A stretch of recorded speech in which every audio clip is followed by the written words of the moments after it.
to Player Talk Radio with DJ Kuda, the hottest DJ in the Manosphere. Let's get it. The coolest DJ in the Manosphere. Let's go. DJ Kuda. Player Talk Radio with the coolest DJ in the Manosphere. Let's go. DJ Kuda. Let's go. Let's go.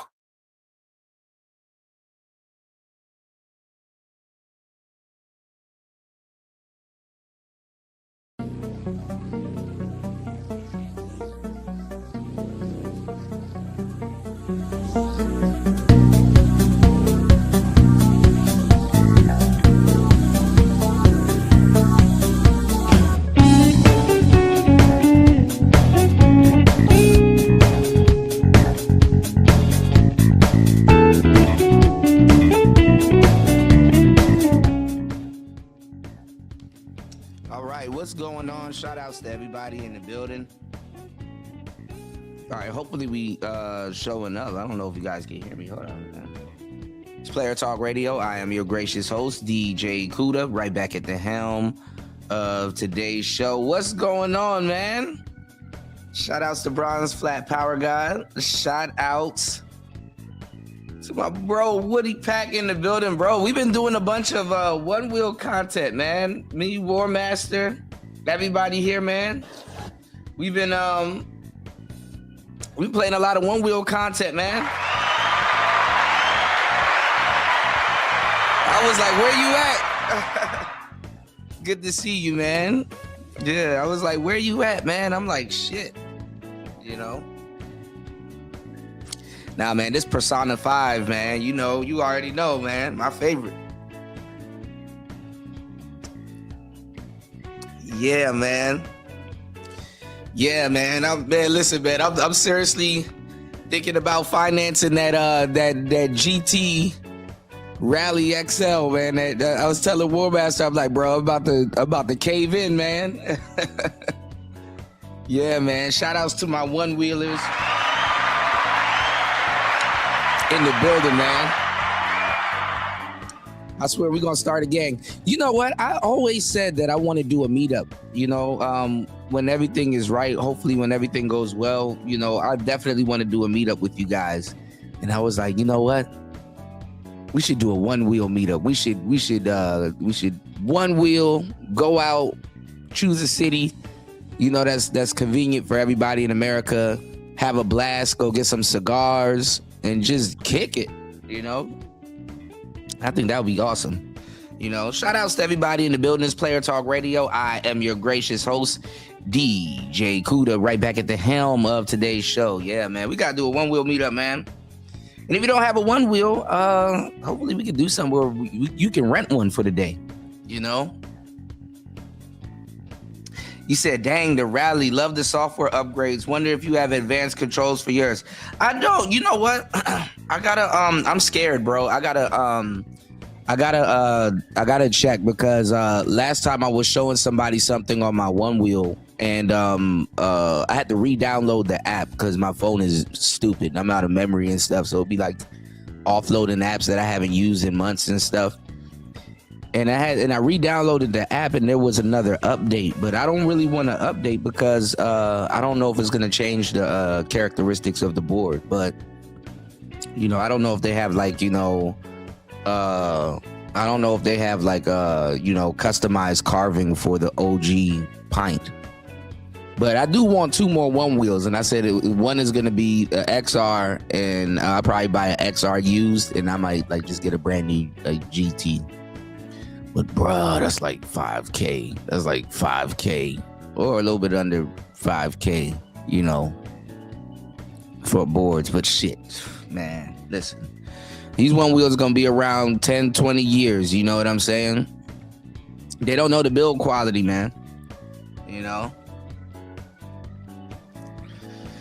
Oh man, hell yeah, man. Yeah. I'm in the land of 1,000 elephants, you know? But yeah, man, just bro, be persistent. And if they don't want to take you there, take yourself there. You know what I'm saying? Real talk.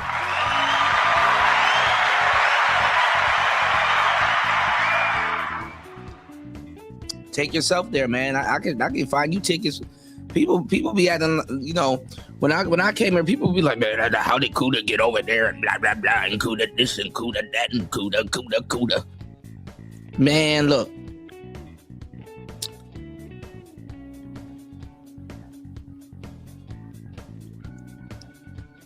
I can get you a ticket for like $400, $500. The less you carry, the better. Less you carry, the better. You can get a ticket to Thailand for $400.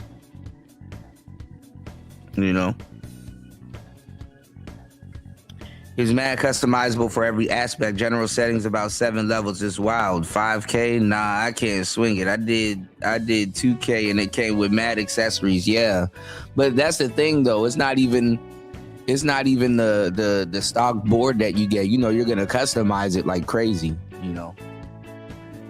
Woody, you got a GT, right? I know it took a minute for it to stop. Like it used to tail smack. I'm just scared of the GT though a little bit, because the front be looking low, but that's why I got fangs on mine. The front be looking low when you like go full send, but it be all right though, But me, I got clearance issues, But shout outs to everybody here. Please hit the like button on the way in.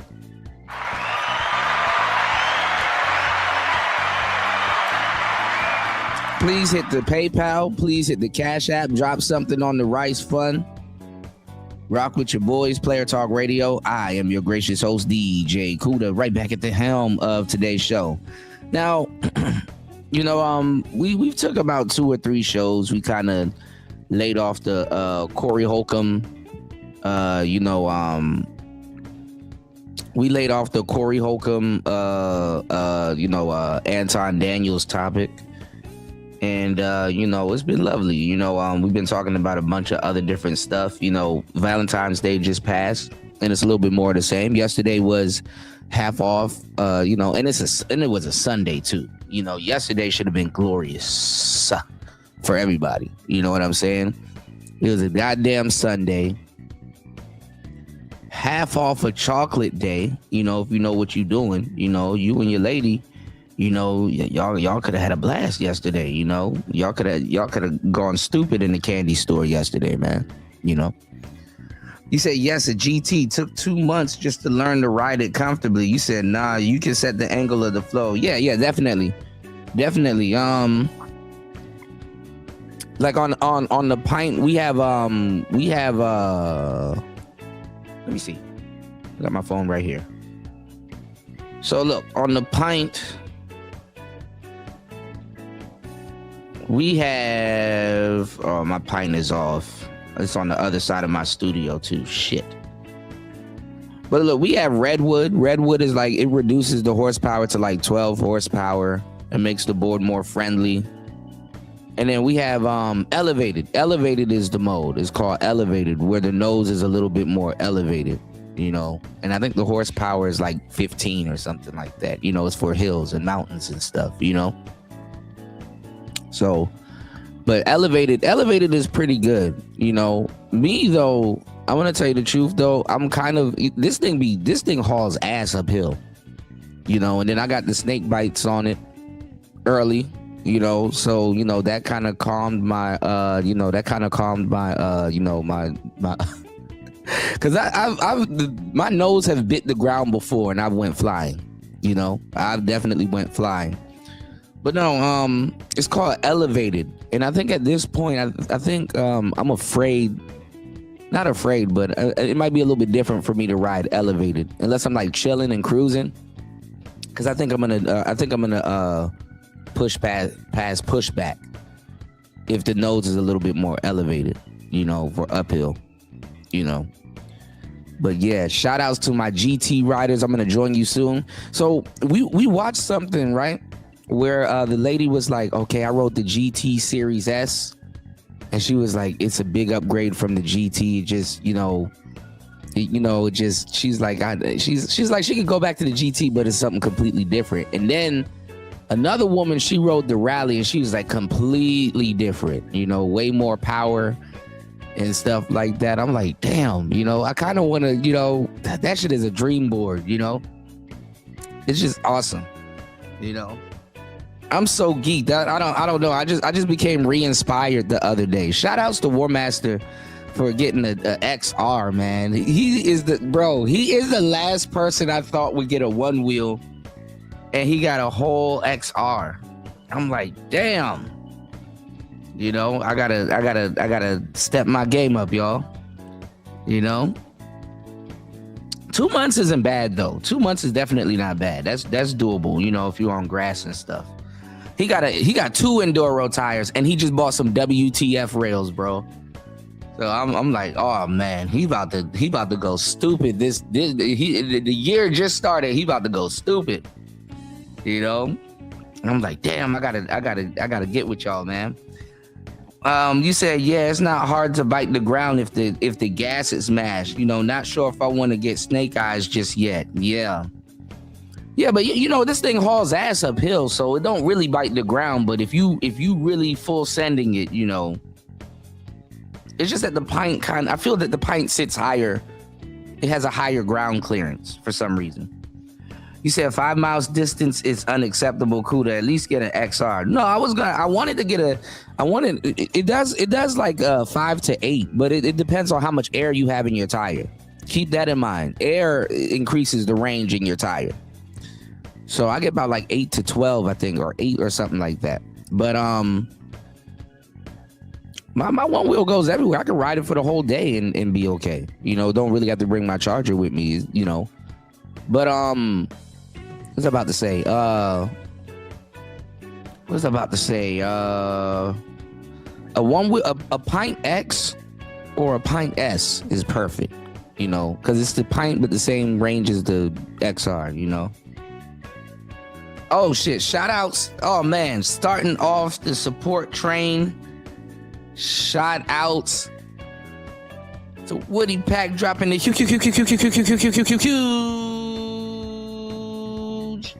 Hold up.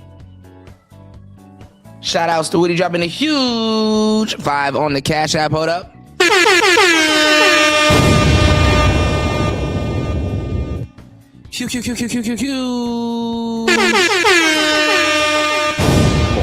Wendy?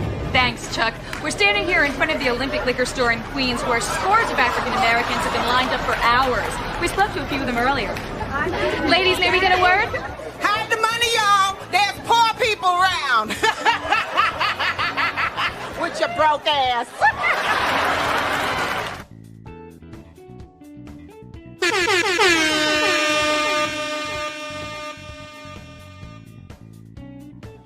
Yes, sir. Thank you so much. I'm gonna wait till War Master get back in the building too, and we're gonna do some one wheel content. I'm gonna throw that in for you guys, man. Shout outs to Woody.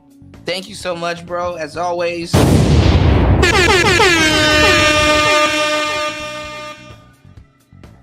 Showing love and support. Yeah, man. I just can't wait, hopefully a couple of these few projects come through for me. I got some cleanup projects that I'm trying to do on the bookkeeping side of the game. And yeah, man, I'm putting that through all my, my future endeavors, Now this time is going to be a little bit weird this time around, because I'm going to try to get a one wheel shipped out here. Just wait on it. We're going to see, we're going to see if they can, All right.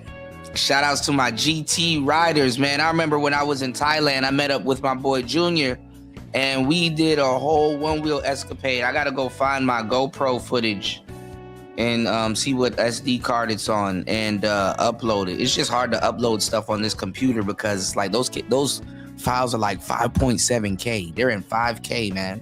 5.7K. But he has a pint too. He sold me a pint tire, actually.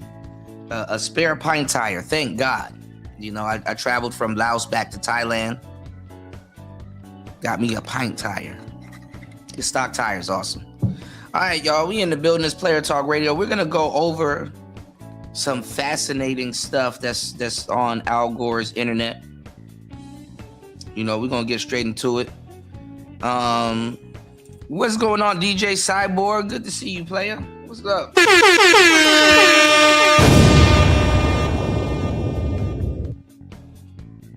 Good to see you, man. Shout outs to my fellow DJs in the building, man. You did? You know, we got to stick together. We all we got. All right.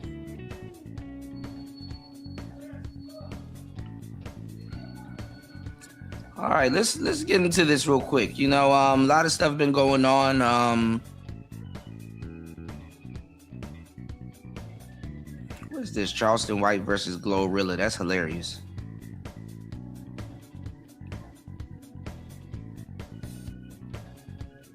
Hold on, y'all.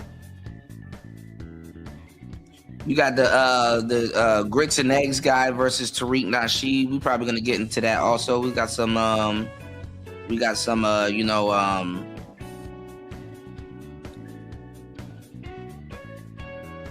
FBA game on the way.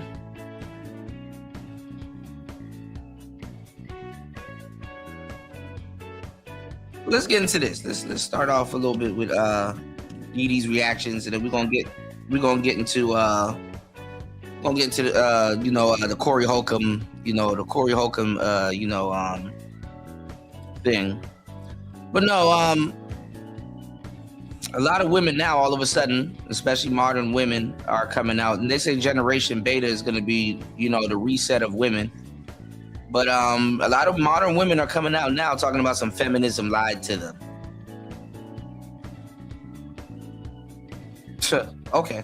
These reactions just to let you know, like, share, subscribe, we about to go live. What's up, YouTube? It's your girl Dee Dee. Welcome back to the channel. Thank y'all so much for tuning in once again. So I am back with another reaction video for you guys. So listen, before we hop into the video, make sure you are subscribed to the channel, share and like the video, and turn on your notification bell to be notified when I upload new content, all right? So in this clip, we have women who are finally waking up to the lies of feminism. But is it too late? There are some women out here who realize... The answer to that question is yes. Yes. As they've been duped and that they've been lied and forced into a independent situation that they were not... How were they duped? What's the matter, Daddy? They followed it to a T. They followed it with impunity. Prepared for. But do men... There was a whole bunch of men telling them that it was a sham, not even attacking it, telling them that it was a sham, and they attacked the man that was telling them that it was a sham. Men see them the same. Are men willing to work with women now that some women are realizing the situation that they put themselves in? Y'all let me know. Why do you have to work with them? Why would you have to work with them? Oh. Or have men moved on and they're never looking back? Oh my God. Let me know your thoughts in the comments below. I definitely want to hear what you have to say on this particular video. Make sure you comment, like, and subscribe. Hey, help me out of a hole that you told me not to get myself into in the first place. And share the video and turn on that bell to be notified when I upload new content. But I'm gonna stop talking. Let's go ahead and get into the video. Here we go. I did not know that the feminist rhetoric had gotten so bad, like it's so far gone, to the point where it has convinced you ladies that motherhood is not even worth doing. Wow, that's crazy. Do y'all know it's women out here? I mean, that was the beginning of it.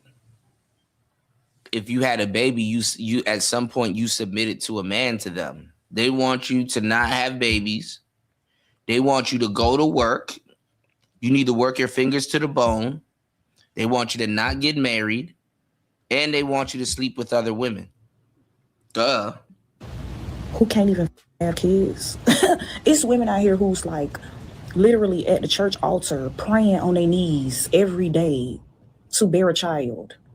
But then you have women in the same world who have opted out because they say, oh, it's a sacrifice. I don't want to give up this and give up that. Like, we weren't put here to live for ourselves, right? Like, this is insane. Feminism don't It's ooh boy.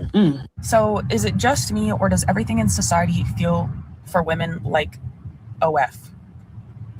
Like corporate America feels like OF.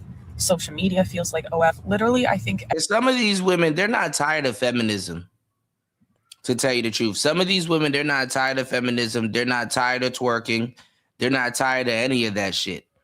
Some of these women are mad because they got locked out of the sexual market, the sexual marketplace, because they don't have an ass. Because that means the most of them. They don't have an ass. They can't twerk. You know what I'm saying? They don't want to join the OnlyFans. Nobody would subscribe to their OnlyFans. They're afraid to join OnlyFans. They're locked out of that market. A lot of these women that you see here complaining, pretending like they're on the men's side, these are women that are locked out of the sexual market value in 2026. What's going on, Young Jay?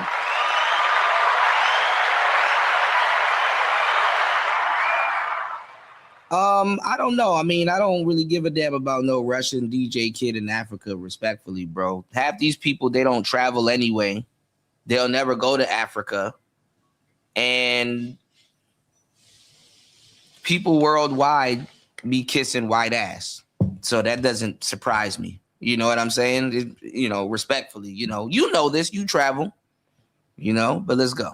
Everything in society feels like OF, except for having a man that actually loves and appreciates you, wants to marry you, have kids with you. Because it's like you're constantly giving yourself to people who don't care about you. They're using your mind, your body, your spirit, like your literal gifts from God for their purpose, to line their pockets and make more money.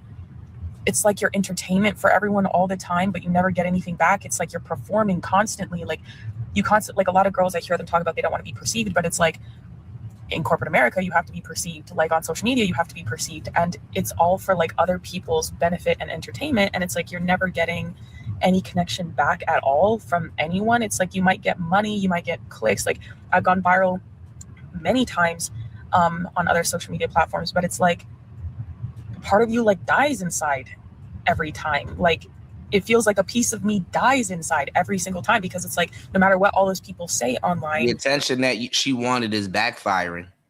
There's a pretty girl here, but she's more plain Jane. Cool 7. It's like you'll look over and it's like when you lay down at night and it's still just you. So it's like at what point, like feminism, I think, really lied to women in the sense where they felt like going out and doing all these things, we could have everything, but it's like we have the opportunity for money, but not the connection and the love that we need. Yeah, I 100% agree with what she's saying, and that's what's missing. And this is, there's a scripture in the Bible that says, what is it to gain the world and lose your soul? So when the focus for women and whoever is all about money, get to the bag. This is exactly what a lot of successful so-called boss chicks are experiencing.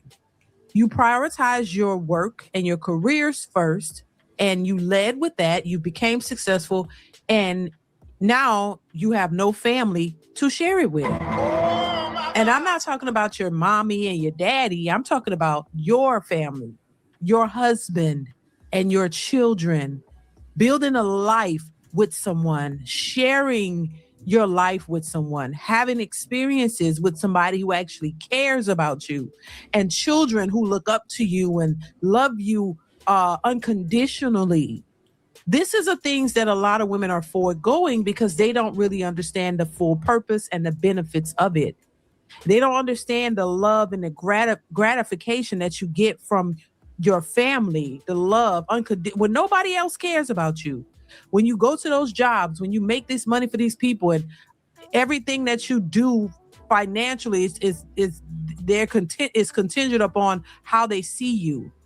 I don't know how many times I've seen celebrities who have mentioned publicly that everyone was in their corner, everybody was supporting them, everybody was around them, everybody was with them until they fell off, till they got sick and they was in a hospital. And none of those so-called friends were there to support them or help them. Maybe there was one or two out the bunch of people who were screaming and yelling, oh my God, you're so great, you're so this, you're so that, when you're on. And they're doing that because they benefit from you being on. The minute they can't benefit from you, then you're dropped like a hot potato. You're left by the wayside. I mean, who's dropping you? Who's leaving you by the wayside? Like, women can go find a husband easy. It's just if they can get over being picky and learn to get to know somebody, like somebody. They go by their, listen, women encounter their husbands and spouses more than men encounter their wives or whatever, whatever you have, whatever habit. You can get married to a bunch of women. There's hundreds of women out there, fellas, that you can have a successful marriage with. You don't get approached all the time. See, when you kick up some dust and do something, women get approached. Women just exist and niggas just spawn out of nowhere. You understand what I'm saying? And there's a lot of stuff that goes on. We're not even talking about the relationship. This space has been stagnant for so long because we're still stuck about dating. The actual easiest part. Policing your relationship, all kinds of other shit, that's a little bit harder. That's a little bit tougher. But anyway, let's go. They don't give a damn. It's the same way women work for go to these corporate jobs, start these businesses with people, trying to build your way up. The minute they don't need you, the minute they see another opportunity to get somebody else in to pay less or whatever, they'll drop you like a bad habit, and they don't care. And you have to pick up the pieces. Because that's the nature of the game. You're only useful if you can benefit somebody in a financial way or for their financial gain. And so what happens is... Well, that's not necessarily the nature, but hey, let's go. When you continue that path and that's all you're focused on and that's all you have, there's going to be a deficit. There's going to be... I don't know why y'all keep talking about money in relationships. Something missing. This is why even people who are super successful are depressed sometimes. They feel lost. They feel confused. They don't feel like they have a purpose because they are missing that family that is there for you no matter what.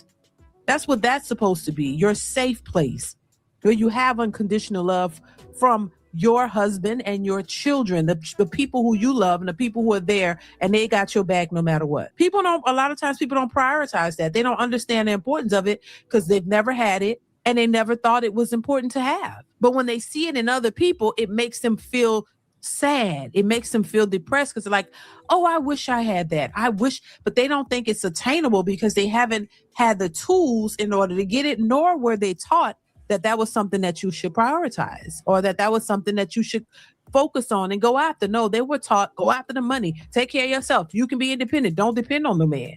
They're only looking at one side of it. And that's what's leading a lot of women astray. And I think a lot of women are waking up to it. A lot of women are realizing that that is not the life that they really wanted. It's causing them more stress and turmoil than anything else, than any type of satisfaction or gratification.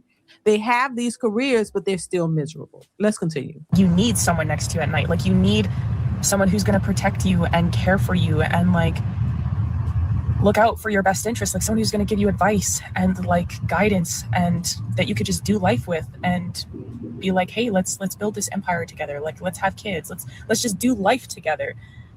That feels like the only thing that is not violating because, like, I don't know, right now, every aspect of society as a woman feels like you're getting violated, like literally 6 ways from Sunday. And the only thing that's not violating is having a family, like getting married and having a family, because then when you serve that man, he's going to serve you back. You're going to love each other and it's going to be an equal exchange of love and respect and connection that you can't get anywhere else, like not from work, not from school, not from social media. And it's like, yeah, I can't be the only one that thinks like that. Like, am I the only one? Let me know. Whoever fought for women to get jobs, why?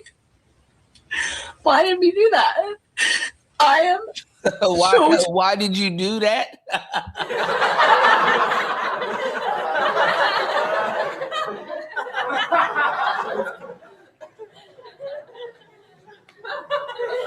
Why did you do that? It's your women that actually fought for that shit.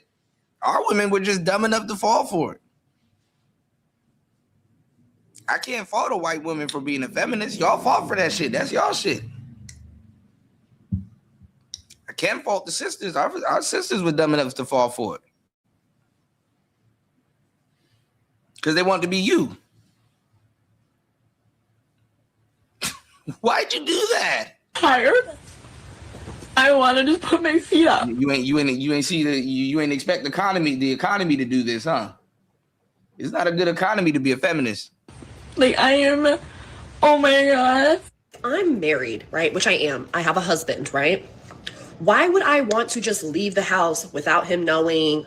That doesn't make sense. I've never met a wife that prefers to be by herself. The wives I know, women that are around me, love being around their husband. They enjoy his company. I don't know what this like weird propaganda is, but like, I have no desire to have money without my husband or to leave the house without him. Like, I'd rather go out to eat with him than any of you guys. Like, I don't even like hanging with friends. Like, I prefer being with my husband. He's literally my best friend. Feminism didn't do anything for me at all. All it did was create beef with y'all. I don't need some man-made institution to tell me that I can do this or I can do that. I'm good. Like, I like having a husband. I like being around him. I like that. I love working with my husband. Any kind of work I do, it's contributing to his business. And I love that. Like, that's what I like to do. I'm not interested in like leading my own life. That's like, that is contradictory to the concept of marriage, right? Like if you're in a marriage, you're supposed to contribute to each other. You're not supposed to lead your own life. Like you have to stop listening to miserable women that tell you that feminism is good and you should have your own, you should live your own life and you should prepare for his ass to leave you and blah, blah, and all this miserable shit. Like, no, like, you're not saying anything. You wouldn't be able to leave the house. Where the fuck I'm gonna go? All right. Shout outs to what he said. It's a real travesty how corporate swayed the female population to a degree. They missed out on their own biological ability and opted to be solo and independent losers. I wonder if they get it now. Yeah, I mean, they messed up a lot of corporate opportunities and everything. A lot of them job abandonment. That's another thing that they leave out. Like a woman could just abandon her job at any time. Oh, I'm pregnant, abandon the job. Oh, this happened, abandon the job. They don't. That's one thing they leave out. They can abandon the job. If they get pregnant, they're not there, and they get paid to be like they're there when they're not there. You know, there's just so much stuff. You know, what's going on, Chris G?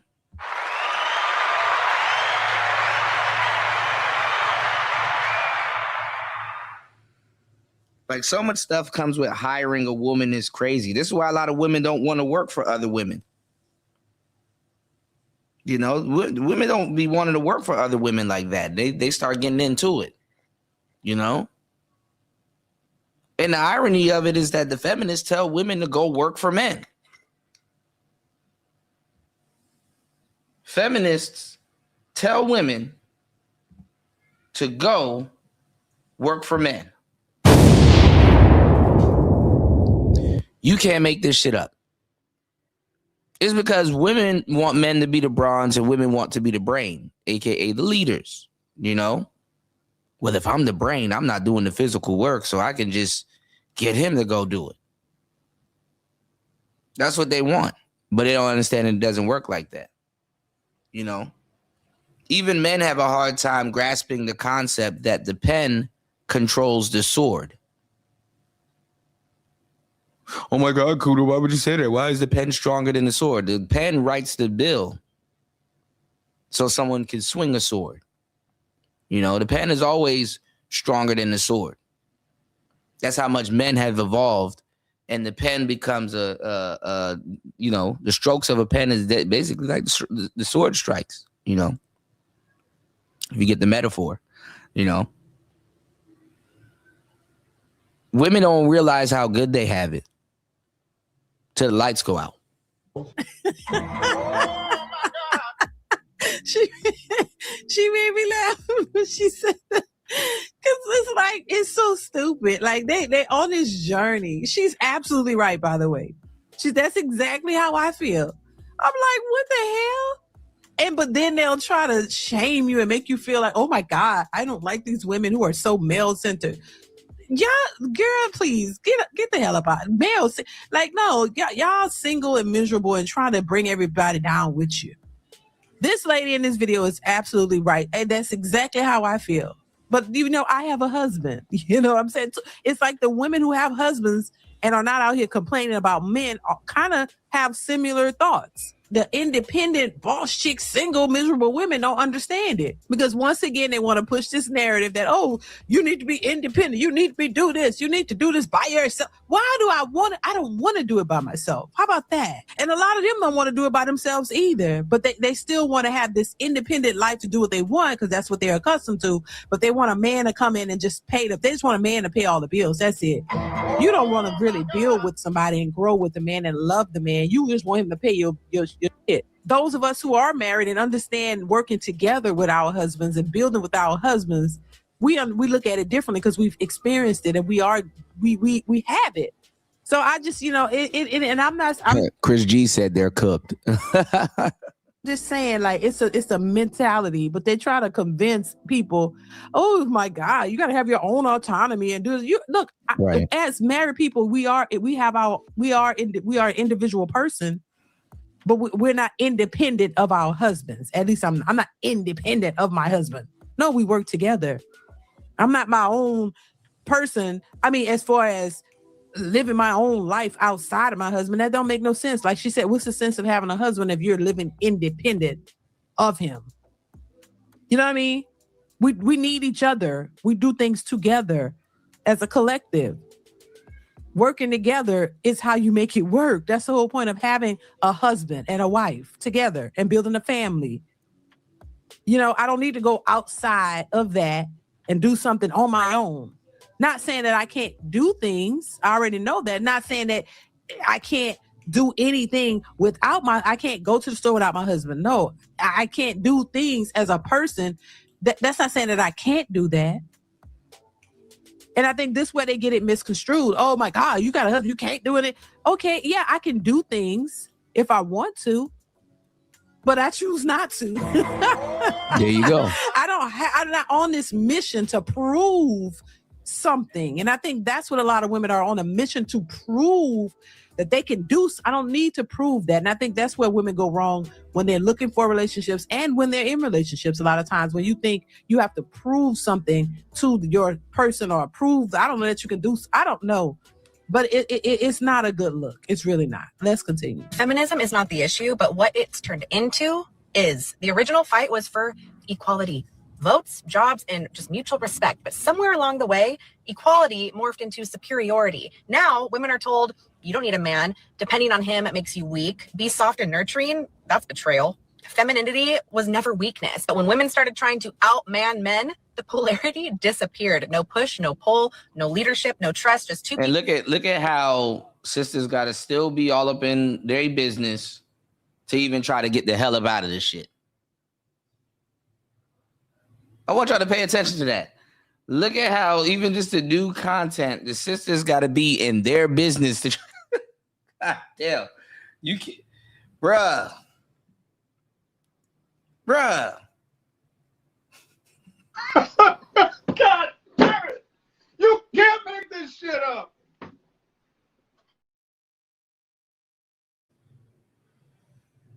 You got to watch a bunch of videos of white women talking about how it backfired. And y'all still in their business. Instead of listening to your man. Still in their business.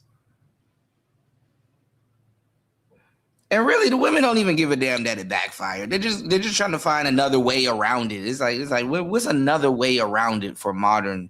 Women are always trying to modernize themselves. They're like iPhone updates. It's like, God damn, just when you just get the hang of one update, are we updating again? It's like, and then make it worse.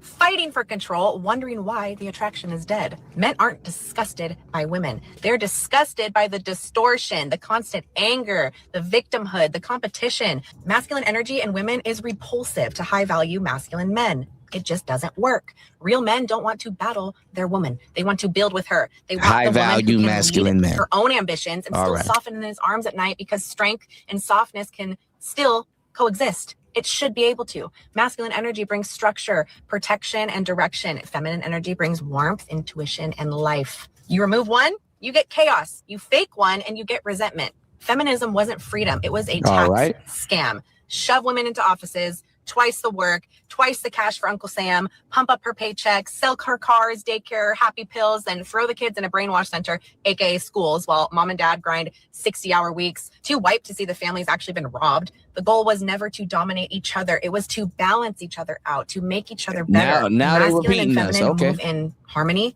Your love thrives, and legacies last lifetimes. Ladies, feminism lied to us and we just ate it up. They told us that rebellion was power, but all it gave us was confusion, burnout, and situationships. In the eyes of feminists, you don't need no man, right? Okay, but why are you secretly craving love, stability, and protection? So somehow obeying God became oppressive, while being overworked, over-sexualized, and overlooked became empowerment. Please make it make sense. Feminism sold us the biggest scam of our generation. They told us we were empowered, but what did we actually get? Burnout, debt, stress, a double life where we work like men and still carry the entire home on our backs. And here's the truth nobody's talking Y'all about. don't work like men. Y'all got the work week and stuff like that and all that. Y'all don't work like men. Come on now. Feminism didn't set women free. It trapped us in a masculine system that we were never designed for. They told us to compete with men, to lead like men, to talk, think, act like men, and now we're exhausted, we're disconnected, resentful, and wondering why nothing feels right. We don't need more feminism. We need to reclaim the femininity that was stolen from us, because that's where a woman's real power has always been. In softness, in harmony, emotional intelligence. Stolen, you say? Okay. Intuition, influence. Not in becoming a copy of the men we were created to complement. Ladies, let's get into it. Being sexual does not make you feminine. I repeat, being sexual does not this chick. not make you feminine. Family, I gotta keep it real. Isn't this Tyrese's ex-wife?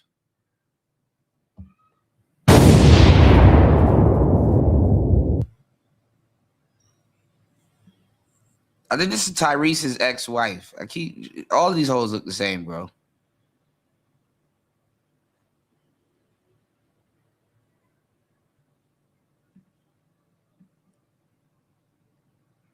If I'm not mistaken, I think that's Tyrese's ex-wife.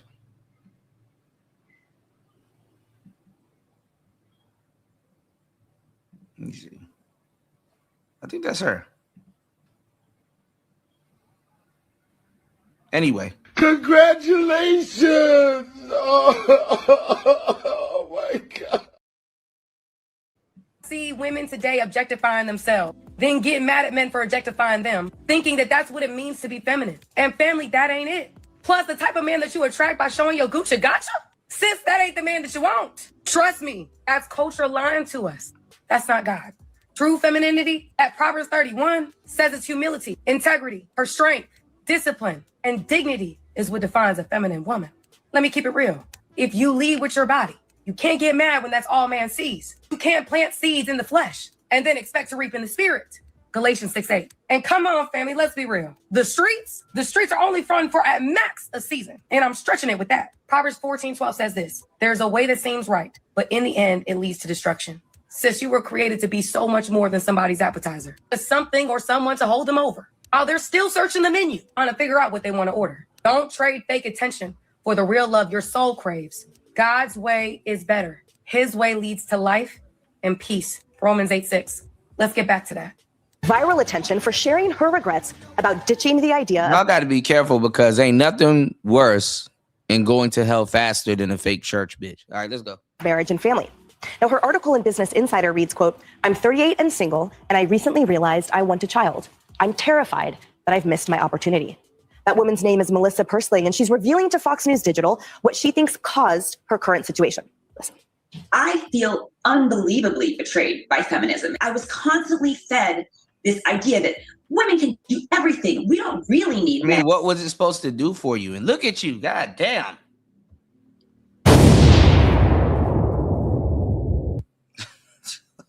And women can women can have the great career and have the kids that they like and change the tires and do this.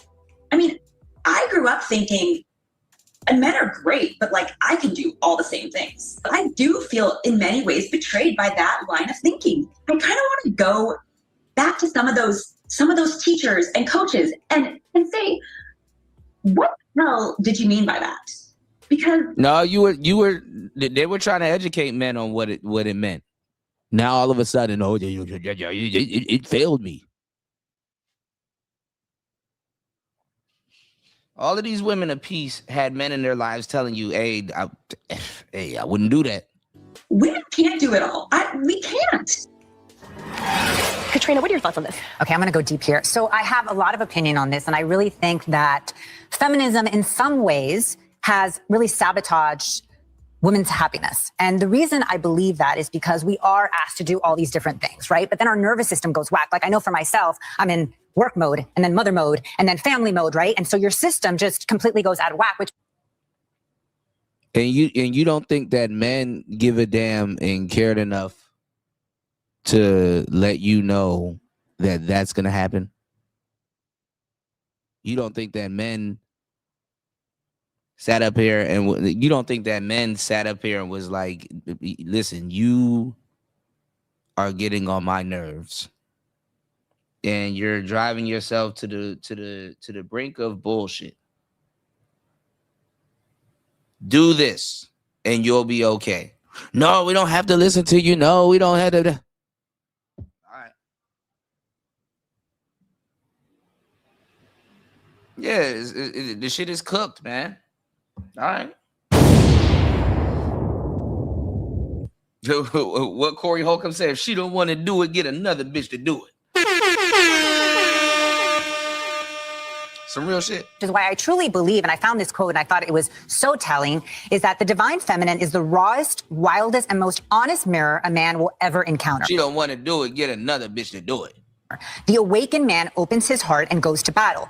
He will tame his dragons and face his deepest shadows, since he knows that deep within, her heart will guide him home.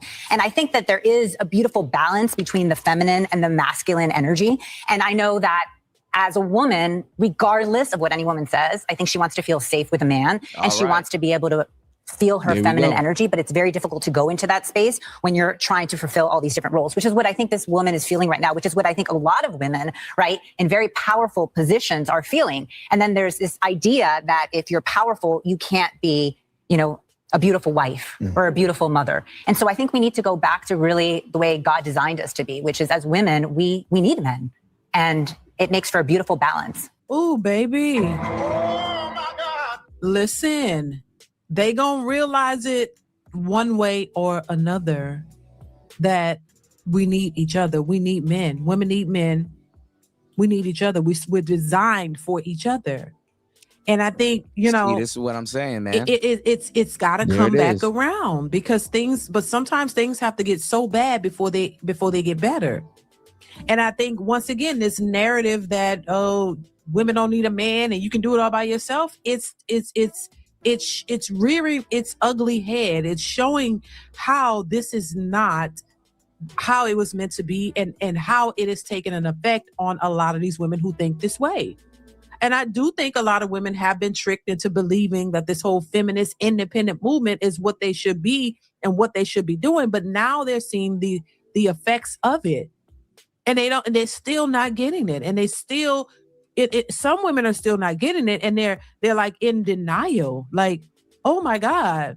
And they just thought that this was going to be a situation where they could, tout the fact that they're independent, they don't need a man, and they got an education, and they're so educated in this, and then they could just pick the men up on the back end. You know what I mean? Like, oh, I'm a boss chick now, and I'm so great at who I am and what I do, and I don't really need you. But you know what? I do want you, but I just had to build myself up to show you I don't need you. And using that rhetoric and thinking that way is the very thing that's driving men away. Oh my God. Because they flipped the script. You telling a man you don't need him, you think that it makes him feel more endeared to you and make him want to be with you? No, it does the opposite. because men are designed and taught to that they should be protectors and providers of their families. If they don't have that role, and if they can't fulfill that role because you're telling them you're better and you got this and you don't really need them for shit, but I want you to just tag behind me, that's not how most men want to operate, baby. And this is what women like to say, oh, they're sassy and they're feminine and they're weak. And that's crazy how modern women don't know what femininity is. And they use and exploit their bodies the same way that they claim men do, but in a worse way.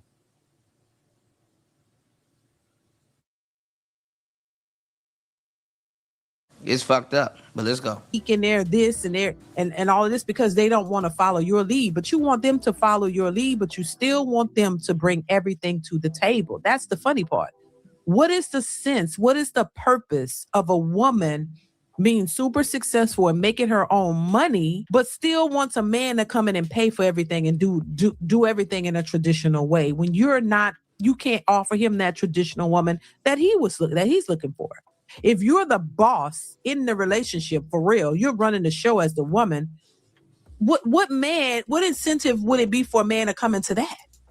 And I don't think women understand it. They're changing the dynamics and they're messing up the order of things, and then it's trying to force it and make it work when it's just not going to work for the most part. But listen, I thought this was an interesting topic and video. I want you guys to chime in. What's going on, Aqua?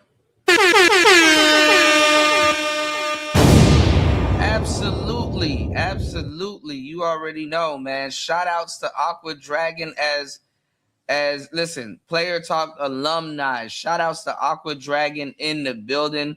Make sure you guys spam the chat.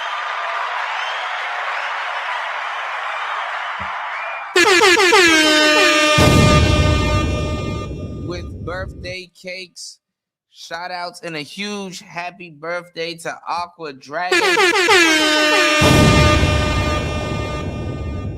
I'm gonna get a birthday song for you guys, man. Shout outs to Aqua Dragon. Happy birthday.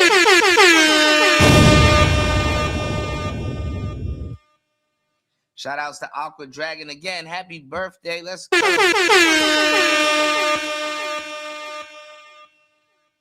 Let's get it. If Jesus can't save these hoes, why are you trying? What make you think you greater than Jesus, nigga? If Jesus can't save these hoes, why are you trying? Why are you trying, nigga? If Jesus can't save these hoes, why are you trying? Why are you trying? What make you think you greater than Jesus, nigga? What make you think you greater than Jesus? What make you think you greater than Jesus, nigga? What make you think you greater than Jesus? What make you think you greater than Jesus? Swing the remix God! Can't save these hoes. Can't save these hoes. Can't save these hoes, nigga. Can't save these hoes. Can't save these hoes. Can't save these hoes. Shit. Can't save these hoes. Can't save these hoes. Can't save these hoes. Can't save these hoes. Can't save these hoes. Can't save these hoes. Can't save these hoes, nigga. If Jesus can't save these hoes, why are you trying? Why are you trying? If Jesus can't save these hoes, why are you trying? Why are you trying? What make you think you greater than Jesus, nigga? What make you think greater than Jesus?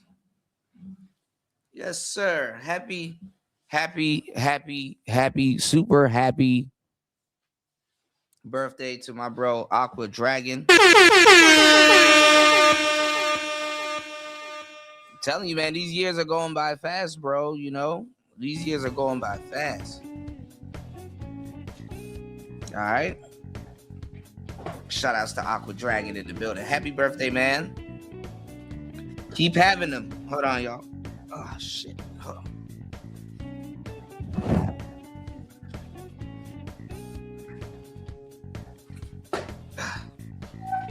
Gotta move everything around in this damn studio. I gotta do everything all by myself, man, and run a whole show.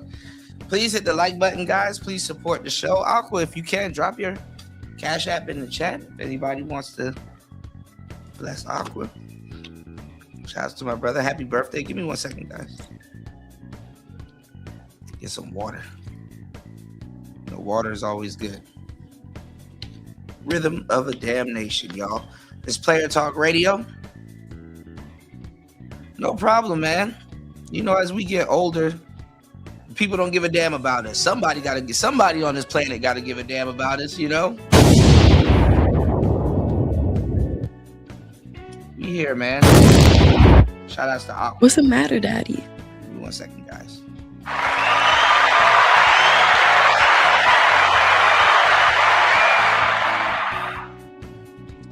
So yeah, a lot of women now, they're going into that early 30s, mid 40s season of their lives, and now all of a sudden an epiphany done hit them that feminism done sold them a lie.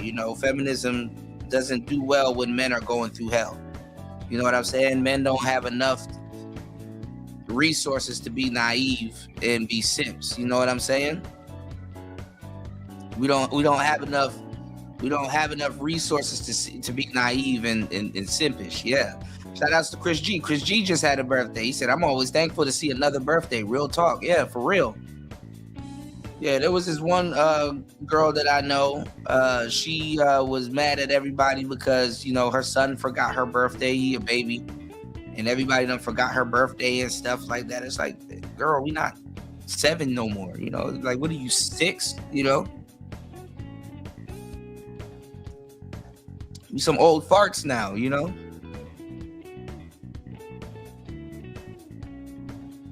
Shit crazy, man. You did? Nigga, I almost forgot my damn birthday one day.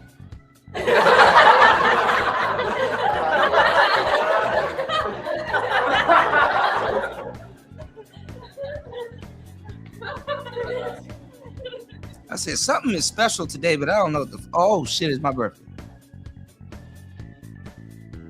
My phone done got shit. Your phone probably don't, if it remembers, your phone probably the only thing that tells you happy birthday when you wake up.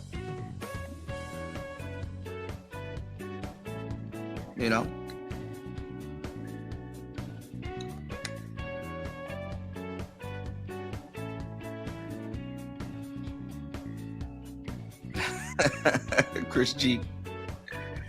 For sure. All right, there goes Aqua's Cash App, y'all. Hold on, let me do this real quick. Give me 1 second, guys.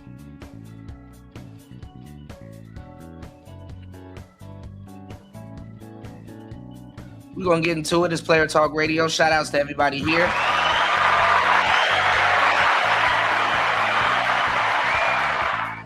Shout outs to the new people here too. I'm glad YouTube is finally putting my notifications back out to some of you guys. So some of you guys are now finding the channel and y'all are realizing, damn, this man is consistent.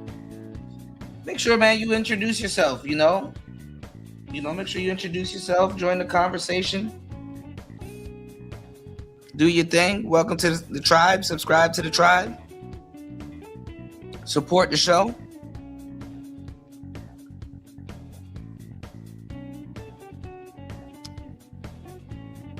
Be a bro. Support the show. Might have some new wrenches on the way. All right, it's Player Talk Radio. Let's do this real quick.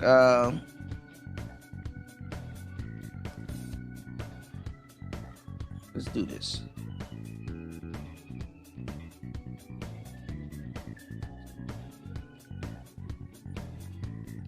So yeah, we're gonna get back into this though. Women tripping on Valentines Day and their birthdays and stuff like that, or just whatever day, whatever day is a good day for a woman to trip. Some women will wait till your birthday to start tripping. Out of all days in the week, she wait till your day to start tripping. Some women are jealous of their man when they start to get attention. So it's Player Talk Radio. We in the building. All right, let's switch gears real quick.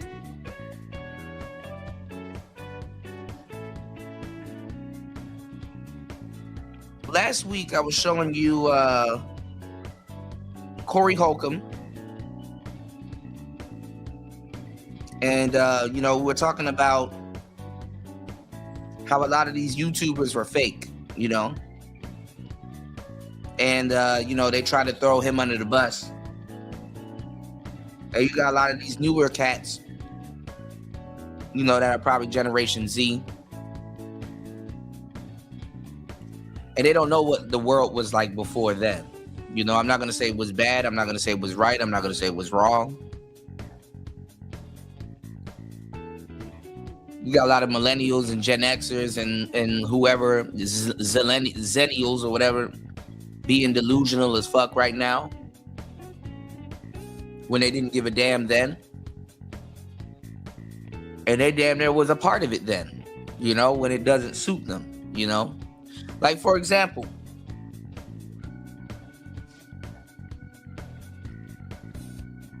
women, when they're like in their 14 to 15, 17,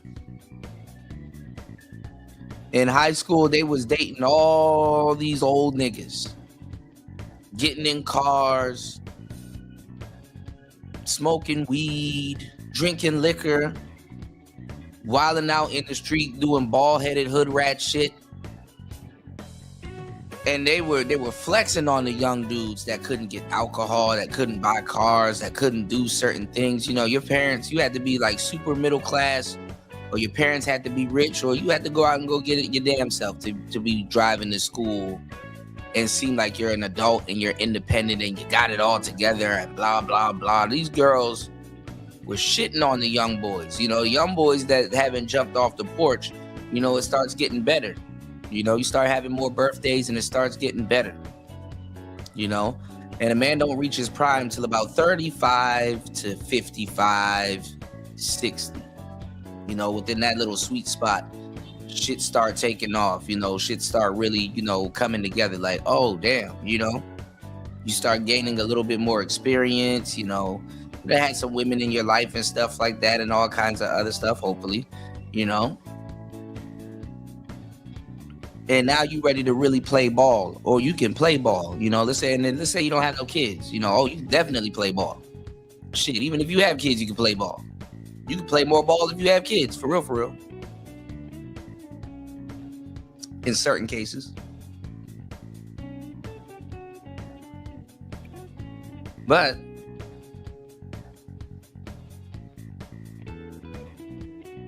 you were getting shitted on. Those women, I need me a real man. Like, nigga, what? I need me a real man. Bitch, you 16.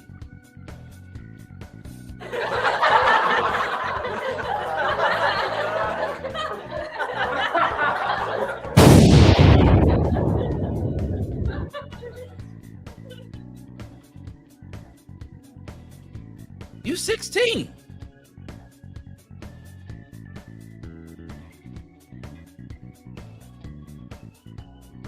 But they were listening to the music, they were smoking, they was doing all kinds of stuff. They didn't want to sit around with you playing Yu-Gi-Oh! They didn't give a fuck about Yu-Gi-Oh! They act like they anime hoes now, but they didn't give a damn about Yu-Gi-Oh! They didn't give a damn about Pokemon and no anime. They didn't, they were too fast. They were trying to be grown-ass women in their high school years. They wasn't sitting around watching Toonami and high school, you had to buy Jordans. I remember when I first went in 9th grade, and I ended up dating seniors and stuff like that. But I remember when I first got to high school, I was still wearing holographic Yu-Gi-Oh! Shirts. Well, I was killing them hoes. I was wearing Pikachu shirts and shit. This was before we started having to wear uniform and shit.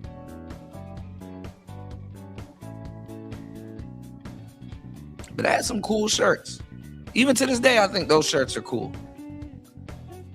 But nah, the girls, you gotta wear, what you gotta wear, Nietzsche. You gotta have Jordans. You gotta wear designer. High school will test your family's pockets. Can you send your kid to school in them new Jordans, and hopefully he make it home with them on.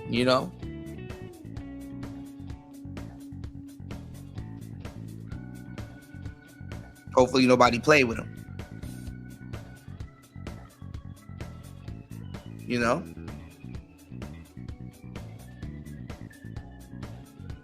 So you damn near had to grow up quick. And these hoes, they were fast.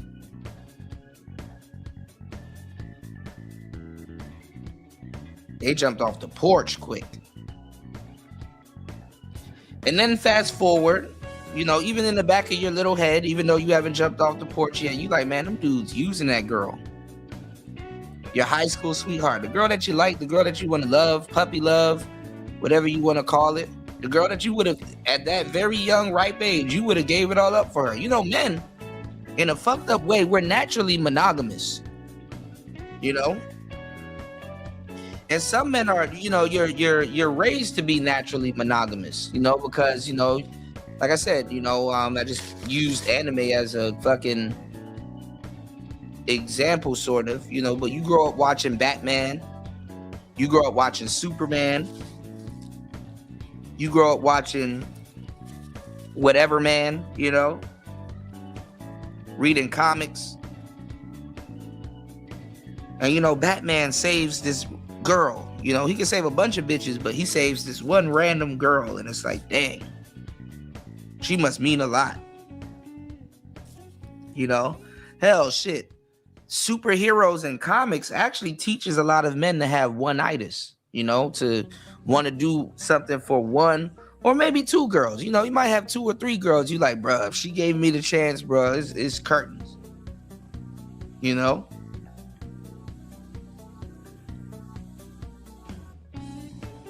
you start dealing with women, and then you start to find out, like, damn, these hoes are ungrateful. Some of y'all still keep the disposition like, okay, well, that ain't gonna stop me from being a good person. Yeah, okay. Take a couple of summers of getting treated like shit or looked over, or and see how that fares well with you. Men are naturally monogamous till you find out.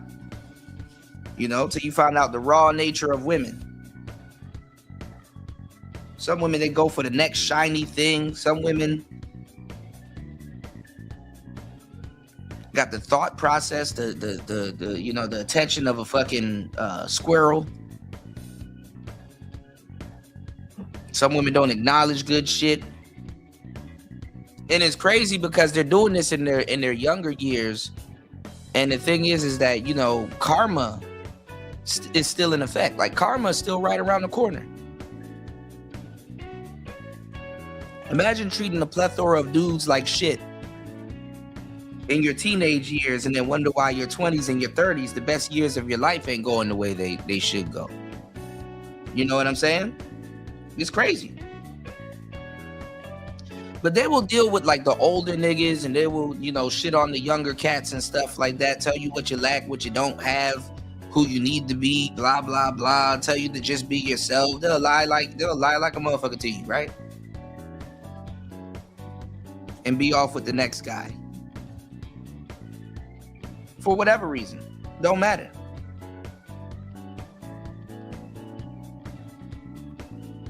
All right, y'all hit the like button, hit the PayPal, hit the Cash App, support the Rice Fund. I'm telling somebody's life right now. I'm giving somebody the game, like, bro, this is so true.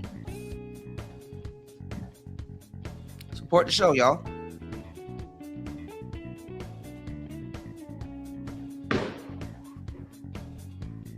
All right, somebody just got shot outside of my window.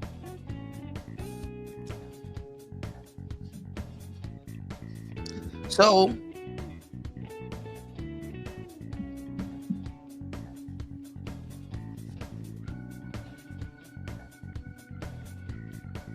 it doesn't surprise me that they come back in the future and try to act like guys are PDF files because they want younger women or they like younger women. It doesn't surprise me that they try to turn that shit around. They will sit up here and call you a PDF file or say that you're wrong for dating younger women. And you know who they never called a PDF file? You know who they never said was wrong for dating younger women? Them niggas that they used to date when they were young. Oh yeah, some of these women, they got no grounds to speak because some of them had babies by them niggas that they should have been messing with when they were young. I remember we had there was this baddie that I always wanted. She's still bad till today because you know most of the girls I went to high school with now they chopped, right? But this girl's still bad to this day. She had a baby with this nigga we used to call Man Face. And she was pretty, but the nigga was old. So the baby came out looking crazy, sort of. Not gonna say much. But anyway.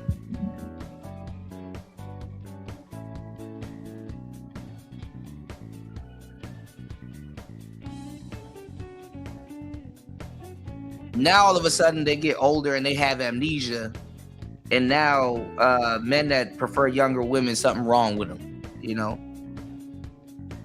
And you know the simps kind of jump in with it also, but simps really don't got no grounds to stand on. But anyway, like I said, things change. What I'm saying is that what you agree with today might be illegal tomorrow, and now you got to pretend and fake.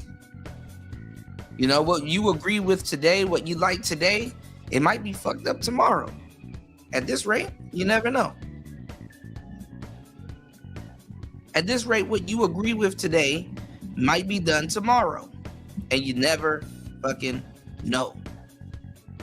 All right?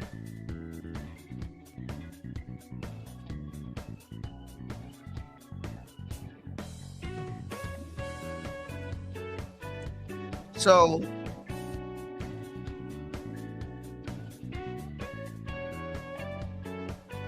be careful when you look at certain content and you see people going off on other people. You know, back in the day, some of these jokes that Corey Holcomb was telling, they were appropriate for the time. But there's always going to be bad timing. There's always going to be some nefarious stuff on the internet, you know, that you're saying. There's always going to be something, you know, a wrong tweet or a wrong time in the wrong place for certain things. It happens. It's just the nature of recording human beings. That's just the nature of recording people. That's just the nature of a lot of things, you know. But it's sad that you had a lot of content creators throwing him under the bus because of clips taken out of context. And one of the biggest content creators that threw him under the bus was Poetic Flacco. And like I said, I like Poetic Flacco, but come on, dog. Disingenuous podcasting. And I think it's going to come back to backfire on people. And I've played videos of people that were disingenuous, like O'Shea. O'Shea's still making videos about that shit. And they said Fawcett Media, he was making the same amount of videos as O'Shea. We might have to check that out about Corey and Anton. And then just Corey and stuff like that. They just changed. Actually, I'm going to show y'all something. But listen, everybody responded last week, damn near except for Flacco. Flacco put out a response video. So let's check that out. And we're going to check how fake O'Shea is. Because somebody actually documented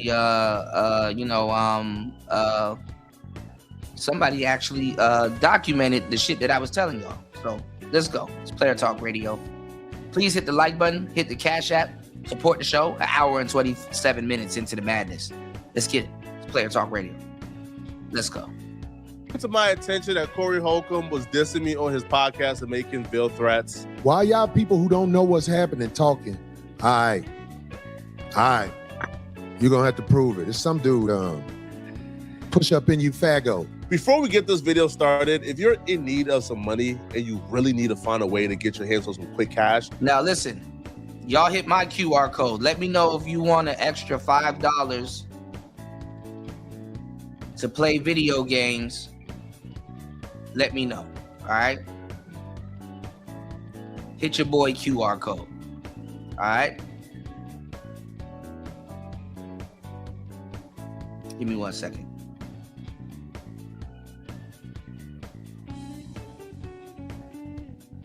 Go. Download the app by clicking lie about you or allude to you being homosexual. He got a page. Push up in you faggo. You'll see. You can't call black men.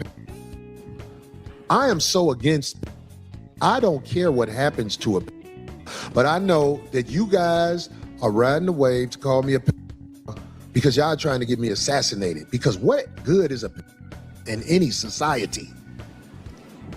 What is a in any society? I guess the you will see is him trying to send this veil threat of he's going to sue me.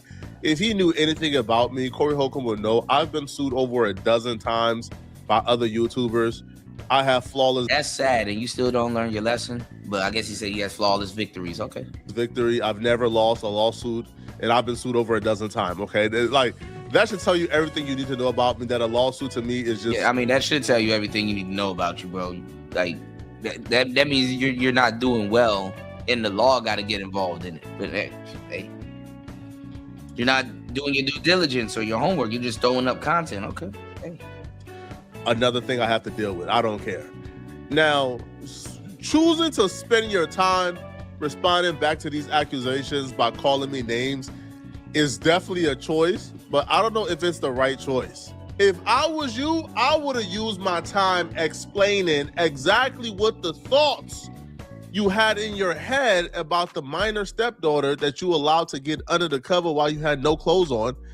What exactly the thoughts you had about her that you couldn't express out loud? Real, one day I was living with this lady and her daughters crawled in the bed and I ain't have on shit. I think I just caught another flaw right here. Check it out. Under the cover while you had no clothes on. Explaining exactly what the thoughts you had in your head about the minor stepdaughter that you allowed to get under the cover while you had no clothes on. Now, he didn't say she got under the covers. He said she came in the room and got on top of the covers, but he was under the covers with no clothes on, from what I recall. But let's go. What exactly the thoughts you had about her that you couldn't express out loud? Real, one day I was living with this lady and her daughters crawled in the bed and I ain't have on shit. Yeah. I was up under the cover. Wow. And I was like, oh shit. And one of her daughters was like, rest in peace. Her daughter. See? Details, y'all. She was in high school. Words matter. I think she was 15. Still not legal. You just can't tell your true thoughts. Or maybe try to articulate, if you are not a pedo, how or why these words would have left your lips in the first place. All of y'all kids. Yeah, she has a documentary. Kid pussy, that's the best put. Any man that's undercover is naked and somebody's 15-year-old daughter crawls up in crawls on top of the bed or whatever while you there, it's gonna take them by storm. Like, oh shit.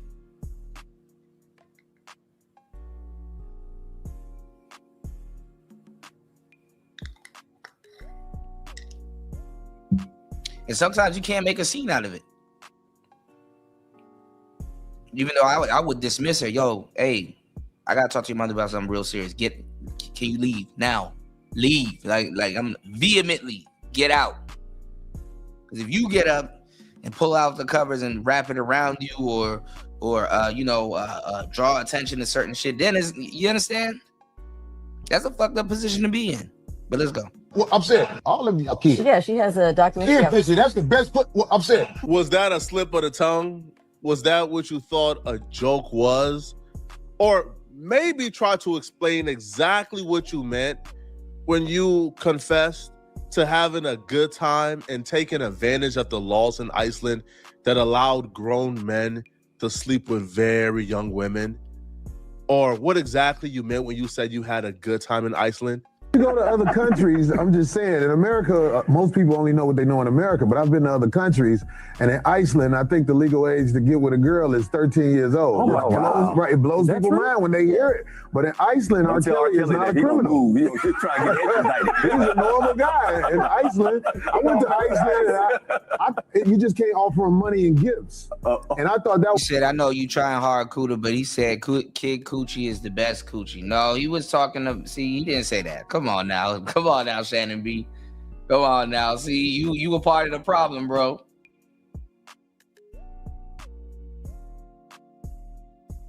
Hold on. You were part of the problem, bro. Kid Coochie is not the best coochie. Hold on, y'all. Let me put this back on 35. I don't know why I did that. Kid Coochie is not the best coochie. He did not say that, man. Hold up. Put this on 30. All right, he did not say Kid Coochie is the best coochie.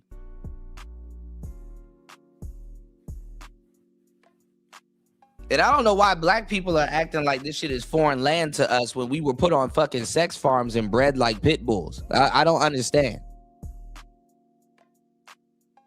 Niggas always want to talk about slavery and shit over the ancestors, Well, why don't we talk about what other people were doing with this?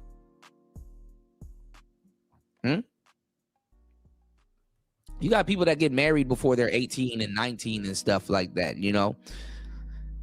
Oh, boy. Anyway, you know what?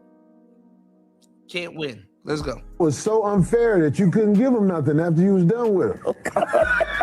This too crazy. I'm not going to Iceland. Let's rewind it back and let's see if he says that. Because y'all be hearing stuff. I listen to this twice as much as I talk. And that's sad because I talk damn near for a living. Let's go. I went to Iceland and you just can't offer him money and gifts. And I thought that was so unfair that you couldn't give him nothing after you was done with him. This too crazy. I'm not going to Iceland. So I assume you've been to Iceland. You go to other countries, I'm just saying, in America, most people only know what they know in America, but I've been to other countries, and in Iceland, I think the legal age to get with a girl is 13 years old. Where does he say Kid Coochie is better? Where does he say Kid Coochie is the best coochie? I'm going to rewind this all the way back, and I'm going to be looking for it. I actually listen. I don't, like, words just don't pop out of nowhere to me, so let's go. Let's listen. Press out loud. Real, one day I was living with this lady and her daughters crawled in the bed and I ain't have on shit. Yeah. I was up under the cover. Wow. And I was like, oh shit. And one of her daughters was like, rest in peace. Her daughter was, she was in high school. I think she was 15. Still not legal. You just can't tell your true thoughts. Or maybe try to articulate, if you are not a pedo, how or why these words would have left your lips in the first place? All of y'all kids. Yeah, she has a documentary. Kid pussy, that's the best foot. I'm saying, all of y'all kids. Yeah, she has a documentary. Kid pussy, that's the best foot. I'm saying. Was that a... There you go. All right. He did say it, but I don't know about, well, he did say kids. Well, damn, you got me there. All right. Well, shit.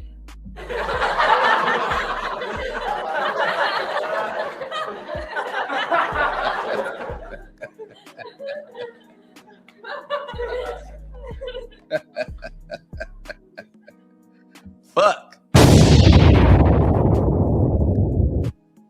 Damn it, Corey. Got me there. And I don't know. I got to go see that episode. He did say it. Got me there. Like I said, if you're right, you're right. Hey, you know.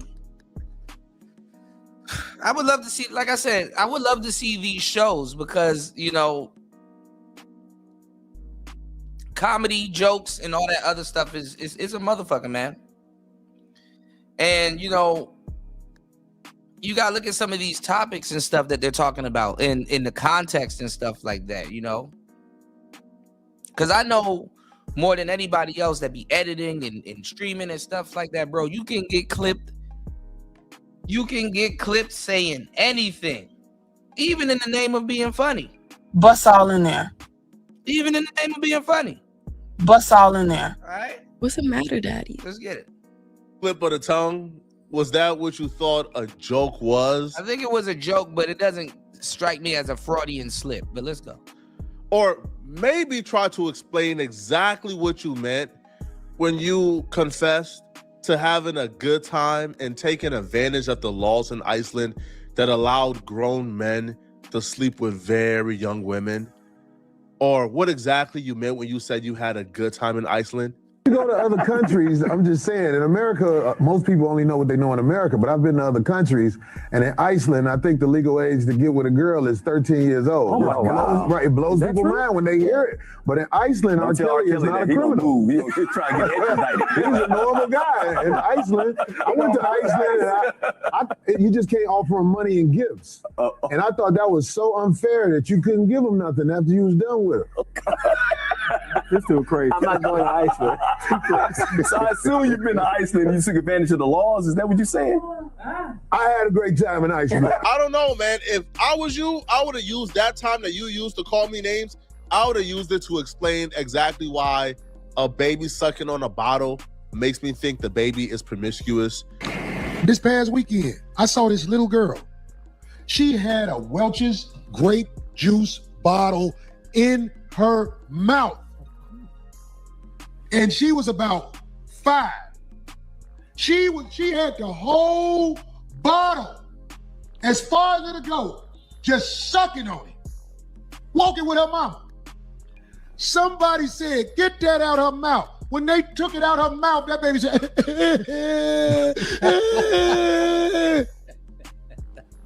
you know when she stopped crying?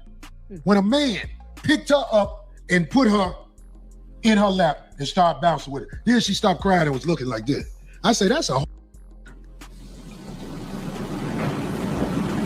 a little growing right there. I don't know, man. If those things were too risque to address, I mean, you could have started with maybe the first video that got you in this situation in the first place. Hey, you don't have to be no 18. I mean, I think it was 13, maybe 14. Hold on. That's He's replaying all of the stuff. He's replaying all of the stuff that he played before on the last video. All right, Mini Jim says, I'm a booty warrior. You know what else you are, Mini Jim? Up out of here.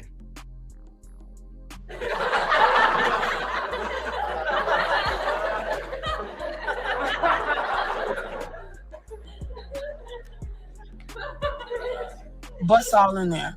You up out of here.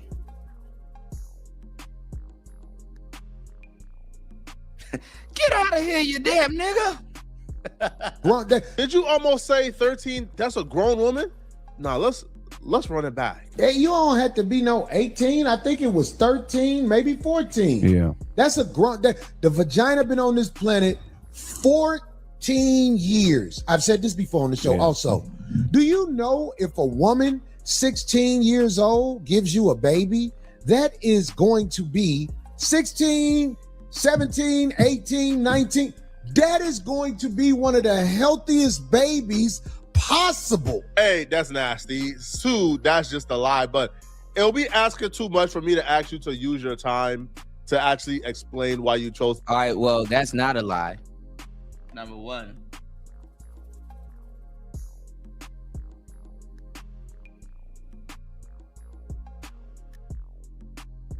That's not a lie, number one. But you know, we in the generation of we're in the generation of kids that think it's cool, that it's healthy to have a baby in their 40s. But hey, let's go. To misrepresent and lie about that stat to fit whatever weird and creepy narrative you wanted to fit. But no, you chose to use your time to call me names, to say I have a BBL, and to talk about me being fat. Yeah, bro, I'm fat. I know this. But even I felt like the little girls that you were objectifying when you started talking about how thick I am. I said, bro, like, this is really, bro. You talked about everything but the actual subject at hand, Corey. Renault says, wasn't that many cameras back in them days? Wasn't that many cameras back in them days. Come see you. Come see you. These cameras make all these money. What's this name? I call them in the booty. Oh, this that bottle. This is surviving out here based off the safety of cameras. Cause he been talking crazy. I ain't even worried about what he said about me. This be saying. And when I saw this, I saw this. No case, nigga. This got a BBL. Oh yeah. I ain't never seen this. You said the nigga got a BBL. This nigga got a BBL, dog. Damn, that's crazy. BBL is wild. Like a stripper in the South Club in South Carolina. Okay. This got a BBL. I'm like, what is this talking about? And he got a grandmama face. Yeah. So, Corey, it's over for you. It's over for you. You don't know me. You just found out about me. I've been out here. I survived in these streets with no deal. Flacco from North Dakota didn't tell you that. Is he? Yeah, he didn't tell you that. He didn't say that to you. No, he didn't say where he was from. He just keep my name in his mouth because he trying to get some paper, so he used my name and likeness. North Dakota, and he ain't, ain't. Stop it. Out here with a BBL talking crazy to man. It's all good though. Man, this nigga got a BBL, dog. Look this up. This nigga thick like a like the bitch Lane Branch who wear the medium top but the 4XL bottom. Get your cake ass out of here. Anyway. Hey, listen, man, I appreciate the infatuation with how I fill up my jeans, but I don't roll that way, man. You know, I'm not a homosexual. I would appreciate if you stop observing and objectifying me, man. It feels weird. But, yeah, like, you see how far he went not to address what people talk about. Hold on. Did this nigga say how I fill out my jeans? What? In for, like, if you go to the comment section, people are tuning in to hear him talk about these clips and why he says such a thing in the name of quote unquote jokes when nothing I heard was a joke or nothing I heard was funny. Now, on top of talking about me having a BBL and talking about my body and me being thick and, sending veiled threats, Corey Holcomb would also spend his time peddling these weird conspiracies, right? Comparing himself to Malcolm X and Martin Luther King Jr. and Michael Jackson and claiming that I and TMZ were trying to get him assassinated. I don't walk around. Shout outs to Shaka Nulu in the building. Let's go.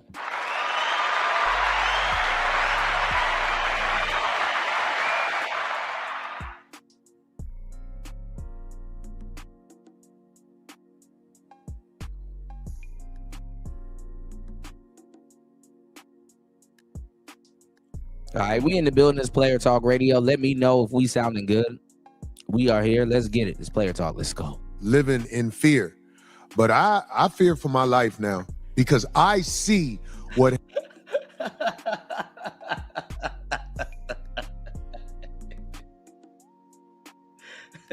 Hey, I got you, New. I got you, bro. What up?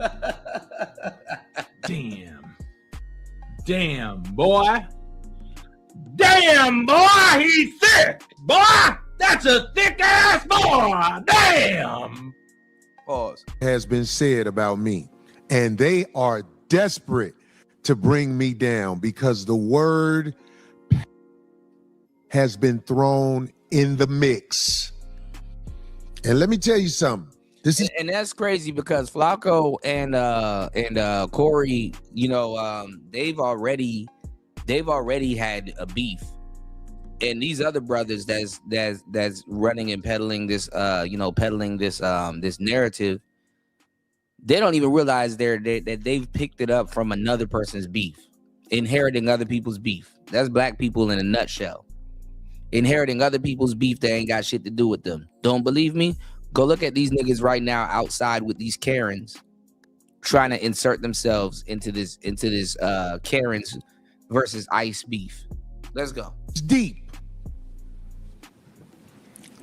I have never been accused of being a... I have never had charges of being a... This is something that's coming from the mass media, TMZ.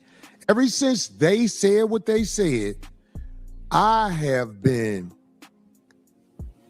They trying to get at me for real. Let me tell you something, what they do. Because they did this to Michael Jackson. They did this to Martin Luther King. They did this to Malcolm X. They did this to so many people. When they ready to come get you, they assassinate your character so people don't look at you as a human being. They look at you as a villain. So they're using mass media now to come holler at your boy. This isn't little weak bloggers. Little weak bloggers have been talking crazy about me ever since I've been on air. This has to be some type of mental illness that I'm not equipped to diagnose. This has narcissism or something, man. We told this man, hey, Corey, can you stop saying these nasty things about underage people? Now they're trying to kill me. Not trying to kill. Why would they try to kill you? Why would the Matrix be after you? Why would you include yourself in the same breath as Michael Jackson or Martin Luther King Jr.? We know why they wanted to take out like Michael Jackson, because Michael Jackson owned half of Sony ATV. Like Michael Jackson owned half of the publishing in the music industry that was worth $1 billion. That's why they wanted to get him out. He didn't own half. And once He owned a little bit over half of Sony. they got Michael Jackson out, they bought a catalog that was worth $1 billion. 30 years ago, they bought it for like $600 million 30 years later. That's why they wanted to take out Michael Jackson. They wanted to take out MLK because MLK was pivoting. MLK got caught up to the con game. MLK was now preaching is rich versus poor, and the rich was not going to allow the poor to wake up and stop fighting among each other. What exactly is Corey Holcomb preaching? What exactly is Corey Holcomb like disturbing that's gonna make the Matrix and the elite say, oh yeah, we need to get out Corey Holcomb out of it? Bro, Corey Holcomb is a ninja with a mic and a podcast, bro. That's it. There ain't nothing Corey Holcomb is saying that has people attention. And when I say people, I meant those people. And when I say those people, you know what I mean when I say those. There's nothing Corey Holcomb is putting out here. You said all them folks. You said, yeah, it was over half, and they paid off Michael Jackson's mom and gave everybody absolutely nothing. Well, no, well, Michael Jackson, it was a pimp move that Michael Jackson pulled. They were trying to drain Michael's pockets by having him going back and forth to court. And, they wanted him to sell that publishing and stuff like that. So they were running narratives that, he was broke. And there was documentaries, bro. There was videos of Michael Jackson, nigga, buying a fucking Egyptian sarcophagus made of pure gold. You know what I'm saying? Like, so, I really think he should have got buried in that, to tell you the truth. But anyway, Mike wasn't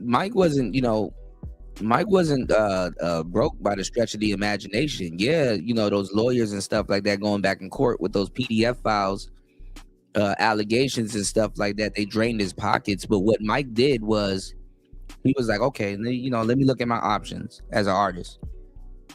I'm under Sony.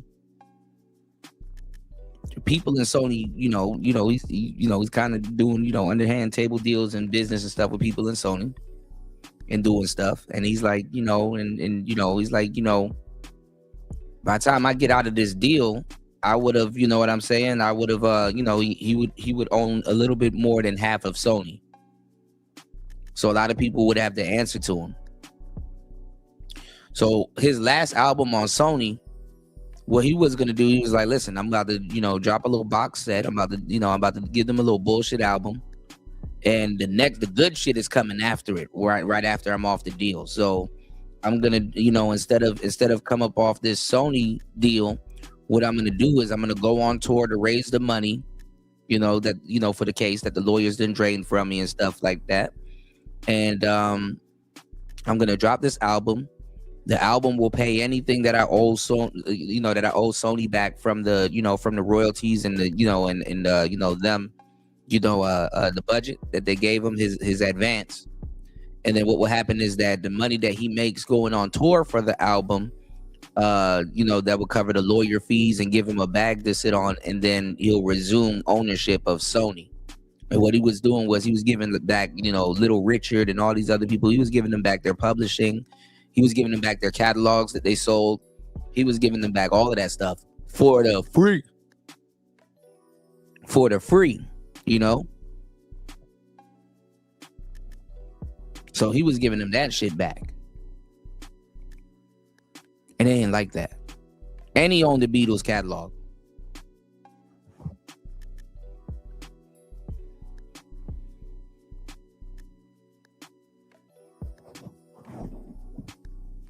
So that shit rubbed them the wrong way.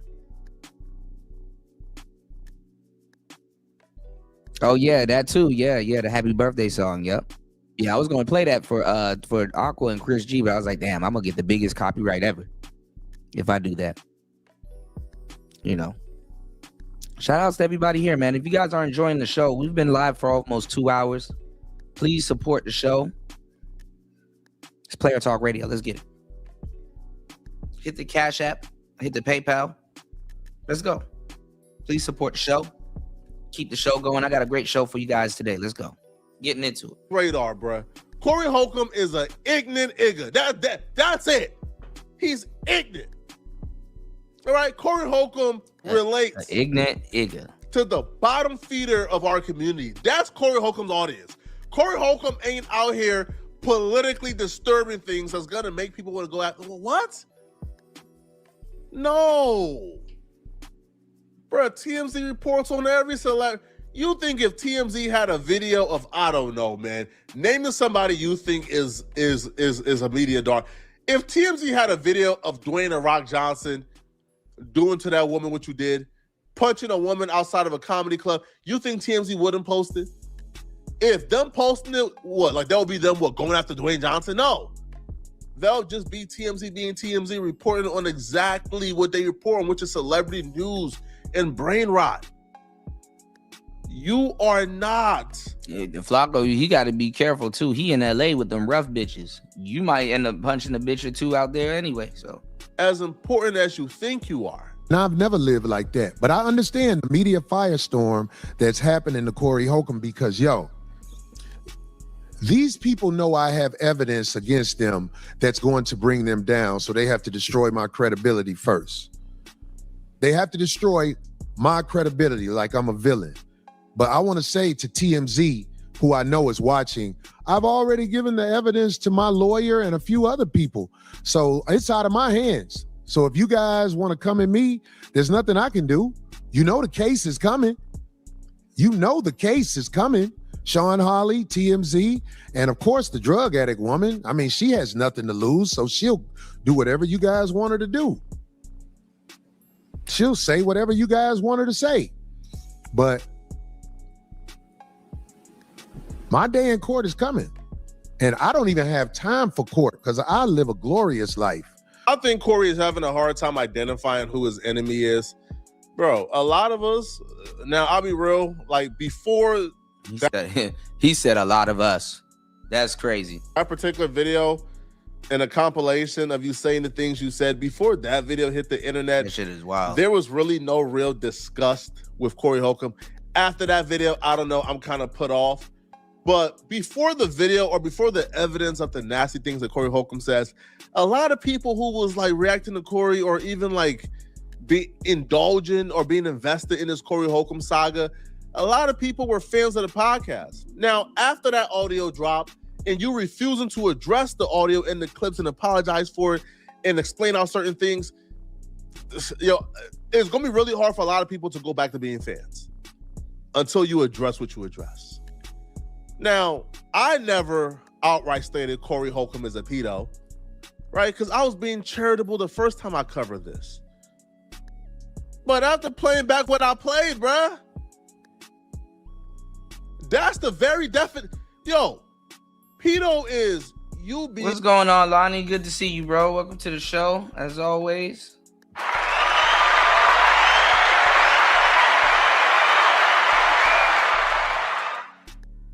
Good to see you, man.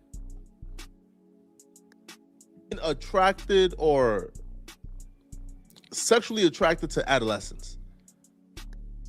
Corey Holcomb just says kid privates are the best privates. How would he know that if he never indulged? So I was being charitable the first time.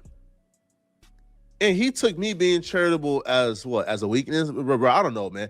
Listen, man, Corey, stop being dramatic, bro. All right? Address what you said and move on. It's really that simple, man. All right? But you calling me names, like, come on, bro. The entire internet has called me names, bro. Like, this not bothering me, bro. There's tweets with 10 million views out there making fun of how fat I am. Like, come on, man. Y'all let me know in the comment section, what do you guys think about this, man? Was Flacco wrong for reacting to what I reacted to? Let me know. Speaking in third person.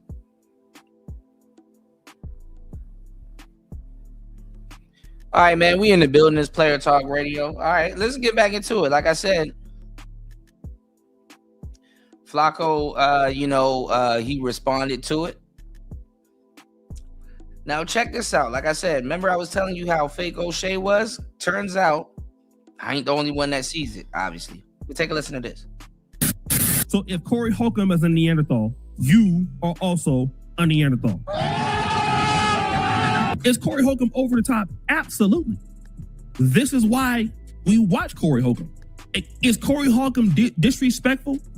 Absolutely. Like, when is he not? I mean, this is why you like Corey Holcomb, because, I mean, whether he means it personally, I think he's a good person. I have a lot of 5150 merch. You guys see I rock it on my channel. Look at all this D writing.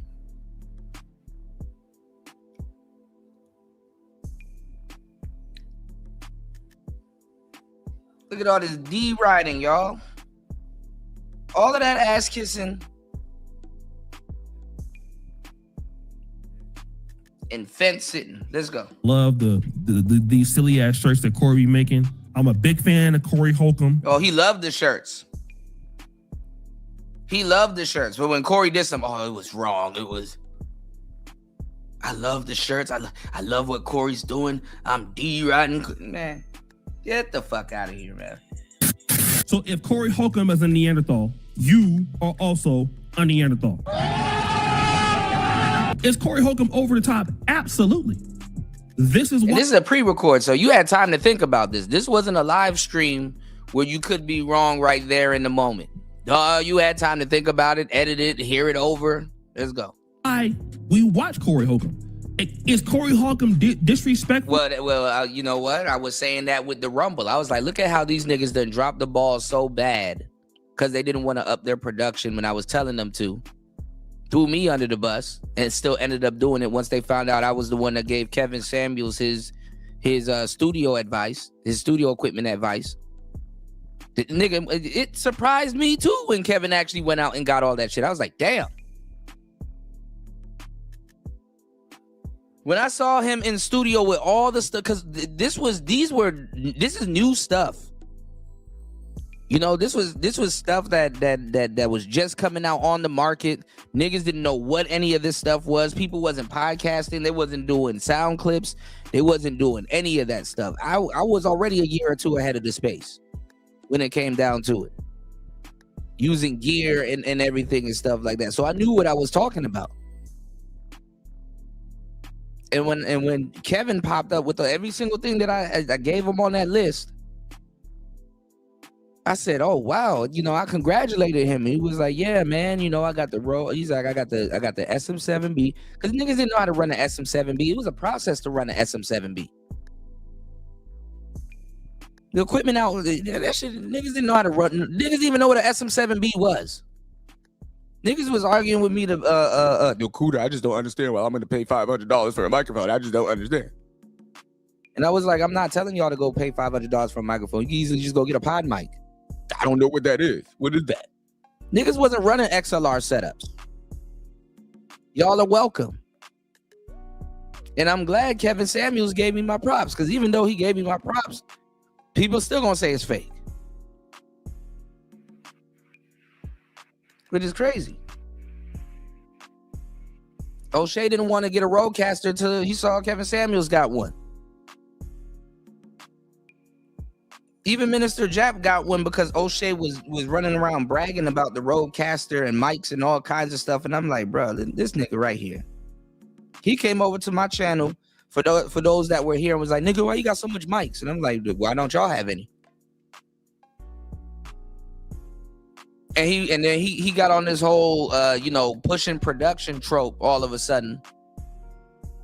And you know, and even when Pearl got on it, Kevin Samuels sold the list that I gave him to Pearl, and Pearl you know, benefited off of it also.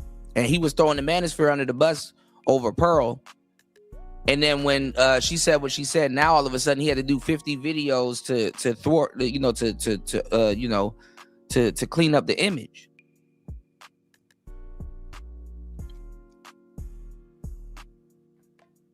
And niggas be mad at me because I want homage for what I've actually done. Yes, I would like homage for what I actually done. I would like to have my flowers while I'm alive. Yes. Yes.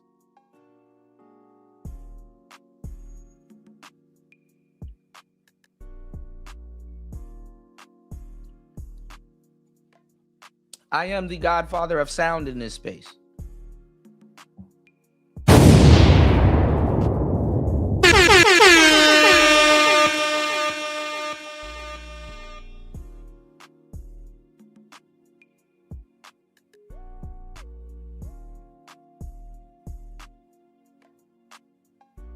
Yeah, y'all remember that? Fantastic of Mike's and Men's. It wasn't on the Bernard Riley's channel. It was on shout outs to my brother X over at the Prophet of Thought series. It was on Teapot, and I played it not too long ago. Guess what Fantastic did? He not using a Yeti, and he running his shit XLR.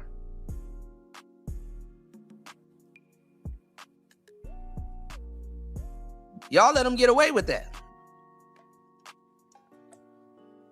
Then come over here asking me, man, where's Stream Team? Niggas fucked up the space. I'm still active.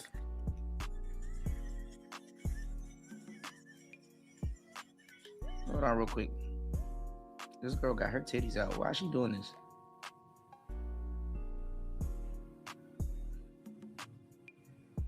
What's going on, Dragon? Dragon's Lair, what's up? Hold up. Don't send me no shit like this while I'm live. Hold up.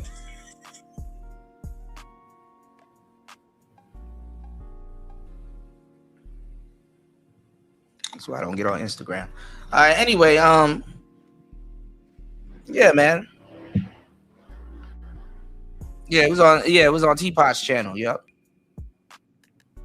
But let's go. Absolutely. Like, when is he not? I mean, this is why you like Corey Holcomb, because, I mean, whether he means it personally, I think he's a good person. I have a lot of 5150 merch. You guys see I rock it on my channel. I love these silly ass shirts that Corey be making. I'm a big fan of Corey Holcomb.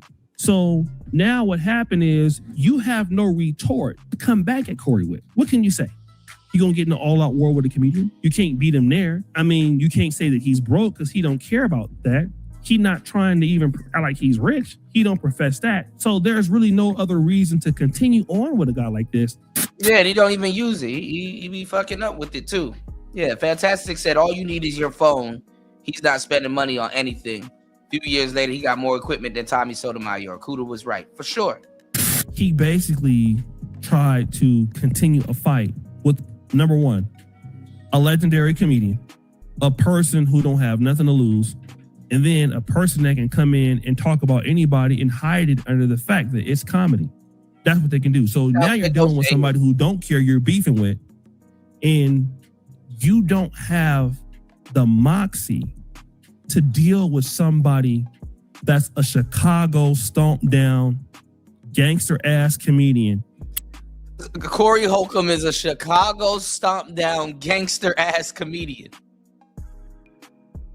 Oh yeah, you know I had to. I don't even think I got into the comments on this channel. Hold on, let's look at these comments right quick. Let me make this screen big right quick. real quick. Hold on, y'all.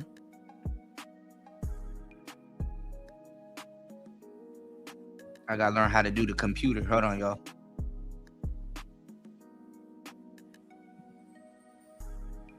Look at these comments.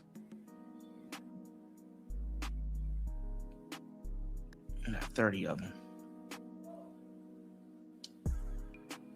O'Shea, I'm going to support my favorite comedian and buy his stuff. Corey, I hate that guy, and anyone who buys my merch is a fake mofo wearing it for street cred. Corey crashing out on his fan and income streams, which is not true. Who would wear his merch? He's just talking about O'Shea.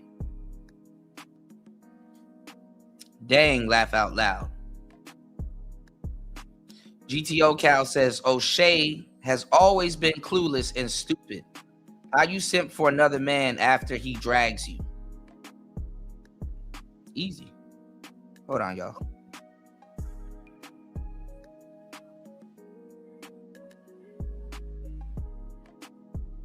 Let me see, was that on that or was that on this? Hold on, y'all. Okay, yeah, it's on this one. Give me 1 second. I'm gonna let this play and then we're gonna come right back. Gotta go pay a water bill. Y'all hit the like button, support the show. I'll give you your shout outs when I get back. Join the support train. Let's go. Stop the cap. Stop the cap right now. Stop the cap. That don't have no filter and will destroy anything in his path. None of us as content creators are ready to deal with somebody like, for the most part, Corey Holcomb, somebody that could just play dirty. All right. So one of the first things that I learned about YouTube is that nobody is your friend. Okay? Nobody, when you come into the content creator space, I need y'all to know that if you're looking to be a creator, if you're not one, you're going to learn this at one point or another, that no one is your friend when it comes to content creation. You will have people that will agree with you. You will have people that will pretend like they like your content. You will have people that will support you, but no one is your friend. You don't know these people. Y'all don't know them. I don't care how much they support. I don't care how much they say they like you. You don't know these people. Listen, there's only been one content creator. Now, listen, I had to subscribe to this dude because I said, this is the truth. We're going to run this back right quick, all right? Hey, yo. Hey, yo.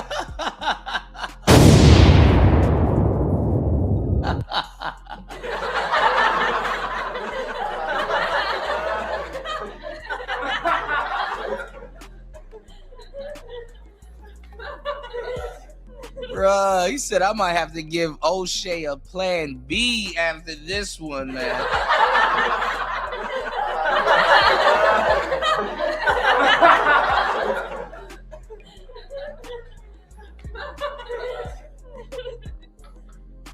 Bruh, that man was engorging himself with that man's meat. No homo, pause.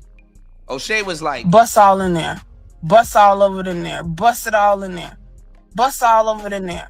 Bust it. Bust it in there. Bust it in there. Bust it in there. Bust all over it in there. Bust it in there. Bust it in there. Bust in there. Bust in there. Bust in it. Bust in it. Bust it. Bust it. Bust it in there. Bust it in there. Bust it in there. Bust it in there. Bust it in there. Bust it in there. Bust it. Bust it in there. Bust in it. Bust in it. Bust in it. Bust in it. Bust in it. Bust in it. Bust in it. Bust in it. Bust in it. Bust in it. Bust. Bust it in it. Bust in there. Bust. Bust. Bust in there. Bust in there. Bust in there. Bust in there. Bust in there. Bust. Bust it in there. Bust it in there. Bust it. Bust it in there. Bust it in there.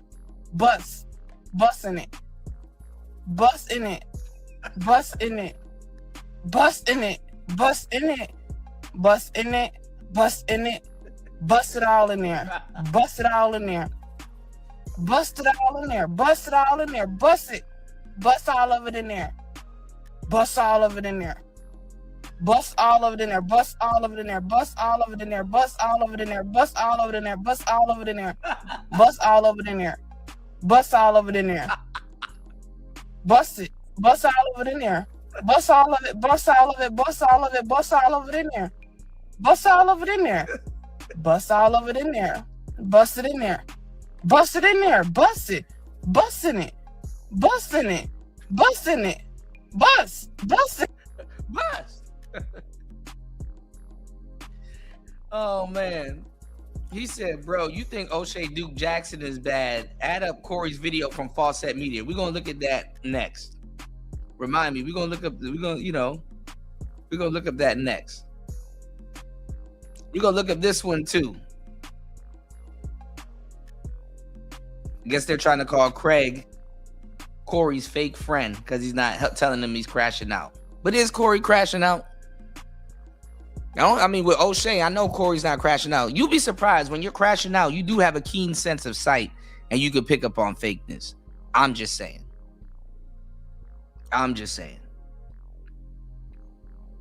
They call successful people crashing out all the time too, you know, because how dare you believe in your own damn self and was crazy enough to know that you could actually pull off what you believed in, you know. Nathaniel said O'Shea is a goofy in real life. Don Pito says, I don't know about that name, says, so glad somebody called this out. Look how long I've been calling this out. I lost all respect for O'Shea. I'm glad he showed his true colors. Spineless village clown and the brainless village bully need each other. I've always said, dude on Corey nuts all the way in Africa. Damn. This other guy said, watch Jackson's videos before you judge. He spoke on all you said. He didn't turncoat. He replied back, I've seen everything I needed to see from O'Shea. This dude was praising Corey and on his knees wearing his merch for Corey to show himself as the snake he is. It's embarrassing. O'Shea is a clown. Do you think he was bad? Check out Fawcett Media. That's what this guy keeps saying, okay? So we go check out Fawcett. I like Fawcett too, but I didn't know. But I think Fawcett knows O'Shea and Corey. So he probably made a fuckload of videos, quote unquote, trying to mediate, you know.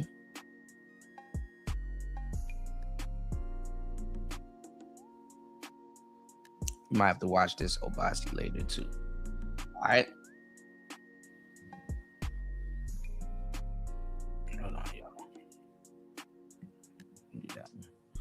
All right. Ant says, hero, laughed my ass off. Great content. I agree. None of them are friends. None of you content creators. None. This is true. How is Corey a legendary comedian? He is. Just say you don't like him. Can't name one Corey joke like at all. It's not about that. All right. This one says, that's why KS stopped talking to O'Shea. No real principles. That's true. And I think if KS was alive, he would be beefing with all of these guys or cut them off completely. They would be beefing with them. For sure. All these people, oh, Corey, KS was my friend and KS and all this other stuff. Nah.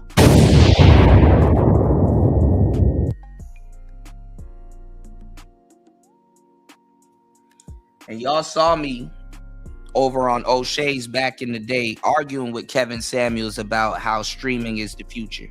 And he wanted us to stop streaming because he wanted to be the only one streaming. Come on now. I knew it was coming. As soon as O'Shea had an opposing opinion, I knew it wouldn't be long. Keep up with the great content. I'm also a YouTuber. Uh-oh. Who's this? She look a little cute, huh? Oh no, is her name.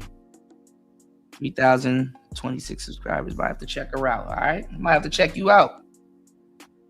Okay, see what you got going on. Bust all in there. All right. So she might be in the space.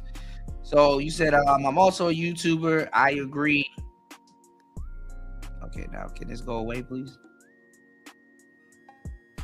Jesus Christ. Now I done went to her channel. See what she's talking about. Anyway, I didn't want to go to her channel, but okay. All right, cool. Let's go back.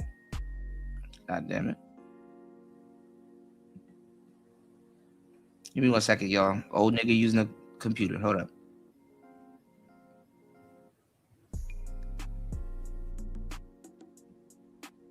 YouTube is horrible, y'all.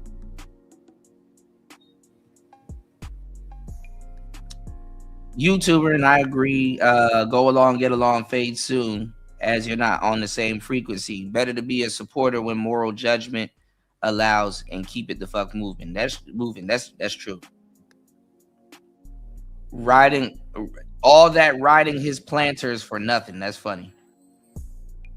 All facts. All right. Let's go. So if Corey Holcomb is a Neanderthal, you are also All right, hold on. a Let me catch up Neanderthal. on y'all comments real quick. What's going on, Larry?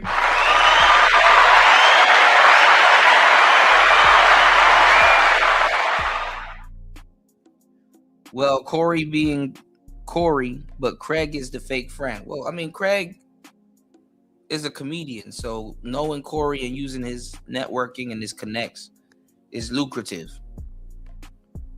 Corey crashing out, he's going off on everyone, even people like Darlene who ride or die for him. Well, Darlene is still with him. And sometimes, I'm not gonna lie, periodically, if you shit testing people, you do gotta crash out on certain people to see if they will ride or die for you. It's a shit test, but let's go. But you should already know. Not Gavin Samuels, bro. Is Corey Holcomb over the top? Absolutely. This is why we watch Corey Holcomb. Is Corey Holcomb disrespectful?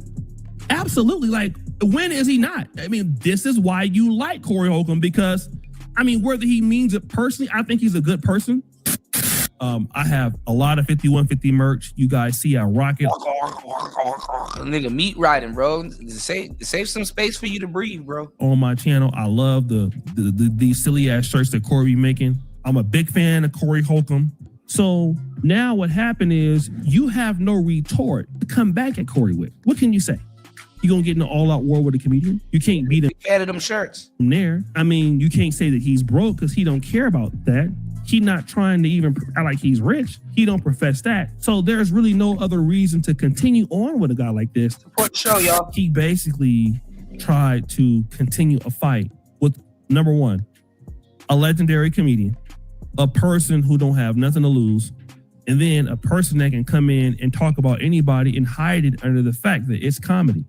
That's what they can do. So now you're dealing with somebody who don't care you're beefing with, and you don't have the moxie to deal with somebody that's a Chicago stomped down gangster ass comedian. Stop the cap. A Chicago stomped down gangster ass comedian.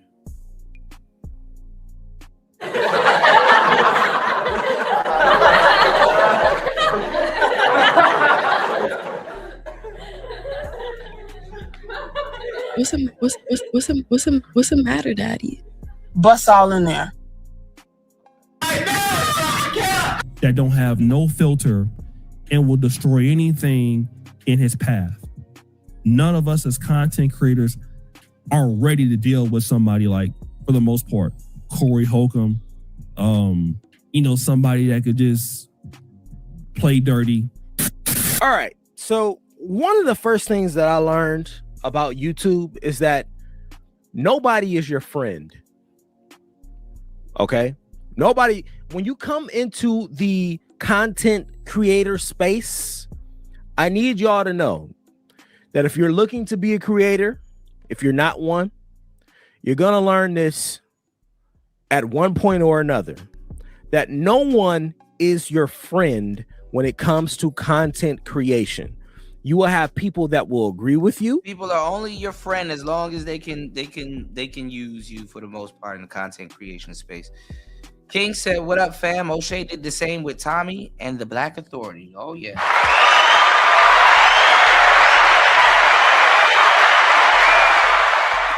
Welcome to the show, King. I'm telling you, man. Listen, man.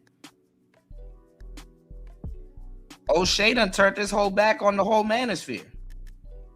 Real ones don't. We didn't see this coming. You will have people that will pretend like they like your content. You will have people that will support you, but no one is your friend. You don't know these people. Y'all don't know them. I don't care how much they support. I don't care how much they say they like you. You don't know these people. Listen, there's only been one content creator on YouTube that I ever was going to or would want to collab with, and that was Pocket Watcher with JT. JT was the only one that I actually thought about and would probably create content with. And he was probably one of the first early ones that actually reached out to me and supported me. But he's the only one. Other than that, I really have no desire to create content with other people on YouTube. I have a desire to create content with people that are in my circle, but I don't have a desire to create content with other people on YouTube outside of JT, really, honestly. Just because there's nothing that I know from watching people clash on this platform that the friendship shit, these panels and all of that, people are only friends for as long as they're getting something out of the deal. That's what it's come down. That's what I've been shown the most. Take this entire Anton Daniels situation. People are saying that it looks weird that the chick that he was running around with and at basketball games with and shit like that, Mika, I believe that's what her name was. People are saying it's weird that she's not around anymore. It's not weird. You saw what happened. She is around, but you gotta lay low a little bit. You saw what happened. Mika was there with Anton apparently when he went onto Corey's platform, and Corey ended up calling her a bitch and telling her to get the fuck on and don't bring her back. And then she had some type of weird reaction to it afterwards where she was still like, oh, I don't have any vitriol for Corey. Even still, I don't have no, really? After he talked all this shit about you, not only your man's Anton, but he talked the shit about you too. You don't have you don't have nothing bad to say about the 5150 show? He had no reason to do that. And he's still talking shit about me. They all using them. Corey still ain't let up. I thought that was weird. I thought that it was weird that she didn't stand 10 toes down for a homie, Anton, who she literally came there with because she was apparently told that at some point she was going to be on the show, but then I don't know who reneged. I don't know if, wires got crossed somewhere. It didn't happen. But that right there, the fact that Mika is no longer around, apparently, maybe she's, taking a break. Maybe she'll be back. Maybe she'll rejoin. Who knows? But again, it just leans to the fact of what I know about content creation, and is that this space is very, very tumultuous. And so when you get on here and you start advocating for people that you don't know, and you start getting on your knees, in the case of O'Shea Duke Jackson, who has been on his knees for the past month for Corey Holcomb. This guy, I kid you not, this guy has made so many videos about Corey Holcomb. Hold on. See, now y'all gonna make. He was obsessed. It was an obsession. It's like more than 50 videos. To this day, he's still making videos about. To this day, he's still making videos about Corey Holcomb. Yeah, you just sit up there and say, explain. You know what I'm talking about, man. He's fighting people. You know we've been fighting 400 and still fighting to this day. To this day. To this day. Me. Now I'm gonna pull it up. Just type in Corey Holcomb. Let's just type in Corey Holcomb on O'Shea Duke Jackson's page. I'm just curious. Don't be. 1, 2, 3, 4, 5, 6, 7, 8, 9, 10, 11, 12, 13, 14, 15, 16, 17, 18, 19, 20, 21. He's still in 2 days ago. 1, 22, 23, 24, 25, 26, 27, 28, 29, 30, 31, 32, 33, 34, 35, 36, 37, 38, 39, 40, 41, 42, 43, 44, 45, 46, 47, 48, 49. I don't know why that Kevin Samuels video is there, so we ain't gonna count that one. I All right, now they're going into the videos where he says Corey Holcomb in the when these videos come up and his name is not in the title, his name is in the transcripts. Some free game. Let's go. 49. No, it's 50. This dude has nearly 50 videos all about Corey. To have 50 videos dedicated to somebody on your channel. I mean, granted, he has nearly 9,000 videos. So I guess only 50 videos out of the 9,000 is a very, very, very small margin considering, right? Obviously. But the point is, O'Shea Duke Jackson has made video after video after video about Corey Holcomb.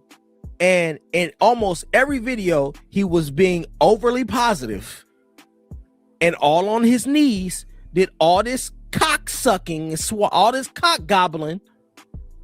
Sword swallowing is crazy. Y'all ain't got no sense, you black women. Sword swallowing is crazy. For Corey Holcomb. He wasn't even getting paid by Corey. He was just doing it, I guess, just cause. Maybe it was for the clout, maybe it was for the attention. But if you know O'Shea Duke Jackson. What's going on, Miss V?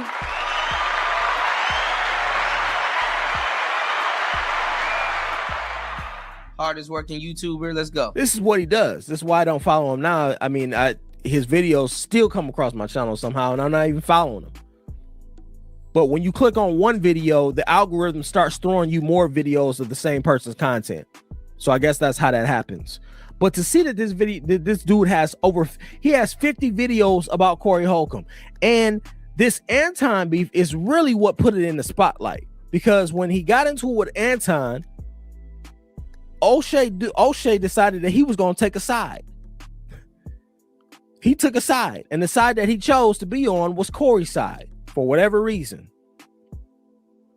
So he started making all these videos talking about Corey, talking about how great Corey was and how he was a gangster comedian. Yeah, because it was. I'm not kidding when he said it. I'm not kidding. It was the shit on Anton. And it's like in a sea full of fake YouTubers, you gonna realize that your friend, you know, the enemy of your enemy is not your friend necessarily. And that's crazy. He literally said this in one. He said, you know, Corey is a gangster ass comedian. Gangster ass comedian. What the fuck? What is even a gangster ass comedian? What does that mean? What does that mean? What is that? But anyway, he was trying to paint Corey as oh man, Anton done fucked up now. He pulled up on a Chicago gangster comedian. He pulled up on a Chicago gangster. He should have known where he was at. He was at the 5150 show. He made all of these rants and all of these. And man, George Macon and all them other people that rides O'Shea. Now all of a sudden, Corey Holcomb needs help. These videos on his knees for Corey, taking his side, backpacking for him, all for Corey to turn right around and call this man an African scammer. See, this is why it pays to have integrity. I mean, like I said, O'Shea not in the streets. He don't know what the hell going on. He just latching on to whatever is hot at the moment and then gossiping about it.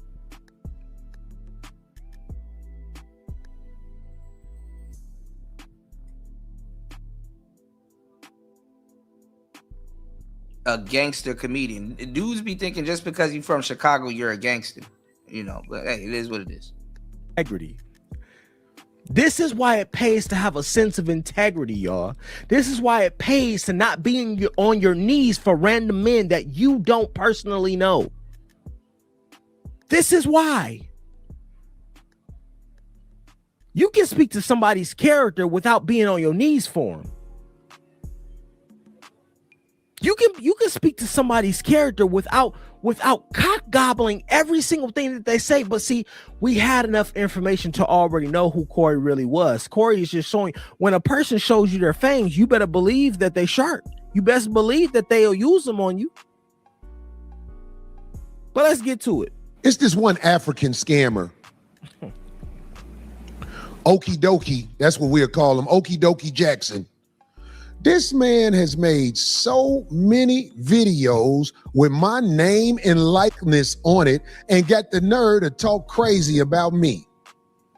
This man said, I need to tell my lawyer what. I was like, he telling law now? This is a motherfucker who couldn't hang with the streets out here in motherfucking California. See this, Miss V? So he moved back to a place where you only need 2 haircuts a year. This motherfucker wear my gear for street cred, but act like he doing me a favor. Talking super crazy like he is a lawyer. You all gonna see. Dog, you wearing this man's gear? No, I'm pretty sure he grew up in a GD neighborhood. Don't get me wrong. I'm pretty sure he grew up in a GD neighborhood.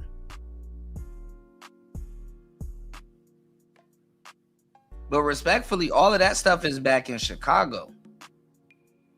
You know, I've seen New York cats get them paws put on them wherever they go. I've seen Chicago folks get them paws put on them wherever they go. Them the 2 niggas that quick to tell you where they from. Man, I'm from New York. I'm from Harlem. I'm from here. I'm from Brooklyn. I'm from Bed-Stuy. I'm from,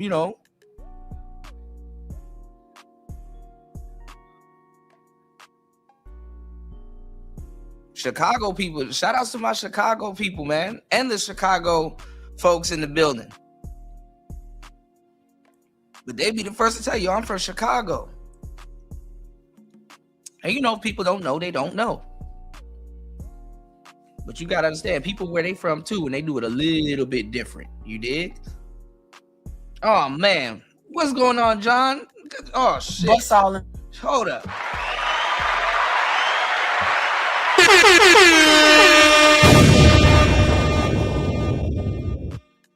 Bro in the building. Good to see you, man. Happy New Year, man.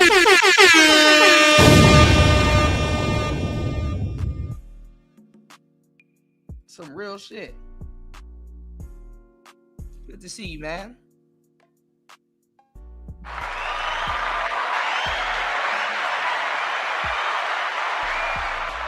Player Talk alumni in the building, man.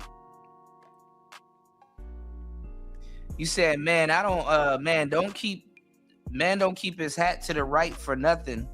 You said, I rarely see a GD get pressed though, no matter where they from. I see some GDs get pressed. I see some Black disciples press some GDs. I've seen some GDs from New York get pressed too. But shout outs to the GDs, man. They in the door. Ruga just dropped some fire shit the other day, and he just dropped another song I need to check out. Shout outs to Ruga and everybody. Wooski and King Yella into a beef right now. It's funny. All right. Shout out to my bro Lonnie. My bro Lonnie said, growing up in a tough neighborhood don't make you tough. And they find that out very quickly. That don't make you one of them ones. It just made you somebody that grew up in a tough neighborhood. You might be hip, but you need to be hip enough to know your limits, and I understand that you might not want to look like you might not want to embarrass your neighborhood or your folks back at home and shit like that if pressed and shit. But like, bro, what's in your limits,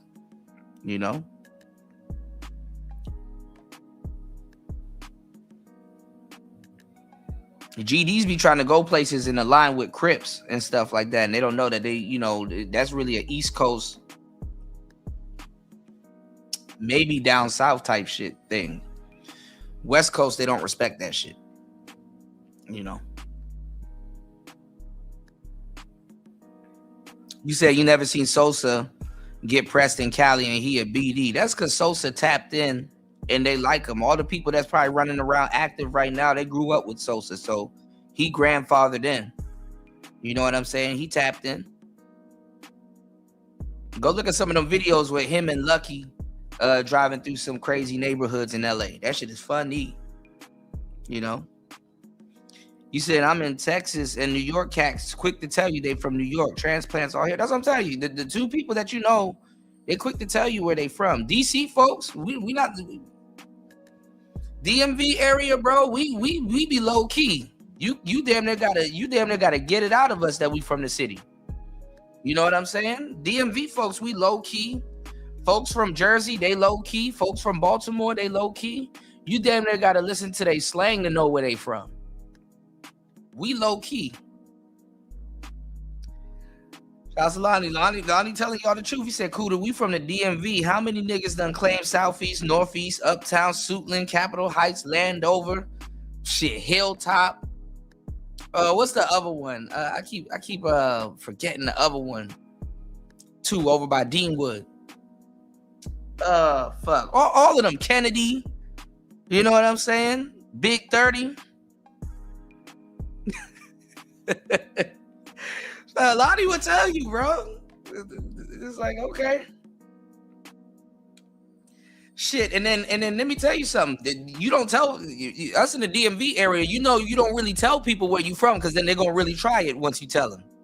Just be like, I'm chilling. You know, in the DMV area, yeah, it means that you know how like I was gonna use an example, but it wasn't a good example. That's like a worldly example if you travel, because you know if you from like Ireland or Australia or from the UK and stuff like that, when people say fuck off, they mean it in a different way. But in the DMV area, you good means a bunch of different things. Like a nigga be like, hey yo, you good? That's one thing. And nigga be like, hey, you good? Or a nigga be like, yo, I'm good. You know, or whatever. You good means a lot of different things. Or you yeah, you know, or you know. You already know. You know, so it's like, you know, nigga be like, yo, what's up with you? You yeah, you good? You know what I'm saying? You know, you gotta figure out the gesture, you know. So, you know, shit. Even what's his name? Alpo done came to DC and got spanked. You know, niggas be getting spanked and sent home. So, you know. Yeah, Sosa got to be tapped in with the Bloods and the Crips, though. You know, mainly the Bloods, though. If he rocking the flag, but he tapped in with the Bloods. He tapped in through Gucci and all of them and all them other people. You know, industry Bloods and stuff. So he good. You said you right about that. You right about that, Kuda. DMV people will not tell you where they from like a motherfucker. Yeah, and then you know sometimes you know. Niggas be from Maryland and they like, yo, I'm a Meezy. You know, I definitely am a Meezy, but, you know, they just tell you I'm from the DMV area. That's all you need to know. They're not going to tell you which part of Southeast they from. They're not going to tell you if they from up top. They're not going to tell you if they down South Side, PG area. They're not going to tell you. We move like that. You know what I'm saying? But plus, let me tell you something. Anybody in the DMV area will tell you some shit. We think everybody trying to set us up. That's how we move. We move with our head on a swivel. We assume everybody trying to set us up. You send somebody a friend request on Facebook, yo, who sent you? Like we everybody ordering pizza to us. We think everybody trying to set us up. You know, so go figure, you know.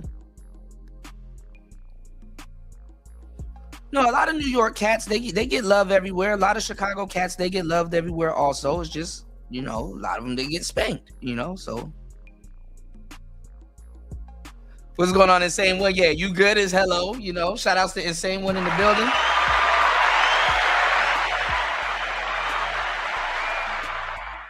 You said I gotta say the Serenity player because all of these transplants straight fucking up the cost of living for sure. You know, yeah, you straight is another one, yo. Yep, Kennedy, Lynch Mob, yep, East Street, Seat Pleasant, yep. You know what I was playing on the last show, Lonnie? I was playing a reaction band, Dora, from back in the day, bro. Yeah, Alpo got spanked, they kidnapped. Half the shit he snitched on came from the DMV area. You know? We paranoid, we shell-shocked in the DMV area because a lot of, you know, niggas ain't living right. So we just think everybody trying to set us up. I hate to say it, but it's just the truth, you know? Yeah, you already know. You know. You said the Hughley, the Democratic shill is a blood. It's tatted on them. Yeah, a lot of these crews got comedians. You know, Lil Duval was T.I. He was a Grand Hustle comedian.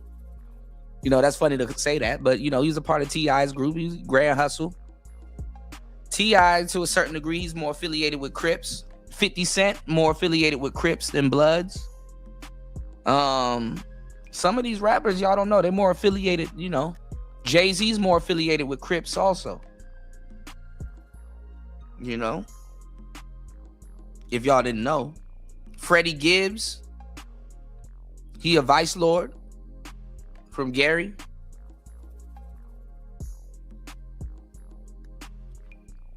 Hell yeah, you know, I got folks that don't trust the delivery drivers in Same One. They send it to a house down the street.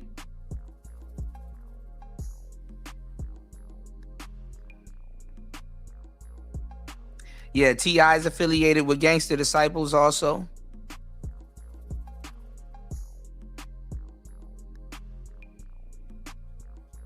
That's why when Ross got into it with Jeezy, with Jeezy, guess who went to go see him? Gangster Disciples.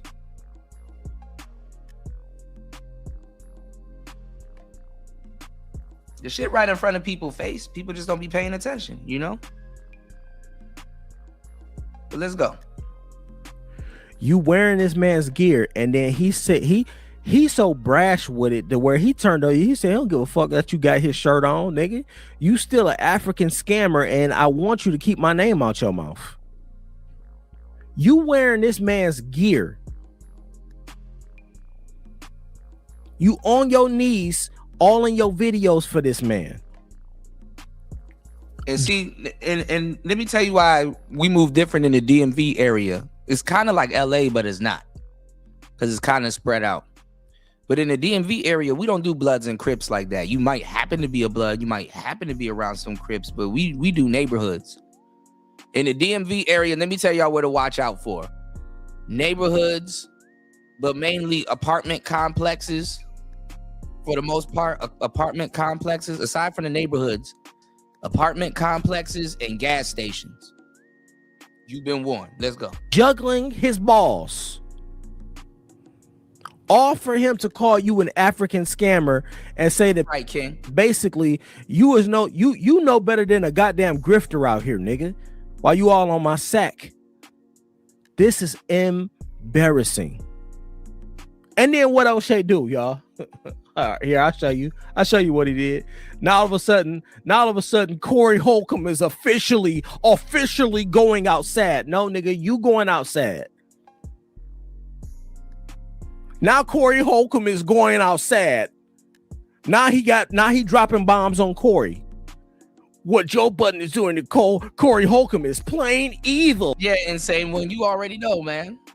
You already know. Corey Holcomb just dropped this on leaders. You see what I mean? These people are opportunistic. That's all they are. That's all they are. They'll pretend to like you. They'll pretend to be your friend. It's cool as long as you. This is the way black culture.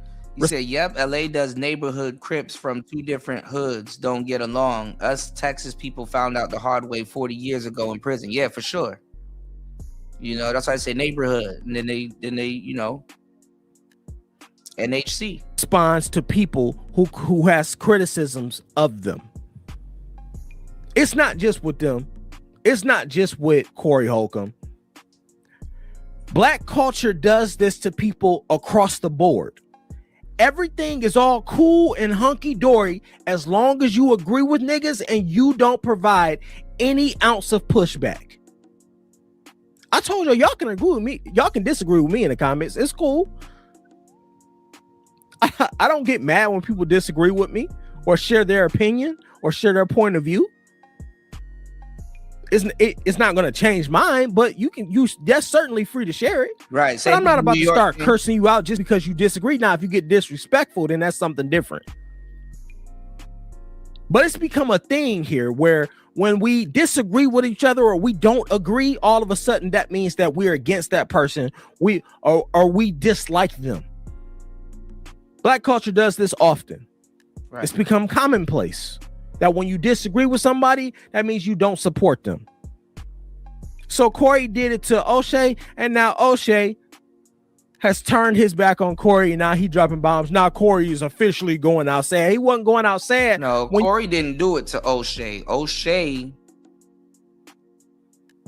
thought he was smart and was sneakily doing it and making a bunch of videos using Corey's O'Shea tried to throw Corey under the bus for $1. Even if that's your friend, you don't have to keep putting his face on your thumbnails and your videos and stuff like that. Even if you're talking positive about him, there's some disrespect in that, because it's like, bro, if you're gonna be using your friend's face on all of them fucking videos, call the nigga, email the nigga, Morse code the nigga, send the nigga a messenger pigeon. You can send him a messenger pigeon. Message him on MySpace or Black Planet. Reach out to him.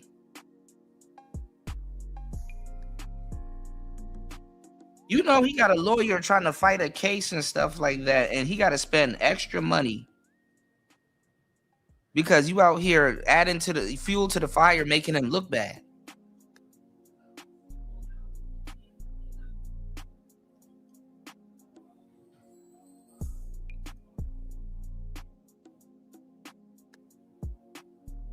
King. Yeah, Black Planet. Yeah, reach out to him on Black Planet. Shit. Shout outs to everybody here. Much love to everybody in the building. Please show some love and support the show. 2 hours and 50 minutes into the madness. You can support the show at $PTV 888. That's $PTV 888. Please join the support train.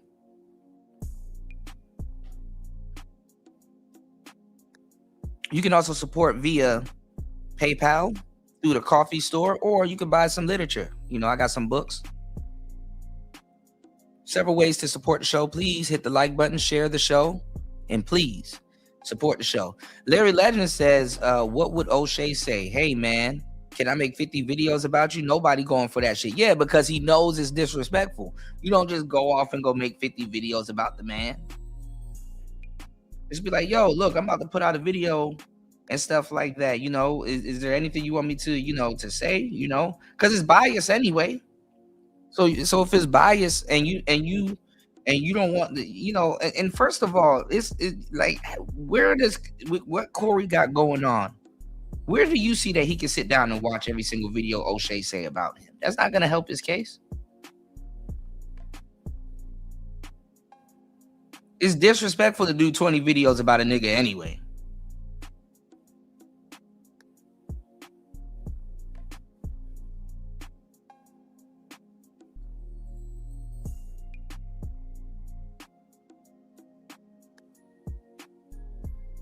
And all the people that would give, and like I said, I like O'Shea, but all the people that would give O'Shea his props know how much of a they know he does a lot of fuck shit. He's not a genuine friend. And like I said, if Kevin Samuels was alive, 1,000% they would be beefing, or he would have fell out with him or Obsidian or anybody else. Because in the beginning, they didn't believe in Kevin Samuels. They were running around here calling him gay too, or moist, whatever word you want to use. But now all of a sudden, because Dead Man Can't Speak, everybody your friend. These niggas are the bitches crying at the funeral that never really fucked with him. They were never officially the side bitch.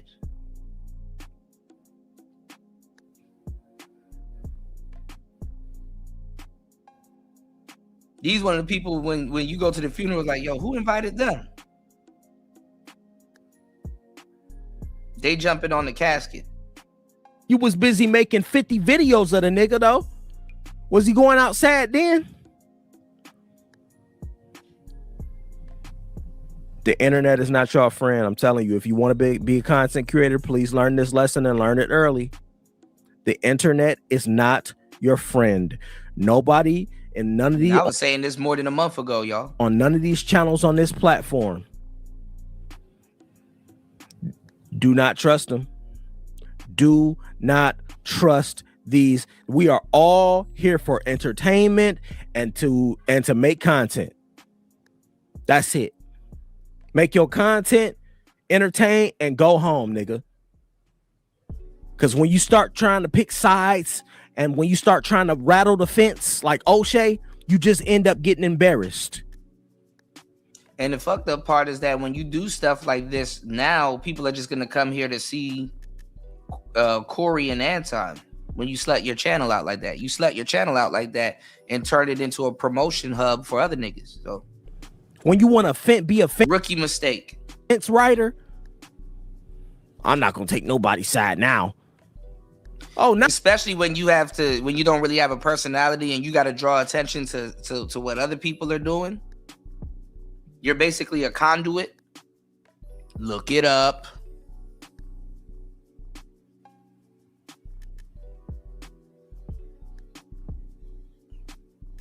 And that's why I don't like exposed and gossip content anyway. Those are the worst type of audience anyway. Those are the worst fans anyway to have. So now you don't want to take sides. Now you want to be in the middle.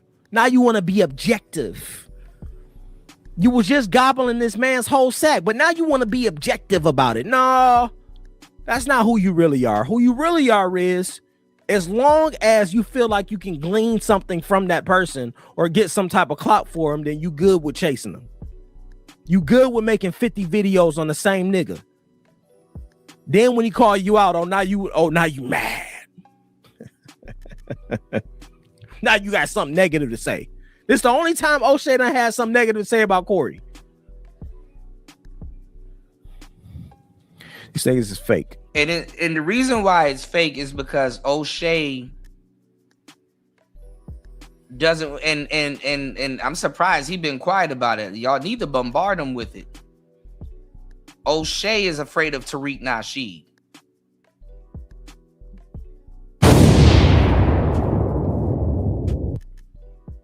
O'Shea is afraid of Tariq Nasheed. Tariq Nasheed can take O'Shea's black card.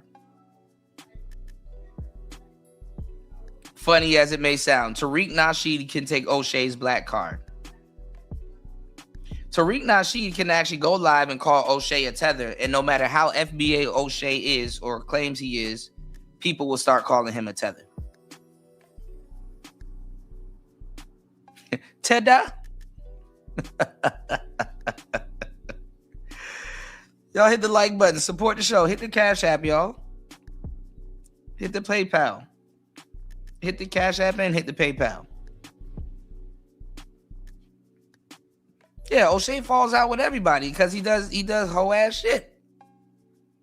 Come on, Jay. You've been here the whole time. You have a wrench over on O'Shea's channel. You've been here, you know. Shout outs to Jay. Jay, nigga, me and you were there when I was arguing with Kevin Samuels. Me and you damn near, and everybody here that was here when we was here, are fucking Manosphere trophies. You was there when I was when me and Kevin Samuels got into that heated argument. Nobody went up there. MOT didn't take his scary ass up there. Fantastic didn't take his scary ass up there. None of them niggas took their scary ass up there. It was me that hit the link, and it was me that was arguing with Kevin Samuels. He was telling us not to stream. And I was like, boy, you streaming is where it's at.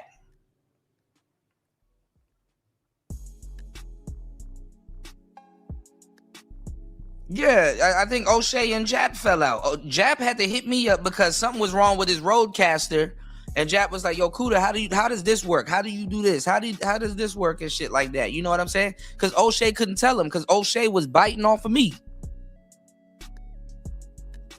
O'Shea promote everybody. He do 50 Corey videos, but he don't do 50 videos about how you should subscribe to LAR movement and all these other people he will take credit for if they take off.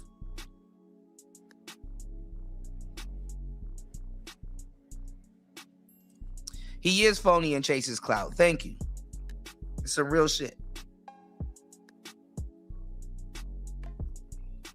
And listen, I'm gonna keep it a thou wow with you. Niggas can be phony. Niggas can chase clout. But if you feel like you're in the manosphere and you're around guys that's talking about accountability, and you know what I'm saying, I'm doing this for my brothers, or you know what I'm saying? Like, there's a difference if some nigga at work or some nigga at church, or well, not church, because church is one of those places. But there's a difference if some nigga at work or some mechanic or somebody that you hired, or let's say your I don't know, like just some random people that you encounter on your day to day. You know, the bus driver or some shit, some nigga that don't really have no really attachments to you. It's okay if they're phony and they're fake. But if you go to church, you don't expect somebody that's God-fearing and blah blah blah and telling you about God, and they're supposed to hold themselves to a certain standard. You don't expect them to be doing some asshole shit.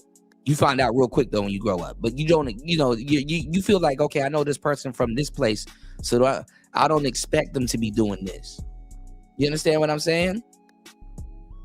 It's like you go to the manosphere and they're about brotherhood, they're about integrity, they're about, they somewhat know or on some red pill principles, and hey, men don't move like that.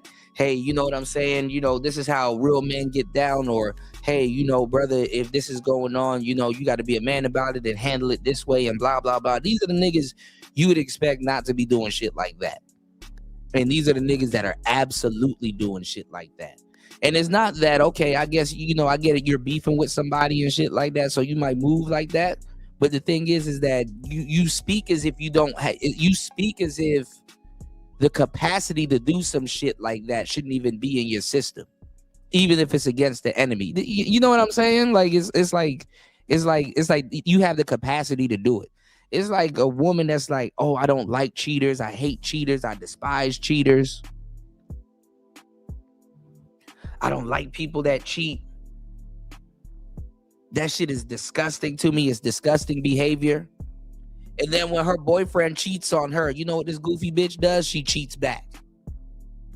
Instead of having integrity and saying, no, let me just leave that situation alone because I'm so disgusted with cheaters, I wouldn't even do that back to somebody that I liked. That's how the shit is. It's like you a bitch. It's like you a hoe.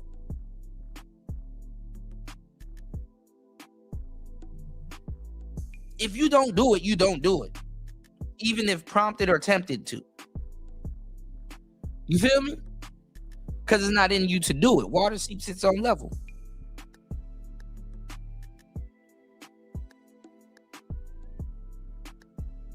Especially to another brother. And then I can see if you do it and be like, all right, I was being petty, and then stop. And then completely stop. Or just leave it alone.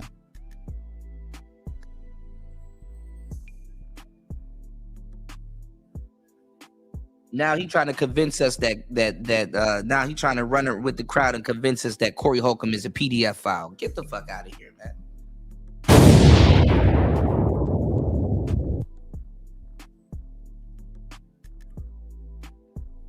And it's like, nigga, we can see you, right?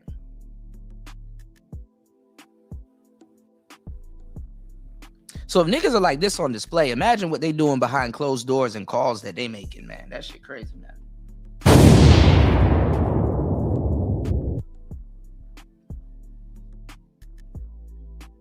Yeah, Young Jay, for sure. This is true.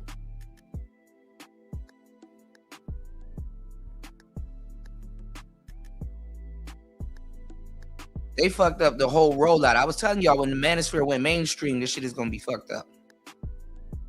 Niggas didn't want to listen to me. I was telling y'all to go get some gear and all this other stuff. Now you got new niggas in here. And they can give a damn less who pioneered anything.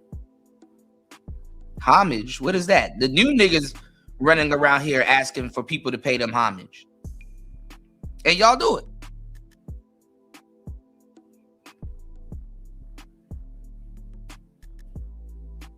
3 hours and 3 minutes into the madness. If you guys are enjoying the show, please hit the Cash App. Please hit the PayPal. Trying to take the show to the next level. Please support the show. Heavy-handed. Overly.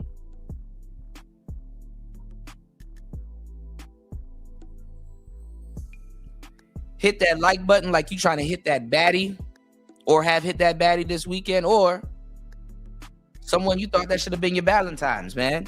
Hit that like button. Bust all in there. Hit that like button. What's the matter, Daddy? Let's get it. Player Talk Radio.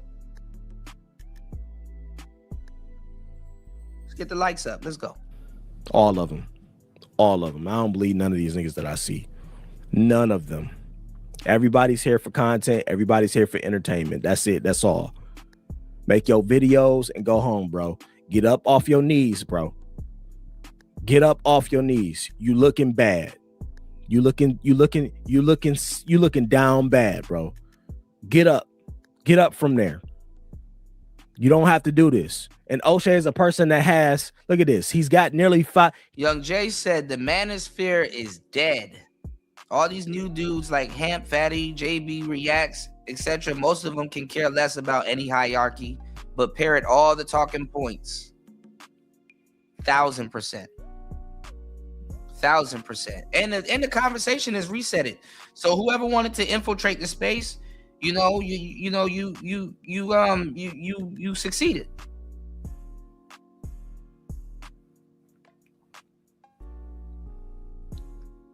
All of this shit is surface level. All these little talking points and stuff that they stole, all that shit is surface level.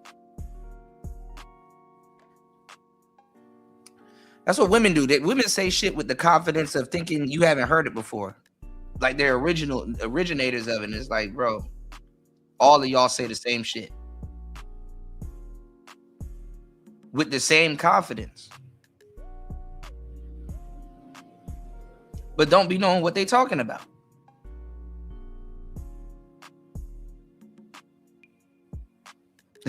You said the Manosphere doesn't die till Black Pill Jesus go away. You got to position yourself as the Morpheus of the Black Manosphere. But then again, Morpheus was actually a villain. Morpheus wasn't actually a good person in an alternate reality, y'all. I'll be the Oracle. Yeah, Paul Pierce parroting our talking points. Gilbert Arenas. You got basketball players and rappers moving in trying to be like us. It's like, bro, man, come on, man. Let average people have the fucking floor, bro.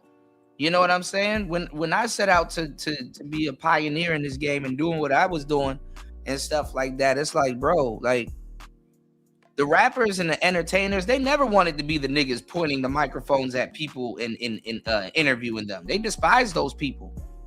Oh, they don't ever ask us any real questions, and they're like those people was close to the paparazzi to them niggas.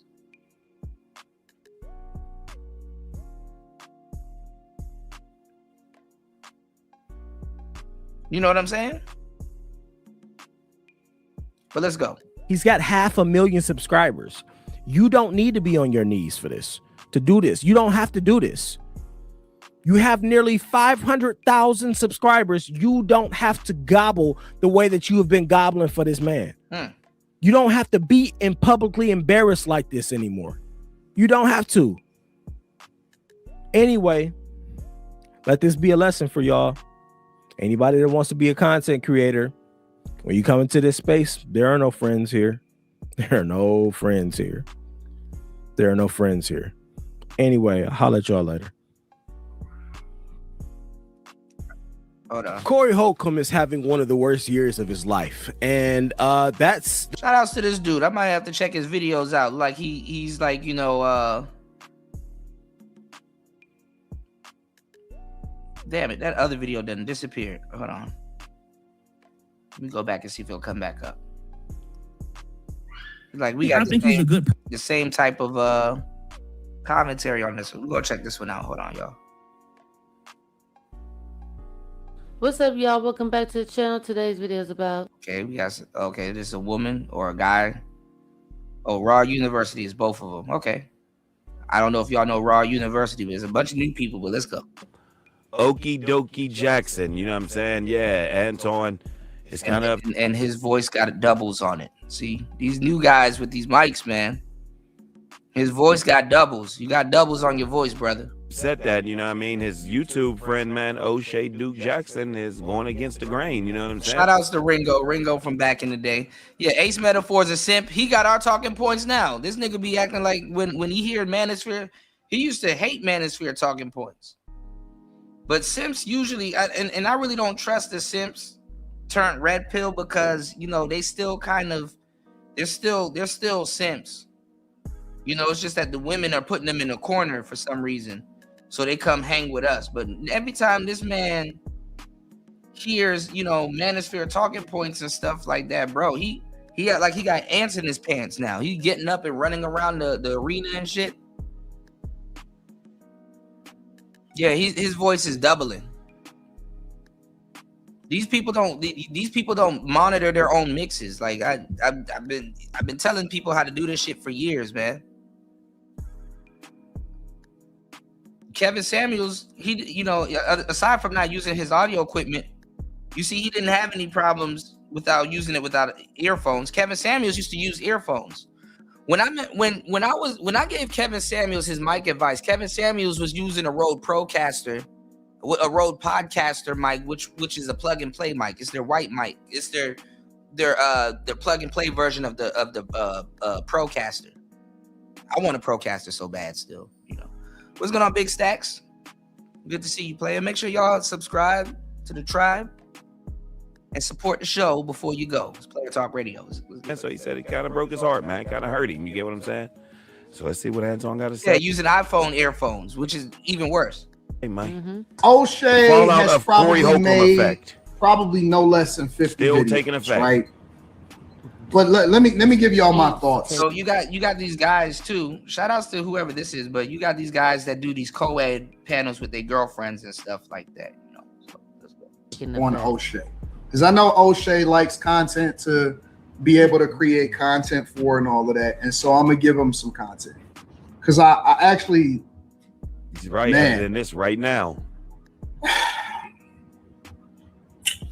Well, me and O'Shea first. So, Anton Daniels, yesterday, it was a situation. Like, you know how he's about to come with, he's about to be chopped in half. He's going to have this part. You saying, so I'm going to give him some content. I guarantee you he's coming with this tomorrow. It'll be out by tomorrow. Watch. O'Shea Duke, the follow-up is coming right out. First He's became editing familiar right with now. each other and we connected. Was editors. I had so much love and admiration for O'Shea. O'Shea was one of the rare people that actually had my phone number. And we would exchange, I guess, pleasantries, or we would talk occasionally, not that often. And I think that we bonded a little bit more around the time that Kevin Samuels passed away, because it was a time where everybody that had any type of relationship with Kevin whatsoever, we kind of came together, right? Or we kind of seen things a certain way. And I even took some insight from O'Shea. Like, we had a conversation and he was telling me some things about how he monetizes and he does his YouTube channel and stuff like that. And I implemented some of that stuff. And I even shared it with some of you guys inside of some of the mastermind sessions and stuff. And it kind of broke my heart because, and let me tell you why. It wasn't that we've ever met in person before. It wasn't. But it's certain people that you interact with over a period of time that you kind of have a greater affinity for, a greater level of respect for, because... See, this is the thing. A lot of you new cats coming in here, including Anton, y'all come in here and y'all don't do y'all research. You never did. Niggas never did, for real, for real. You probably watched some of these people that y'all are repeating, but y'all never did y'all research. You never did your research.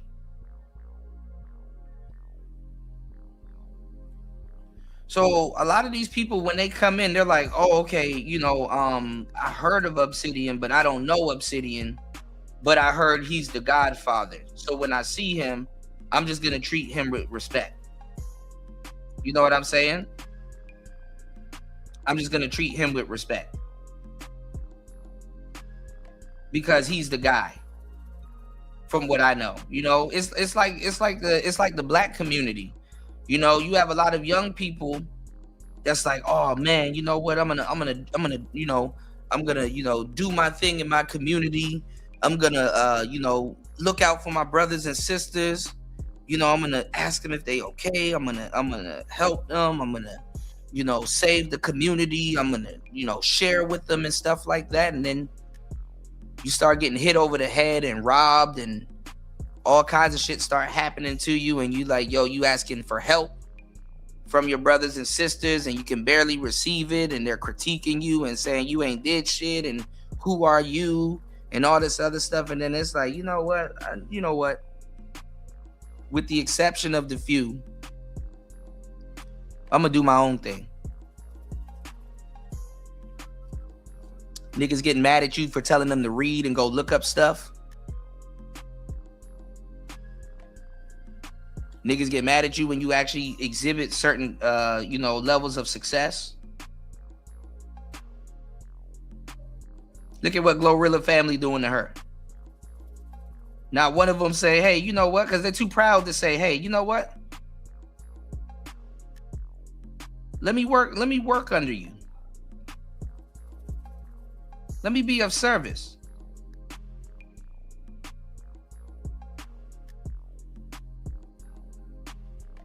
Y'all hit the like button, support the show. All right, this is something that I'm working, giving y'all some great game. All right, y'all support the show, y'all. All right, I'm working just like you guys are. All right, definitely throw something on it. Support the show. I got you guys. But yeah, you find out you really find out what's up. You know, you find out like, damn, this person ain't what I thought they was, or damn, this person. Like they said, don't meet your heroes, I guess. Jay said all these dudes had a relationship with KS. Not one collab. Except MTR. Yeah. KS had to reach a little bit higher. Because Kevin knew what dudes in this space was prone to do. Kevin knew who rocked with him and who didn't rock with him. That's why I'm surprised he took my advice.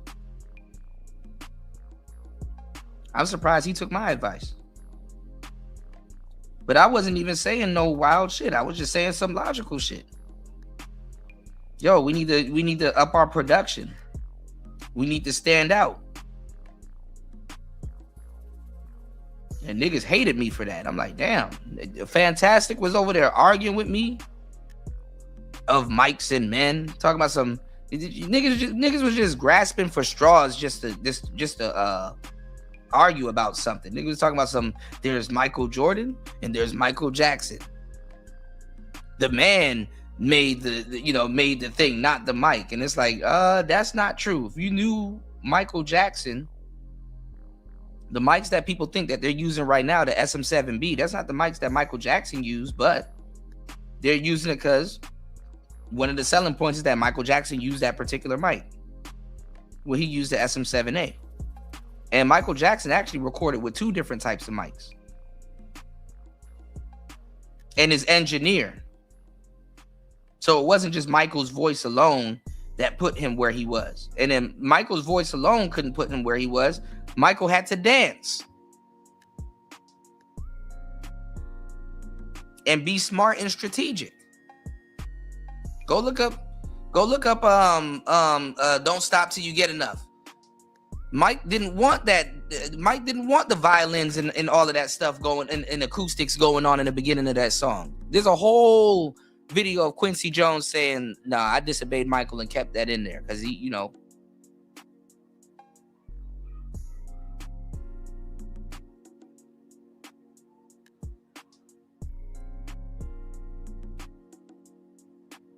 So niggas didn't know what the hell they were talking about in this space.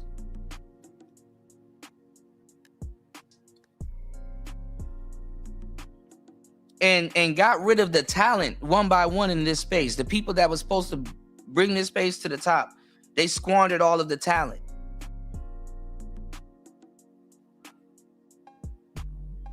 And when one of us take off again, all of a sudden, these niggas gonna come out the woodwork. I remember this guy. I remember when I created the Negro Manosphere and he was in my Negro. No, I wasn't in your Negro Manosphere. Don't do that. Don't do that. They just waiting for you to. They just waiting for you to pop off before they start trying to take credit for what you've done. Jealous individuals. And then niggas, it ain't even Freudian slips. Niggas will be like, oh, I like this person and he passed me up. Why do you got to mention somebody passed you up? Why is anybody passing you up? As if you were competing with them. It's like, okay, I'm not competing with you, but for some reason, the statements that you're letting out is showing me that you're competing with me for some reason. When I didn't even look at the situation like that. Watch people like that. But they be like, I'm so happy, I'm so happy for that. What's the saying? I'm so happy about that for you, or something like that. Pay attention. Pay attention. Because see, even in your small group of friends and stuff that you guys have, when you're struggling and you're broke, you're very safe to them. They don't give a fuck about you. You're very safe to them. But when you buy a mansion or you buy a Lamborghini or you get something and stuff like that, you know what I'm saying? Now all of a sudden it's a testament to them. You better watch out for family and friends like that, because they're competing with you and stuff like that. If you get a Benz, they got to get one also. Why are they uncomfortable? Because you got a Benz. They don't even do things to get a Benz. They don't even go places that require them to have that type of vehicle.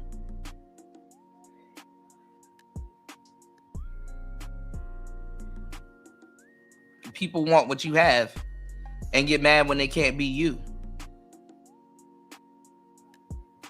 And some of these people, I'm going to tell you, in your life, you already told them what to do. You even tried to help them and they bit your hand. They bat your hand back. Then have the audacity to be jealous of you when some shit play out in your favor.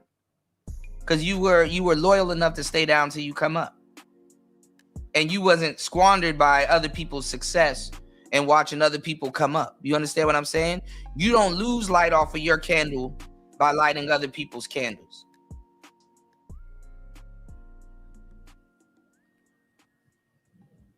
Is it fucked up that, that certain people barely get the support they deserve? Well, for sure. Is it fucked up that certain people don't, get recognized for things that they've done? And when they ask for homage, now niggas looking at them weird? Yeah, for sure.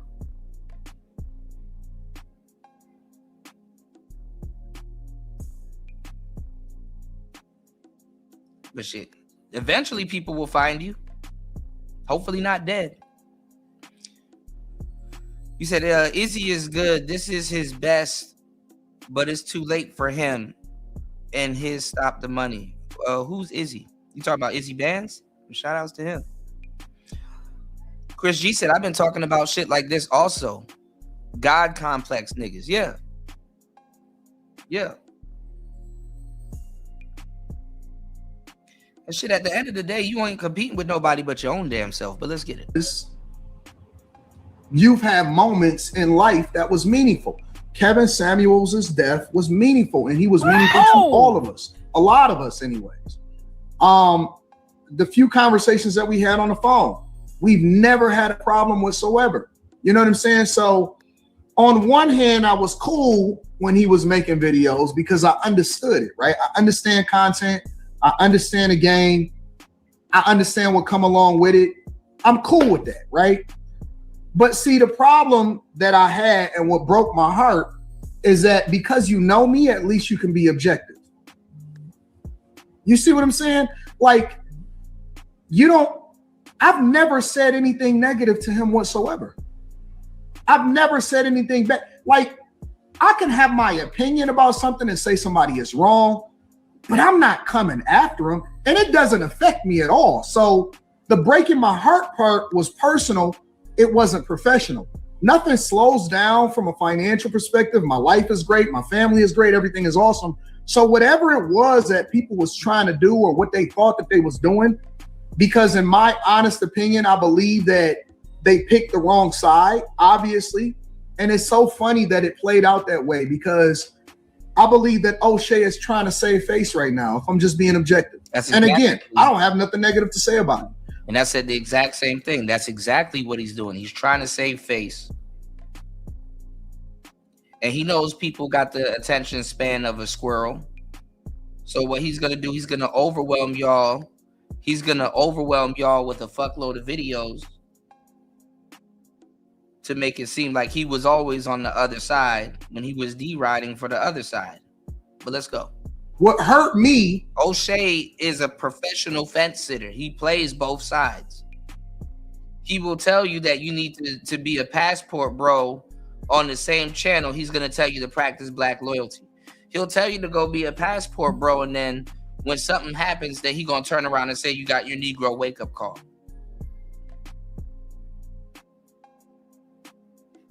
On the same exact channel.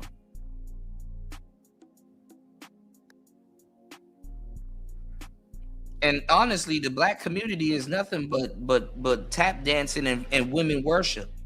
Honestly, the red pill community got reduced to nothing but tap dancing and female worship. All of this shit is female worship. The men that's supposed to be getting these gems and game about their life, they don't give a fuck what you talking about unless there's some type of women in the mix. That's how feminine men are. They think that the red pill is about women, and it's not, and it never was. There's red pill principles in it, but it's never about the women.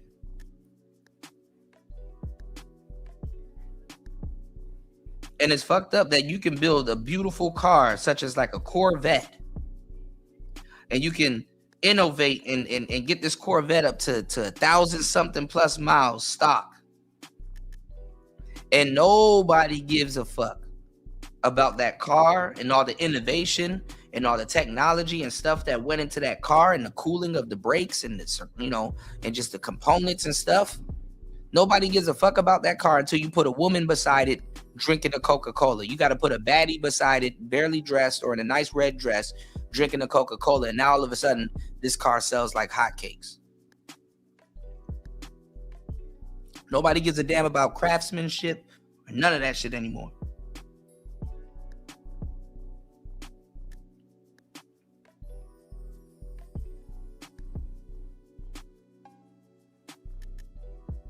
was the fact that he wasn't at the very. Hold on. You said, I knew they picked the wrong side from the jump. Yeah, I said they picked the wrong side. You know, a lot of people didn't know Corey because they don't watch him. You said, I watched Corey for over 10 years. Yeah, I watched Corey for more than 20 years, man. You said, I knew this was coming. Yeah, you said, be a passport bro, practice Pan-Africanism, double talk. Yeah. Yeah, all of this shit is fake. You said, yep, go to CGA channel. He got a commercial with the same woman who works for Fresh and Fit standing next to his G-Wagon. Yeah. Nobody gives a fuck. Until you throw bitches in it. Nobody gives a damn about passport bros until you throw bitches in it. Nobody gives a fuck about the red pill till you throw bitches in it. Nobody gives a fuck about all of this shit. All of this shit too, at the end of the day, and I'm guilty of it also, is female worship. Is women worship. Let's go. At least objective. He took, when you have my phone. Yeah, I will say this. Even after the Corey All You Get Super Street Fighter Punch came out, right, a lot of the content creators still like took Corey's side. There's a couple, you know what I mean, cats from the Berg that I feel like everybody. And the reason why I say that was wrong was because even if you a street cat and you think Corey was a street cat, Anton was the nerd in the situation, and you were supposed to take up for the nerd. The nerd was supposed to be taken up for. But the thing is that black people override and bypass that because guess what? They hated Anton.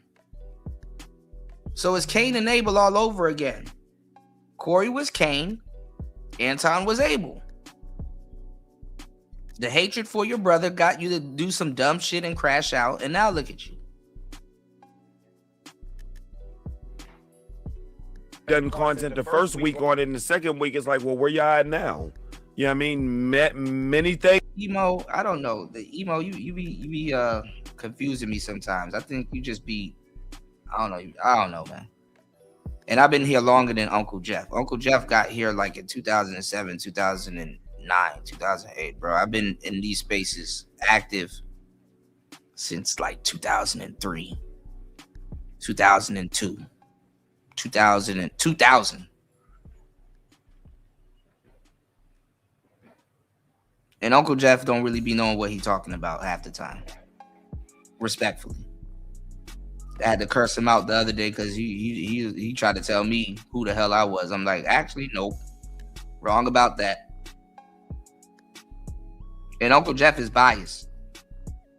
He picks sides. Let's go. Things have happened after the end. I'll just tell you the truth. I'll leave my bias out of it. On Daniel's fallout against the Corey side.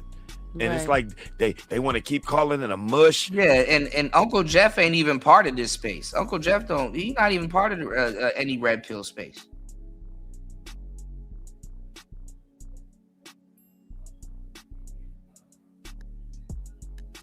And he be lying his ass off. Let that same mush punch happen to their sister, wife, girlfriend, aunt, or mom. Would they have called that a mush or a punch? They would have called it a reaction. They run up in dude's mouth. There They you gonna go. do something. Yeah, Uncle Jeff. I think I roasted him years ago. He don't even remember. I think I roasted him years ago with the Nature Boy saga. Because he didn't know what the hell he was talking about. Let me tell you who Uncle Jeff is trying to be. Y'all don't know him. But if y'all know me from the real saga, Uncle Jeff is trying to be my bro from LA. His name is called Black Ink. BLAQINK. The owner of Chronic Magazine. And if he's still active in these spaces, Digital Pit Boss will be able to tell you that.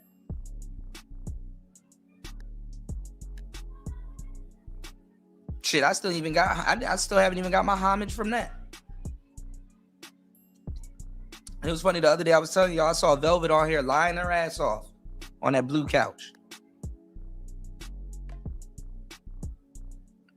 Yeah, it would have been a mush regardless. They ain't even disclosing what it they. I see. Yeah, that uncle shit gotta stop too. That shit personal. Your hand go. Mr. Marcus. Yeah, them niggas couldn't do nothing when the Sinetta sector got destroyed. Now all of a sudden, Sun Ra Sutton-Seti is a FBA. Pharaoh, he done lost his mind and gained his right mind at the same time. Polite went to jail.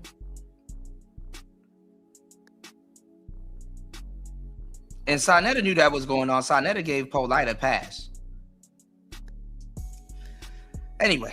Exactly. Y'all seen what happened. So whatever you think happened, that's what happened. It's going to guarantee that type of response. So yeah, nugging them and nucking all them and they ain't playing. Nope. Yeah, that's crazy. They call it a mush, man. That was a punch. Like it is what it is.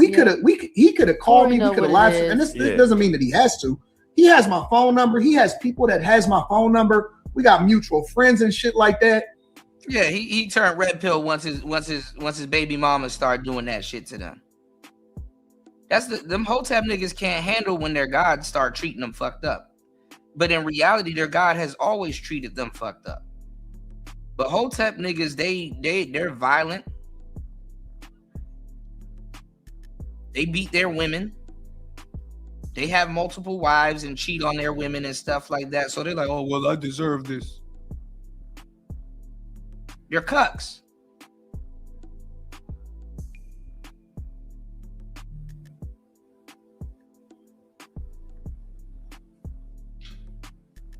And guess what? That shit was women worship also. We actually spoke in real life. He could call me and we could do a live stream or whatever. He taking the advice of gossip girls. He taking advice of people that ain't never met me in real life before. Gossip girls. Unfortunately, gossip girls, Anton, he don't feel the same way you feel. He didn't look at it as like this personal, you know what I mean? O'Shea don't look.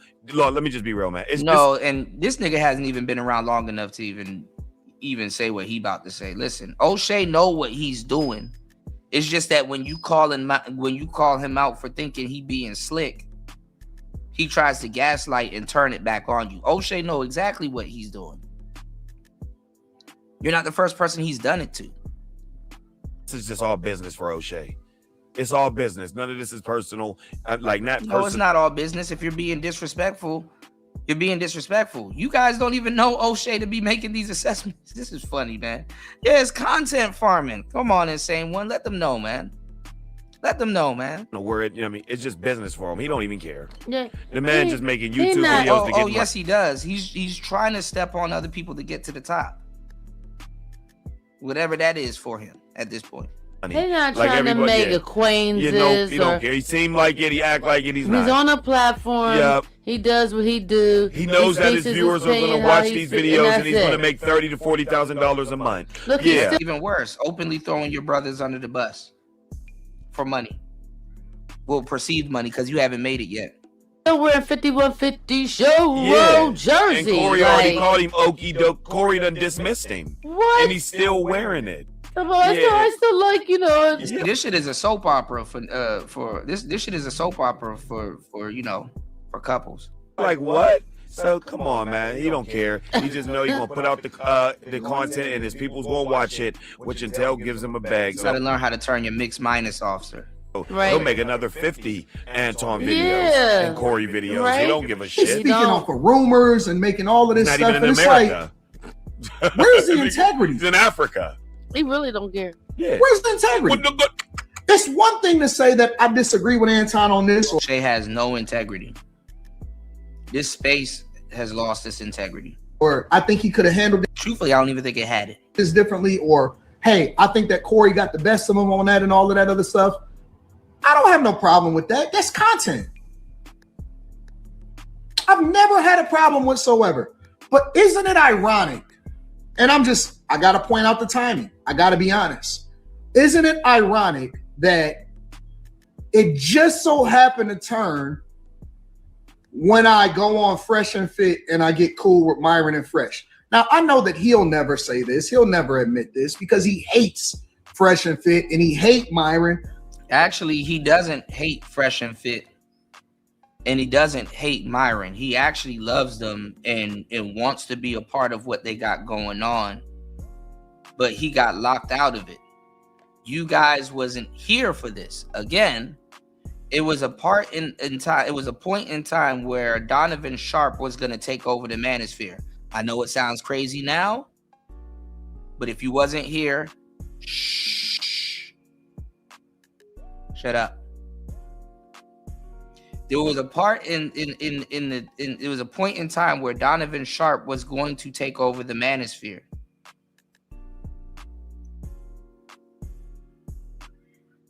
Donovan Sharp was going to take over the Manosphere. He was getting niggas together. He was flying people out. He flew out C Boogie.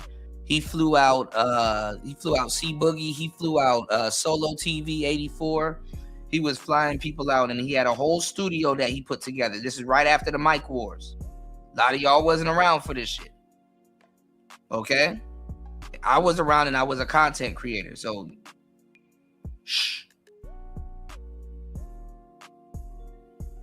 Okay? And what happened was Kevin Samuels was invited to FNF and all that other stuff. But let me tell y'all what happened. He got into it with Donovan Sharp. Myron and Fresh, they keep, you know, they attribute getting put on by Donovan Sharp in the space. Because Myron and Fresh, especially Myron, they were just kind of like, you know, they were trying to be workout influencers. And they did workout influence channels, you know, workout influence content and stuff like that. And Donovan Sharp, he kind of was in the workout influence space, you know, at the time. You know, he was getting back into working out and he was getting into, into that type of content. You know what I'm saying? Donovan's a huge dude, pause. So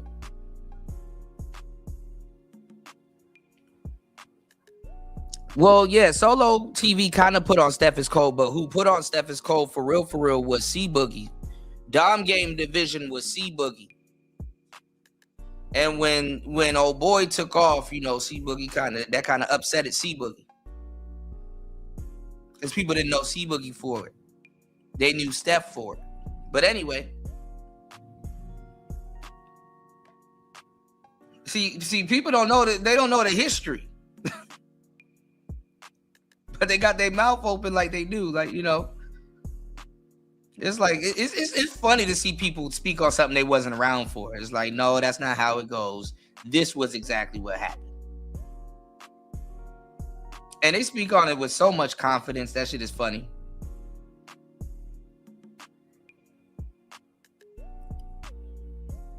What's going on, Raven?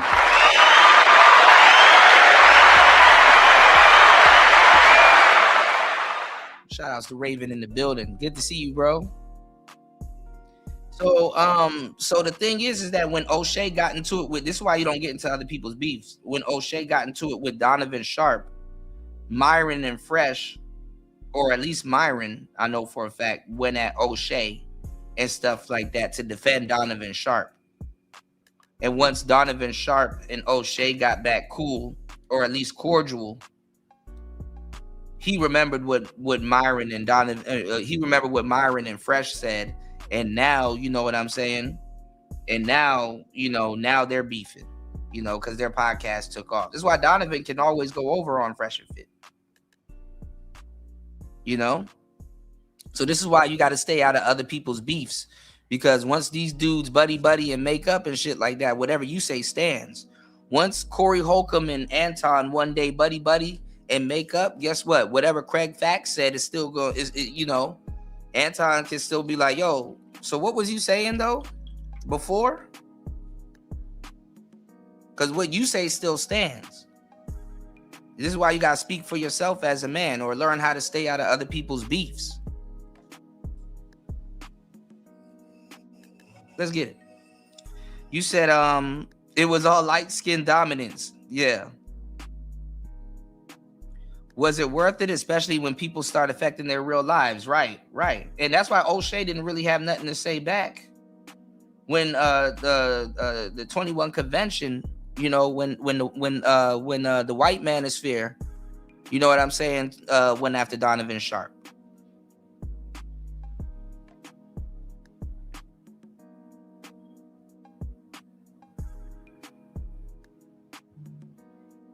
And Donovan Sharp and Obsidian and all of them wrote for O'Shea at the Negro Manosphere. It's another reason why Donovan Sharp and Obsidian got into it. Donovan Sharp actually brought Pearly Things into the Manosphere.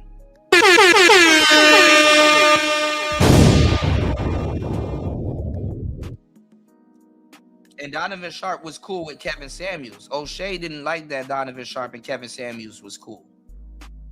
Donovan Sharp brought Pearly Things into the Manosphere. Kevin Samuels sold just Pearly Things, which I should have charged Kevin Samuels. If I was smart, I would have done that, because he had the money, and he said, and I asked him what was his budget, and I should have charged him. That was me trying to be a brother. But hey, anyway, but it's okay. I didn't, fuck it. Water under a bridge. Like, what, spilled milk now. But Kevin Samuels charged Pearly Things for and gave her damn near the same list that I gave him. And Pearly built her studio with that. And O'Shea threw the Manosphere under the bus for that. O'Shea clowned me for having microphones and equipment. Damn near. And Kevin Samuels kind of, grandfathered Pearly Things into the space. And there was another woman that used to be over on my show that I convinced to be a YouTuber and basically, vaulted, you know what she was doing on YouTube from the channel, aside from what she was already doing. She asked her, is it okay to be in the space and can I interview you and stuff like that? And she declined that. So, you know. Yeah, O'Shea plotted against Donovan and messed his hustle up. Yeah. People also didn't hit their evil arc once other black creators turned on them. Yeah, that's true. Yeah. Donovan was unbiased more until they came for him and his wife, for sure. Yeah. Insane one said, and when it wasn't even black, he said, and it wasn't even black people that turned on him first. It was the whites that he was fucking with. Yep. Yep. Craig gonna get thrown under the bus like a motherfucker. Yep.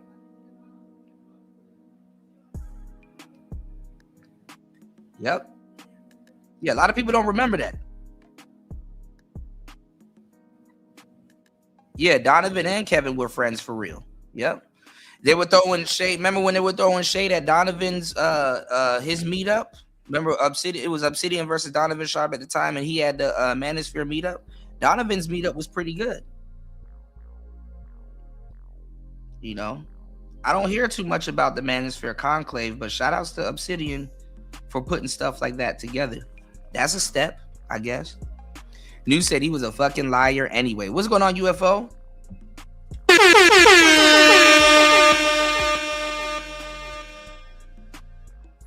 I don't even think it's the PDF files though, UFO. I think it's more so of his beef with Anton that bought that stuff up. You know, the lead up to that. But hey, whatever.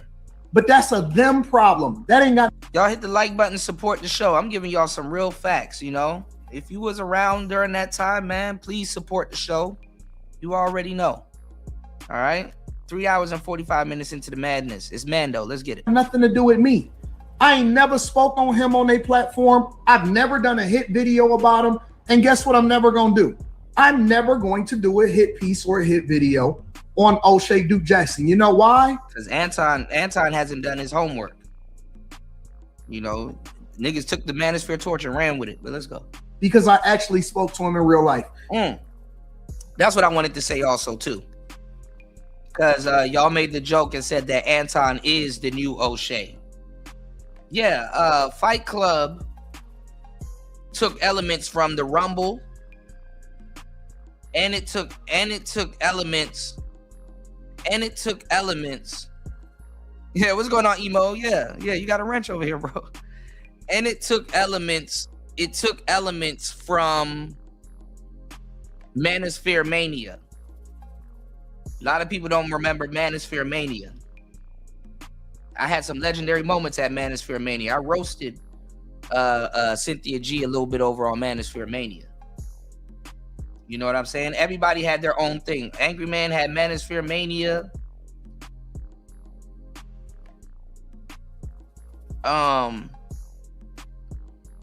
Obsidian had something too.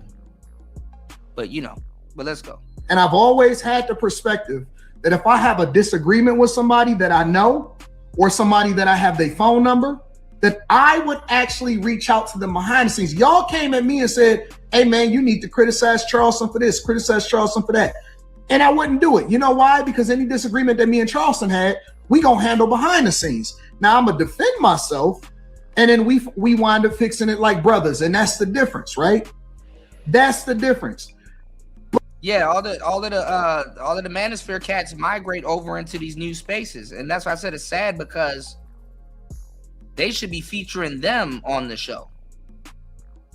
Obsidian shouldn't have to go on Hamp's channel and get put on. Obsidian should be featuring Hamp on his show. The new guys. But I was, and let me be clear. O'Shea. I start realizing people jump from DJ to DJ to DJ to DJ to DJ.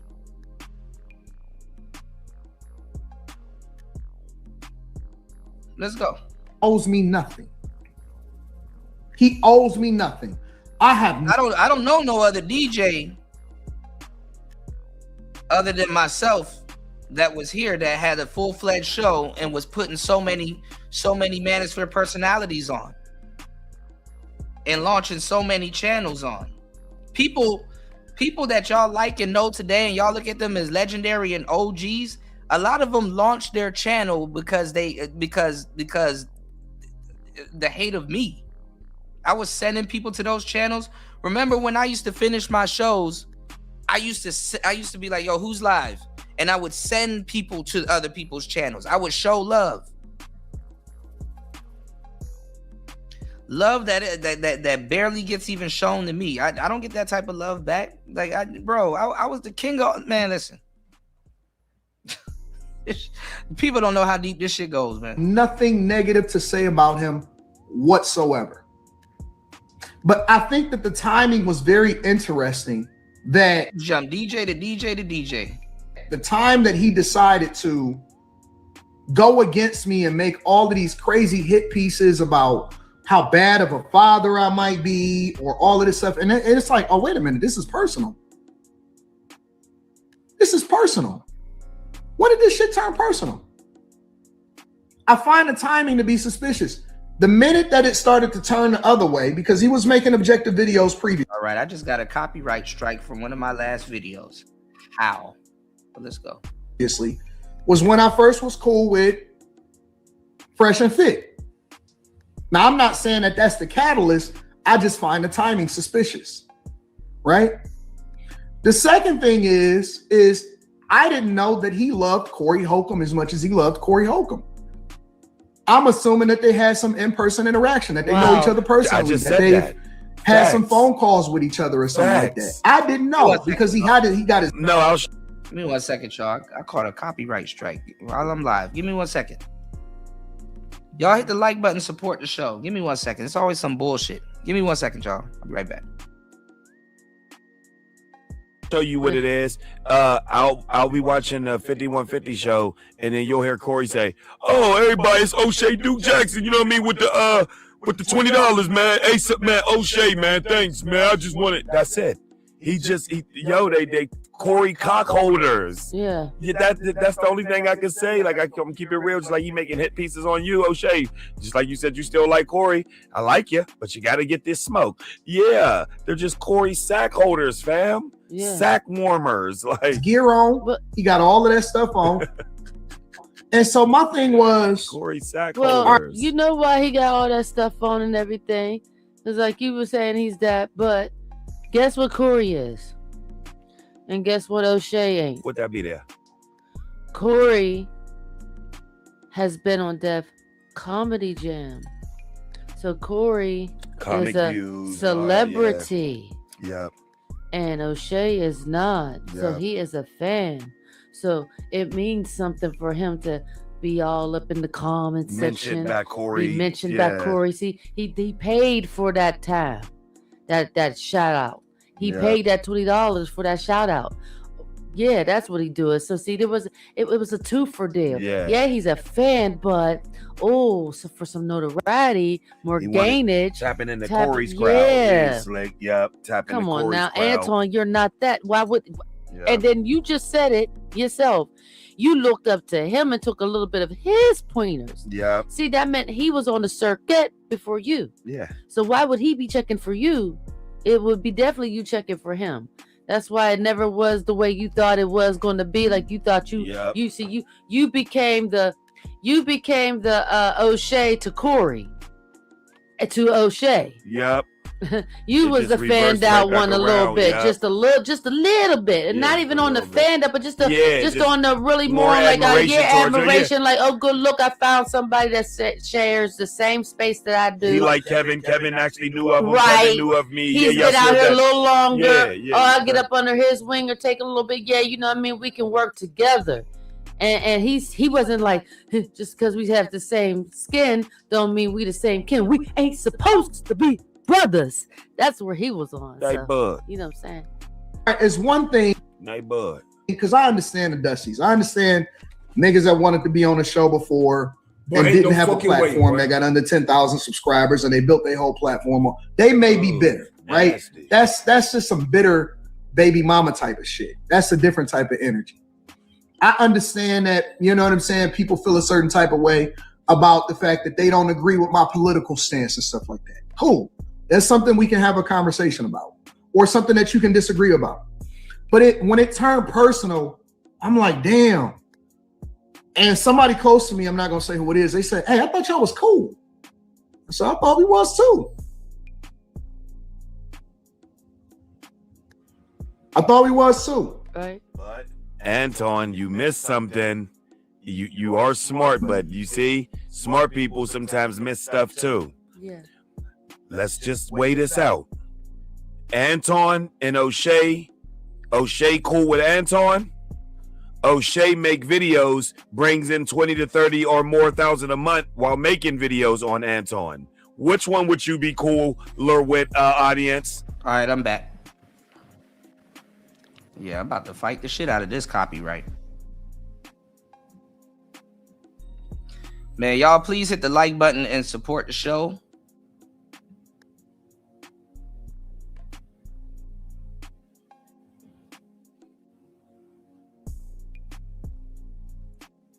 Dropping gems for 3 hours and 54 minutes, man. All right, let's go. Hit the Cash App, hit the PayPal, y'all, please. Hit the like button and support the show.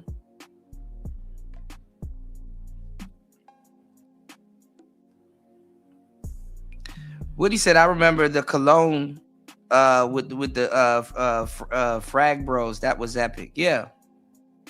He said, I try to avoid beefing with everybody. I just speak the truth and let time determine who's right or wrong. It's same. You already know that. Sack warmers is crazy. All right, let's get back into it. All right, let's go. He was on. Night So, Bud. you know what I'm saying? It's one thing. Night Bud. Because I understand the Dusties. I understand niggas that wanted to be on the show before and didn't have a platform that got under 10,000 subscribers and they built their whole platform on. They may be bitter, right? Nasty. That's just some bitter baby mama type of shit. That's a different type of energy. I understand that, you know what I'm saying? People feel a certain type of way about the fact that they don't agree with my political stance and stuff like that. Cool. That's something we can have a conversation about or something that you can disagree about. But when it turned personal, I'm like, damn. And somebody close to me, I'm not going to say who it is, they said, hey, I thought y'all was cool. So I thought we was too. I thought we was too. Right. But Anton, you missed something.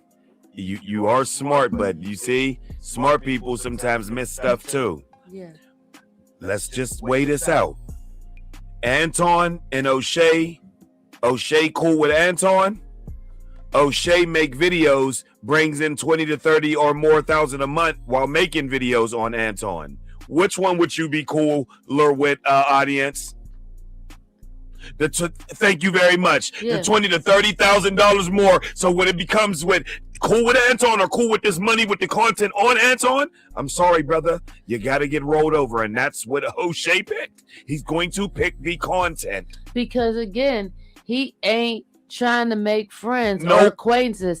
See, Nope. See, Anton, nothing against what you're doing. Yeah, You're that's like, good. That's why we yeah, work with you. yeah. You let people in. You're Yeah. nice. You can. You actually got a good side. You like you the- help people out. You like the network. There you go. We That like means that. you like to collaborate. Yep, and with we're cool other with that. content creators. See, Yep. and that's the type of head spin we on. Yep, that's what we're on. You got people like O'Shea where We think that he's on our same head space, and it's like, yeah, he's just about getting to the content and that's the money. That's it because he seems nice. Because guess what happened? He done already ran through the cement Yep. of this here YouTube Yep. on his own. Yep. And he done got so far that he one of them that I ain't trying to have a carry on Yep. or a network And he because knows how this he game is knows played. that Yep. still, and even though he would be big brother, he's not the one that likes to be a big brother. Nope. See, he out the country. He already sit there and Separated from Thank yeah. you. Thank you. He already He's made outta himself here. an outcast. He's not an American he don't want anymore. to. Yeah, he don't want to be one with us. Guess what? He's not Absolutely dealing with not. nothing that everybody talking about the Trump and the MAGA. He's not dealing with none of that.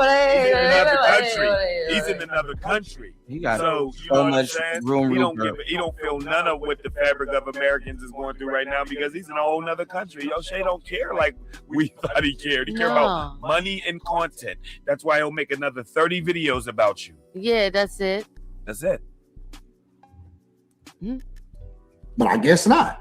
You know what I'm saying? And so then it became personal about this and that and so on and so forth. And it's like, is this a money play? Yeah, there, ding, ding, ding, ding, Yep. ding, ding. You got it. I never had a problem with him before. You got it.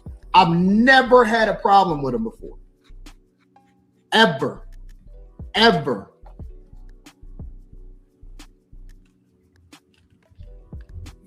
You said you believe I rubbed him the wrong way when you had Angry Man on and then Fresh and Fit. I didn't know that he was beefing with Angry. Listen. Who you got whatever with don't is have nothing between to do you with and me. them. And I'm not saying that this is true, but that's between you and them. I don't have nothing to do with me. Yeah. We don't talk about O'Shea when I kick it with Fresh or when I'm talking about Myron. When I'm talking to Myron. Whatever they got going on is between them.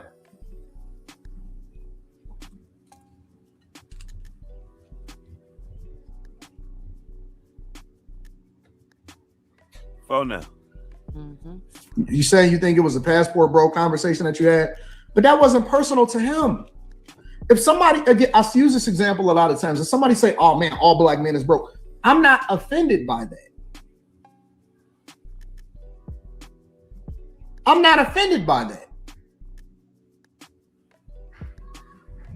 So what I think is happening and what people are starting to observe, he got dissed by the person that he picked against me.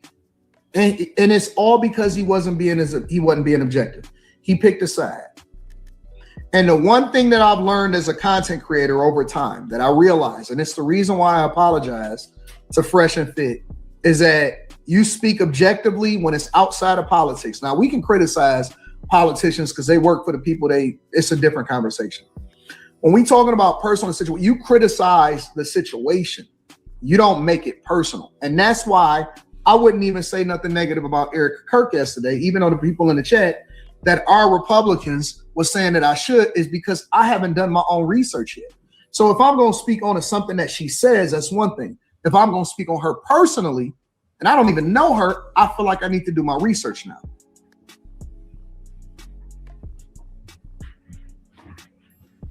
And I think that he's still caping. He's still trying to save face. He's still looking for Corey to oh my God, I can't believe it or whatever. So now he's trying to make videos now that Corey says something about him because, now it's like, oh, okay, now I can attack you. And I think it's a character flaw. Objectively, I think it's a character flaw. And it's unfortunate because he's been doing this for a long time. He's been doing this for a long time. He's been in the game for a long time. And I don't know what the issue is. I even reached out behind the scenes because the number that I had for him had changed. And I reached out to a girl that we know, a mutual girl that we know. And I said, hey, give him my number. And it wasn't even because I was doing it for me. I was reaching out because, and I don't want to name no names or whatever, somebody asked me to reach out because they didn't understand why he was talking negatively about them, because he had been basically tearing them down and all of this stuff, right? And I was like, damn. All right, so I reached out to the girl and said, hey, if you got his new number, give him my number and tell him to hit me up or whatever.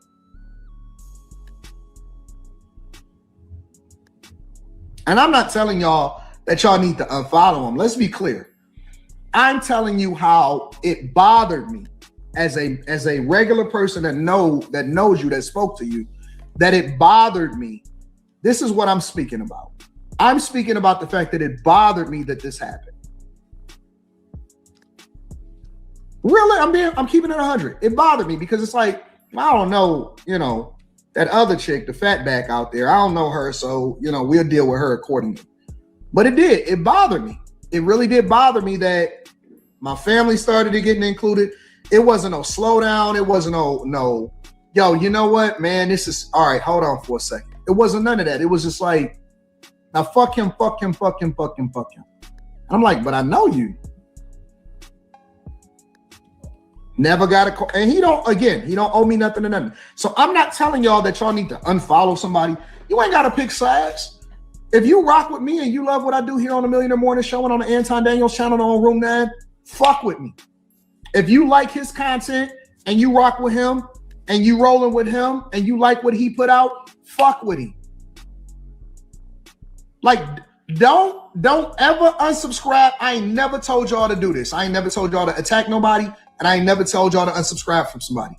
If you like what somebody does, fuck with them. Don't unsubscribe because you feel like you have to pledge an allegiance. You can rock with both.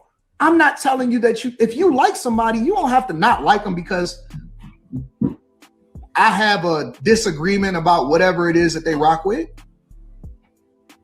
No. It don't take away from the fact that he's a good content creator. O'Shea is a good content creator. He's a pioneer. He's created great videos. He's objectively on a lot of different issues, covered a lot of stuff, and he's built a platform. And he's also, you know what I'm saying, been a something that has put people on and been a pioneer in the space. He's really good at what he does. He's helped a lot of people. This don't take away from the things that he did in the past. I personally didn't understand the inability to be objective when I've never ever said anything or did anything to him, is what I'm saying. Criticize it, cool. I like it. I like the visibility. I like the publicity. I like all of that. Ain't nobody losing no money. Ain't nobody losing no channels and nothing like that. I'm cool. But all I'm saying is,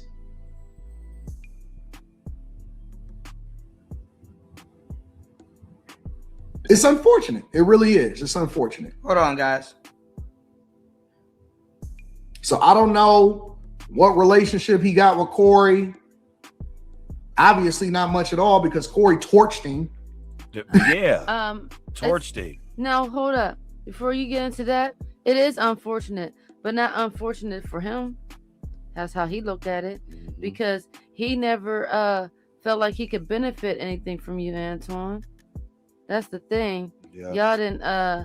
Y'all weren't on the same playing field as how y'all were correlating with each other. The admiration you speak of him, he don't speak of you. Right. He don't. It's not like he's the pioneer, like you said. He look. You know what I mean? Yeah. It's not like he don't respect your craft, but he just feel like your craft is just a craft. And I see why he got you, because he don't gloat. He plays this like, you know, low tier. Even though he's a top tier in this space, he still plays like the low tier guy. Yeah. So it fooled you.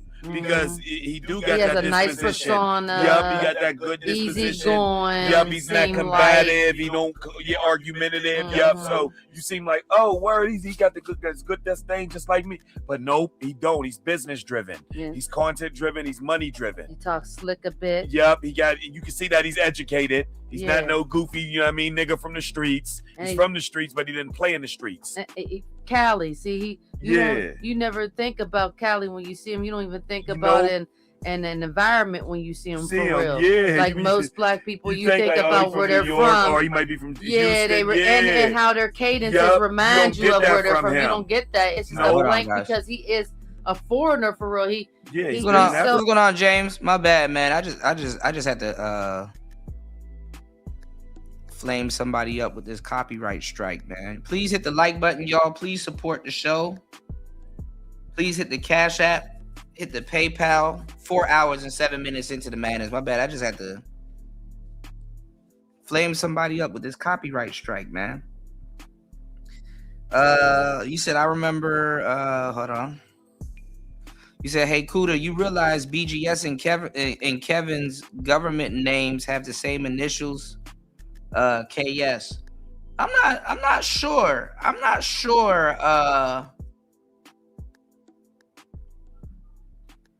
People was like, O'Shea put on Kevin Samuels, but BGS was the one that put on Kevin Samuels. You know, BGS was the one that, you know, he was the guy that put on Kevin Samuels. You know, now that I'm looking for it, I can't even find it. BGS was the one that put on Kevin Samuels. You know, 1000%. Okay.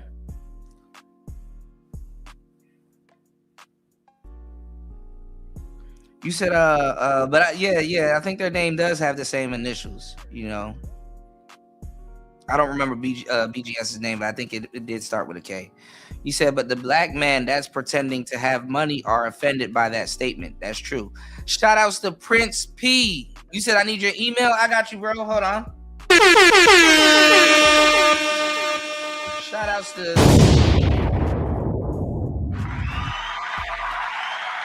What's the matter, Daddy? Shout outs to Prince P and the place to be. Bust all in there. I got you, bro. Let me put it in the chat. Let me see. I have access to this one. I just had to fight a copyright claim, y'all. Some bullshit. Let me see. I gotta go through. Boy, I'm gonna have to fly home and go to court, y'all. I gotta go through hell just to bring content.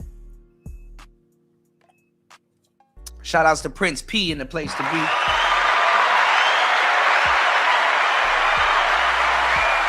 Shout outs to James Keels in the building.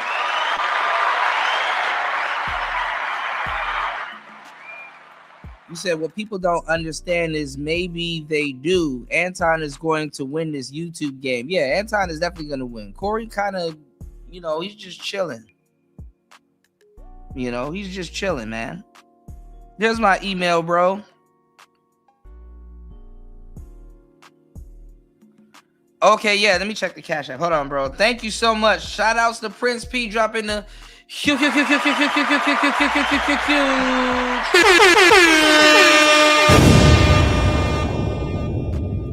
big old player in the building dropping the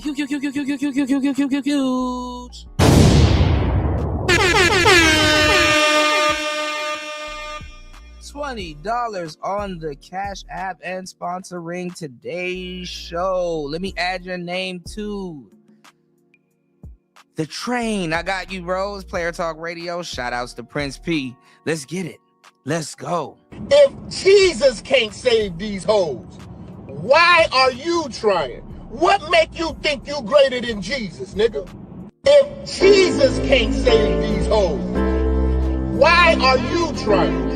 Why are you trying, nigga? If Jesus can't save these hoes, why are you trying? Why are you trying? What make you think you greater than Jesus, nigga?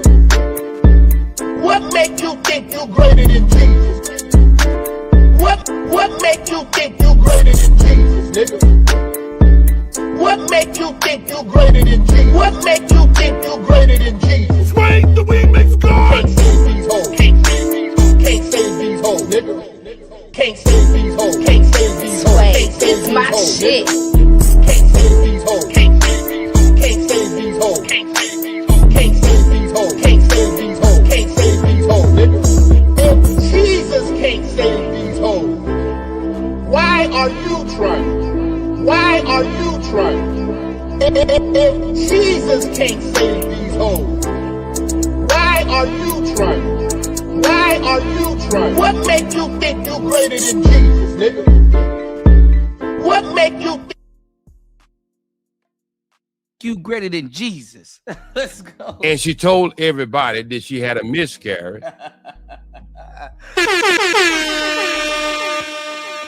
Shout outs to Prince P in the place to be as always. I got you, bro. Thank you so much for supporting the show.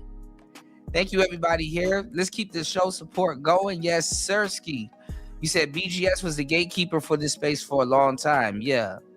And a lot of, and even O'Shea and everybody, they kind of didn't like BGS and Obsidian and stuff because for the longest time before him and Angry Man fell out, guess who BGS was a part of? He was a part of the Masculine Mercenaries, aka the Black Order. These people don't know their history. They don't know Kevin and Ramil had a show.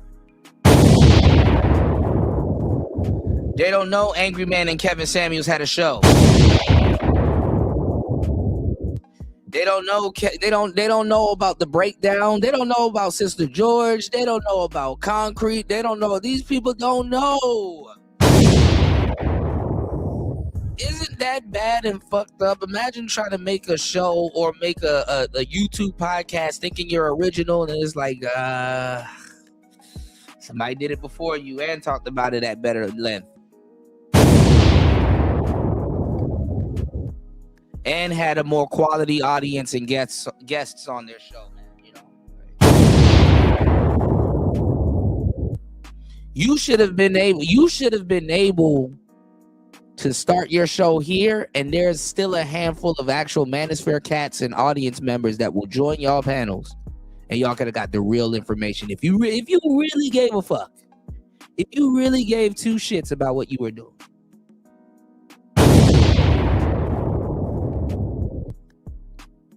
And just did a little bit of research.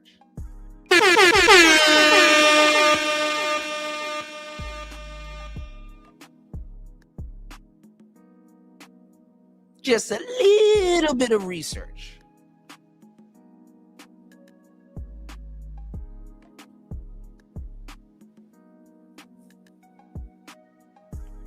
Ringo TV said Anton turning the same slave plantation. Anton running the same slave plantation Pearly Things ran. Hey, you never know, man. Hey.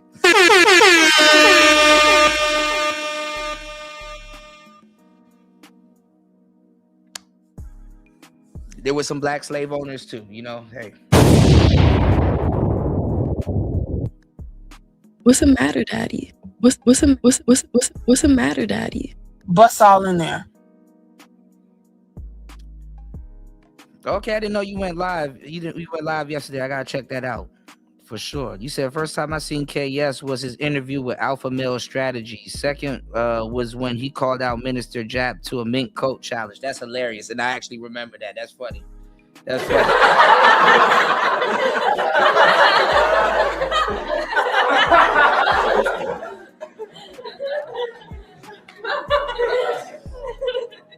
O'Shea was laughing when Minister Jap was calling Kevin gay. A lot of people don't know how much fucked up shit O'Shea has done in this space. O'Shea was over there laughing also when Angry Man. I remember when O'Shea, I'll do you one better. Who remembers? Because Alan Roger Curry, rest in peace to my brother, Alan Roger Curry used to write for O'Shea also, and they fell out. And remember when O'Shea invited Alpha Male Strategies onto the Sunday Rumble or onto the Brother Pill podcast? And remember when he was laughing at Alan Roger Curry being upset that Alpha Male Strategies took and plagiarized his material? Who remembers that? Who remembers that? Who remembers when O'Shea was laughing at Alan Rogers Curry's anger when he blatantly got plagiarized by Alpha Male Strategies and egged it on and was encouraging it instead of talking to the brothers about plagiarism and resolving and stuff like that? Who remembers that? Who remembers also when O'Shea threw Steve the Dean under the bus for Alpha Male Strategy? Let me see if these videos are still here. Let me show y'all something. I know where all the bodies are hidden. Yeah, they can play this game with these new niggas. I know where all the bodies are hidden.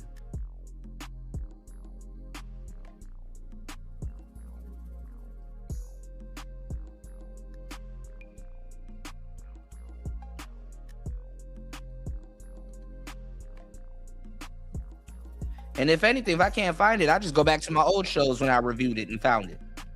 See how that works?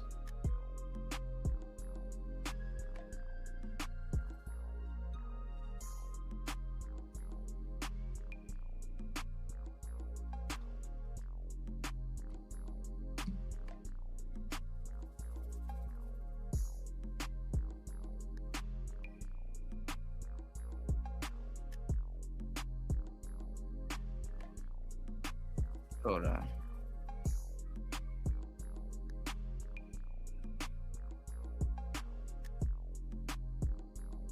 Look at this. I think it's this video. I think this video. Yeah, he didn't succeed. Did a good job with this video. This video kind of highlighted some of it. But look at this. Why brothers who refuse to date single moms are weak and have no game. Steve the Dean. Look, this is O'Shea. Hold on. O'Shea used to have Steve the Dean on there all the time. Hold on.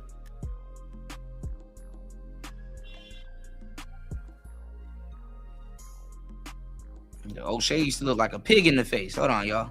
Like a little guinea pig. Hold on.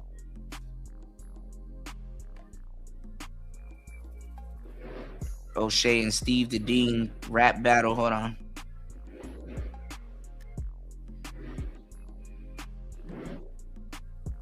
Oh, they're lighting fireworks for the Chinese New Year's. Okay.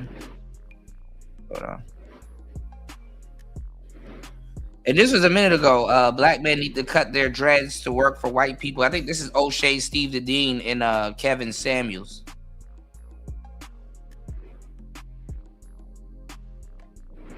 Hold on, y'all. I think this was the video, though. Hold up. Because we're in a time right now where everybody think they could be a dating coach, and everybody think they can give you the proper advice on how to pick up women and all this other stuff when they really don't have any receipts about showing what they can do. But one thing y'all got to realize and know when following a dating coach, follow who you want, follow who you trust. But one thing you got to make sure that not only does he know about women, but he also can help you be a better man.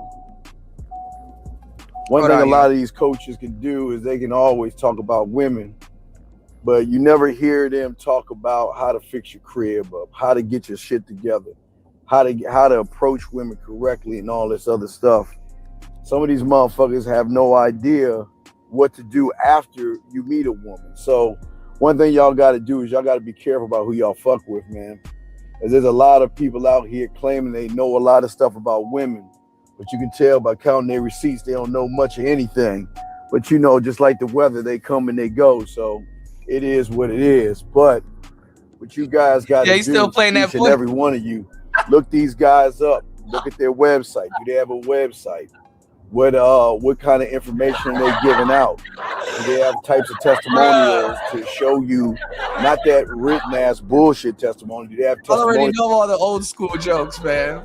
We still, even after Roger Curry was playing emails from '96. To show you that they are doing things. If they ain't doing that stuff, y'all got to be careful.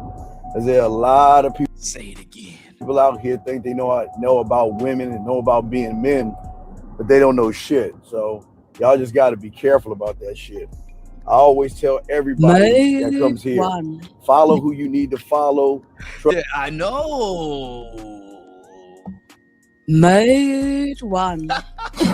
Trust who you need to trust, but do your homework and make sure that person has what you want or can show you that he can get what you want. Because a lot of these guys, they can't do that kind of stuff, man. Shout outs to Ron Wills too, man.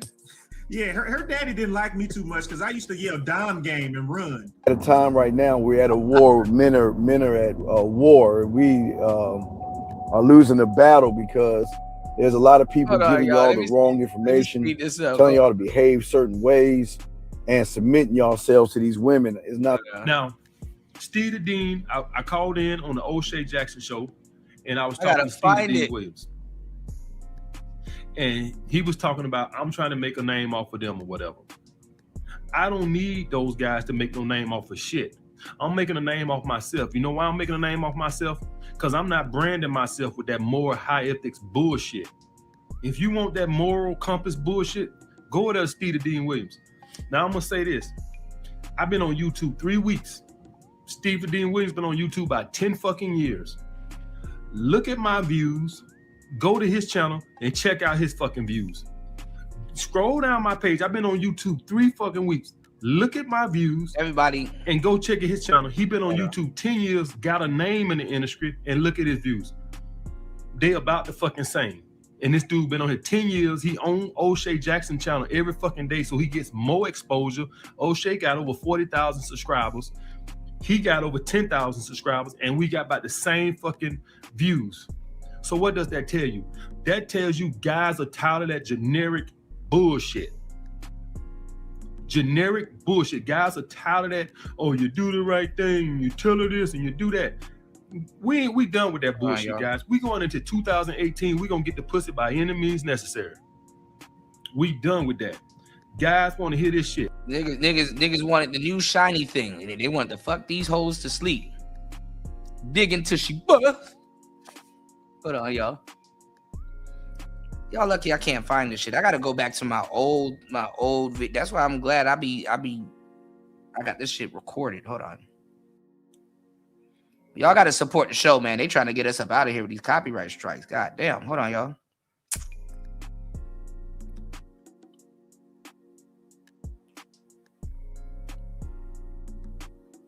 Hold on, y'all. I really gotta go find this fucking video. I'm not, god damn. I'm gonna have to find this video on my time off. Cause that video in and of itself is a show in and of its own damn self.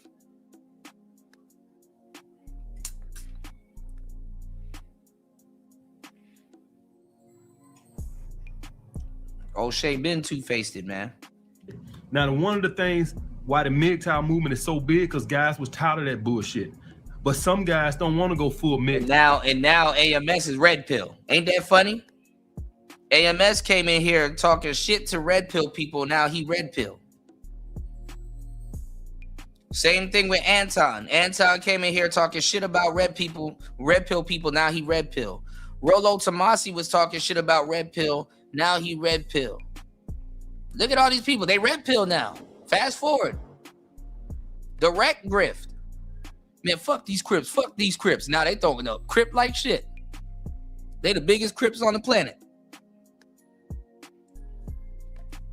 All these people was talking shit about red pill. Now they red pill.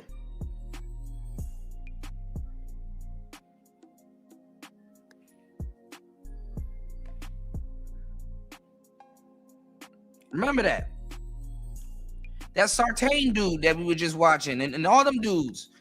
Anti-red pill. Now all of a sudden, once they get it, oh, they're red pill. Let's go. They still want to deal with women. So they want to know how to deal with them in today's age. Steve been married over 18 years. There ain't nothing a guy who been married for. I remember even when Steve tried to do a red pill show. I think I screenshotted it, but I cannot find it for shit. Because he was talking big shit about red pill people. Until these guys get it, then all of a sudden, oh, I didn't know I was red pill the whole time. 18 years can tell you nothing about the dating game. Because they still get a red pill audience. Hey, you ain't never in your life seen so many women ask for space. Why? They got hundreds of dicks thrown at them every day on social media. And AMS in an alternate universe could have been a comedian because he's funny as hell. So how can a guy who been in a relationship for 18 years tell you anything? I'm in the battlefield. Yeah, no, they don't know. They don't remember the Chronicles of Judah. I'm dating about 6-7 women. And whatever happened to the reluctant Nabi? Right now, I deal with women on a day-to-day basis. Who the fuck you think gonna give you better advice? A guy who been married for 18 years with fucking kids and all this bullshit, or a guy out here who's on dating websites, who's out here dealing with the flakiness of women? Who the fuck you think gonna tell you better advice? I'm dealing with the shit. So I've had to come up with strategies to counteract that bullshit. And the shit that I'm teaching is to counteract that bullshit. We done with that high moral, do the right thing, tell a woman the truth. Like I told you guys, we taking this shit over. All the generic ass dating coaches out there telling you this confidence bullshit, this more high ground bullshit, this nice guy persona bullshit. Fuck that shit. Nigga, we flaking in 2018. Nigga, we lying in 2018. We doing all that shit. Fuck all that shit. Don't this sound like the drizzle movement? Where were y'all in 2018? Almost 10 years ago. Almost 10 years ago. Generic shit. 334, is this you, Alpha? Yes, me. And I ain't gonna lie, even Steve the Dean had to laugh because he roasted him a little bit. Look at this, y'all. This was actually funny. So what now what you gonna make a response video to? Because of the fucking We used to all roast Steve the Dean, y'all. All right, Steve the Dean, even because I was cool with Steve. I'm cool with Steve the Dean also. We used to all roast Steve the Dean. Where you think I got this from? This okay, and it's DJ Kuda. I want to say something with you and tie this in, and I'm gonna go on the other side of the street on this one. Do it. See, DJ Kuda said that what I'm saying is a little outdated and shit. And that's a problem why a lot of y'all guys lose all the time with motherfucking women. Because you motherfucking guys out here on this impression that what you see on the internet is brand new. These new words, hypergamy and hypergamy, are brand new words. They're brand new. Now he's on a show with Donovan Sharp again. It's probably why O'Shea fell out with him, because he fell out with Steve a couple of times. He's on a show with Donovan Sharp.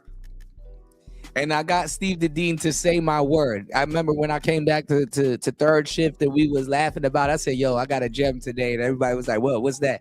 And I was like, I got Steve the Dean to say hypergamy. And bro, we all busted out laughing. That shit was so funny. Hooey, good times, y'all. Lies you were saying on your show or whatever? No, man, this the issue right And here. he said it This- the exact with same me, way I needed him I'm to just say. straight up. You know, I know what the politically correct thing to say. I ain't with all that.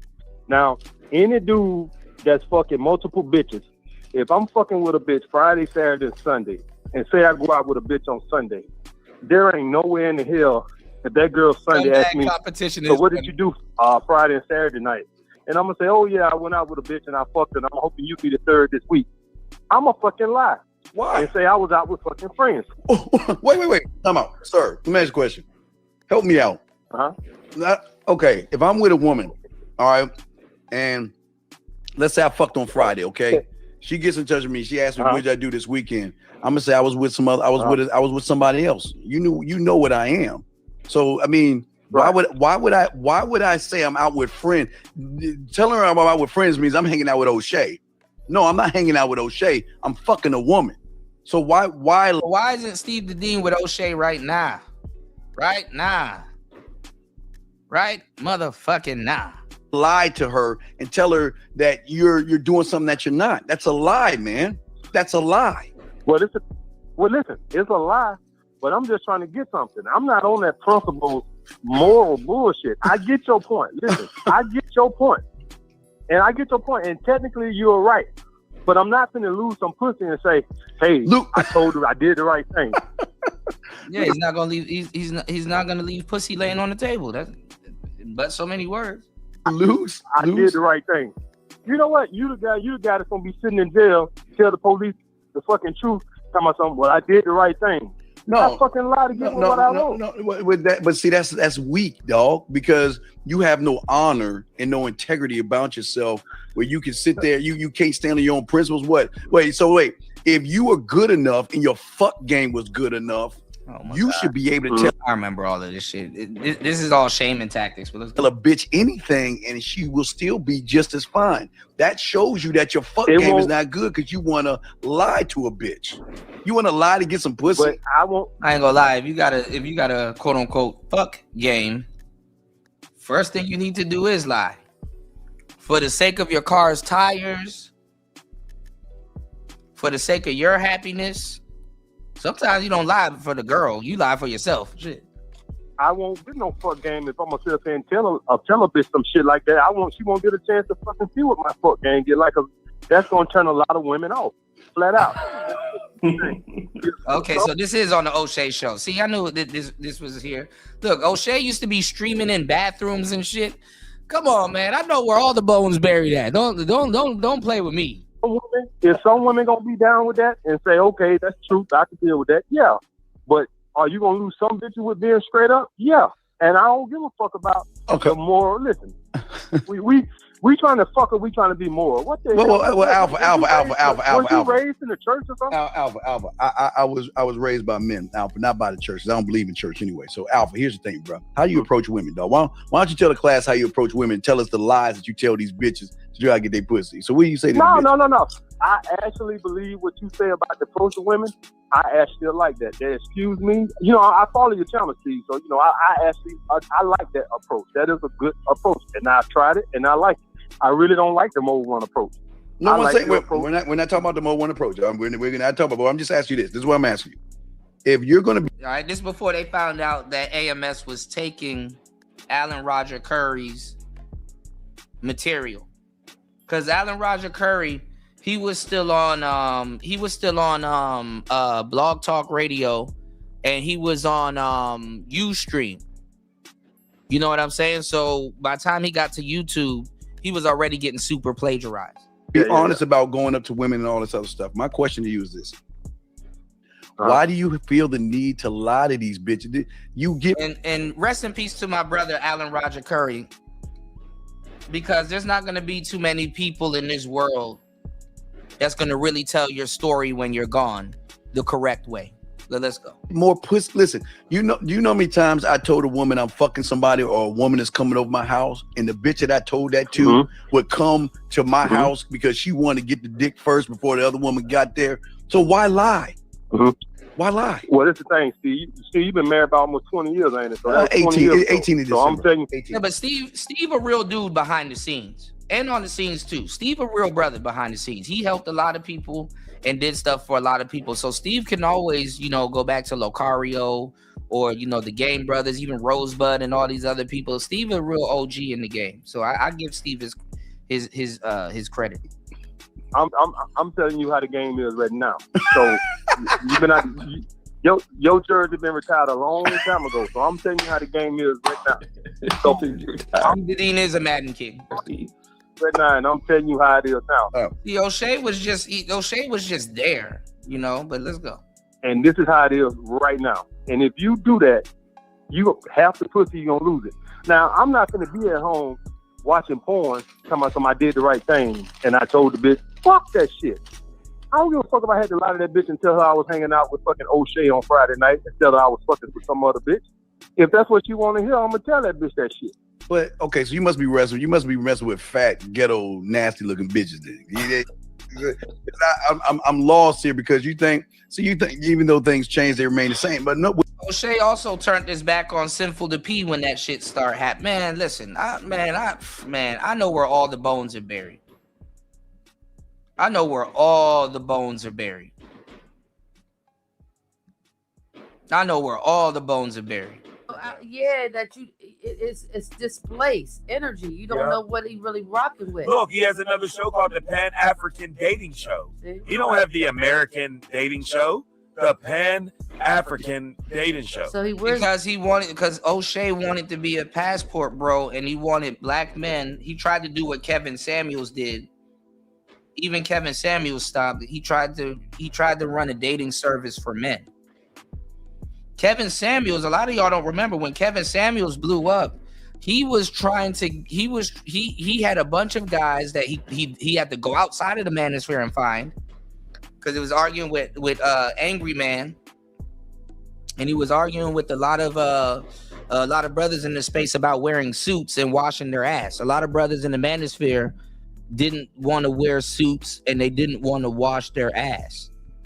And he had a fragrance channel, and he was teaching brothers how to wash their ass. He literally had to teach brothers how to wash their ass. And a lot of brothers was literally arguing with him about applying water to soap and applying it to behind. You know what I'm saying? Literally, he had to teach brothers how to wash their ass. Okay?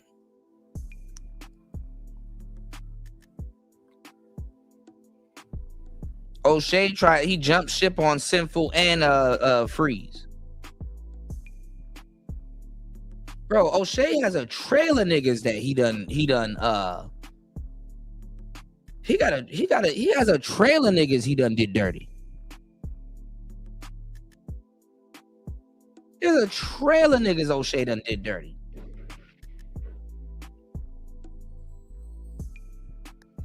Let's go. Many hats, not like that's a problem, but he wears many hats, ones that are undisguisable. And there's a track record of doing people dirty. The people that would give O'Shea his props got done dirty by him. The hat that you think that he will be wearing, it's like, damn, so they're not undisguisable. That's how he was able to get you. You think that he's just like you? Nah, man. The trail goes all the way back to the Facebook groups. O'Shea came to YouTube.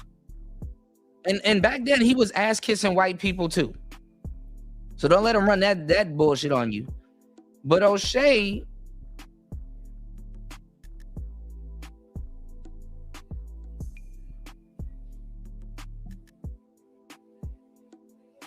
He chased Mad Bus Driver to YouTube before he started his YouTube channel, because he was a brother dating. He was a brother advocating for dating white women. That's it. He's about this content. That's why once again he made 50 Corey videos. Right, he Raven. made 50 Anton videos. Yeah, I brought him, man. I said about $100,000 just in the last month. Yeah.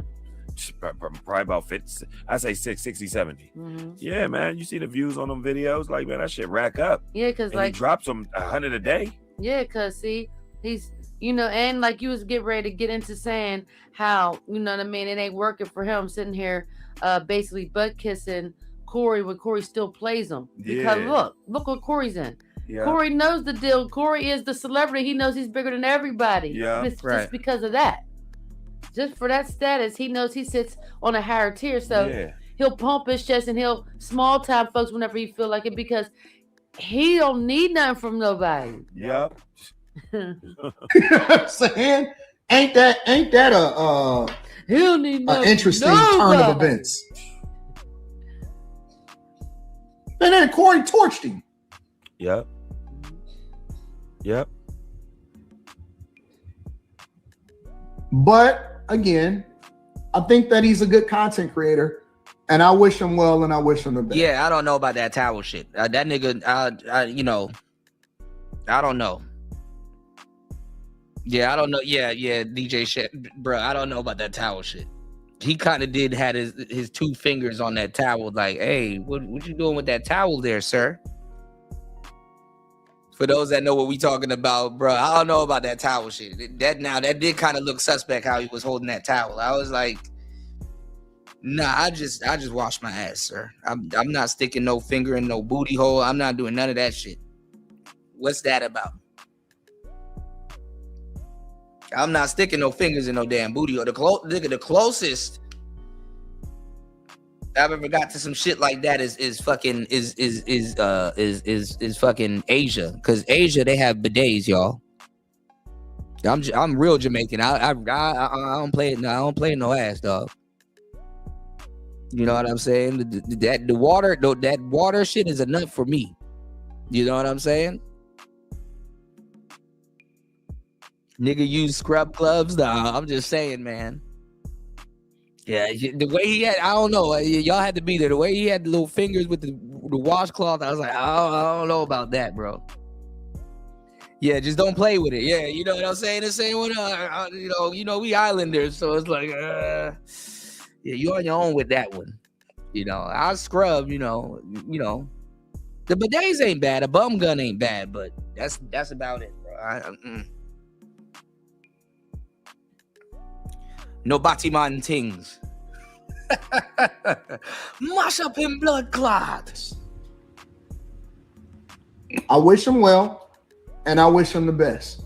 I don't plan on ever speaking anything. I'll just take a bath on him ever again, because they did argue it was gay to clean your ass too. Is nothing. But these are niggas that got bullet holes and bullet holes in they drawers. So to speak about. I was supposed to say not necessary. Just throw them away, player. It's nothing to speak about. So I wish you well. God bless you. I hope everything works out and that you do really, really well. And let's keep it moving. So that's all I have to say about that. See, Anton is free now, because he done cleaned his hands of O'Shea and he done cleaned his hands of Corey.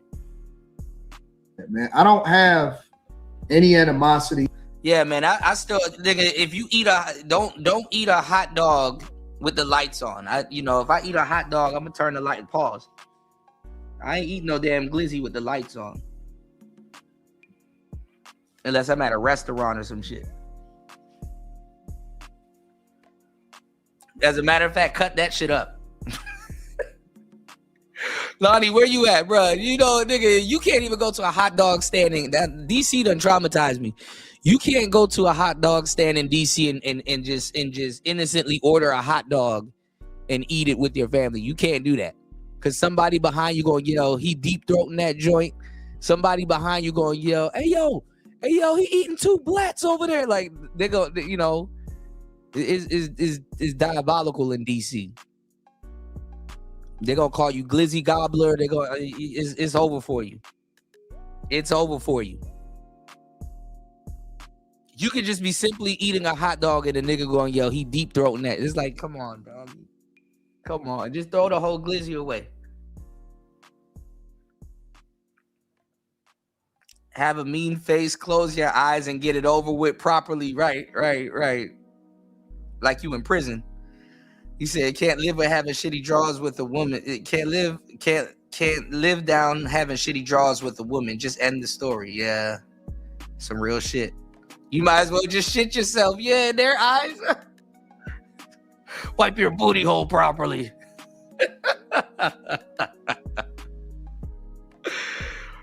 Wipe your booty hole properly. Not shit lanes. What's all that movie?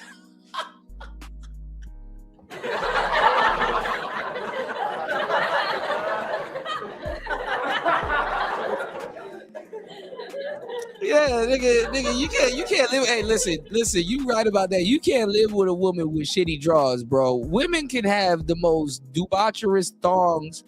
They thongs and they underwear be crunchy as fuck in the middle, and you can't say nothing, but you nigga don't have no damn skeet marks. You better throw them drawers away, bro. Do your own laundry too.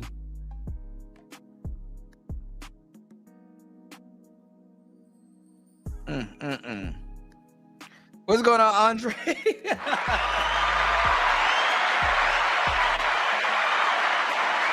Yeah, there was a pause. There was a pause needed somewhere, man. Yeah, man. Let's go. I don't understand it. Makes no sense to me.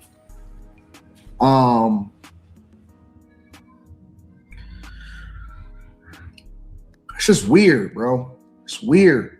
It's a really, really weird thing. Yeah, they be having, and I think that people they be having, and you know it ain't bleach stains neither. It's like, nah, that ain't a bleach stain, bro.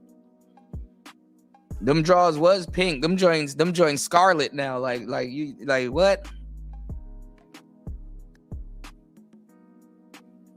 Crunchy ass drawers. Yeah, but you picked the wrong side. They be wearing them bonnets. They be wearing them bonnets till them shit's discolored.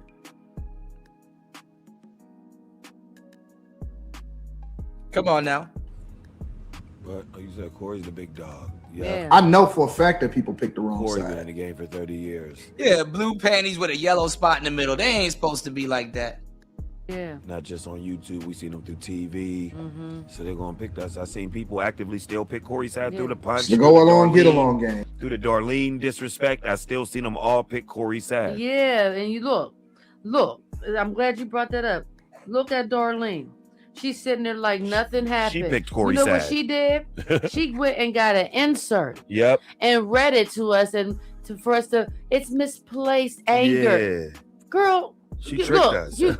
That was your way of going back because guess what? Yep. She needs Corey. Yep. She does. He's income. Yeah, what Darlene's name does by herself. Yeah, come on Even if now. she started her channel like people said, she don't Yeah, have enough like, push. well, yeah. She don't. Her topics that she do, she's not entertaining. And she's not. Yeah, and the she's motivation she's to co-anchor. just do a trial and error like that. Yeah. She's not bold and brass like that enough Nope. to do that. No.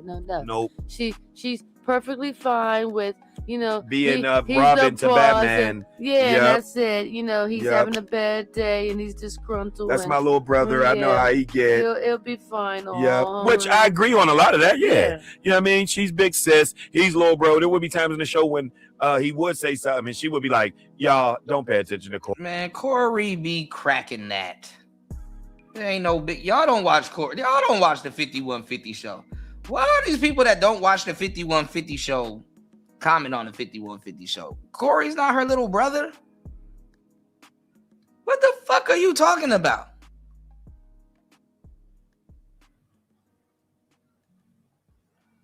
Jesus Christ. Corey, I know exactly. So she would know that and she would do that. So we get it. Yeah. You know what I'm saying? You know how to handle big bro more than we know how to handle He's not him no damn doing. big bro. They friends that fucked once upon a time.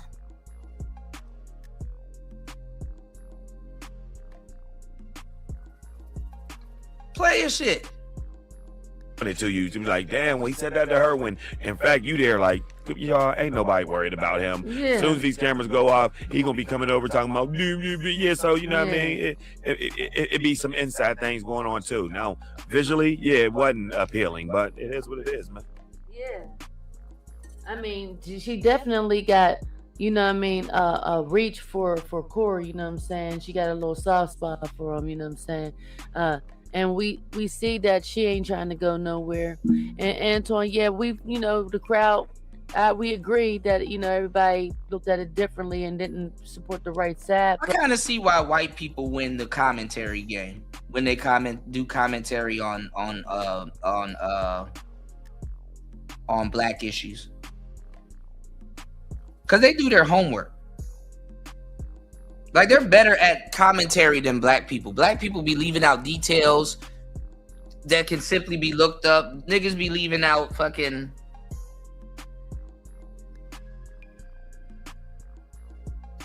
Niggas just do a horrible job at even doing their own history. I see why Vlad had to tell black people's history.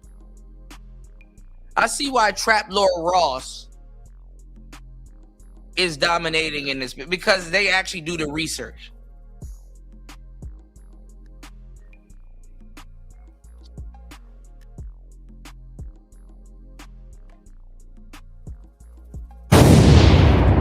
But throughout it all, Corey has made people laugh and smile, has brightened people's days because he's been around, and you just a new cat in town, so you know how folks get down. They roll with the popular and demand on what they think is the popular and demand. That's all. Let us know your thoughts on this matter. Comment down below. Like, share, comment, subscribe. Thanks for watching.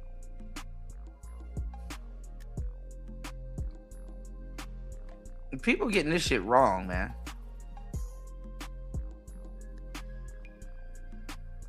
I'm actually kind of pissed off right now. And I gotta go fight this damn copyright strike, y'all.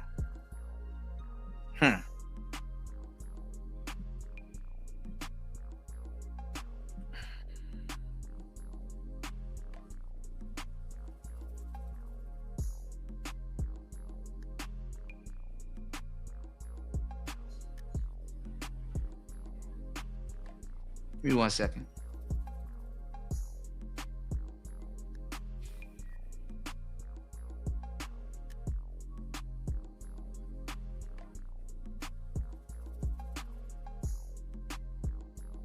I did want to get into some FBA stuff and some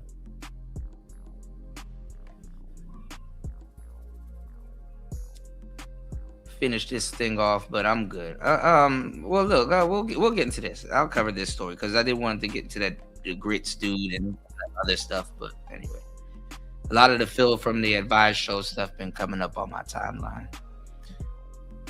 Yeah, I got struck from something I was reviewing in the space. I gotta go look over it, man. It's not like a copyright claim. It's a strike. Give me 1 second, y'all. So Myron Gaines, you know old Myron Gaines. He's up there with the folks trying to talk about Black American delineation, and let's go ahead on hear what old Myron has to say. Please hit the like button and support the show. If you're down with Player Talk Radio, let's go. Shout outs to Prince P. Shout outs to my brother Woody. Let's go. It depends, because like I consider myself black, but then when I talk to them, they say you ain't one of us. So I'm like, all right, I guess I'm not one of you guys. So I don't know what I am, but what kind of black are you? I want to talk about what's wrong with black people. In all seriousness, what's wrong with our black friends in America? Too much. Do you call them our friends? You know, it depends, because like I consider myself black, but then when I talk to them, they say you ain't one of us. So I'm like, all right, I guess I'm not one of you guys. So I don't know what I am, but what kind of black are you? So my family's from Sudan, which technically literally means so you ain't black. The land of the blacks. But yeah, to them, I'm not black. Okay. Exactly, precisely. Yep. What do they say you are? What do they call me a tether. A what? A tether. What the hell is that? I don't know, but I say, you know what? I don't want to tether away from you. Want to be a part of y'all, man.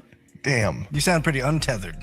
So their rule is this: if you're not able to trace back to like a slave, you're not considered black. You're not a foundational black American. You're a tether, is what they call. So white people created black people. Essentially, that's what they're saying. If you're not, if there wasn't slavery, there wouldn't be blacks. Yeah, technically, yeah. White people created FBAs, as they would call them. Wow. FBAs? That's what it's crazy though. You need to have this conversation in a room full of black people instead of other ethnicities. But Okay. Okay. They call themselves FBA's Foundational Black Americans. You're aware of this stupidity as well. Myron, you know good and well why Black America has told you why you're not black and you're not one of us. It has nothing to do with you being from the Sudan. Stop lying, sir. You know good and well that the things you have said, you have sided with white racists and repeated the same words white racists said against Black Americans.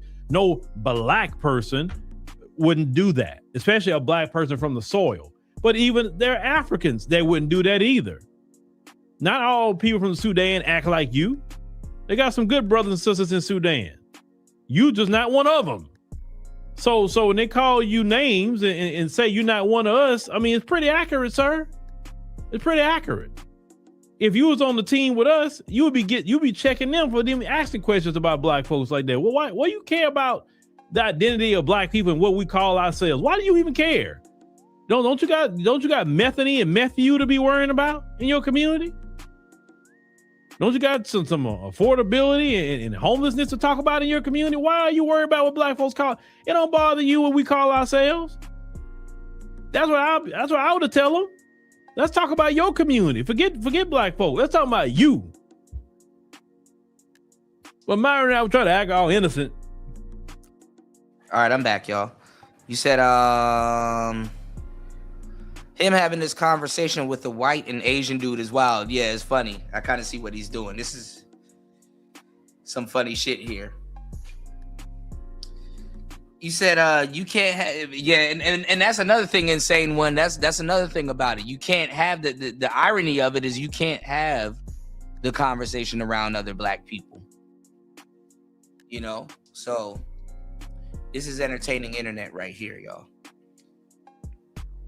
You can't have the conversation around black people because people will stop being logical, especially if you say white people created black. Ooh.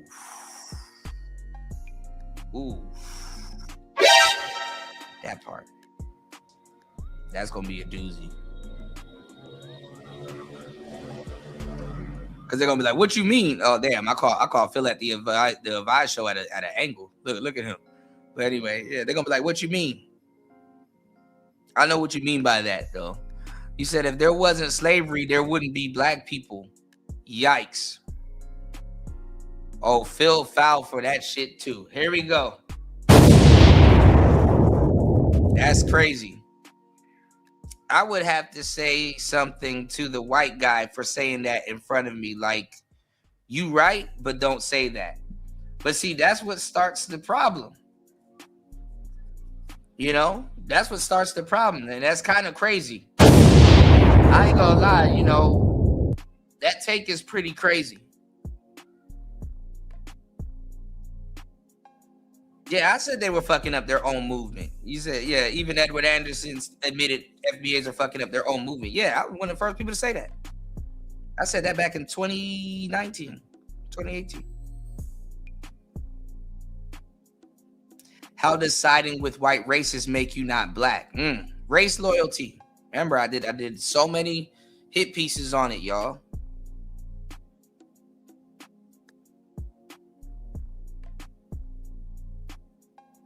Once again, if you support Kiston to Fresh and Fit, you are a clown. Who's Kiston?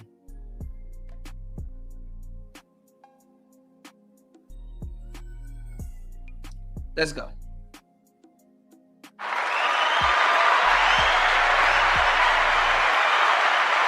I don't know why they call me that.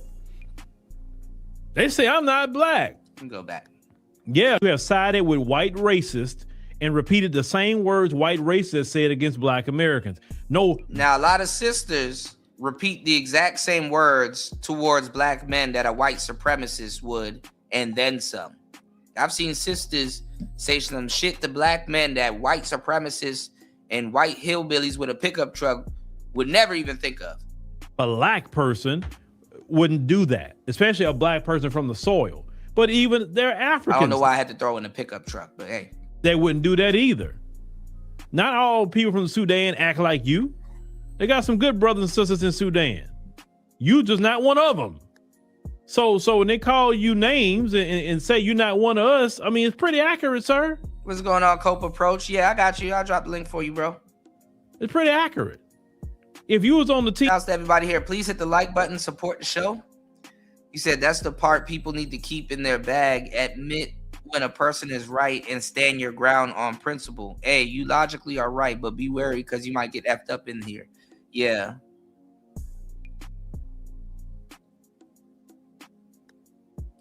Yeah. I was about to end the show soon, but if you guys want me to keep it going, I got you. I'll drop a link for you. Chop it up for a good 10, 20 minutes. Let's go. With us, you would be checking them for them asking questions about black folks like that. Well, why you care about the identity of black people and what we call ourselves? Why do you even care? Don't you got methany and methu to be worrying about in your community? Don't you got some affordability and homelessness to talk about in your community? Why are you worried about what black folks call? It don't bother you what we call ourselves. That's what I would tell them. Man, they were cursing out Phil from the Advice Show a couple of years ago. They were calling him a tether and his wife a tether.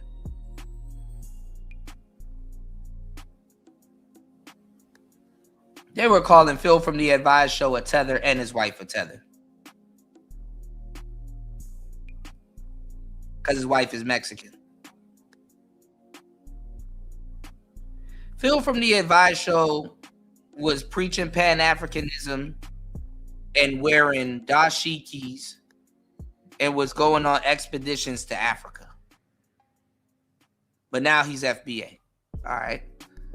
Shout outs to you, bro. Welcome to the show.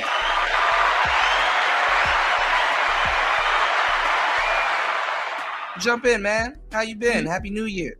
Yo, Happy New Year, Kuda. It's been a minute. You already know I'm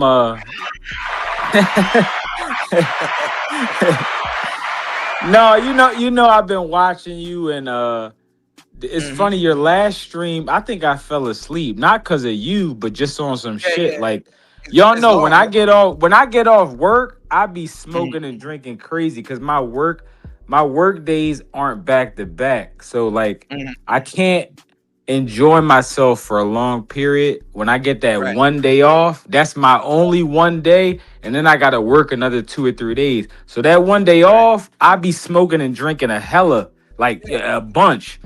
You know what I mean? That's how But it goes. When you're working a lot, your day off, you gotta crash out. Shit. Oh yeah. No, but honestly, don't anybody listening again, don't follow my lead. Drinking is very bad for your health. I'm trying to cut back on it.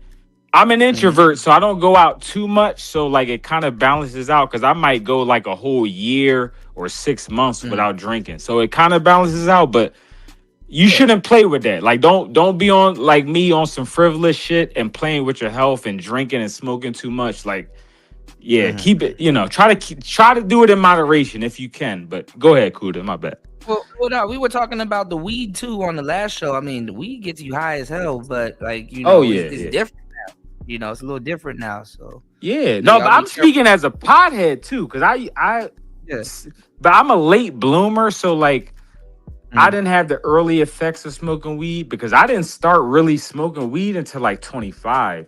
So when I was in college and shit, I wasn't even smoking like that. I probably tried weed once when I was like 19. I didn't smoke again until I was like 25. Like when I was an adult and I dropped out of school and I was working full time, that's when I started smoking. So I wasn't even really smoking since like I know a lot of people have been smoking since they was like 16, 15, 17, 18. You know what I mean? But I don't have do you look back and say like what would it have been like if you were smoking, like or like what high school or what? I don't think it would have changed too much, only because I started smoking so late. So I don't even think it would have affected my early life as far as college. But I think as an adult, I do think it would have probably, if I didn't smoke as much, and I'm going to be honest, because whatever, I think it would have forced me to confront certain things head on and not have the kind of money in my back pocket. Like you playing with house money. Like when you a pothead, it's kind of like you're chilling. You're always on reserve. You're kind of like moving in slow motion and you're chilling. And that's good because you're letting life come to you. You're not forcing stuff, which is good. But I do think it was certain situations, whether it be professional or academic or something like that, where if I was fully sober, I probably would have been more uptight and more like super Oreo Tyrone. Like, oh, hey, sir, how you doing? Hey, you know, we're having some technical difficulties right now, sir. Well, I Give me mean, a I second. remember back in Give the me, day, you know, even when I'm just saying, just as an example. My bad. no, but good. I remember back in the day, even when I was a pothead, I thought white people was weird, and then the whole time I realized they were high. You Oh know, they yeah, were high. well yeah. I have white friends, so I never like in terms of my interpretation of other white people. High as I fuck. was always kind of good with that, but also I went to a super diverse school. Like half my and niggas know I'm from Philly, but I moved to the suburbs because my mom didn't want me to get beat up by Philly niggas, so she moved me to the suburbs. So I have like a contrast between half my family's from the hood and then half my life was in the suburbs. So I've always been able to juxtapose the two to kind of get a clearer view of the macro environment. I'm not just a hood nigga. I'm not just a suburban nigga looking at my own little world and my own little borough that I live in. I'm looking at the whole, you know what I mean? The whole environment, like Philly, the suburbs, the country, the world, the entire environment, as far as, you know, the dating shit and the women and all that. Like I pay attention to shit outside myself.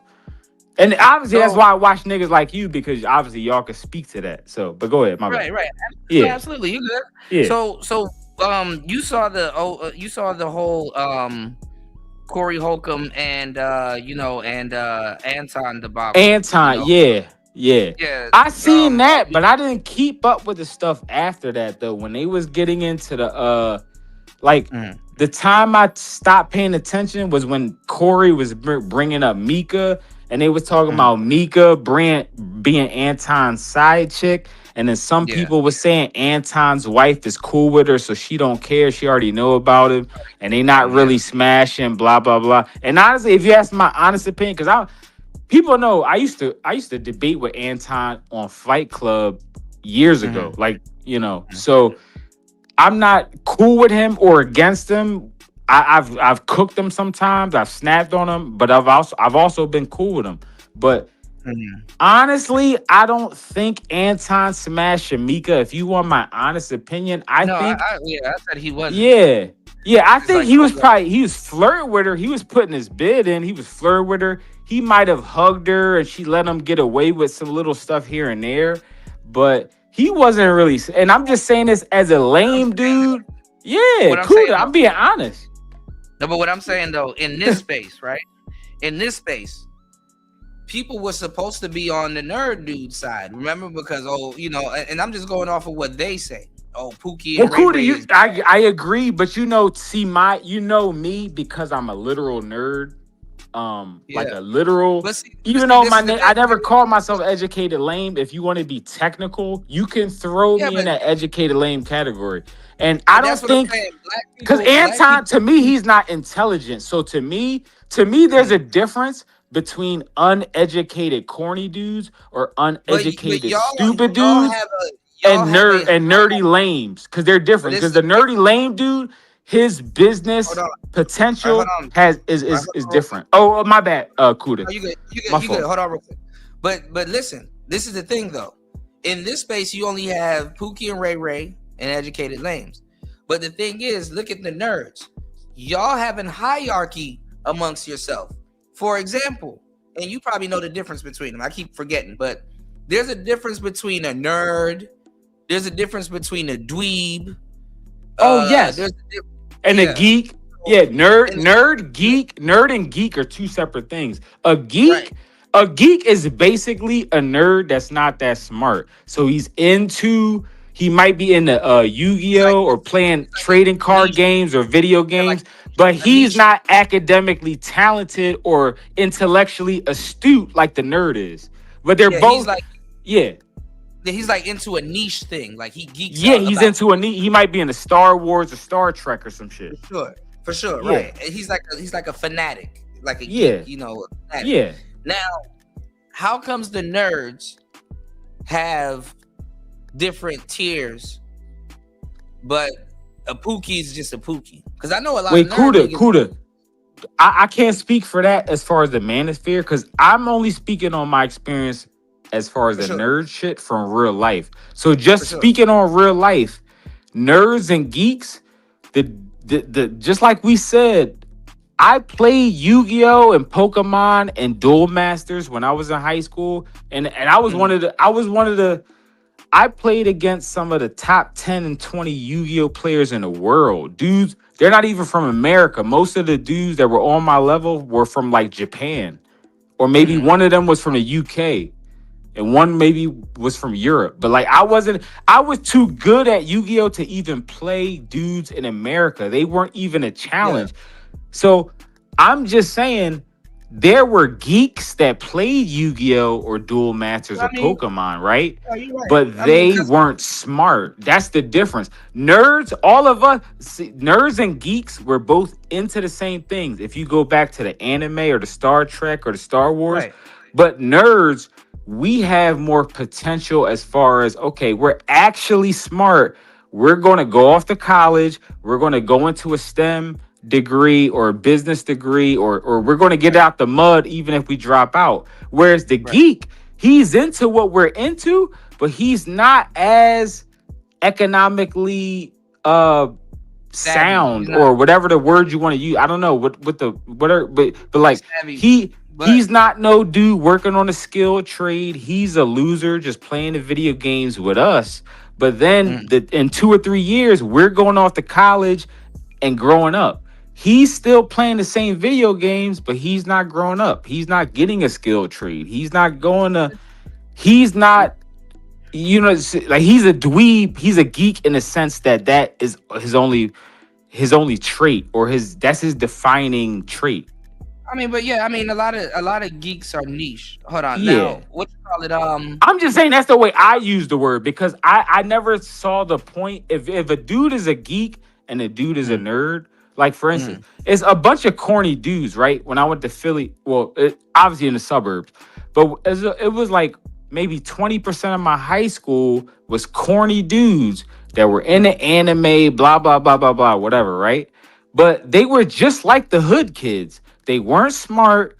They did drugs. They did this. They did that. They didn't come to school on time. So you're a dweeb. It's like you have the same. Oh, go ahead, Kuda. But you get my. I think you get my point, because I know I haven't articulated this point in a while. So forgive me for the. Yeah. No, you're good. A lot of street dudes I know, they're geeks. You just got to talk about a specific thing with them. Yeah, and it's like, oh, no, you're a geek. Because I know a lot of nerdy dudes that are street. Like I know a lot of Philly dudes.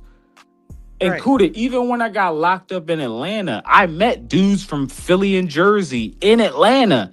And again, you could be locked up or whatever, but if I'm shaking your hand and you talking super articulate and you're like, yeah, Stefan, I'm here on some bullshit. I'm here on vacation just like you, but I got locked up because my friend did some stupid shit and I got locked up with them or whatever. I can tell those dudes, they're not geeks or dweebs, whether they're hood or not. Like the way they talk, the way they speak, I'm like, okay. Because a nerd, like, and I don't mean to play the semantics, but a nerd, you can be a hood nerd. Like Malcolm X, that's a hood nerd. Or whoever, I mean, maybe not a hood nerd. You get my point. Like you could be a nerd and be edgy. You don't have to be some suburban cornball. And again, I talk about this on my channel. A lot of the dudes in Philly I ever beef with, or any city in America, they weren't hood dudes. They were other average, middle of the road black dudes with no identity, trying to look cool. And I run into this in the Manosphere. They're not a Pookie. They're not a nerd. So they try to bully me to look cool and get validation from other black men that they respect. Because they're like, oh, I could bully Stefan in front of other black men and look cool and get validation. I feel that, but there's so much nuance. Yeah. I'm gonna mute up. My bad. I went over my time limit. My fault. No, you good. No, you good, bro. It's a defense mechanism. What's going on, King? What I was gonna say is that, yeah, it's a defense mechanism. A lot of those guys are nerds. They just gotta appear a certain way, you know, to live in their neighborhoods or go home or be in certain areas. You know, that's how it is. You Yeah, know, what he said, because at the end of the day, it's still, you know what I'm saying, a food chain wherever you go. Like I be saying, you know, like I say, you know, like I say, a Pookie ain't nothing but an educated lame that love the hood. Yeah. I mean, if you talk to them about niche stuff, like shit, Wait, who that on the bottom? What's your name on the bottom? I can't remember your King. That's King.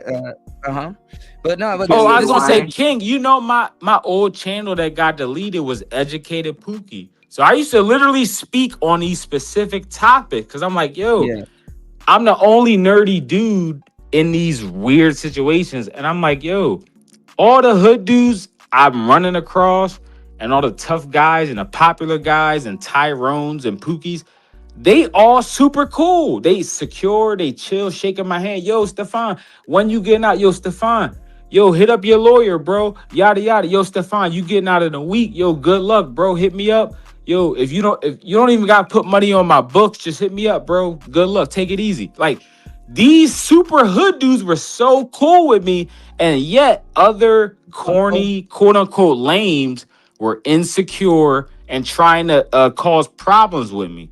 So I just always found it funny that the hood dudes were actually cool with me, and the other quote unquote geeks or whatever you want to call it, they were the dudes trying to bully me and act tough. I'm like, bro, we went to school together. I come on, bro. Oh, go ahead, Kuda. Real gonna recognize real regardless, you know what I'm saying? At the end of the day. Yeah.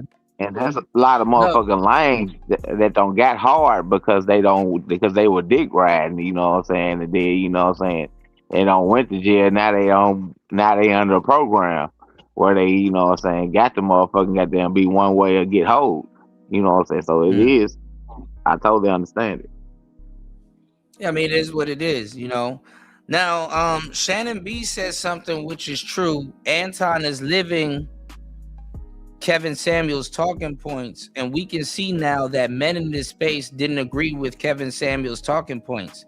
Anton is exercising his options, and there's some truth to that. I mean, I was against Kevin also when Kevin was openly talking about tricking and stuff like that. I'm like, bro, what's the point of becoming successful just to be a trick?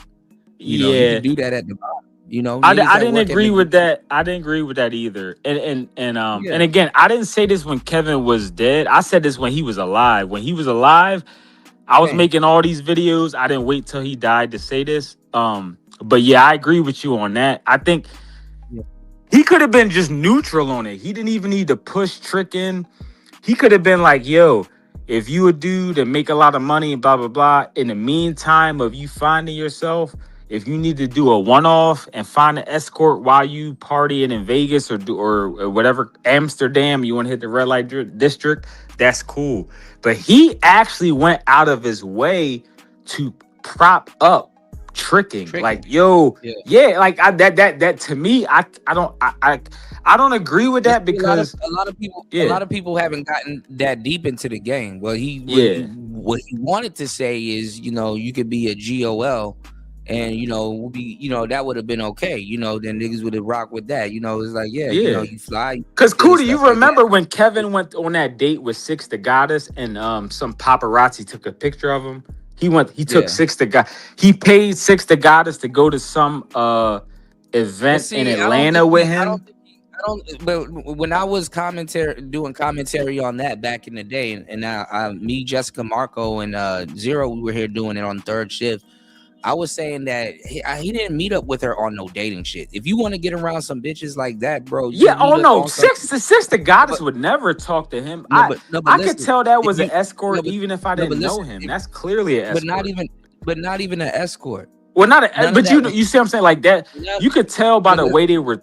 At best, they would be coworkers. You could tell by the picture they took. They're not romantically involved. I was gonna get into that. None of that was on the table. What it really was is that they just met up in the name of we're doing content. You understand? The same so you you probably know about more about that situation than me then.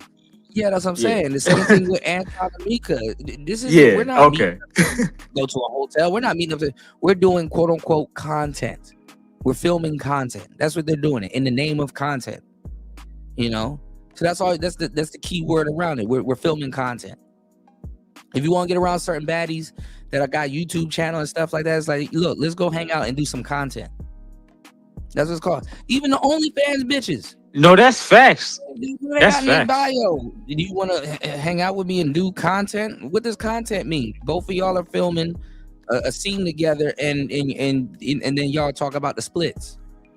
You know. Yeah. So that's the way around it. Say, I can't even front Cuda because people are gonna call me out if I don't mention it. I might be on that, and I'm not even saying I'm simping for no OF chick. I'm just saying I went on a speed date with an OF chick, and I messed with her. And if we casually date for 3 months, and I'm making profit off of the sex tapes, all I'm saying is I will take that deal any day of the week. That's all I'm saying. But I'm not going to marry her or nothing. I'm not going to get her pregnant or nothing crazy. So don't worry. I'm not going to wild out. But just make sure you get your money. That's all. Make sure you get your money and you don't bust all in there. Bust all over in there. Bust it all in there. Bust all over in there. Yeah. No. Kuda, if you want to look her up, she Clara Trinity. I don't care. I mean, I'm probably not. I mean, even if I do meet her, I'm probably not going to date her. It's okay. I see one OnlyFans girl. I didn't see them all. I'm good. Oh yeah. You right. Yeah. No, that's facts. That's facts. That's the realest shit you ever said, because even chicks I know in real life from college that got an OnlyFans and this and that, or chicks I ran into like years ago, they all got the same shit. It's all the same shit. Like it's literally copy and paste. But go ahead, my bad. No, you good.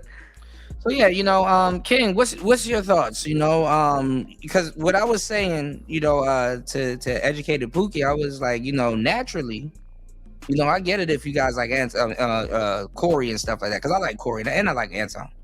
I don't think they bad people. I disagree with a lot of stuff they do, but cool. It doesn't mean that I don't like them. My thing is naturally, the space was supposed to be on the side of the educated lane for the most part, but their hatred for Anton made them choose the quote unquote Pookie. So what's your thoughts on that?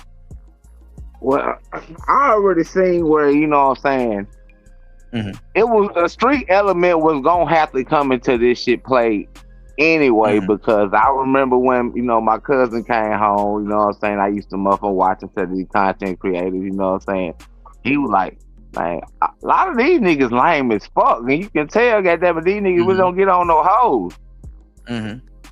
It's shit like that, and stuff like that. And I would peep that, and then I would see how no jumper switched off, how it switched up, with having, house phone, who basically kind of like a token, then switching to AD and all that, and then having the Hoovers on this, show and shit, and all that.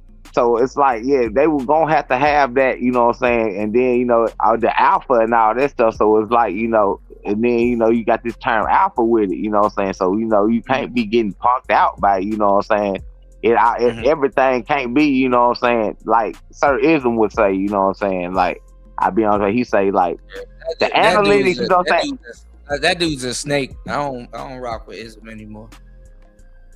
Okay, I put him on. That nigga is a snake, man. I don't know what happened between y'all. I don't even know, man. But I feel, but I do feel. I gotta get informed about that. I probably have to hit your inbox or something about that, though. Yeah. I did a whole show on that. He was over there. He over there deriding Witch Doctor. Shout outs to DJ Witch Doctor, but. I showed that man mad love, gave him the game and everything. Don't throw me under no damn bus. When ain't nobody did nothing to you. So you ain't gonna be no snake to me, and I'm gonna, And I used to I get you. I'm neutral on Ism. I'm cool with him, but I do know. Cause I don't know him that well, but I know on my old channel he used to join my streams, and because he older than me, and he would obviously try to drop gems on like the younger viewers. Like when we'd be on a panel Sir Ism would jump on and drop the Stuff that I pimp. told him to do. Yeah, That's the pimp talk or the pimp slang, and he Go would be look at like, the "Yo, Stefan, you're a black pillar. You don't know what you're talking check about." out And my I'm old, like, y'all go "Bro, check out calm my old down. I'm not shows. even." Y'all go check out my old shows. He got his name from the space and everything. Platinum. Wait. Kuda, is it a pre-upload or a live stream? These are all live streams. Y'all got to go check out Okay. the live. Y'all can go. If you go to my playlist, Yeah, I'm gonna catch up. I'm gonna catch up on that because I'm gonna people catch got up on their that. homework on. People got to do their homework on me. You know. Yeah, no offense to Ism, because again, I'm neutral, but I just remember when I was a couple years ago, he would. No offense to him. No offense to him. Yeah, either. yeah. I'm just like you don't do no snake shit like that around me. So what's going on, EV? Yeah, I'm not. I feel, but yeah, I'm but not, you know, yeah, I'm not mad at him or but nothing yeah, like that. But you don't fuck over somebody that puts you in the game like that. I don't give a damn how much times you disagree with them or whatever discrepancy you think you have with them and shit like that. You don't throw me under no fucking bus. You can throw anybody else under the bus. You don't throw me under no fucking bus. If I put you on to the podcasting game, gave you equipment, you done celebrated birthdays over here. We done chopped up endless game and stuff like that, and I welcomed you in like a family. You done drank my Kool-Aid and shit like that. Nah, nigga. Yeah. You would think that would be common sense. I felt like it's a character flaw. I felt like Beanie Siegel. He's like, man, Jay did me like that. This nigga done been over my house and ate my mama's oxtails. And I'm like, you know what I'm saying? You don't do shit to somebody. You don't do shit especially with the news about Jake coming out recently. He always in the news, but that hit so hard just because I heard of so many Philly rappers and different rappers being signed to Jay-Z and being blackballed because they was on Rockefeller and Jay-Z thought they was coming up. And mind you, I'm a Jay-Z fan. He's in my top 2 of all. Him and Black Thought are my top 2. And dudes be mad when I be like, yeah, Nas murdered Jay-Z in the beef. Or yeah, Jay-Z isn't as lyrical as so-and-so. They be mad because I be real. I'm like, yo, Jay-Z got his flaws as a rapper and as a human. So when some of these rumors come out, some of them I gotta second guess because I'm like, damn, some of this shit I wouldn't put past him because he's not a good person. I'm gonna keep it real. Jay-Z may be one of the best top 5 rappers, but he's not top 5 in terms of having integrity as a man. I'm sorry. I mean, he does some slimy shit. He does some slimy shit, but Jay's I'm not saying he's the only one. I'm just saying it's so many. It'd be different if it was like 1 or 2 rappers that had a gripe with him. But I'm like, damn, when I found the video, I think it was either Dutch or Spado or one of those dudes from Major Figures that used to rap with Gilly, and they was giving an interview on how Jay-Z was doing certain politics. I'm like, damn, Jay-Z really was scared of some of these underground Philly dudes the way he was blacklisting them. And I'm like, damn. But again, I separate you as a rapper separate from you as a person. The motherfucking podcast game or none of this shit though. So you know, you can't put nothing past nobody. No, you right. Yeah, I'm just again chalk that up to me being naive. I'm a naive person. I had to learn it the hard way. Jay know Philly dudes are crash out. Because Philly dudes, they don't think twice. They'll do that shit to you. They don't even blink. So Philly is its own ecosystem. Cootie, you're right. Cootie, you're right about that. Don't get me twisted. Other Philly dudes, they probably would have crashed out for Jay for free. He wouldn't even had to pay them. And even the dudes that was cool with him and State Prop, they had problems because they're so in the streets. Yeah, Beans was one of his enforcers. Beans held his own. But I'm just like some of the younger Philly dudes. You can't even.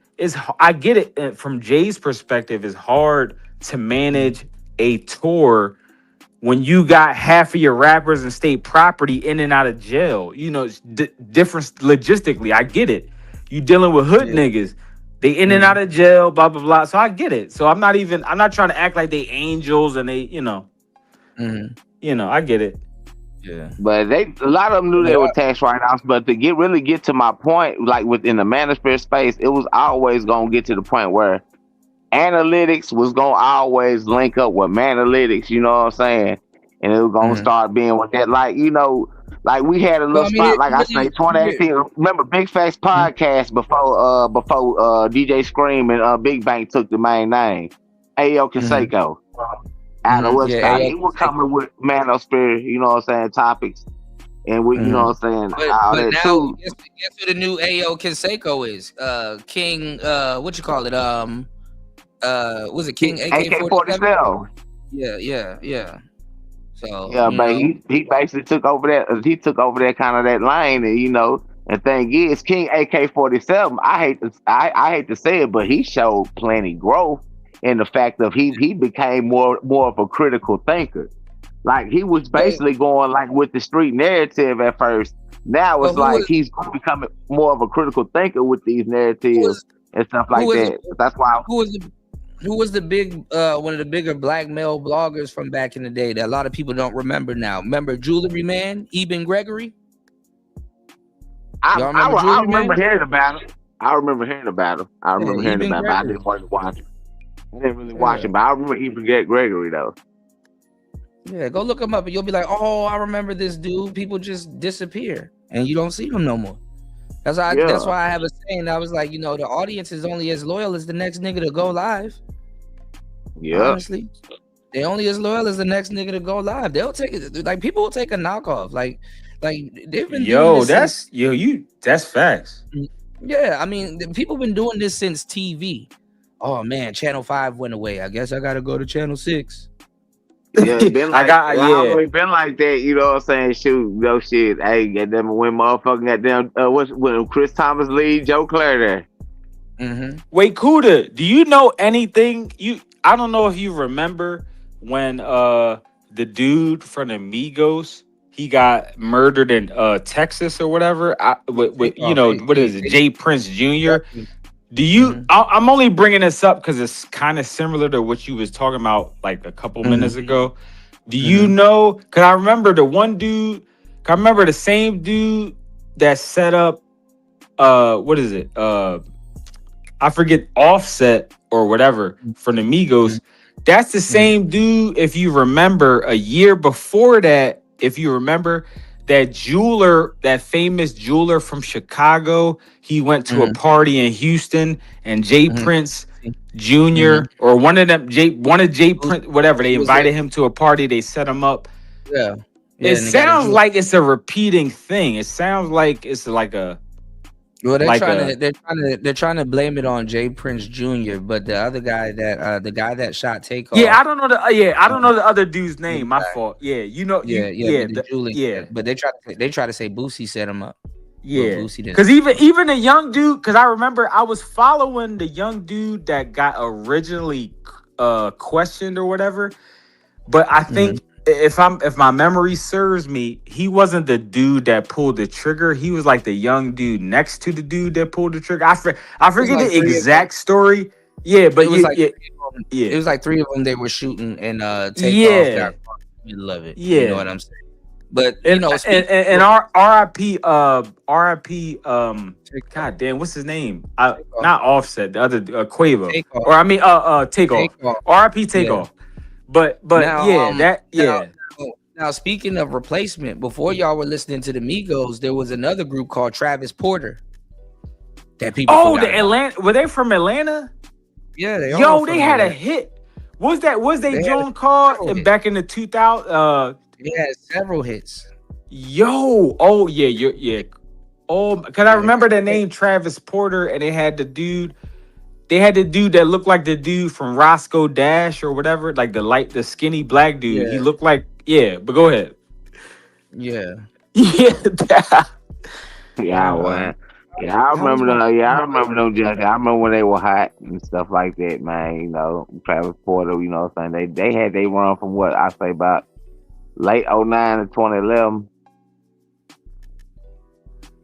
Man, I've still got this copyright claim on a free to use. Man, this is crazy. My bad. Go ahead, man. I caught a copyright claim. This is goofy. Yeah, I remember when they were hot and all that. Yeah, well, Street is X was, you know what I'm saying, started pushing them and stuff like that, and then then Strap tried to go solo or whatnot. He had a straight little mixtape and whatnot. Yo, wait, just for the audience and myself, Travis Porter, they're the same. The Atlanta dudes, they made the All the Way Turned Up song, right?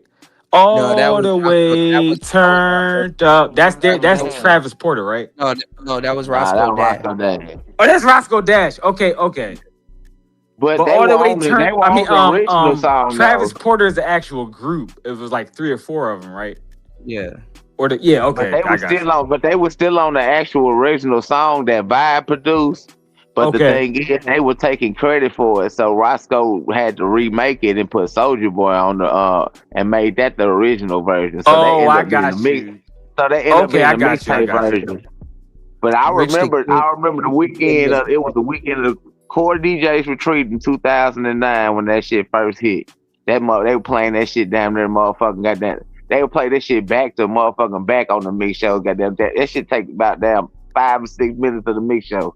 At the beginning of the mix show, damn near. I remember all through Atlanta, that whole weekend, Core DJs weekend. I like that shit was crazy.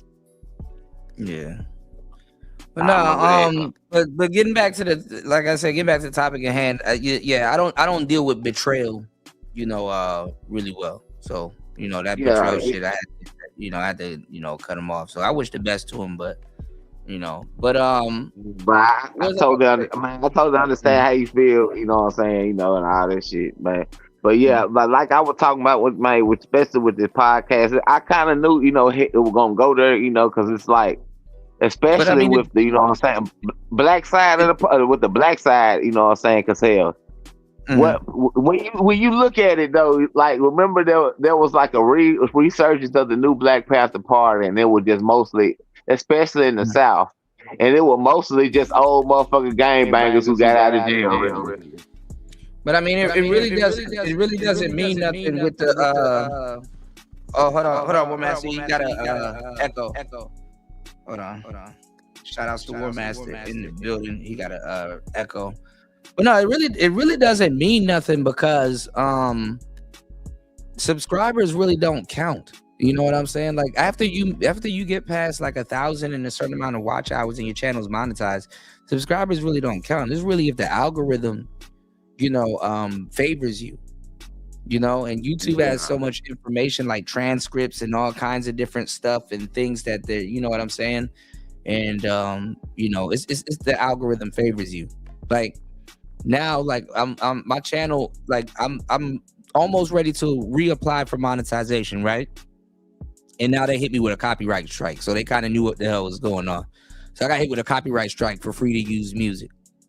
You know what I'm saying? Which is crazy. So yeah. I swear to God. And they have to make their own beats around this bit.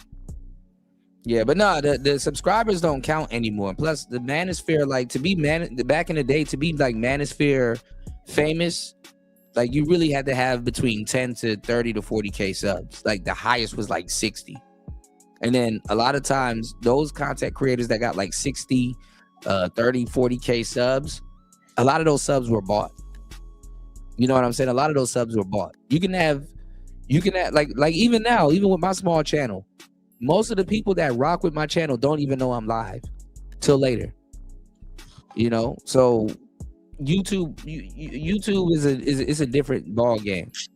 Yeah, unless they got that all notification bell on, they might not know till like 20 or 30 minutes after you go live. They got to keep doing it. They got to do it once every 3 months. They got to keep doing it on all. And then YouTube will unsubscribe people from your channel that didn't unsubscribe. They just unsubscribe them for some reason. So. Yeah, that's weird. YouTube is a different beast. Yeah. What's going on, War Master? Are you here? Yeah, I'm here. Oh man, you sound like you're not sick, man. That's good. I wasn't really that sick to begin with, man. It was just that I just didn't have an appetite. That's the only thing I had. Yo, I didn't know Travis Porter. I didn't know they made that song "Bend It Over." Like bend it over, touch your toes. I didn't know that. I thought the whole time I thought that was some random group. I didn't know that was them.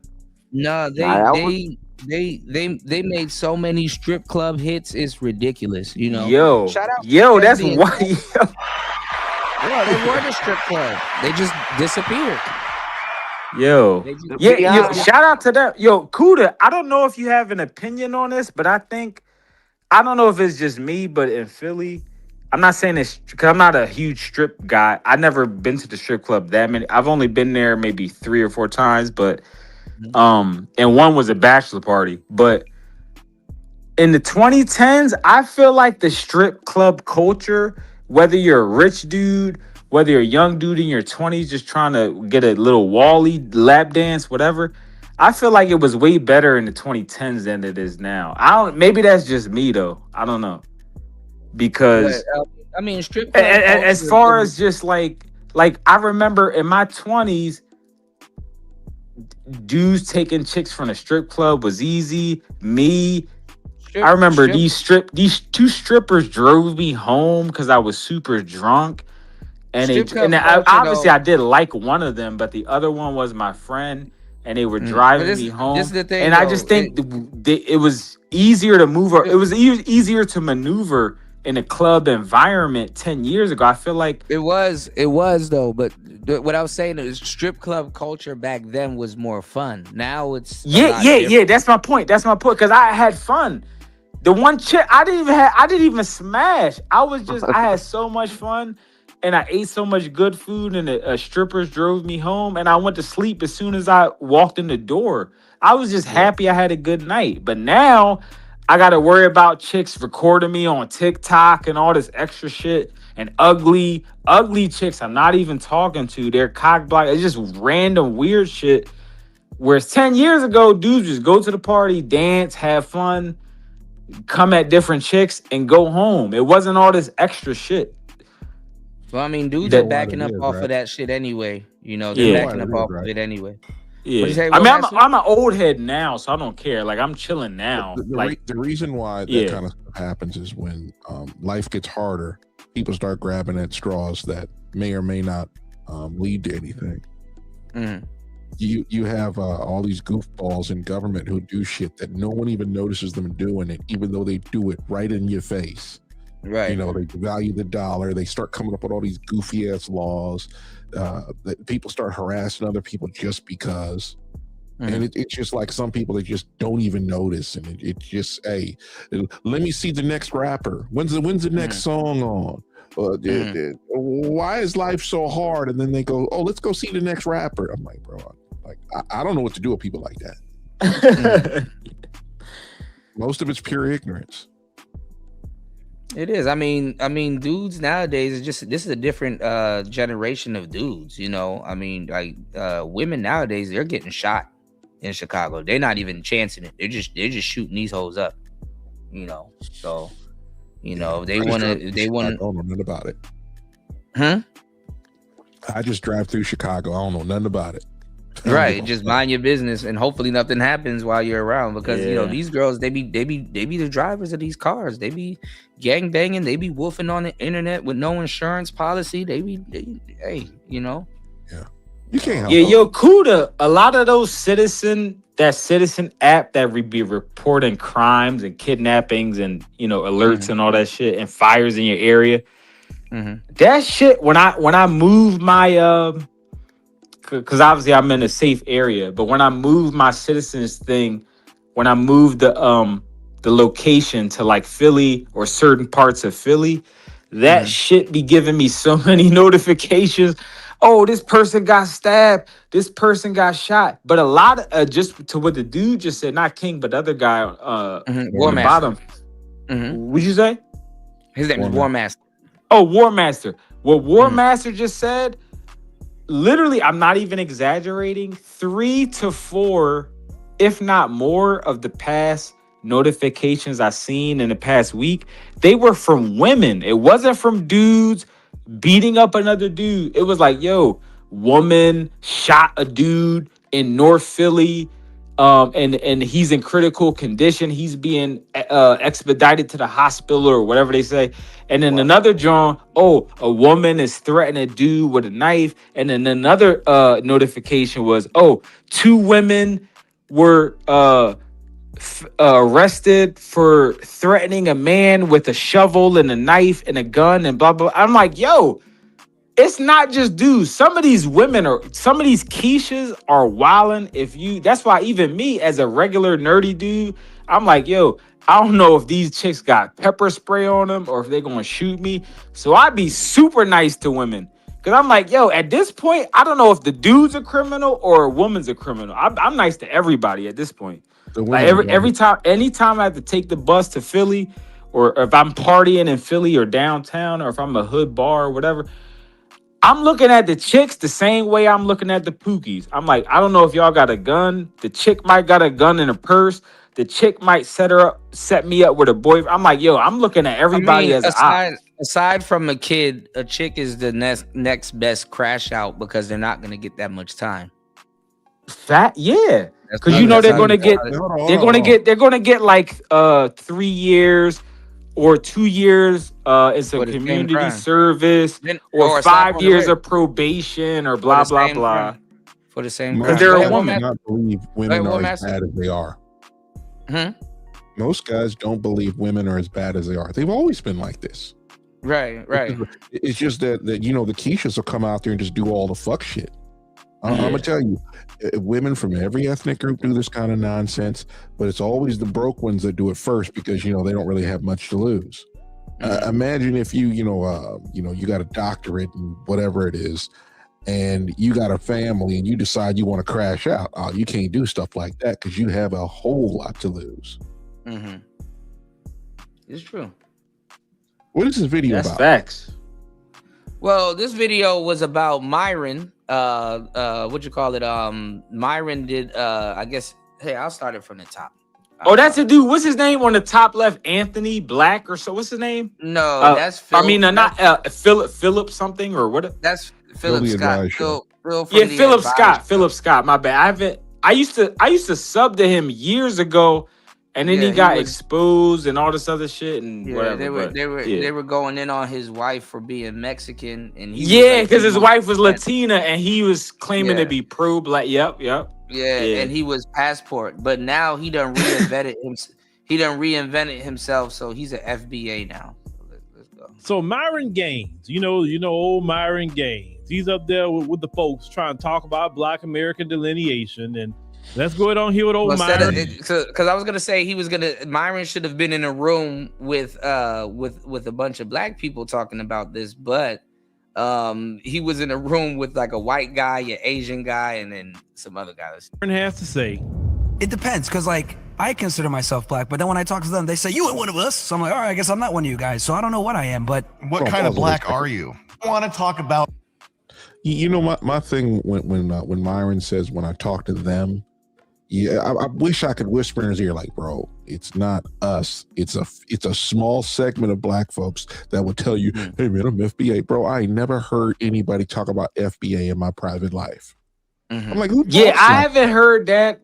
I haven't heard FBA mentioned in real life at all. I've only heard it online. Motherfuckers ain't talking about that shit outside the internet, man. All that motherfucker dick in the boot ass nigga talking. And about I'm technically FBA myself. Like I'm obviously like I'm a lot of my chicks or whatever Caribbean, West Indian, but like myself, I'm whatever 75% black, whatever. My mom is half Asian, but that doesn't matter. Whatever. My dad is literally black. The nigga was one of the first niggas in the Negro Leagues in the 50s or whatever. Like my dad is literally a black person and struggled and all that shit, whatever. But I never heard none of my friends or any college people, hood people, anybody period ever say, yo, Stefan, I'm an FBA, bro. I'm an FBA. Like I never heard that. So I mean, a lot of it is just a bunch of people that decide to repeat Tariq Nasheed. That's exactly. Yeah. So Myron, even though it is a thing, but people are gonna have fun on the internet arguing with them because and most of them aren't even FBA by their own definition. Well, when was the last time you heard a black person in your real life call themselves African American? Never. I mean, some people do, but they never. It's like an elephant in the room type thing, you know. It's like you find a bunch of leftists that will call you that, and a conservative will tell you, "Nah, I'm black." Fuck you talking about? It's Jesse Because Jerkson. even black people feel a type of way of checking it on like a census or a application and shit. It's like, damn, they don't got no other options here. Shit. Well, that was Jesse Jackson and that goofy nonsense. He started that. You can literally feel your resume and your application being put in the trash or in file 13. Oh yeah,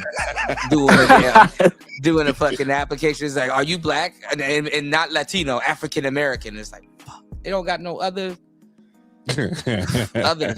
Shit, other. That's what the fuck they got. Other. Nowadays to get your resume considered as a black man, you gotta put like, if they like, are you gay, bi, straight, or questioning? You gotta put queer or just put it considered like DEI. Or you gotta put I baby, choose not to answer. Yeah. Choose not to answer. Because then they'll assume that you're an alphabet boy. They'll be like, he chose not to answer. He's an alphabet boy. So they'll give you the interview. They'll consider it. Yeah, you say prefer not to say. Oh yeah, his booty loose. Yeah, I prefer not to say. You know, that's the real game for pay right there. In the trades, it's nothing like that. It's like, oh, wait, you've been working. Okay, we're gonna send somebody to get you. We have a lot of bitches at our job. Are you straight? We have a lot of bitches here. Are you straight? We don't need you fucking none of our hoes. And yo, Kuda, I didn't do like a technical, like a scientific experiment, like checking the results. But ever since I've been young, because my aunt told me this, because I just copied off of her. She would on any job application, whether it was STEM or a bank job or business or whatever it was, or corporate job, she would always put multiracial. So she wouldn't want them to know what she was. She would just want her resume to speak for herself. So I would always check on a box, multiracial, like, oh yeah, I'm black and I'm Pacific Islander. And I don't know if it's true, but I will say I do get a lot of interviews, bro. Like whether it's a job I'm not qualified for or overqualified for, I do think, I'm not sure, again, because it's not an experiment. I didn't check the results, but I got called in for law firm jobs I wasn't even qualified for. And the white dude looking at me like, yeah, bro, you're not really qualified. But I think if I would have just checked black on the thing and they're like, oh, this is a black application, I think some of those maybe it would have affected. The only reason I say that is because I know so many black people that are intelligent and they complain about getting interviews. And me, I don't look at myself as a genius. And I had a lot of interviews, bro. Like, it is super easy. Whenever I lose a job, I get a job in like a month, like 3 weeks or a month. Yeah. I think there might be something to that. Well, you find yourself in places or rooms that people got to work to get into. It's like, damn, how did I find myself here easily? You know? Yeah. I'm like, yo, I'm not that smart, bro. I'm not that smart. I'm like medium high. You know, I'm not a genius or anything crazy. I'm not I'm not no Ivy League nigga. Shout out to Insane One. Yeah, when you check black on a resume, it's like, why would they ask me that? You already hear the shredder going, like, yeah, this is about to get thrown away. I'm about to waste my time. Well, y'all work office jobs, right? In office jobs, you know, you have people that try to get into But why do they need to know? Oh, my bad, War Master. Hold on. Why do they need to know your race just to get the job done? Yeah. Well, no, the government does that. They basically say, look, you need to hire this amount of black people. You need to hire this amount of quote unquote. They're lumping us all in minorities. And a black woman counts as a double minority. This is how she gets government jobs. Yeah. And of course, they do not like us anywhere around them. And because a lot of the time we're not the Ray Rays and Pookies. They can't stand us. They don't want to talk to us. I'm like, all right, bitch. I mean, I've ran into them, you know, everywhere. And you be looking at them like. Well, I mean, bad enough the Ray Rays and Pookies can still get very decent white women, by the way. but the nerdy Oh, we ones, know that. the nerdy, Definitely. the Oh, we nerdy. know, yeah, No, but, definitely. well, I mean, with other races, you do better as a gimmick as black people. I hate to say it, but Yeah. like, if you Oh, lean I to get the- you. I get you. I get If what you you're lean to saying. the, if you, Yeah. they already assume you're the stereotype. So if you kind of lean into it, they like. Yeah, like I said, I really don't have that much experience in that kind of stuff. But when it comes to being on the job site, getting the job done, that matters more in blue collar work than anything else. Right. Because I mean, imagine you being a blue collar guy, and you got, let's say you're a plumber, and you got to hook up a pipe, and the pipe never gets hooked up. There's a lot of useless workers in, I'm not going to say corporate America, but these are just I call them pixel pushers. A lot of them don't do anything. Yeah, that's so facts. bad. It's like so the more bad, you know, man. the less you do. It's so bad when we go to I go to a different customer. We're doing data entry just to get in. The driver, I don't even work for you. Oh, I gotta go ahead and go to your website. I gotta fill in my You got to become my a damn virtual assistant just to damn get in. Oh, you got to use our website. Like, what the fuck? All right, you know what? Okay, cool. They said, download our app. And I'm like, yeah, as soon as I leave, I uninstall it. I'm like, I don't give a fuck about you like that. And you know, what that is just to take more of your information, sell it. Yeah, that's what I noticed. Yeah. And a lot of But the yo, time, War Master, whoever. Oh, I can't remember when I brought this up. This may have been on a whole different channel, but I don't like, even if I meet a black chick, or I mean a chick in general, but if I meet a woman and she treats me well and she's like, oh, Stefan, you meet my threshold for looking attractive, so now I'm going to treat you like a human and I won't report you to That's HR. a turn off for me. That's a turn off. For me. Because I'm like, yeah, no matter how good you treat me or if you driving me home from work or whatever, I see how you're treating the regular men at work every day. I see how you're looking at the janitor or the regular the intern or the dude at the front desk. You're scoffing at them, and they're not even trying to. And again, I'm not mad at black women for being like, oh, to get this dude off of me. He keeps approaching me. He's harassing me.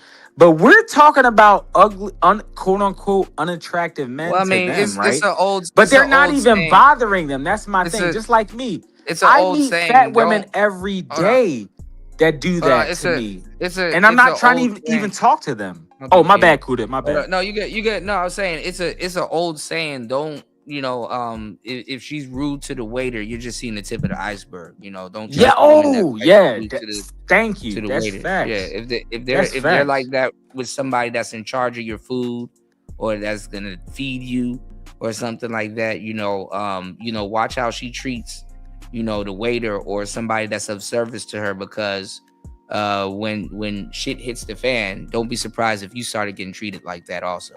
She gonna be that way. Exactly. She's gonna be that way with you. or so. chicks you're not even dating that are just mean to be mean to you because they can get away with it. Right. These chicks, for whatever reason, be thinking that you need to flirt with them. I'm like, Oh no, not even that. Sometimes they're so full of themselves they assume that you're flirting with them when you're being nice. Yeah. And I've seen the other way around too, where guys assume that women are flirting with them. When Oh, woman is yeah, just being yep. nice. Yeah. Well, I just- when you're you around know. a bunch of women that are always mean to you, and then you find one that's nice, you think, damn, she's trying to get at me. Well, you know what's funny? A lot of these guys that love strippers and hoes and stuff like that, in a weird way, and it's not an alternate universe, but in a weird way, sometimes hoes were the nicest women to them in their lives, which is crazy. Yeah. And it's like, well, she got to be nice to you. I mean, she wants your patriot. She wants, I guess she was of service to you. That's why a lot of guys go to the gentleman club and stuff like that. And I thought that bastard that I was reviewing on the last channel was going to mention stuff like that and get deep into the game. She started talking about yoga and shit. Like, what is this bitch talking about? Like, what is yoga? She talking Right. about Pilates and shit. Yeah, I'm like, what the fuck is this bitch talking about? Like, you can do yoga on your own time. This nigga is paying for your time. Like, I'd be mad as fuck if a bitch come over my house and start doing yoga. Yeah, you better do yoga with a dick in it or something. Pause. But like, what are you doing? Like, I couldn't be a trick, bro. I couldn't be a trick, bro. I'll go. Yeah, no, that's wild. Like if you my girl and you living with me, yeah, you could do yoga because you in the crib and I'm not in the crib all the time. Go ahead, do yoga, but like that's for a chick I'm hitting up. That shouldn't even be in the conversation. Bust all in there. That's the yoga I'm That's trying to do. yeah, that's wild. All right, hold on. Let's get back into this real quick. What's wrong with black people? In all seriousness, what's wrong with our black friends in America? Too much. Do you call them our friends? Hold on, pause for a second. It depends, because I don't want to go too long a rant, but there's nothing more annoying when somebody says, "What's wrong with black people?" I said, "There ain't nothing wrong with black people." You think about it like it's this. what you just said. They're lumping us. They're lumping. Yeah. The whole thing that all black people got to be one way is a bunch of nonsense. And Myron goes into it instead of saying, whoa, we're not all the same, just like white people aren't all the same. But go ahead. Yeah. All right. I consider myself black, but then when I talk to them, that's the War Master for the disclaimer, for sure. They say, you ain't one of us. So I'm like, all right, I guess I'm not one of you guys. So I don't know what I am, but. What kind of black are you? So my family's from Sudan. Chris G. Okay. Which technically literally means. So you ain't black. The land of the blacks. But yeah, to them, I'm not black. Okay. Exactly, precisely. Yep. What do they say you are? What do they call me a tether. A what? A tether. What the hell is that? I don't know, but I say, you know what? I don't want to tether away.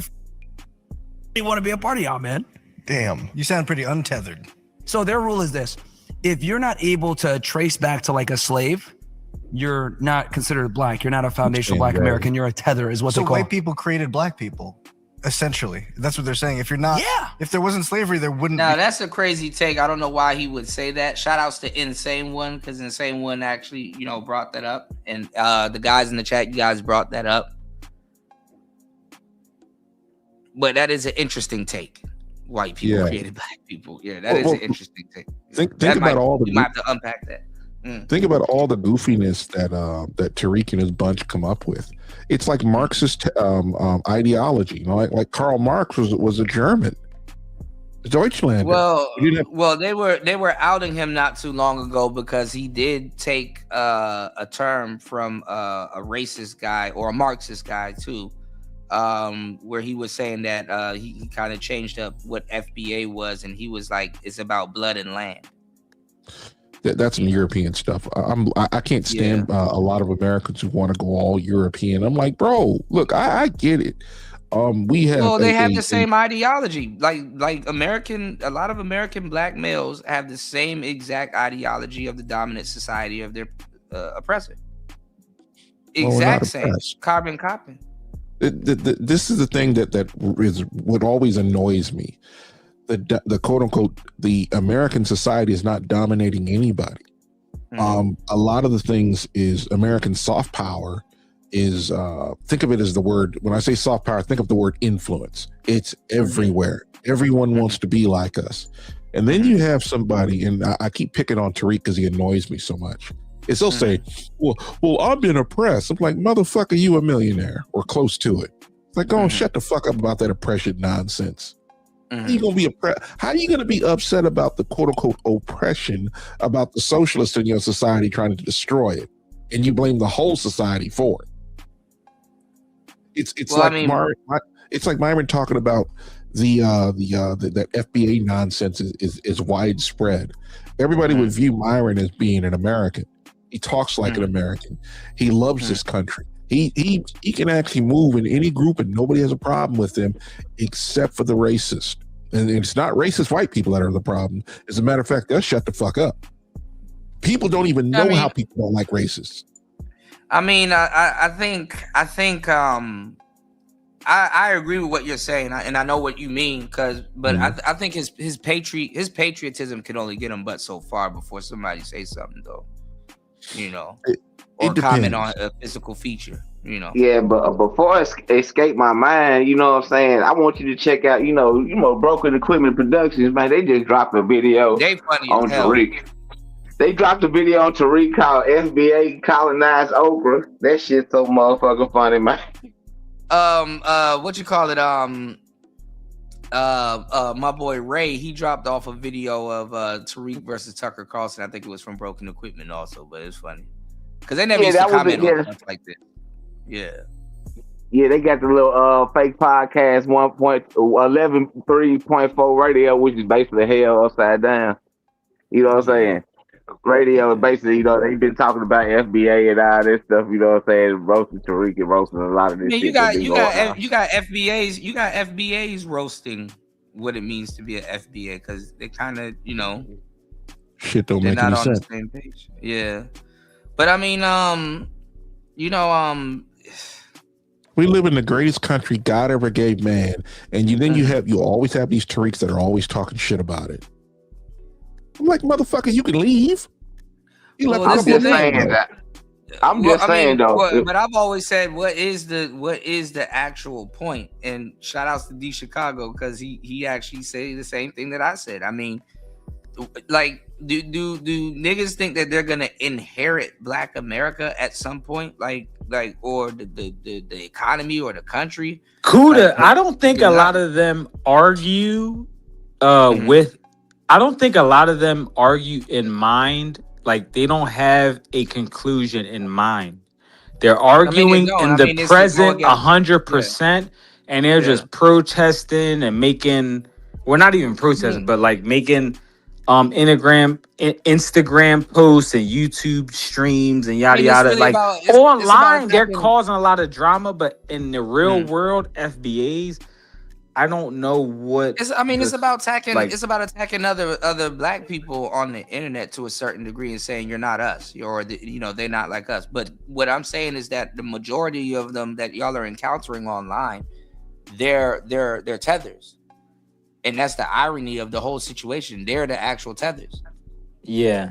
From my perspective, both sides are tethers. Because I'm like, well, not both sides of everybody. But because obviously half the women I've dated are not even Black American. They're Haitian or African or what. But you get my point. You get my point. Yeah, but if you look at the culture, even American culture is about doing everything foreign. The cars are foreign, the girls are foreign. That's true. Foreign baddies only. Yeah. So what I'm saying, mixed bitches only. Yeah, what I'm saying is just some more of the identity crisis that Black people have rolled up. Mixed women tend to be hotter to the Western eye than anything else. Yeah, even America wants the foreign shit too. So let me say it this way: if even chicks using what's that? They using that plastic surgery and Botox to get to get thicker lips. Yeah, they're trying to look like Latina or Black or Mediterranean women instead of pale skin women. Yeah, they're getting their BBLs in Latin and the lip filler. My bad, the lip filler. Kim Kardashian or whoever it was. They're getting their BBLs in Latin countries and they're getting their veneers and stuff. Yeah. But what were you saying? What were you saying, War Master? I've always said it this way. Let's say there's a couple of different kinds of women, and you have the exotic European women. I'm gonna say it this way: blonde hair, blue eyed, pale skin. That's supposed to be they keep saying it's the vision. Yeah. Well, what I'm getting at is you're Swedish woman, you're a Norwegian woman, you're tall white blonde woman with blue eyes. Go ahead, War Master. Oh, my bad, War Master. My fault. All right, check this out. Leave all Black women off we're not talking about them right now. Let's just talk about everybody else except for Black women. Push them off to the side. The blonde hair, blue eyed chicks, those tend to be the exotic, throw the redheads in there as well, right? Push them off to the side. We already talked about them. You have all the women in the middle. The darker they are for their ethnic group, the hotter they are to the Western man. You go to Black women tend to be all colors of the rainbow and tend to be attractive, the lighter or darker. It just depends on who you talk to. And for some reason, people keep coming up with this nonsense saying that the vision of beauty is blonde hair, blue eyed. I says, no, it's not.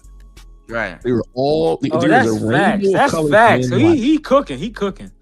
Well, it changed. It changed since the 2000s because they're still going off of the 2000 scale, and because it's funny that you said that with Black people, it's the lighter that they get people like, and like with with white people is kind of the darker. But you guys have two different types of tan. You have like tan, like sun-kissed tan, and then you have like actual dark tan. So there is difference, in like the type Brazilian. of tan. Yeah, but Kuda, I think if I had to guess based on what I seen from college and in my 20s, I would say he is like, it's even again, take out the black people off the table. A lot of, because again, my best friend in college was a Greek dude. So yeah, he was a white dude, but they have in the olives. summer he tanned, so he looked like I don't like even Greek. know. He was like dark brown. He looked like a weird. Like but my different. point is, It's a shimmery women of type. every race loved him. So that proves, again, they could have settled for some pale skinned Brad or some pale skinned Chad, but they were on him, on his pipe. Listen to the how they describe him: tall, dark, and handsome. Yeah, exactly. Tall, dark, and handsome. Yeah. Yeah. So there's nothing wrong with necessarily being black. It's just the type of tan. But what War Master said, which is true, is that even amongst black people, we look for the more brighter type. Even in Jamaica and all these places, and they have a problem with bleaching their skin and stuff like that. So there's a lot of truth in what you're saying, and there's like an irony, to meet in the middle, which is that because the beauty standard that people are pushing, that went out. I would say it went out like 2010. Honestly, I'll give it about 2010. I think it's about a bunch of mid chicks or 4s and 3s that are really upset that dudes don't like them because they got older. I'm like, you should settle down. That's what the internet was for, to equalize that. Yeah, the feminists was using that for. But I'm saying like back in the day, you had and I would say she played a part in this. Back in the day, who was the two girls you had, War Master? You had Nicole Richie and you had Paris Hilton. Oh yeah.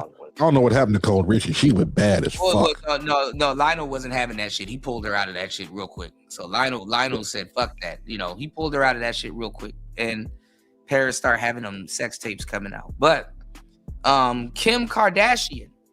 They did it on purpose, right? Yeah. But Kim Kardashian. Wait, I don't mean to interrupt, but Kim Kardashian was doing what Paris Hilton was doing. I didn't know they were friends. She replaced it. Yeah, and she flipped it into $1 billion enterprise. That's Kim what I'm Kardashian, saying. her mom was involved. But I think that's when the beauty standards kind of changed. Like, was she Armenian, right? Yeah. Amber Rose, Armenian also. That's when the beauty standard changed. I think the Kardashians, they really changed the beauty standard. I'm not gonna lie. You're better off being with a Kardashian than a Hilton. It's more of a noticeable name. Oh hell yeah! I take a Kardashian over a Hilton any day, bro.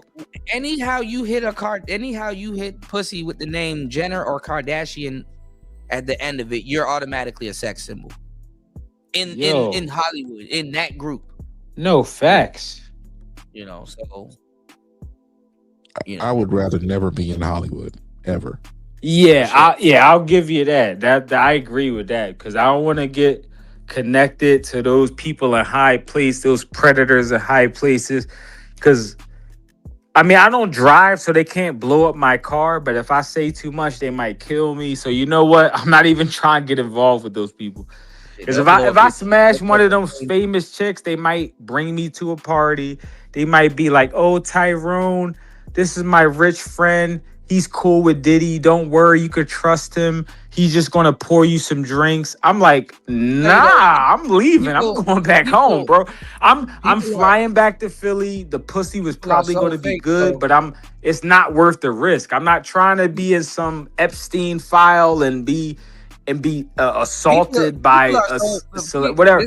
I'm not trying to be drugged and tied up while I'm unconscious. People are so fake. If Diddy came out right now and threw a Diddy party, most people gonna be there. So That's well, Kuda. Okay, maybe it's because I'm from Philly. I don't like Diddy, so I've just had a long-standing beef with Diddy. Maybe that's it. I don't know. The party's in general, yes, I agree. In general, yeah, I agree with you. The party's always going to be the party. Whoever's name you put on it, whether it's Diddy or somebody else. Because most chicks that claim they care about domestic violence would be at a Chris Brown party in 20 minutes. If I texted, if I texted 1,000 women right now, Chris Brown throwing a party in New York, they would all show up. Listen though, till this day, people still can't even tell us what Diddy got locked up for. They can't. Oh, Kuda. The only thing. See, the reason I hate Diddy is not because of the rumors. I only hate Diddy for the stuff he got actually called for on camera.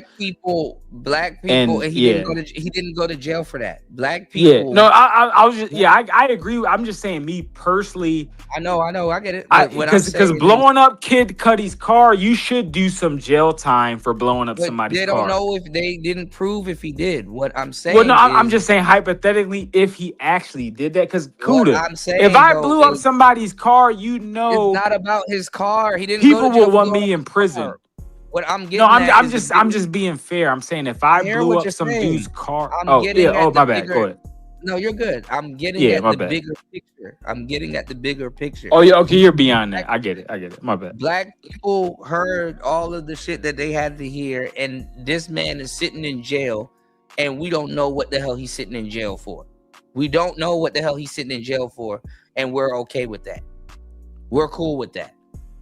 Yeah, that's bad. Everybody is owed due process. I mean, as far as the American legal system, whether you're bad guy, good guy, indifferent, you are owed due process. So you should have a fair trial and all that stuff. So I agree with that, regardless of who the person was. I mean, like that's just a legal thing. You should have some type of. I'm tough on crime. We should give the death penalty to a bunch of people.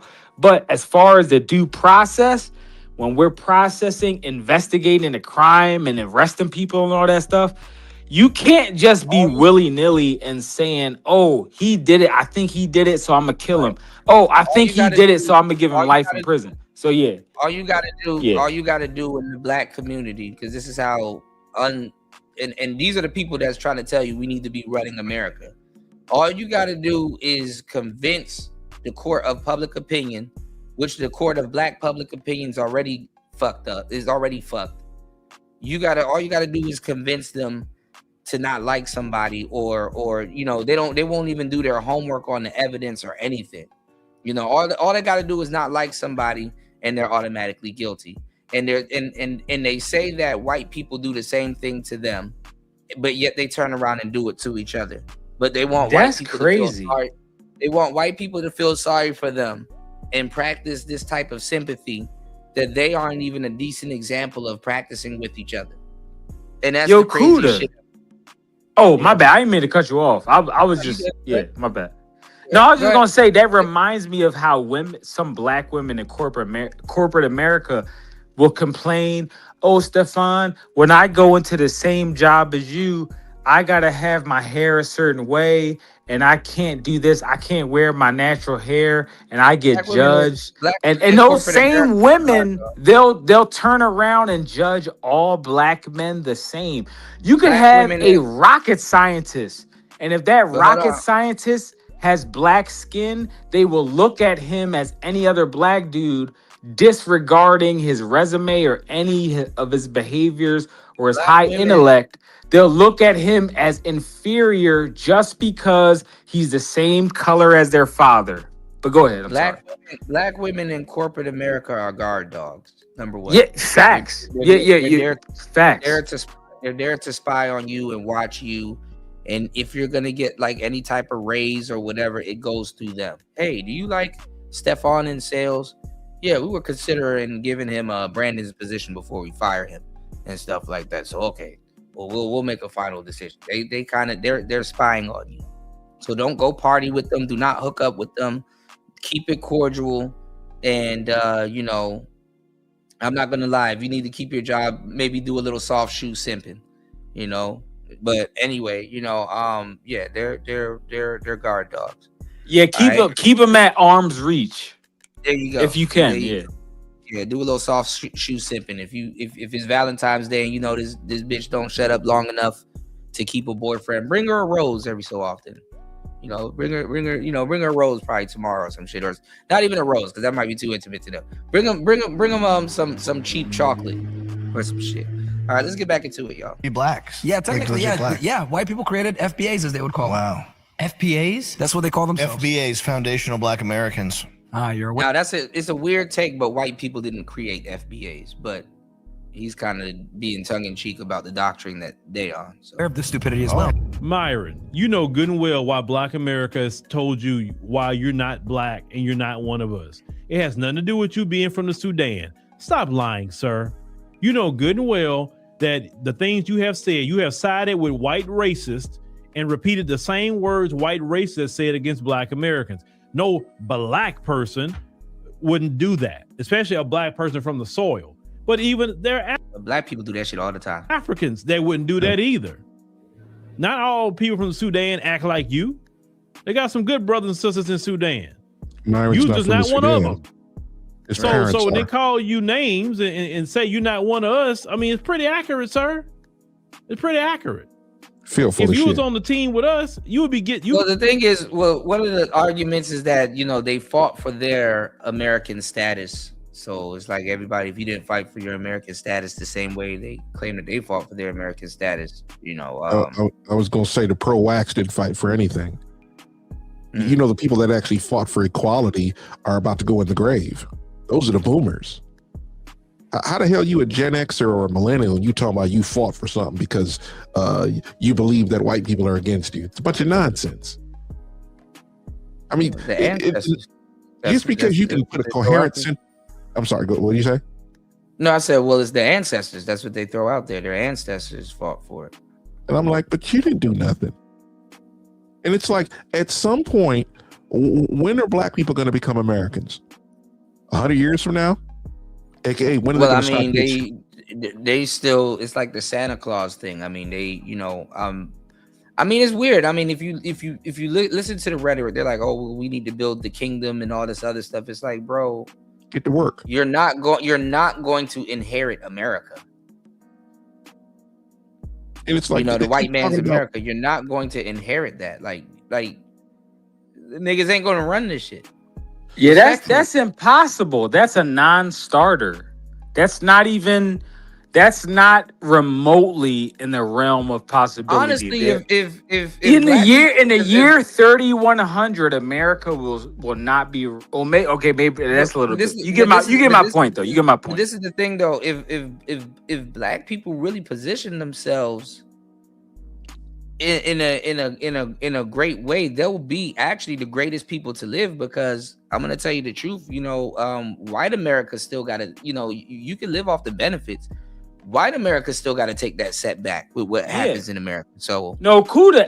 If you're talking about as a group, I do think. No, I'm saying in general, I agree with you. In general, black people, it don't even take much for them to play it right. You can be in a super privileged position, and really the responsibility really won't have to fall back on you, because guess what? You can be the ultimate American in a sense. That's all I'm saying. You understand what I'm saying? You can be the ultimate American. And Kuda, even if you want to be a historian, because I know y'all probably on a panel probably know more about the history than me, because I'm lazy, but a lot of those black communities in Oklahoma or the down south or the Midwest, or not Midwest, but like Southern Midwest or whatever you call it, in Oklahoma, Louisiana, yada yada. Those like small black towns where they would have like a black grocery store and blah, blah, blah. And they would have certain black, you know, lawyers and doctors all kind of in a similar area, kind of helping the community and kind of whatever.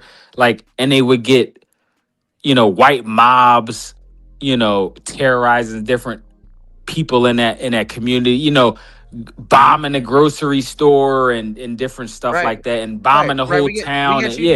So I'm saying if they could do that back then, clearly that shows that we have the capacity to do that now. But I just think it's so many. I just think it's some weird political factors affecting people. Because again, I don't look at myself as a genius. I look at most black dudes from hold on. Philly, and I look at the them thing as, is- hey, you're smart enough to change your. Go ahead, my bad. You get my. Go I ahead. got you. The thing is bombing them and doing all of that stuff to them. The whole point of it, because black people don't understand war, especially black Americans, because we're not really privy to that, other than playing Call of Duty or whatever. But what I'm saying is, the thing is to kill morale.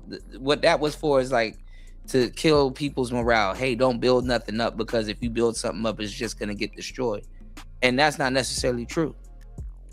It's to put it in their heads. Oh, if you build it up, it's going to get destroyed anyway. So why even try? Why even bother? I get you. There you go. And we can't just say it was white people doing this kind of stuff. These are Democrats. These are the Klan. See, War Master's pinning the tail on the dog. Wait, weren't all the Democrats back then white though? Were Democrats in 1900 black? No. I'm saying I don't know. I honestly don't know. That's why I was asking. Hold on, real quick. No pun intended with the pin the tail on the donkey thing. But go ahead, the Democrats. Well, the thing about it was, I think it was the 1898 or 1868 Democratic Party platform. It's like, this is a white man's party, let white men rule. The idea that white people sit over there and plan on how to destroy black America is ridiculous. You have a bunch of leftists who want to destroy all of America, and they will use a lot of black folks as their foot soldiers. You know, the type to say, well, you black, the Myron types, quote unquote. We moved away from the ghetto folk. We don't want to deal with them. They are not a part of us. They are the minority. And you have a whole bunch of other Americans that are very quiet. They live their life. They go to work. They pay their bills. They go to the grocery store, and they don't have no part of this nonsense. They're just But like, you know look, what? But this is the thing, War Master. Tariq Nasheed actually, and a lot of them actually. No, but I'm saying a lot of them actually went after Democrats specifically for reparations. Even the Kamala thing. The underlayers of it was black people specifically going to the Actually, you know what? It's not even that. I'll do you one better, War Master, because we covered this whole thing. The Democrats actually made promises to black people that they would give them reparation. And Negroids are okay with not receiving it from the party that they voted for the most. Oh yeah, you're talking about Kuda. You're talking about. It was I can't remember because I was a Bernie bro. I was a Bernie bro, but I remember the Democratic. Bernie. You're talking about the Democratic primary. Cardi B even endorsed Bernie, but this is the thing. I'm not just saying about the thing you brought up before with the reparations. I remember that where they were questioning Kamala on that, but it was. But it's BS because we all know no Democrat is going to give reparations anyway. So it was a stupid question in the first place. And black people know that, and that's the problem. But the thing is, Kamala backtracked and tried to give us weed. She tried to give us weed. The stuff that she was locking people up for, she tried to give us weed. If you're still associating black people with weed, you need your ass whipped. Because we're not the only ones that smoke weed. There's a lot of black people that don't smoke weed. But when I told people Kamala had a dude locked up unlawfully because he got wrongfully convicted for raping his stepdaughter. People looked at me like I was crazy, and I'm like, yo, Kamala is not the rainbow of sunshine that y'all think she is. She is a typical. We never thought she was a rainbow. She's a typical politician. That's it. Oh, go ahead. My bad, Kuda. I did a lot of research, and I had a She's a lot of box Kamala fans from Philly in real She's a life. box. They stopped Hold on. being friends with me over that. Like, I've had black women that stopped Hold being on. friends with me because I didn't Yeah, no, support Kamala and Hillary. Because they're stupid. They turned on Umar Yeah, too. yeah, Look, they're listen, stupid as shit. Yeah, you're right. I know. she's a if you're gonna throw away your friendship for that, you're dumb. But she's a drunk. But this is the thing. Damn, I damn near forgot what the hell I was gonna say. Oh, you about to say something about Kamala? I think. No. Or, the other. Link said in the chat that we're starting to see a shift as of late when it comes to parties. And this is what I want to say. And King, if you got something to add in it, and War Master, jump in there. But this is what I want to say.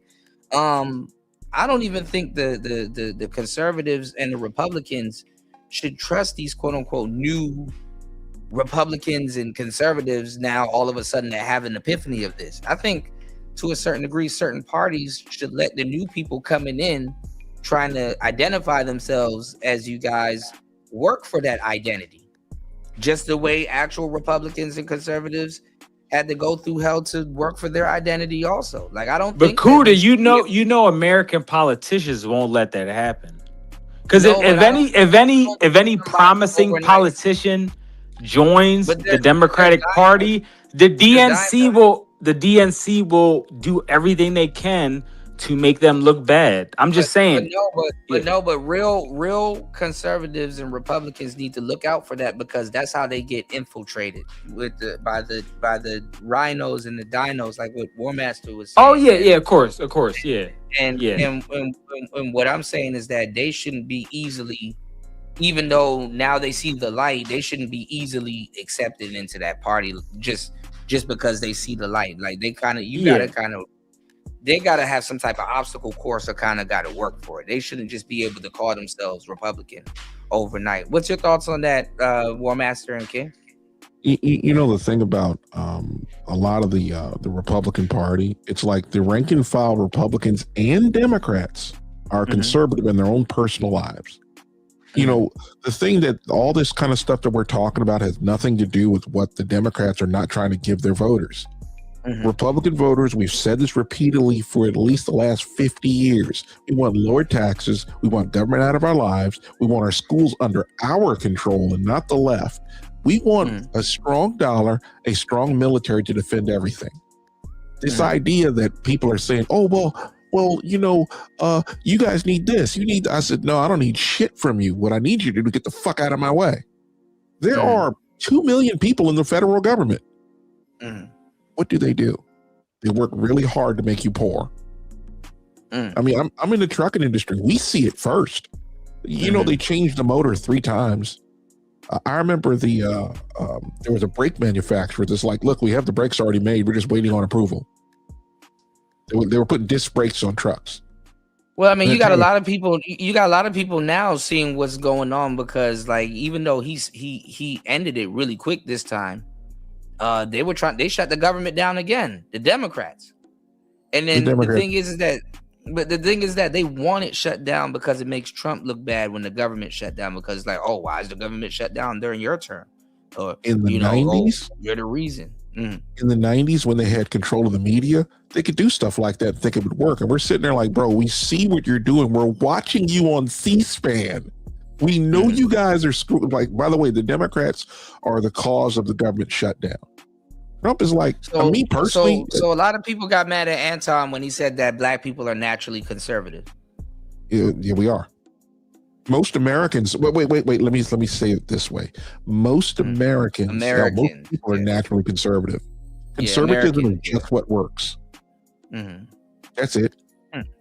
You know, telling people about the political spectrum, it's like most people it goes in one ear and out the other, and they don't seem to understand what the deal is. The left keep claiming they're doing something. Like we talked about reparations earlier. You know, another I'll call it a pacifier.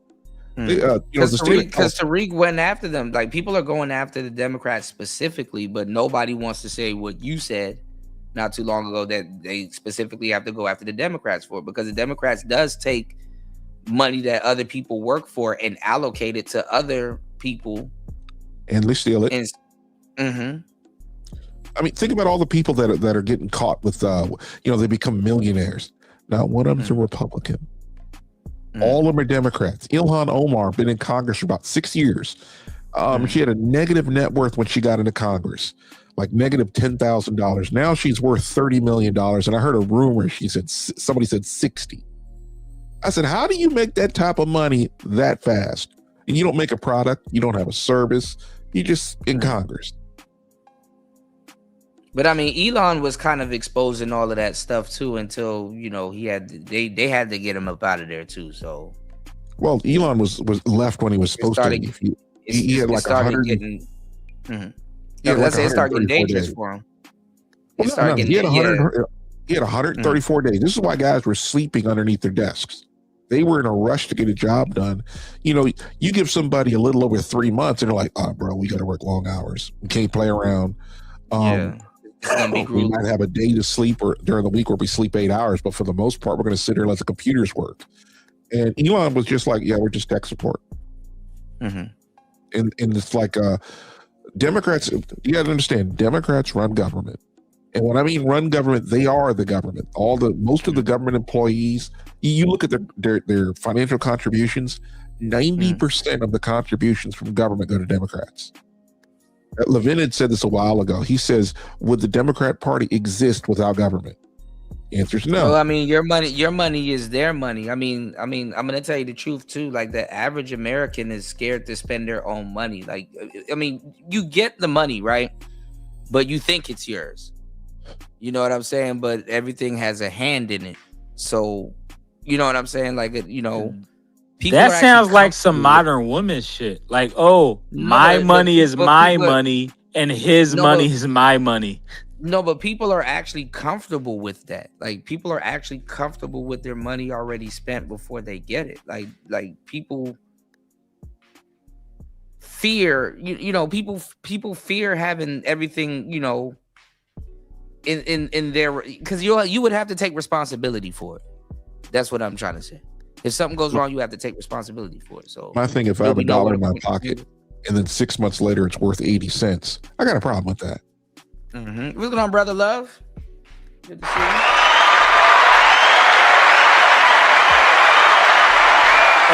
you. He cooking. Democrats exist because of dark money. He cooking all that APAC money and all of that, whatever other sponsors. Again, as a Bernie bro, I know how dark the Democratic Party is.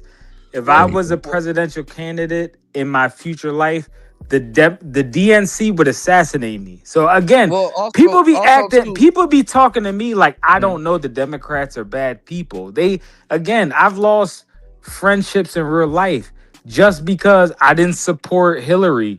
Like, I get it. Democrats are bad people. This is the thing, though. Even what Elon Musk was finding out when he audited, those people. I forget. One of the reasons too why Brother Love say that is dark money is because that money too that Elon Musk found when he was doing the audit that had to be laundered also. That's why he was like, all of these people, why is this check going to somebody that's dead, but it's cash? Yep. That's wild. You have to list dark money. You have to launder it. Let me add a little to it. Yep. There are Democrats. Hold on. There are Democrats, and then there are the Clintons. The Clintons are by far worse.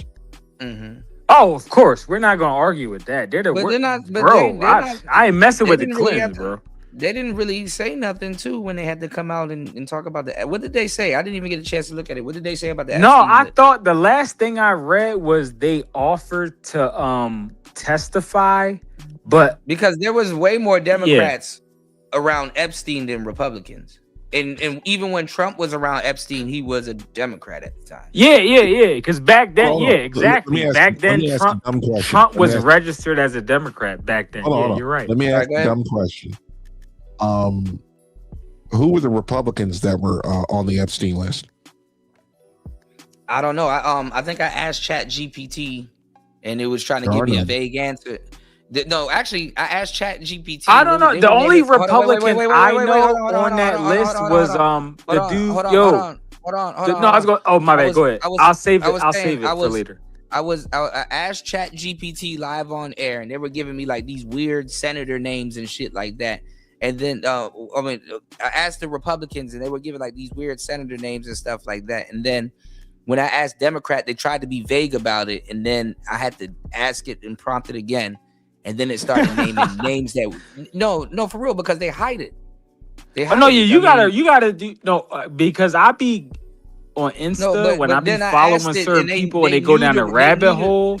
They knew the Republican names and they knew their middle names and everything, and it gladly gave me the Republican name. But then when I started saying Democrats, and I asked I see what you're saying. Yeah, when I started saying why were there more Democrats over there, they were trying to be vague about it. So well, but is it? I would assume the liberal. The CEO of Google, more honest answer.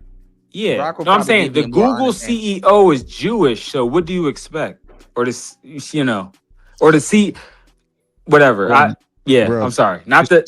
Go ahead. This has been going on before ChatGPT, before Google. This has always been the case where the left are always getting in positions of power, and what they'll do is they'll subtly point the finger at Republicans for what they do.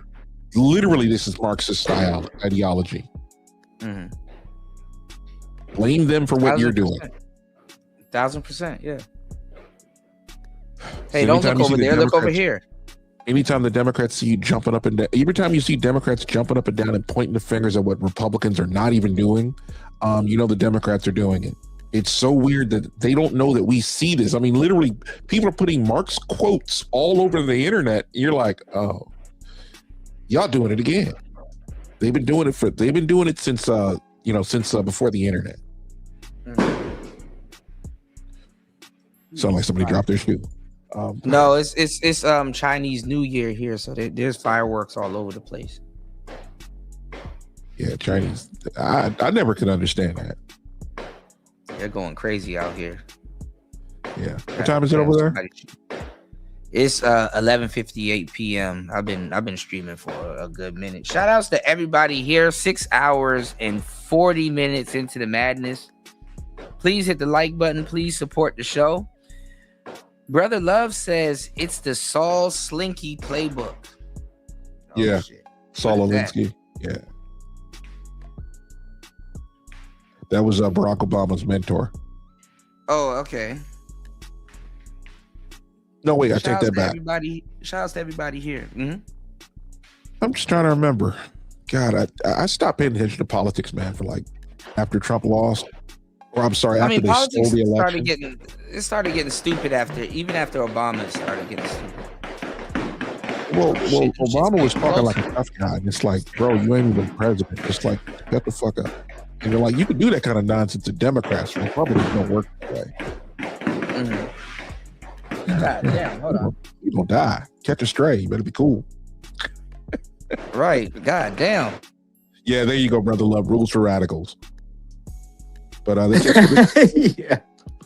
they kept quoting Karl Marx like that. And I'll say this about leftists. They always catch themselves when you actually debate. Like not when you can just well, War Master, I want to stop you because I'm a leftist, but I'm a dirtbag leftist, so I don't think I'll care about what you're gonna say. So go ahead, yeah. most liberals don't like me, so most liberals want me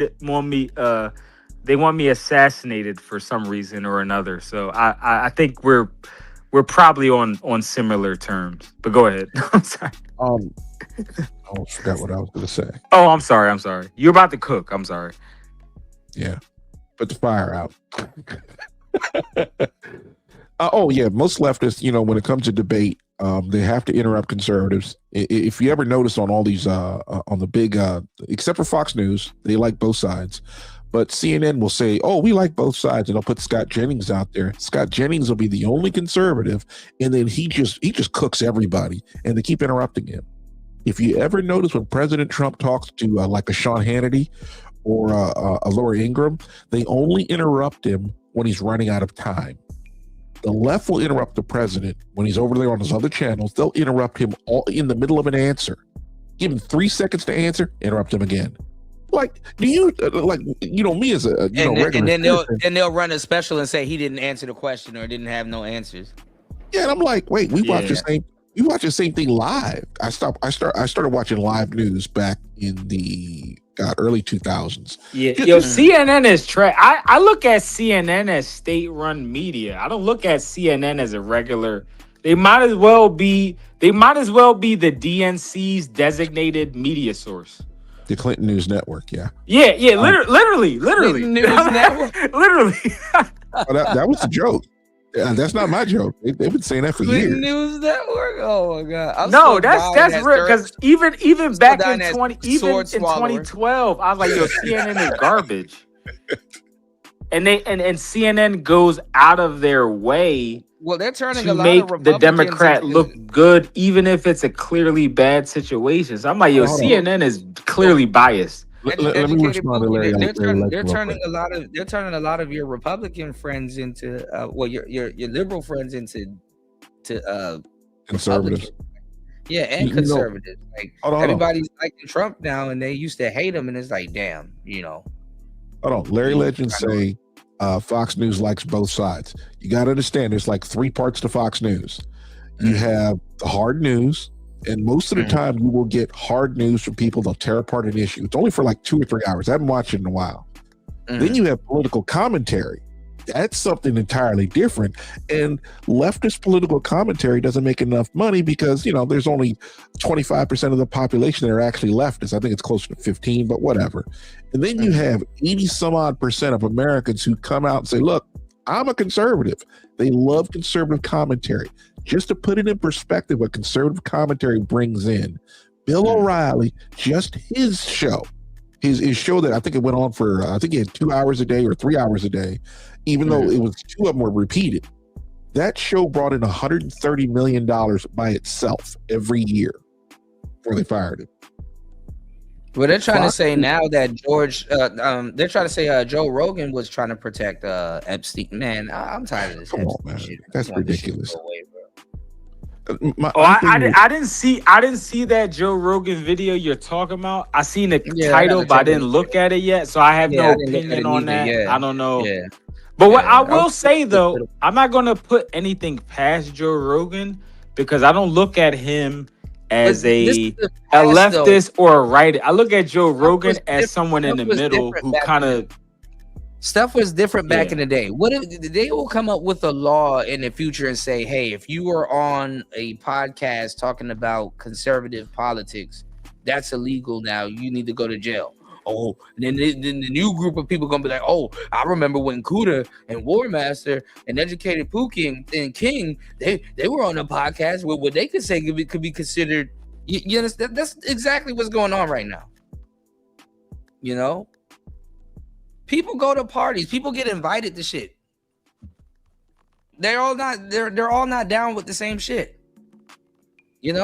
Like sometimes you'll be hanging out with this is in adulthood. You'll be hanging out with a nigga for X and X amount of time. You didn't know he was a weirdo. Like, damn, I never seen that from him. Yep. This is the side that I no, because you never might know. You might go to a party with a dude, and he a mutual friend, and he cool as hell, and then you like the next week you find out he a weirdo. Yeah, but even if you know him for years, you wouldn't and shouldn't expect him to show you that side, because if somebody know what the hell you're gonna do, they're gonna hide it from you. Oh yeah, no that yeah. And that should be common sense, but obviously it's not common sense for everybody. But people want to can everybody. Like, pause. You're not sleeping with your homeboy, so how the hell he know what the hell you got going on? Hopefully, nowadays you got to niggas be sleeping with their homeboys, but most niggas do just smoke a blunt with them and motherfucker watch the game with them like once every goddamn 2-3 weeks. And motherfucker, all of a sudden you got them in here. Right? How you supposed to know? And to talk about Epstein, the whole deal about him was this was an operation, and I'm going to ignore other countries, but this was basically a leftist operation to get blackmail on people so you can control them. Mm-hmm. See how happy the dude from Microsoft was when he died? That dude was happy as fuck. You know, it's very rare to see an old man, you know, in his 60s and 70s getting excited. Pause. That's all right. Yeah. I mean, I don't see Warren Buffett get excited that often. He is right on that one. When you get older, you get a better poker face. Some chick pulls her tits out. You're kind of like. Well, I think when you get older, you really can't move your face, so I think it helps. Oh yeah. You know. I mean the muscles in your face. You made so much expressions. You made so much expressions. Your face is every expression at once.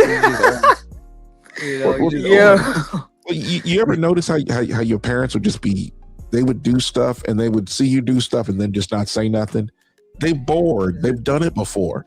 All the stuff that you doing. People be dropping their bottles and stuff like that. All I do is shake my head. I'm like, I know why old people just shake their head at this point. Yep. Like, no, that's true. That's true. Because to them, it's just a rerun. They're just watching another Nickelodeon rerun. In our mind, it's like, look at this dumbass, and it's just like, you know, like you know that like this ninja. Look at this ninja.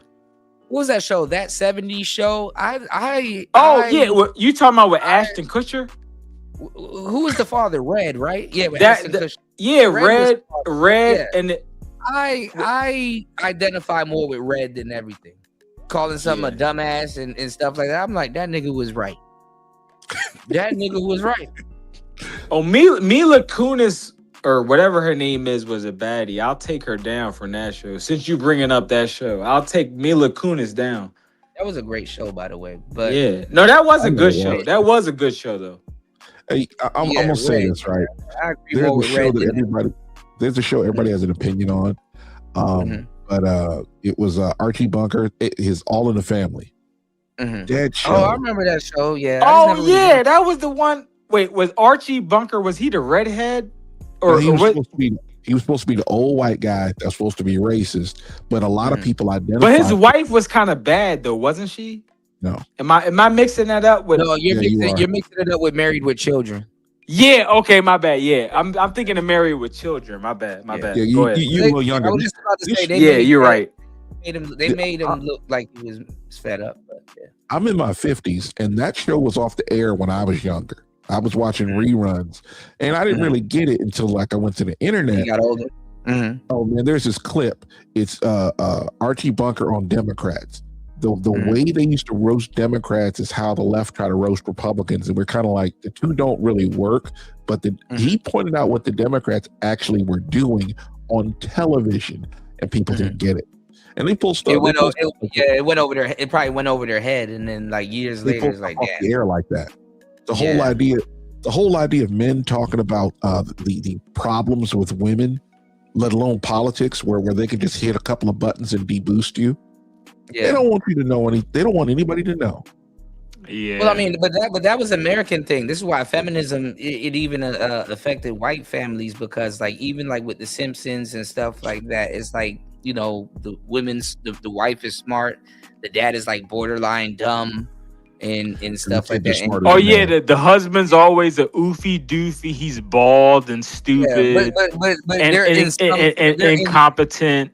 Yeah, but in a weird way, they're always in some type of blue collar or like job that requires them to be smart. Like for example, Homer's dumb and he yells dough and eat donuts and shit, but he works at a nuclear power plant.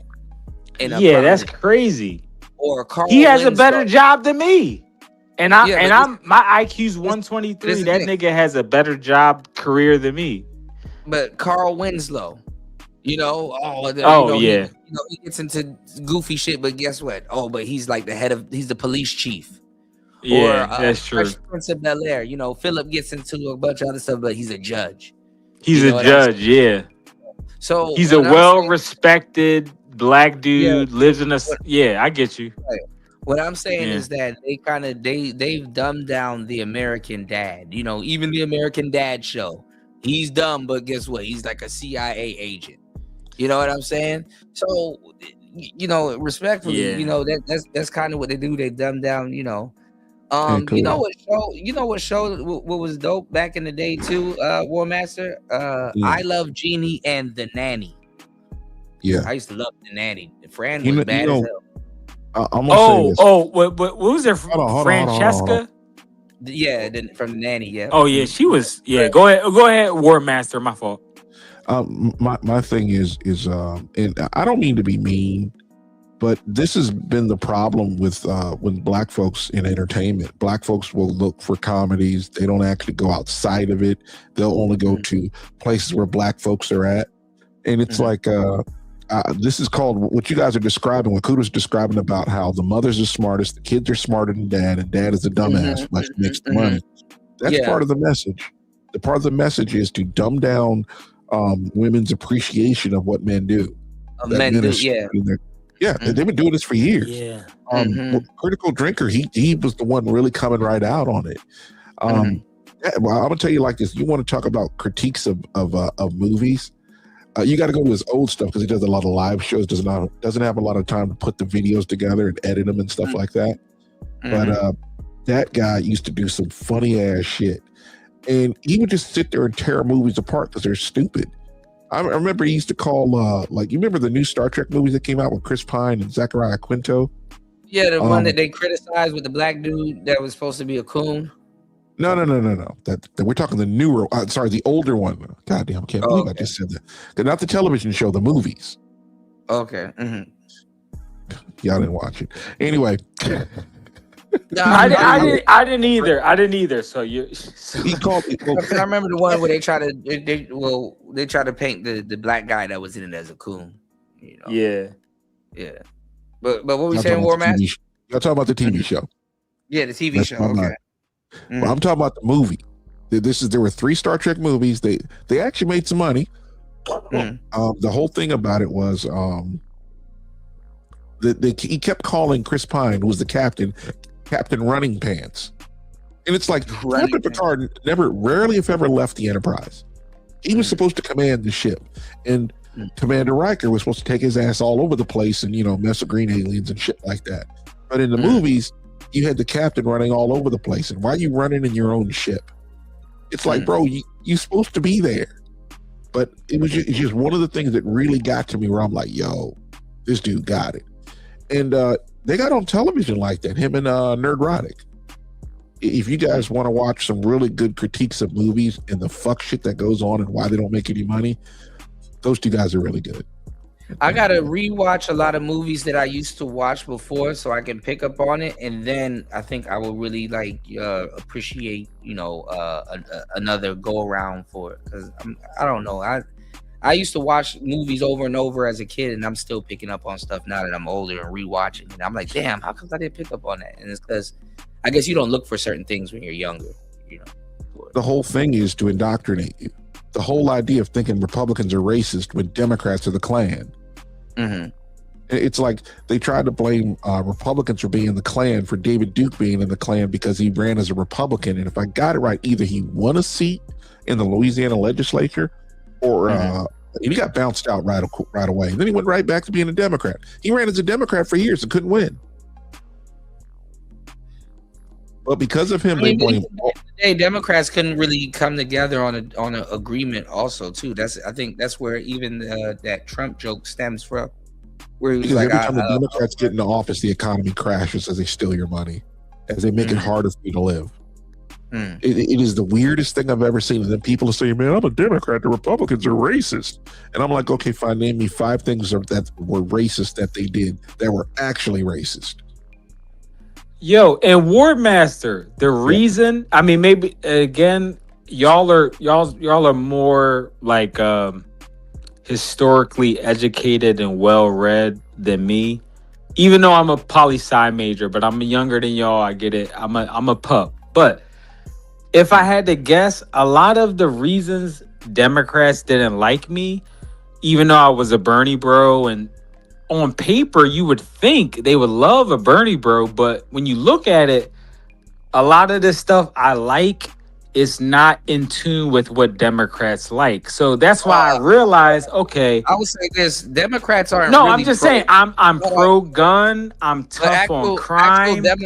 Actual Democrats. No, I'm just saying if I ran for mayor in Philly, a lot of black people wouldn't vote for me because I'm too tough on crime.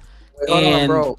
bro. Yeah. Oh shit, my bad, Kuda. Go ahead. No, you're good. Democrats aren't really pro Bernie, bro. Bernie was just to fill a seat because there was nobody else there, bro. No, yeah, no, I know, no, I know, no. I'm saying, no, Kuda. I agree with. No, I'm saying, Bernie, I know they're not pro Bernie. I didn't expect them to be pro Bernie, but I'm saying to the outside. If you go to a No, I'm saying to Democrat, non-Democrats, it would look. It looks bad on the DNC. But this is what I'm saying. If you are around a group of Democrats and you just say that you're pro Bernie, it's like, oof. Like to this, like it's yeah, like, no. It's like me going It's like me going to a black rally and be like, yeah, vote for Dr. Cornel West. Niggas would be like, I get it, but it's like, no. Yeah, no, Kuda, that's my point. Liberal Democrats, they don't care about actual policy or what makes things better.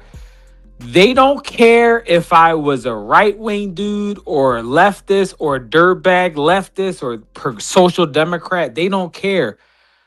Liberals and corporate Democrats, they are obsessed with identity politics. And then on the corporate side, obviously, they're obsessed with keeping their sponsors and their donors satisfied, whether it be dues from the Israeli government, or whatever. So I get you. No, so I'm not saying I expected to get like flowers and a red carpet.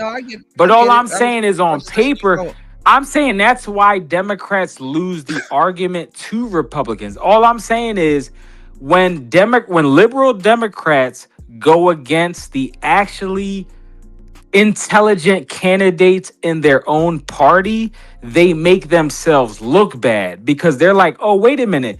You had this smart dude and you assassinated him, or you smeared his campaign just for Kamala Harris to be the next candidate. So I'm just saying that makes them look bad to the outside world. Even if liberals hate me, all the non-liberals and the non-voters and the independent voters, that makes me look good to them, and it makes the Democrats look bad to them. They're always trying to paint something or someone as racist and stuff like that. And this is the thing.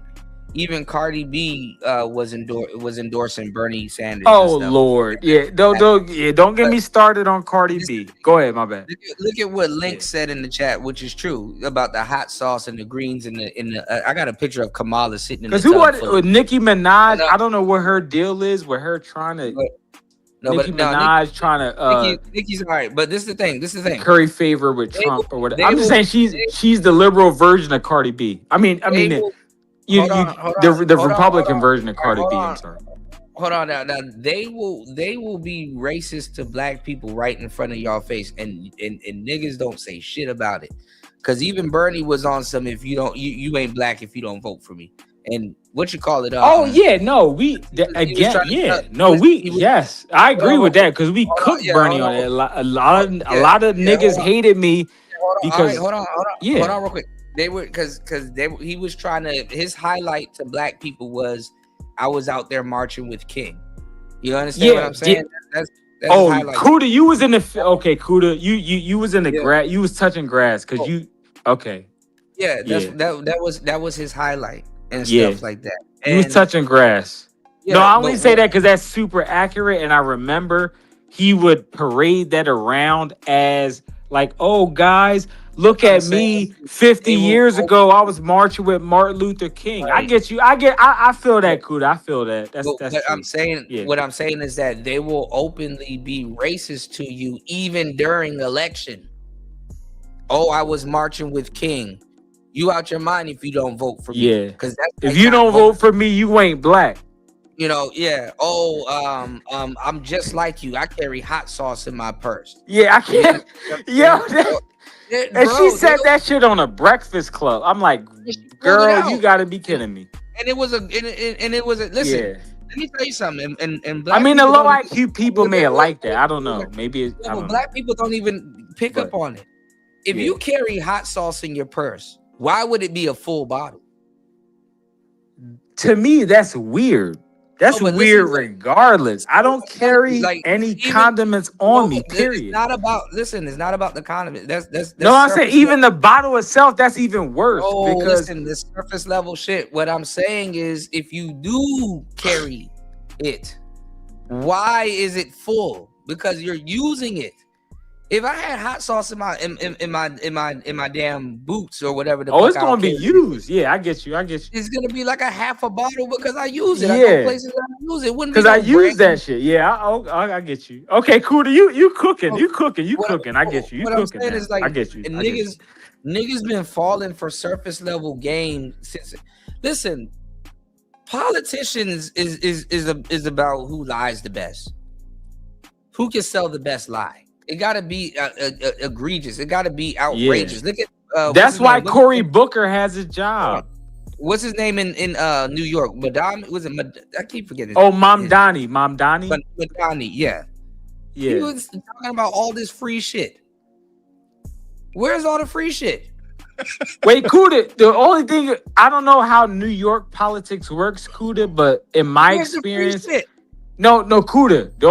I haven't been keeping up with the Mamdani shit since he actually got elected. But the only thing I will say, a lot of those New York niggas, they don't like him. So of course, any action he tries to execute, obviously there's going to be pushback.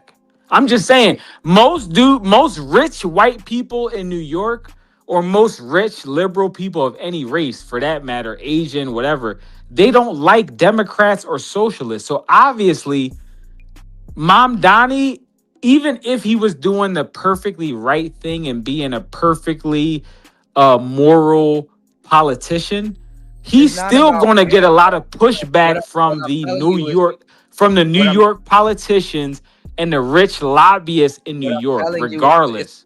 What I'm telling you, I'm just saying. I'm just that goes for Bernie or anybody. Anybody that gets elected that's progressive, you're still going to have a bunch of the system against you. That's just me being objective. I'm not trying to cape for him or take up for him. I'm just saying. Hold on, slow down. It's not about him. It's just about finding somebody. Oh no, that's why I said it's not. Because I don't keep up with Mamdani. I'm just saying, even myself, if I got elected to Philly mayor right now, I would have a bunch of corporate Democrats in Philadelphia trying to stop everything I did to help the citizens. That's all I'm saying. Yeah, I got you. What I'm saying is you're going too far left. What I'm saying is just. Oh, my bad. Go ahead. Oh, you're good. What I'm saying is just who can lie the best. That's really what it's about. Is they pick who can lie the best. The people want to be sedated. So this is why Kamala is okay with giving you weed. And that's why Obama won, because Obama lied the best. He did. Obama was a good liar. Obama was talking that talk. No. Let's back up. He won because they wanted somebody black in office first. And that too. But I'm saying when Obama went against Romney and McCain, they weren't doing what you just said. That's all. Now. He has to talk influential. If you listen to how Barack Obama talks, he talks like The Rock. Go listen to The Rock and go listen to Barack. He talks slow, and it's easy for him to gather his thoughts because he talks so slow, in my opinion. He talks like he's cool. Yeah. Yes. No, I know. Hold on. Stop. The whole thing is Obama was a strong candidate who could relate to the person he was speaking to. Clinton was good at this, and I don't mean Hillary. McCain and Romney was fairly good, but McCain, Romney was okay. He wasn't terrible. I think Romney was better than McCain, though. Put up, War Master. You already know what I'm going to put up. Yeah. What do you call it? McCain was a weak candidate. Same thing with all the Democrat candidates since Obama. They're all weak candidates. They just get plowed under because they're not that good. Thank you. Obama had a layup. He could probably do a layup. Obama's strongest opponent was John Edwards in the 2008 election. That was his strongest opponent. Was it the dude from North Carolina or whatever? But he cheated on his wife when his wife had cancer, and that's what ended his campaign. If I'm remembering correctly. But again, I'm not hating on Obama. Any Obama fans in the chat, I'm not hating on him. I'm just saying I'm keeping it a buck. He had a layup. He had easy opponents. That's all I'm saying. I don't think there's no Obama fans in the chat, but Yeah, probably not. But I'm just saying Obama. Look at the. I don't even remember his other opponents besides John Edwards. Romney had y'all niggas shook though. What is a man supposed to do, man? When when the woman got cancer, man, he got to go fuck somebody else, man. Hey, what you expect? No, Romney was closer. I believe Romney and Obama's election was a lot closer than the 2008 one. Hold on. Let's pause on that point right there. The whole thing was if Romney and Obama were really close, did Obama really win, knowing what you know about what happened in 2020? Well, I didn't vote for Obama, but if you're saying did he actually win, I don't know. I would have to look at the whatever, but I wouldn't be surprised if he didn't win. If you're asking me if this country can manipulate the election results, that's nothing new. Let's not go regardless of whether Republican or Democrat wins, because they're basically the same party anyway, as far as the corporate ones, which is 99% of them anyway. No. I don't even put that past them.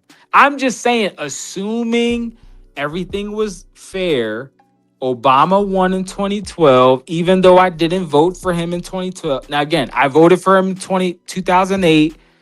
I was like 18 or 19. I was in college. I voted for Obama. Then I got a little bit older, and in 2012, I didn't like Obama. I thought Obama was a moderate Republican in sheep's clothing. No, seriously. I'm like, bro, if you're going to be a moderate Republican, just say it with your chest and be a moderate Republican. Don't do this tiptoeing and go back and forth. Oh, I'm a progressive. Oh, I'm a Republican. Oh, I'm a Democrat. Oh, I'm liberal. No, I'm just saying Obama is very... A lot of Obama is a very deceptive person. That's all I'm saying. A lot of black people was still on the fence about voting for Obama. They just vote because he was black and they just want to see a black person in office. But a lot of black people were forced to vote for Obama also. So yeah, all I was saying was the margin for error or the margin of victory was smaller, because I remember Obama blew out what's his face in 2008, but in 2012 Obama won, but the margins were closer. So when they brought up all the electoral votes in different states, Obama won in 2012, but he did not have as much support in 2012. Because again, the Edward Snowden thing made Obama look bad. A lot of his progressive base, a lot of the Bernie Bros, we checked out once he did the Edward Snowden stuff, and then the Chelsea Manning thing or the Bradley Manning thing, and Obama was doing all the drone strikes. No, I'm just saying, Obama as a Democrat was carrying on the same patterns that all the presidents before were doing. So a lot of his base turned on him. That's why in 2012, he didn't win by such a landslide. If you look at 2012, Mitt Romney, he was way closer to winning than John McCain. So that's all I'm saying. Obama had his flaws, but no other Democrats at the time were any good. So Obama had a layup. That's why I say it's easy for me to make a layup if a 5'2" dude is guarding me. Of course I'm going to make the layup. He's 5'2". I'm 5'11". He's 5'2". That's why I put up the picture of Mitt Romney saying I had y'all niggas shook though, because a lot of dudes was afraid of Mitt Romney making it. But no, shout outs to everybody here. And honestly, I fuck with Mitt Romney more than Trump. I don't know if it's just me. I like Mitt Romney more than Trump. Hold up real quick. Shout outs to everybody here. We are 7 hours and 11 minutes into the show. Please hit the like button. Please support the show. I am getting a little bit fatigued. That's because you're old as fuck. That's the problem. King is back. Yeah, I am old. And I've been sitting here for a while. All right, let's get back into this real quick because we kind of went so far off real quick. I want to add my point that I got interrupted on. I got this little idiom. The Democrats tried and failed to cheat in 2000. They tried and failed in 2004. They won in 2008. I'm putting an asterisk now. What was it? 2012, Obama won again, right? 2016, they lost.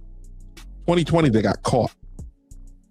And then 2024, I mean, I'll just say it like this. The same amount of votes have been happening every year, except for the time that quote unquote Biden won, that we know he cheated. This isn't my opinion. Just to put it in perspective, Georgia and Arizona have both did an independent investigation. They're like, yo, Trump won these states. He only needed one of them to win, and he won both of them.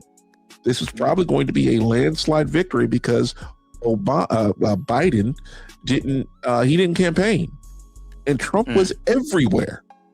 It'd be the weirdest thing. He was talking on podcasts. He was talking on XM radio. He was talking on Fox. He must have been calling Fox every couple of days. I don't really know. He was and War Master. I agree with you, by the way. I'm not disagreeing. I was just going to say, just real quick before we go to the video clip, this is the same stuff that the DNC and Hillary would do to Bernie bros in the past elections.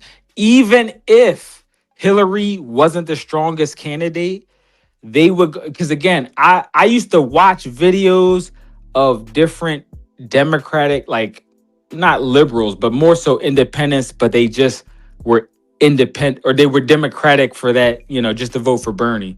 But they would catalog their experiences at these different polling places. And I'm like, yo, they would talk about the DNC throwing away certain votes, like if it's a certain polling place and it's mostly progressive, it's a mostly progressive location or city or neighborhood. Some of those votes, dudes were like losing the votes, like literally, dudes were like, people were reporting, oh, this person from the polling place took the files of the votes and accidentally lost them or burn them or just weird stuff. And I'm like, yo, y'all are really doing everything y'all can to sabotage the election. So again, on a grander scale, when you're talking about Republicans or the general election, I'm not putting, I agree with whatever War Mats are saying. It tracks with the pattern of corporate politicians. Because again, even a dude like me, if I run for senator in 8 years or whatever, yada yada, if I'm not talking what the Democrats like, they will find a way to take me out. It is what it is. I'm not trying to be sensational. I'm just saying I'm not a corporate politician. I want to do things. I want a 4-day work week. I want to do all this extra stuff. I'm tough on crime, and I'm pro-gun. So you already know Democrats don't like me based off that they're alone. Not gonna like you. Yeah. So I'm just saying, Slow down.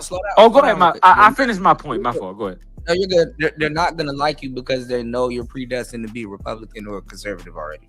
You're right. You're right. Not somebody to be manipulated by them. Right. You something just and they know it's gonna happen. Something just needs to happen, and then you're just one event from saying, okay, yeah, I'm conservative. Yeah, they don't. But I just wanted to say that because so many Democrats love to paint the picture.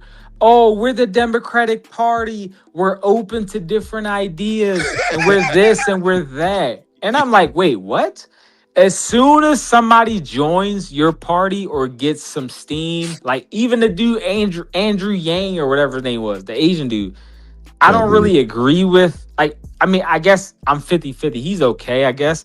But the Democrats didn't even like him that much, even though he was cool with, I think he was cool with Elon Musk and this and that and blah, blah, blah. But certain policies that he didn't agree with, even if the other stuff he was cool with as far as business and corporate mixing or giving them tax breaks and yada, yada, because he disagreed on certain policies, the DNC and the Democrats are like, you're good, you're axed. We're cutting you off the list.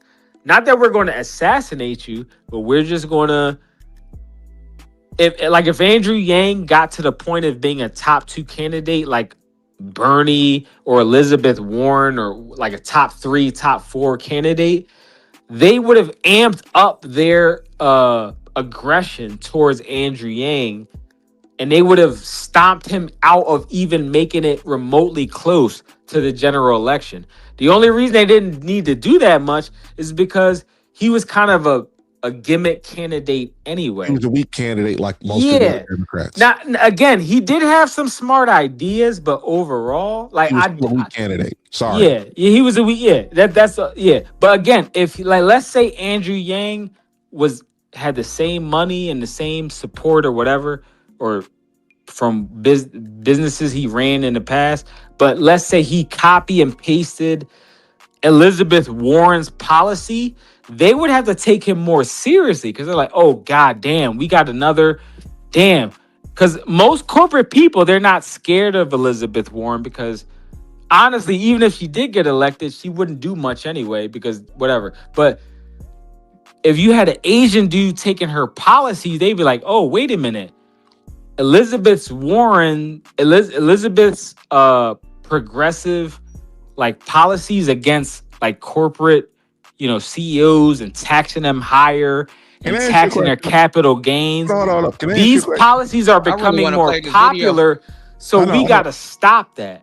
But the DNC didn't have to stop that because again, Andrew Yang didn't really, he was kind of a meme. He was kind of entertaining, but once the election really got into the running, it was pretty much between Biden and Bernie. Pretty much it was Biden, Bernie, and then maybe one or two other people, but all the other but go ahead, I'm sorry. Can you not see weak candidates? Almost all of them are. Like the Democrats, for whatever reason, will just I agree with you. Yes. No, that's why I say Obama, when I said that he would have a layup, I didn't say it. Or just to clarify, I don't mean he only had a layup because of that particular year. He would have had a layup in most years. I just named that particular year because I remember John Edwards was a pretty strong Democratic candidate. But again, his wife had cancer and he cheated on her. And I personally think that back in the 2000s, that was hard to come from. I don't know about now in the 2020s, but back then, that's enough of a smear campaign. Oh, Obama's the good guy. He's been married to Michelle. He's faithful. And you got John Edwards. His wife had cancer and he cheated on her. He's a two-faced Democrat, blah, blah, blah. You could trust Obama. So I could see how that worked back then. I get it. But I'm just saying, so I agree with you. Even in the last election, Kamala was garbage. Pete Buttigieg is trash. Julian Castro is pretty trash. Elizabeth Warren is mid at best.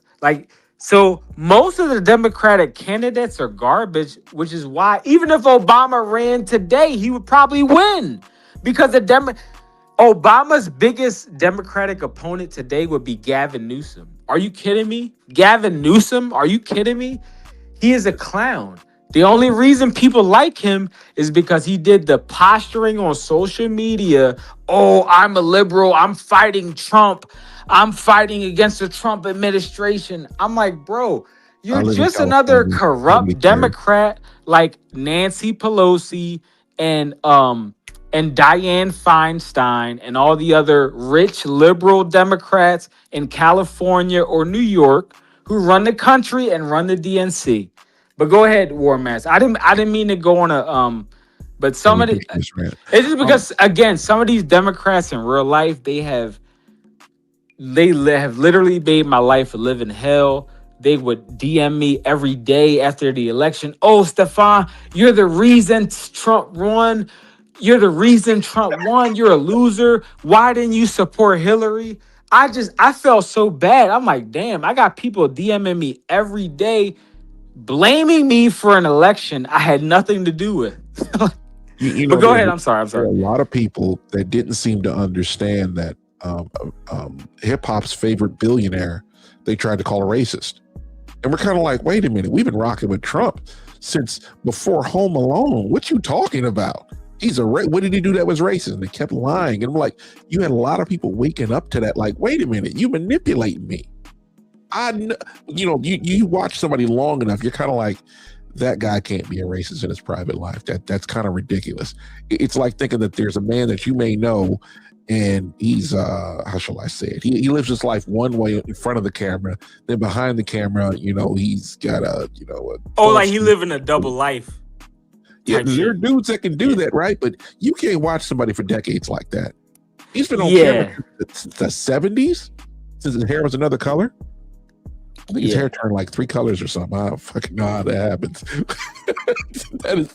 I mean, he's the richest guy. No, that's facts. That's fact. That's like somebody telling me, "Oh, yo, DJ Kuda, he only talked to white girls or something," and I'm like, "Wait, what? That don't track with his." In my opinion, from what I've seen, DJ Kuda fuck with every girl as long as they look good. It don't matter what the race. But you niggas, so some niggas will try to force a narrative. I mean, it could happen. There's endless white girls in Asia, but think about how many thousands of interviews Trump has given, all the NAACP awards he's been given, but somehow he's a racist because the Democrats say so. When he came down the elevator and came out as a Republican, he could have came out as gay and nobody would have cared. Yeah. People have called me a racist. At some point, people have called me a racist on YouTube for arguing with Wignats. And I'm like, bro, I'm arguing with a Wignat. Of course, I'm going to be racist. Like, I'm arguing with a literal Wignat. And they're like, no, Stefan, you called him a cracker. You're a racist. And I'm like, what? He's a Wignat. He wants me to die. He literally wants to kill me based off the color of my skin. And y'all are calling me a racist because I used a cuss word. Like, y'all are... He wants to that's kill an extreme because, example, I know. But hold on. Yeah. He wants to kill you because you're a black person who doesn't think like the leftists want you to think. That's there why. You go. Yeah. And they'll be on the left side. So, yep. Hey. You don't get that from the right. The right will sit there and debate you. It's like, okay, fine. Now, 2 + 2 is 4, right? 2 + 2 in any universe will never be 5. This is what. Well, let me say it this way. Hey, we're going to give you money for this. We're going to give you money for that. Like, where's the money going to come from? 2 + 2 has to always equal 4, or we don't have a civilization. Thank you. Yeah, yo. And y'all can play the video. Mind you, I didn't mean to deflect from the conversation. I'm a little tipsy because it's my day off. So Kuda. You get back to the video. I mean to, but War Master, shout out to you because I appreciate that, War Master. Because I'm just saying, Democrats in real life, they treat me like I'm a subhuman. But go ahead. All right. Yeah, I'm sorry. It's all good. Shout outs to everybody here. Please hit the like button on the way in. 7 hours and 25 minutes into the madness. Please support the show. You can support the show via PayPal, via the coffee store, or via Cash App. That's $PTV 888. That's $PTV 888. That's $PTV 888. If you guys are enjoying the conversation, please support. Let's go. All right, let's get back into this real quick because I know you guys are we're gonna have something to say about it. But let's go. Be checking them for them asking questions about black folks like that. I gotta interrogate War Master on his one wheel. Give me 1 second. Why do you care about the identity of black people and what we call ourselves? Why do you even care? Don't you got methany and methu to be worrying about in your community? Don't you got some affordability and homelessness to talk about in your community? Why are you worried about what black folks call? It don't bother you what we call ourselves. That's what I would tell them. Let's talk about He's talking about we as in foundational black Americans. He believes he's a foundational black American now. He's not African Lord. Anymore. Bunch of dumb he's shit. He's not African anymore. Community. Forget black folks. Let's talk about you. Well, Myron and I were trying to act all innocent. I don't know why they would call me that. They say I'm not black. Hurt his feelings. That's why. Yeah, because you present yourself not to be. Yeah. and on top, Myron is wrong for this shit though. He is wrong for this shit though. But top of that, that shit funny as fuck. I you don't do give a everything fuck. you can to disrespect black folks. So why I've we done want something listen, similar too, though. people like Myron, As a joke. what Getting they a whole don't bunch like of about hats. delineation is that they can't come among us anymore and cause dissension or bring back information. See, with delineation, people like Myron have stopped at the door. Ghetto folks are And weird. paperwork check it's a part of Black American culture. We all ask each other where you from. It has nothing to do with your country. They ask you where you from. Oh yeah, they do that in LA right before they do something to you. I go anywhere in the country. They hear me talking. Ghetto folk, man. They I'm look- good. Yo, I never been locked from, up bro? in LA. I only been locked up on the East Coast. I never had to go through that. I don't know. Thank God.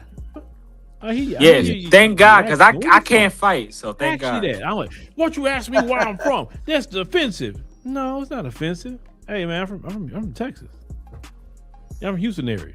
Oh, you're from Houston. Okay. You know, that's it.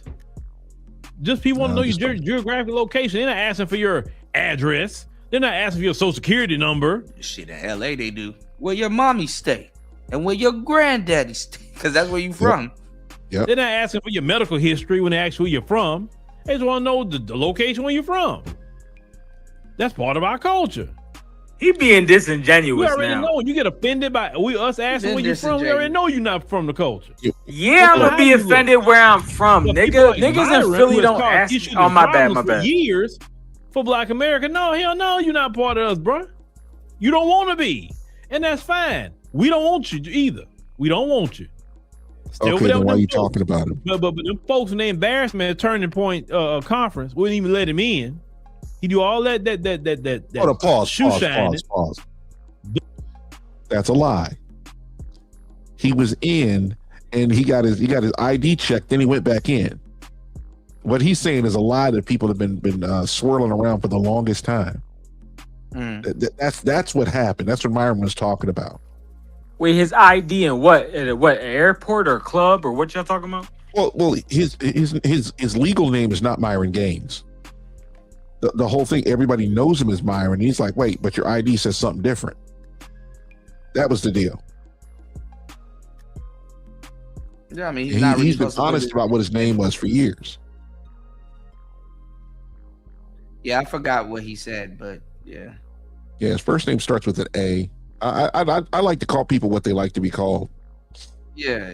I mean, it's a different name. It's a pseudonym. For nom de plume, if you will.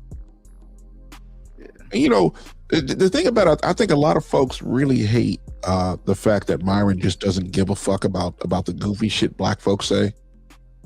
It's kind of like, look, fam, you just noise. But you black. He's like, okay, but you said I wasn't black, so eat a dick. What you gonna do about it? I mean, proving to niggas that you're nigga-ish or niggerish is crazy. Yeah. Trying to be ghetto. That's always the thing that annoys me. Hey man, you have to act like me in order to be black. And Myron's like, fuck you, I ain't black then. Eat a dick. Yeah. Go ahead, I'm sorry. I just hate people repeat a lie. It annoys the fuck out of me. For sure. Hold on. 1 second. All right, here we go. Buck dancing for these people, and they embarrassed him at Turning Point USA. Wouldn't even let him or his other partner in. I'm like, I'm sorry, I got more pride than that. Ain't no way I'm gonna be begging to get in the white folks conference to talk about black folk. But when you don't consider yourself black and you think you're other and you think you're better. So many black people do that. It's just not on camera. And Wait, who was funny. this video? Is this O'Shea Duke Jackson or is this somebody else? It's Phil from the Advice Show. That's why. Oh yeah, you're right. About that, yeah. Okay, I'll got show it. you real quick. Yeah. You are not us. Stay in your place. You be online talking about them all day. When it comes to some real white supremacy work, you staying outside. We don't need you in here. This is all then stop white talking affair. about Myron. Go about your business. They cool what you're doing on these little podcasts. But when it comes to some serious white supremacy work, Myron is not gonna be. All of the FBA stuff though stops at Tariq Nasheed talking points. Like it doesn't go beyond it, which is crazy. In the room. But let me know what y'all think about, situation with Myron. Myron is Myron. All right. God damn, my What's good? Oh shit! Was that? Is that Good what CT. video? Oh, that's a Ludacris video. Yeah, it was a Ludacris video. I don't know Oh, all why. right. No, I was about to say I Right don't now, hold even on. know many people that. Oh, go ahead, Kuda. My bad. My fault. Hold on. Earlier, War Master, I don't know if you was here. Oh no, I think you was here. I was talking about O'Shea and how you remember when he was laughing at Alan Roger Curry or reducing him to a joke when Alpha Male Strategies was caught red-handed plagiarizing his stuff. I don't know if I was there or not. But Oh, you're talking about. I don't remember the O'Shea video, but I remember what you're talking about because somebody clipped Alpha Male Strategies quoting the same like ideologies. They clipped it. And then he was forced to admit it on stream, like, ARC is one of the GOATs. I look up or whatever. He's one of the people before me. Like, but before that point, he was taking his shit without telling anybody. Yeah, he Before stole from was Alan Roger Curry, my bad. I couldn't remember his name. Alan Roger Curry. He stole from ARC word for word. Now I'm Yeah. wondering, did this Anton Daniels Tasha K interview just drop? Because I've been telling y'all for more than a week. Anton and Tasha K is doing an interview, and I don't know if it dropped yet. Hold on. If I had to guess, that would be this week. I don't think I'm subbed to him, but last week I don't remember him in the interview with Tasha K. No, I don't remember. That had to be like from this recent week. I told you guys last week he was doing a interview with her. So hold on. So it probably will drop this week. I think Freezy just did a show. Wait, it didn't drop yet? It's not out yet. No. You giving us a scoop? Okay, I got you. I gave y'all the scoop last week. I got you. Yeah, Freezy's right here saying Anton Daniels will regret doing this interview with Tasha K, but I don't think it was out yet. But we'll take a look at this next. But all right, that video I showed y'all about Anton earlier, O'Shea just did a response to it. But let me 2 hours ago. So let's take a listen to it real quick. All right, shout outs to everybody here. Ooh, I'm a little exhausted. All right, 7 hours and 35 minutes into the madness. Shout outs to everybody on the panel. Shout outs to everybody.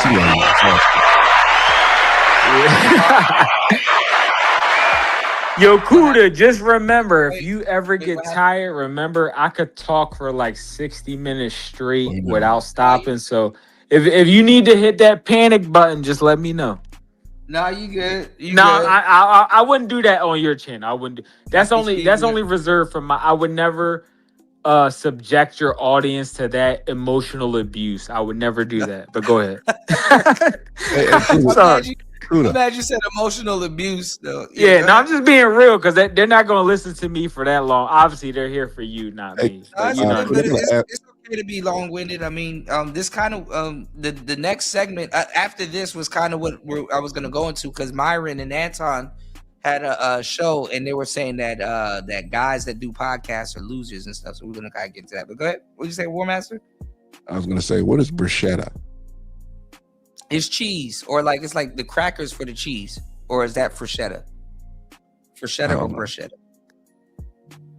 I'm just asking dumb Wait, questions. isn't that a type of cheese? Like they have like Swiss cheese and I think it's a cheese company. Or I think it's cheese. I could be wrong. I don't know if it's a slice of the meat or the slice of the cheese, but that sounds like one of the two. Because I'm looking at one thing. This is I'm doing grocery shopping because I'm lazy. It's like I'm looking at some spicy olive bruschetta, and then I look online and I just type in bruschetta and I get two different things. Yeah, I think it's like olive flavored cheese, kind of like you know how they got brie cheese, but it's like tomato flavored, or like some weird. Yeah. Wait, War Master, what do you get in Google? Does it say it's like a cheese with certain Bruschetta is hints? Cheese. It's like a cheese, but it's probably it's probably like cheese soaked in like olive oil, which is good as hell. But so it's a more it's a higher quality cheese. Listen to what it says. It says bruschetta is a classic Italian appetizer made with toasted bread, fresh tomatoes, garlic, basil, and olive oil. Yeah, it's cheese. Or like a cheesy bread. Yeah, that might be closer. Because when I'm looking at online, I'm like, man, I ain't touching that stuff. That stuff just messes me up. It kind of look like carne asada though. It's some shit you got to eat with your pinky finger extended. Yeah. Got experience. You gotta eat it with toothpicks and shit. Yeah, and your voice got to change for about an hour. That's weird. You gotta pay Oh my bad. Hey, Kuda, do you guys have like Amazon Fresh out there? We don't have that shit. I'm in a third world country. Some nigga on a motorbike. Wait, War Master, I do have it in Philly. I do have it in Philly, but I don't use it personally. I've never used Amazon Fresh. I've used one of those food delivery places. It was I can't remember the one though. It was one of the not Factor Meals or whatever, but it was the one before that. Because there's like blue. We don't have that here. I'm in Asia. I'm in the yeah. No, some of them might be good though. I'm not hating. Some of them might be good. I don't know. Some dude on a motorbike that stops his motorbike with his bare feet that comes and deliver that shit. So,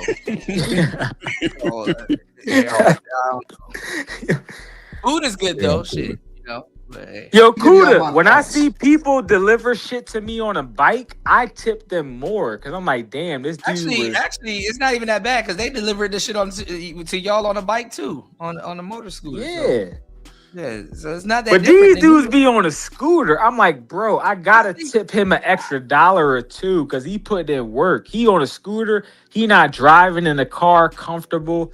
This dude got his backpack on. I'm just saying, as a customer, I like to tip those people more because I know they're doing more work.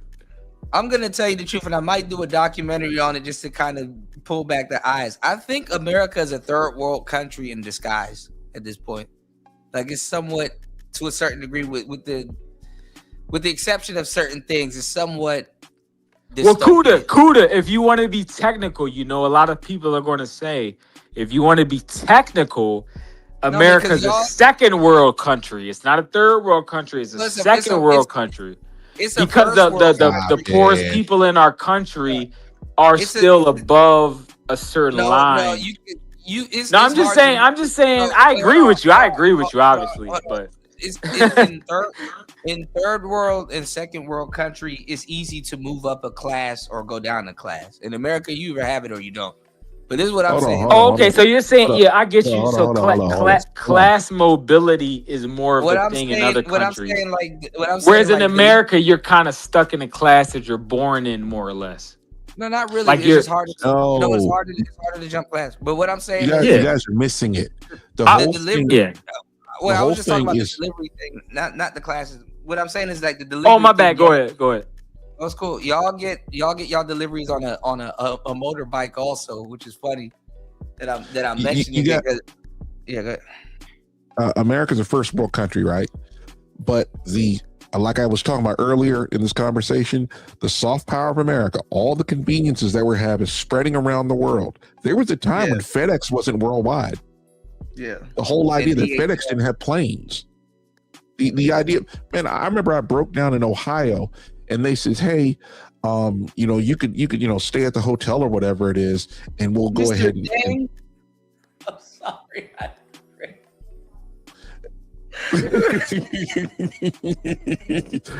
You messed me up. The whole thing is that you can send it by air, like next day air, because literally they have planes flying like buses now. and that's spreading around the world to the point where it starts to blend in. Like you have all these cities that start to get some of the conveniences that you have in American cities. The stuff we take for granted here, it does spread around the world, but it does take time. Yeah, no, well, I'm saying, I mean, we need rich people and we need higher ups because all of the modern amenities are their hand-me-downs, you know, like GPS and all of that stuff, you know, the rich hand-me-downs, you know, and the world get American hand-me-downs. Think about the personal computer, something I've been telling you to get with a crapple. But anyway, I right now I have I'm on a $300 mini PC. It's running 2 screens right now, and I got my Rodecaster plugged into it. I still think it's weird that I got one dark screen. It's been that way for like months, but I'm too lazy to get the big one out. But pause. Oh my god! But no, yeah.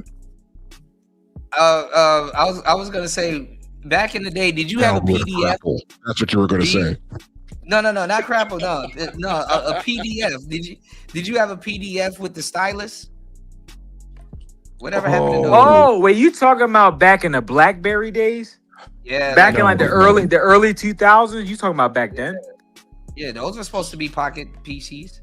With the original. Well, I didn't have one because my sister got me a flip phone. So I had the Nokia. I had a flip phone Nokia, and my roommate had a Razor.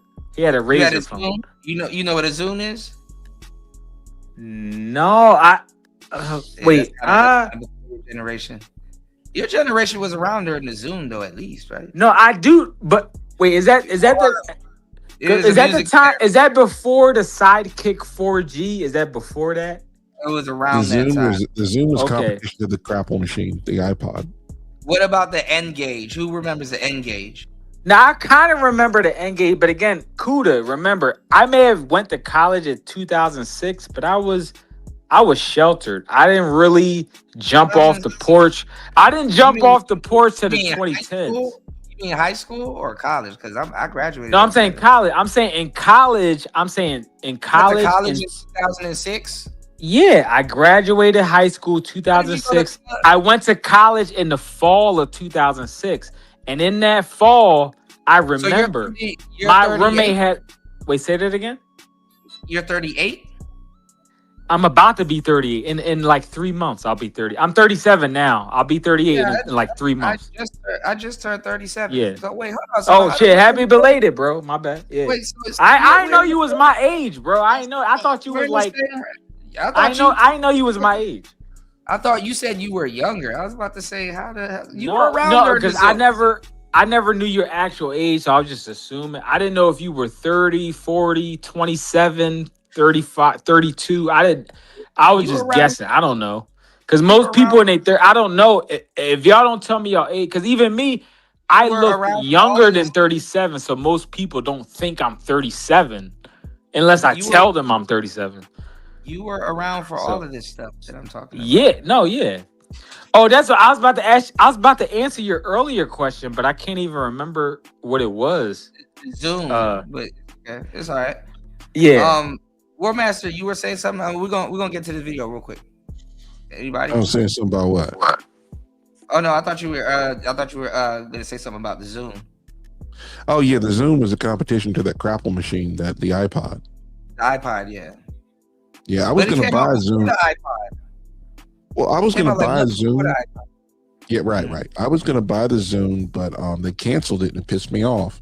And then I bought the crapple machine, and then I had a classic, and I would have bought another classic. My classic was like 5 years old. I was gonna buy a new one, and they canceled the classic. Didn't tell anybody. You couldn't buy them anymore, and all they had was the iPod Touch, which I thought was the biggest piece of you know what. I thought the shuffle. I never had an iPod Touch. I only had the iPod Shuffle, the old one, not the touch screen. Yeah, the old one back. It's like a gum stick. Like a and you just clip it on your belt buckle or whatever. That I had that old iPod Shuffle, the original John. Yeah. I hate the iPod Touch so much. I hate crap. See, his heart was broken back in the day. You had to go to the pawn shop to get one of those old ones that you wanted, but I know you wanted new. Yeah. And they'll sell you old busted stuff that don't work. You be like, bro, I just spent okay, fuck crap. You'll find some gems at the pawn shop, though. The pawn shop ain't always bad. Yeah, stay the hell out of there, Kuda. Get real shit. I think for War Master to find a gem at the pawn shop, he had to work there. I'm not a pawn shop dude. They be holding the good stuff for themselves too, if they know what the hell it is. So. I'll say it like this: when's the last time you seen them clean anything in a pawn shop? Bro, I haven't even been near a pawn shop in years, to be honest. Literally. Point taken. Yeah. Nigga buy some speakers or an amp or something. Yeah. Well, I'm just talking about just touching stuff and getting sick. Okay, War Master. The last time I was in a pawn shop, you're not a germaphobe though. I went 10 years.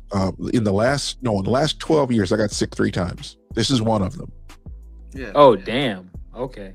It's not that I'm a germaphobe. I'm tired of people we've all seen dudes walk into the bathroom, not wash their ass, come right out of the stall, and walk right out the bathroom without washing their hands. Not washing their hands. Yeah, I get you. That shit is annoying. Not annoying. So basically, you don't get sick, and now you pissed off at it. They're unkempt, clean motherfucker out here. No, but you know what? I think COVID did that for a lot of germaphobes. Like it like heightened their, and if you wasn't one, it probably made you into one. Let me try it like this. Before COVID, what I'm trying to get at is that's not only is that annoying, it's dangerous. If you can catch a disease that'll kill you because somebody to wipe their ass and got shit on their hand. Yeah, bacteria. Yeah, you'll catch some exotic shit. Yep. And I'm just that's a bad way to die. I would rather have the government shoot me than die from a disease, and I'm dying slowly over time. I don't think I could be a doctor because I wouldn't be able to scream. Because if a doctor got to see some shit that he never seen before and have the ability to not shriek or scream or something. Even if the nurse screams. And them docs got a lot of knowledge, man. It's one of the things about them, man. That's probably what grounds them. They see a lot of people fucked up. Yeah, that's what I'm saying. Seeing some shit you can't scream at. Shit. Yeah. Wait, Kuda, I don't know about you, but I'm screaming, bro. I am screaming. Yeah, we know. War Master. We know, there's no shame in my game. I'm screaming. But again, I'm not screaming and running away. I will make sure paramedics get to the victim and resuscitate them. And I will call 911 and I will tell them what I saw. Like, hey, I see this guy. His body is burning in front of me. Can somebody come here and save him? But I'm just saying, I'm not going to be the tough guy and just walk away. I'm going to probably cry after I see that because I'm going to be sad that I saw a guy burning alive. But I'm a softie. I get it. Even though I'm from Philly, my mom moved me to the suburbs when I was in 3rd grade because she didn't want me to get bullied. So I'm a softie. I get it. I'm not cap. There's no cap in my rap. I'm not no tough Philly dude. I'm just saying doctors gotta have tough skin. But definitely. Yeah. Let me say this is a little off topic, but my thing is for you guys that are on the fence politically. I have a problem with people that want to take away the rights of their neighbors, whether it be guns, whether it be having enough water in your shower because you wanted to have enough water in your shower, that kind of stuff. Attacking. Well, Democrats do got to worry about policing their neighbors because they like to live around sketchy people. Yeah, but War Master, that's why Democrats don't like me because I'm pro-gun. Stop. No, I was agreeing with what you just said. My bad. Democrats want you to live around sketchy people. They don't fucking live around them. Facts. Oh no, facts. They live in neighborhoods with offenders and stuff like that. But the thing is that they kind of those are their friends. Yeah, that's what I'm saying. They kind of ask for it. Well, what I'm getting at is the crackheads and the people that piss on your door. He said those are their friends. Those are their besties.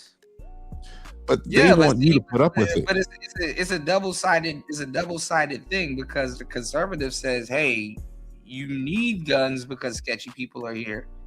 And they're like they want to live around sketchy people.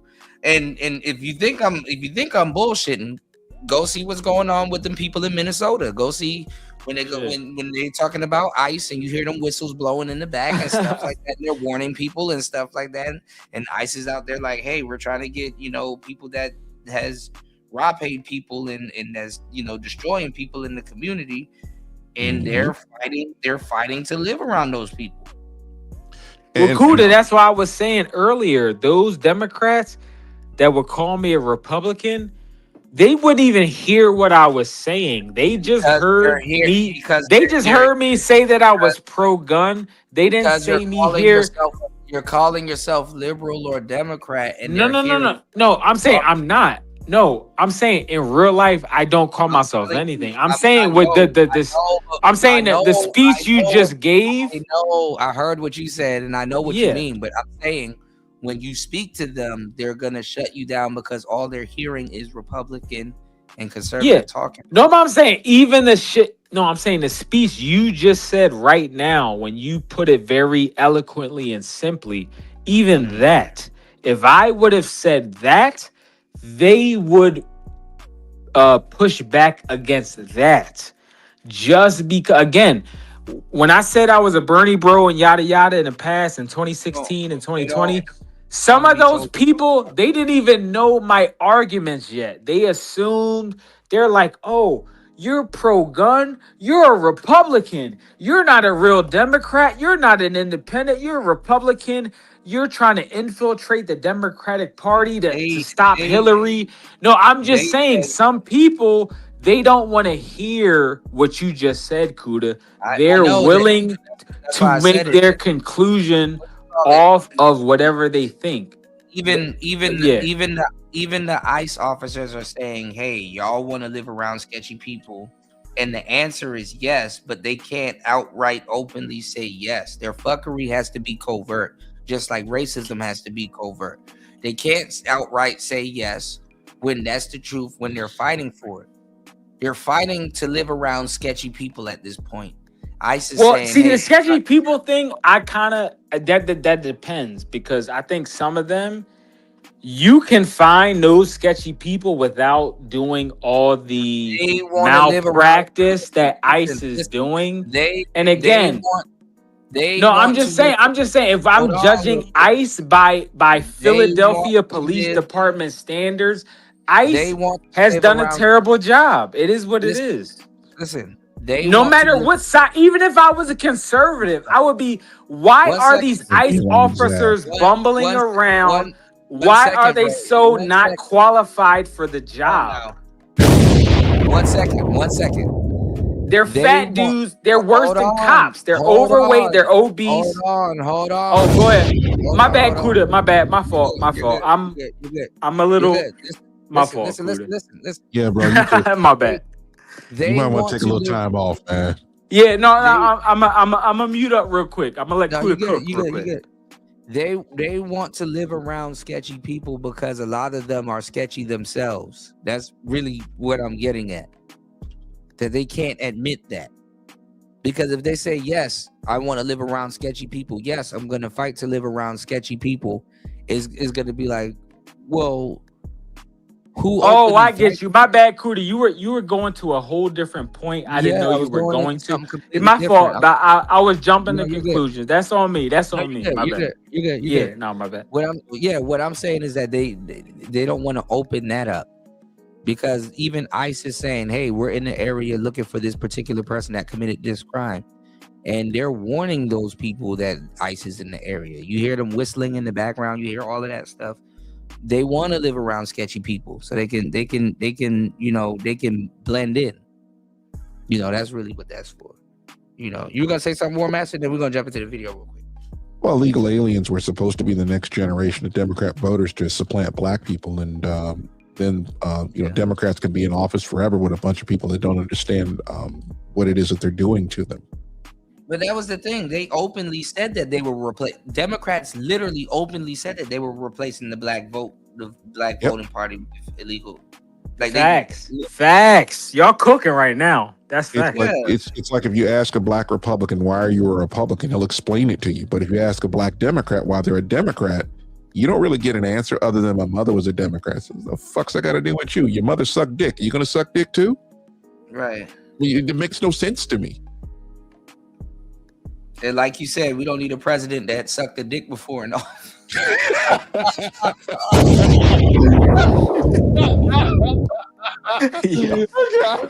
You wrong for that one, Cootie. You wrong for that one. That wasn't me. That was him. This man is unhinged. Oh yeah.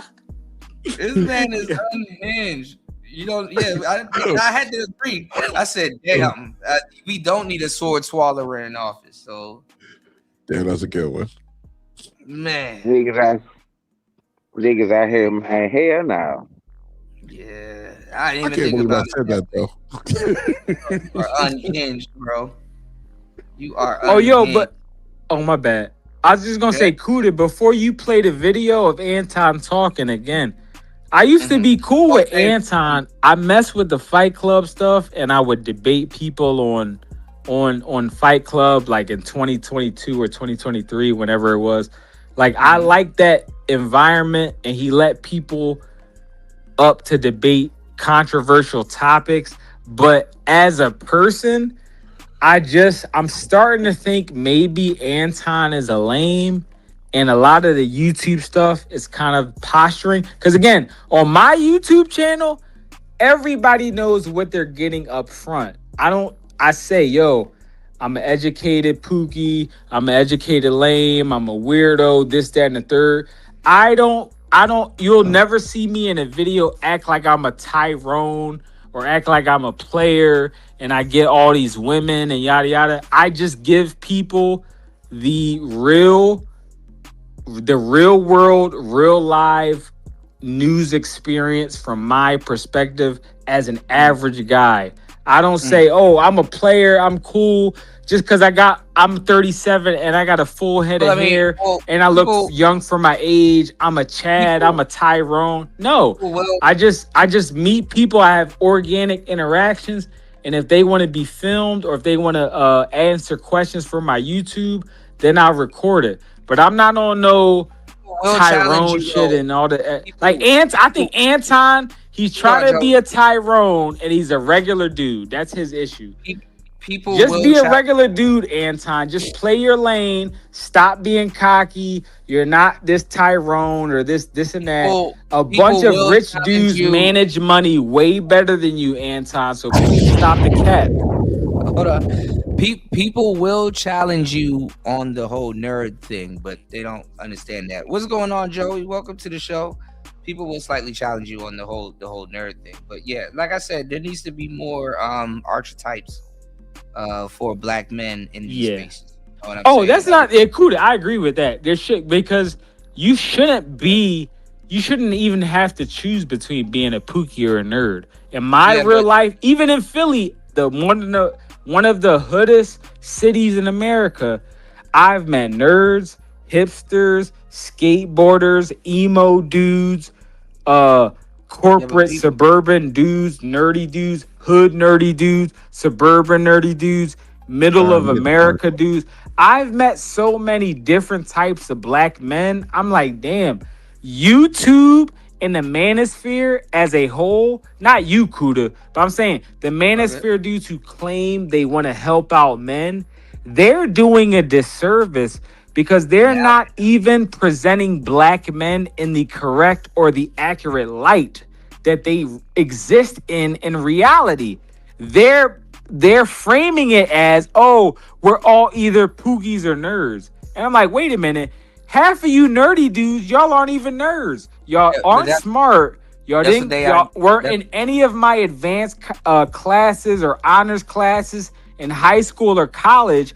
But because y'all are lames and y'all don't know what category to fit in, y'all just put yourself in with nerds like me. So now I have to fight a fight that's not my fight. So black men need to. No, Kuda, you're cooking. My bad. No, you good. No, I'm sorry. That's what. No, but you're the first content creator I've heard in the past 3 years that has ever made that point. That's the only reason I'm giving you so much credit for that. Because I got you. Yeah, literally, I've never heard you would think it's common sense, but it's not common sense. No, but I'm because I'm one of the originals. I just got overshadowed by a bunch of Yeah. Well, yeah. But You're right about that. Yeah, you're right. yeah, but what I'm saying is that like I said, even going into this, it's just that a lot of people don't like Anton, and I get it. They were technically supposed to be on Anton's side, especially in the red pill. Like, respectfully, people know Corey Holcomb is not gonna get into it was an opportunity for him to enlighten Corey Holcomb on some shit, and actually for the brothers to have a real conversation. You know what I'm saying? Until brothers turned it into some rah-rah, hey, I'm gonna fight. Hey, I'm not gay. Don't call me gay. I'm gonna, overly. Yeah, they turned it into some ninja shit. And I wanted their collaboration to go on longer, because that was a good little collaboration. I was interested in hearing them talk, but it got done because of the race loyalty thing. But let's try to start this right. All right, shout outs to everybody here. The time is going. Do we really got to do this? No, I mean, this is a response. I actually want to see this response because I actually started off the show with going over it. But this is O'Shea's response to what Anton said, because he said this is his last video, and he's basically talking about O'Shea is like walking it back and doing damage control. It was another brother that did a really good video showing all of the glazing O'Shea did that I played earlier. You would have loved it, but yeah. One more time, yeah. But shout outs to everybody here. We're 8 hours and 3 minutes into the content. If you guys are enjoying the show, please hit the like button. Please support the show. It's Player Talk Radio. Let's get it. Let's get into this real quick. But let me give y'all my thoughts on O'Shea, because I know O'Shea likes content to be able to create content for and all of that, and so I'm gonna give him some content. As a religious young man, I was sitting back. What's going on, Dougie? What's going on, Link? Y'all please hit the like button. Please support the show. Let's get it. Back in my house about to pray, but all of a sudden I found out about this video. And he's lying, talking about some other. All of a sudden I found out about this video. He's looking for this shit at this point. But let's go. And it was a video from Anton Daniels. The video was called "He Doesn't Want to Admit He Picked Wrong." Anton Daniels finally addresses O'Shea Duke Jackson's beef. Damn. Now, I'm going to be honest. Anton Daniels did say a lot of nice things about me in the video, which I appreciate. He did say I'm a really good content creator, and I thought that this was very nice. But I just want you to remember something before we break down this video. Anton Daniels does admit one thing about me. O'Shea was one of the rare people that actually had my phone number. Now here, Anton Daniels says that I'm one of the few people who ever had his number. Now, I don't know how true that is, but let's just say, for example, that's true. Then a few weeks ago, when I was making some videos about him, he said this about me. O'Shea had my phone number. He's never called me for anything outside of gossip. So he said he never talked to you for anything outside of gossip. So now O'Shea's acting like he don't have his phone number. Let's see. Now Anton said, whenever I had his number, I would only. G, he said, Warmaster 7, glad you doing better. Only call him to gossip. Yeah, this is an important thing. Because we're gonna jump into some one wheel stuff too. Hold on, give me 1 second, guys. In the video that he released, we're gonna geek out, nerd out, just yesterday, he says this. I even took some insight from O'Shea. Like we had a hold on, before we go forward, as always, shout outs to Warmaster on the panel in the flesh, and shout outs to Warmaster as always. Supporting the show. Oh shit, it dropped everybody in the back. God damn it. Supporting the show, hitting the cash out, dropping the huge. Hold on.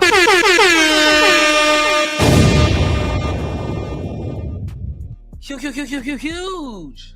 Let's go. 20 on the cash app. Let's go. Hold on. Bust all in there. Bust all over in there. Bust it all in there. Bust all over in there. Bust it. More. Wendy? Thanks, Chuck. We're standing here in front of the Olympic Liquor Store in Queens, where scores of African Americans have been lined up for hours. We spoke to a few of them earlier. Ladies, may we get a word? Hide the money, y'all. There's poor people around. With your broke ass. Dropping the huge $20 on the Cash App, and yeah, I agree. And my bad, I don't mean to make you suffer, bro. The Anton and Corey beef is goofy, but this is O'Shea and Anton and people saying that O'Shea picked wrong in the beef, and then Corey still turned on them, and now he got to walk back all his talking points and stuff like that. A brother earlier that I played on the show did a great video, because I didn't want to go back and do it. You know, that would have been a whole nother week of BS of O'Shea glazing and engorging himself with Corey Holcomb. You know, he called Corey Holcomb a gangster Chicago comedian, or a Chicago gangster comedian. You can't make this shit up. You know, you Probably another trip in the suburbs. And he was like, oh well, Corey Holcomb is unhinged and that's why we love him and all this other stuff. And then a month later, oh, he needs help and all this other stuff, you know. So Anton kind of talked about it here. And let's see how BS O'Shea is, because shout outs to Joey. Even O'Shea, even Joey's like, well, and shout outs to Joey here, and shout outs to Shannon B. He's like, what kind of point is O'Shea trying to make? Let's see, bro. This, you know, he's gonna hit us with the spin around, the reach around, you know. So. Conversation, and he was telling me some things about how he monetizes and he does his YouTube channel and stuff like that. And I implemented some of that stuff. And I even shared it with some of you guys inside of some of the mastermind sessions and stuff. Boy, yo, sit your stupid ass. Oh, my man, I got a friend. I got a friend. His name is Rob. He was on the show like years ago, Rob Tay, right? And I'm telling y'all, we were talking about fighting somebody one time. And I was like, bro, you're not going to win if you fight this person. And he was like, yeah, I will. And I said, how? He was like, I'm going to hit him with the reach around. I said, what? First of all, I didn't want to know, but I was intrigued because I know it had to be something gay because Rob is funny as hell. I said, what? He said the reach around. So I don't know. I think apparently the reach around is you put your hand past somebody and you reach around from the back. No, I don't want to know. I don't know about a man reaching around. No. Because in what was it, a Full Metal Jacket? That was something entirely different. Wait, what is a Full Metal Jacket? I think I asked you this before. I think you mentioned this before, and I totally forgot what it was. It's a bunch of guys in boot camp. I want to say during the Vietnam time, and it was just basically the gunny. Anytime you guys seen a show called Mail Call, there's one guy called the gunny, even though there's gunnies in the Corps. This guy is just all in all good dude. He answers people's questions. He's enthusiastic about it, but he was in Full Metal Jacket yelling at somebody.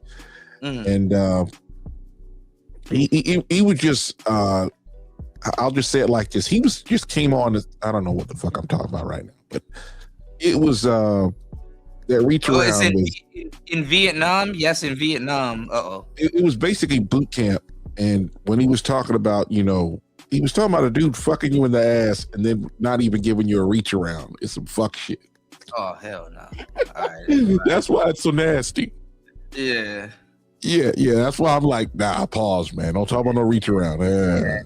Yeah. That's just as bad as the butt pounding Eddie joke. I don't want to know about that. Yeah. Just don't go to jail. You'll run into butt pounding. But yeah, Full Metal Jacket. I thought Full Metal Jacket meant that, you know what I'm saying, a type of bullet, man. You know what I'm saying? They got it fully encased. Yeah, I heard a metal jacket. Yeah, and I don't know. Every time I think somebody say Full Metal Jacket, I think of Full Metal Alchemist.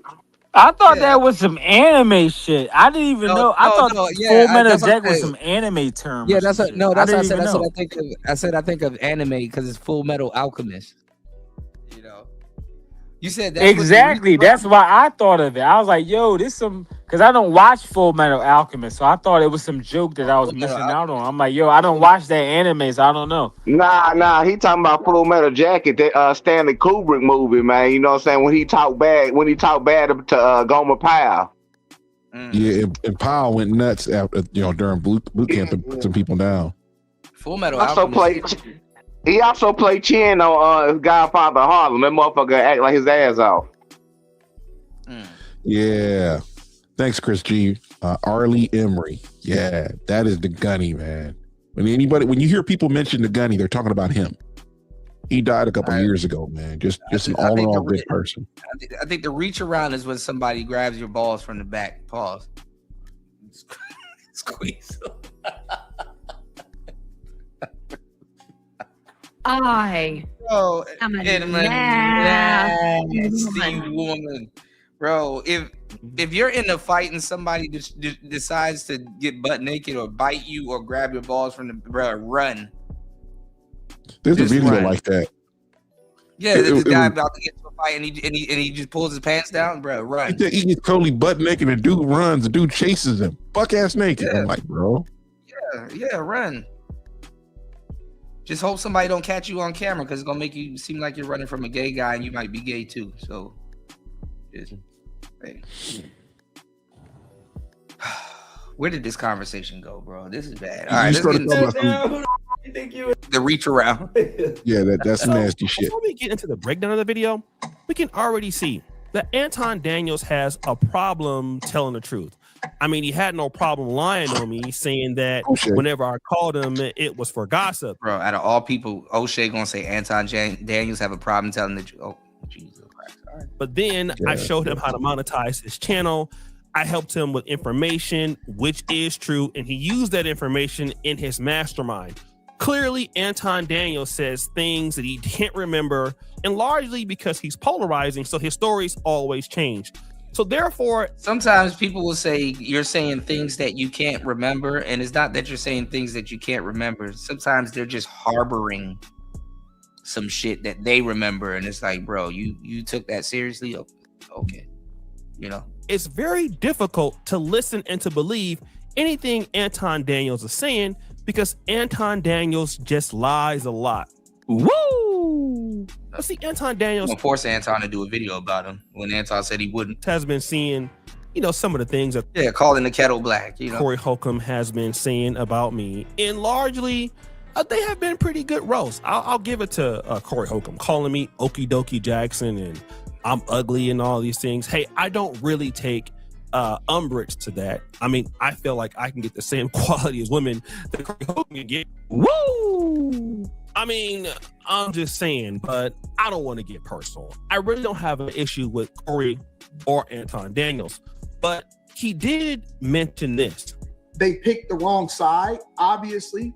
And it's so funny that it played out that way because I believe that O'Shea is trying to save face right now, if I'm just being objective. And again, I don't have nothing negative to say about him. What hurt me was the fact that he wasn't at the very least objective. He took, when you have my phone number, he could have called me, we could have live streamed, and this doesn't mean that he has to. He has my phone number. He has people that has my phone number. We got mutual friends and shit like that. We actually spoke in real life. He could call me and we could do a live stream or whatever. He taking the advice of gossip girls. He taking advice of people that ain't never met me in real life before. He's speaking off of rumors and making all of this stuff. And it's like, where's the integrity? So because of what's happened with Corey Holcomb and him turning on people like the lead attorney or even myself because of our criticism, he's saying... he didn't turn on y'all. Y'all are openly talking about this man's case that he has to hire a lawyer and pay extra because of some of the narratives that you're putting out there and stuff like that. And y'all claim that y'all his friends. Lead attorney hung out with them. And you wearing his shirts and all this other stuff, and now one of y'all are contacting them and y'all doing, well, not y'all, but you're doing endless videos on him. Robert Duvall, aka Tim Hagen from the Godfather, he passed, or he been passed, and I'm late. I'm trying to save face. I've had your number. Shout outs to everybody here. Please support the show. 8 hours and 16 minutes into madness. Let's go. You got mutual friends. I could have called you and all of this. Now, again, we just saw in this same video, you said whenever I called you that I gossiped, right? That's what you said. And then you then said when I called you, I helped you, which it has to be either one or the other. Almost any YouTuber that knows that I call. Not even, see, O'Shea is stuck on the call. He's just saying you have my number. You being condescending. Call them. I give them some advice or I share ideas and all of this. Basically, what he's saying is I have a lack of personal integrity in my commentary about him. And the reality is that I have reached out to Anton Daniels before with some of his positions. And again, I don't have a personal issue with Anton Daniels. That's not what my issue is. I don't. What dog? These niggas will do a whole hit piece on you, your family, your side bitch, your religion. I don't have nothing against Anton. You did a whole hit piece on his side girl. You said it was okay for Corey Holcomb to talk about his family.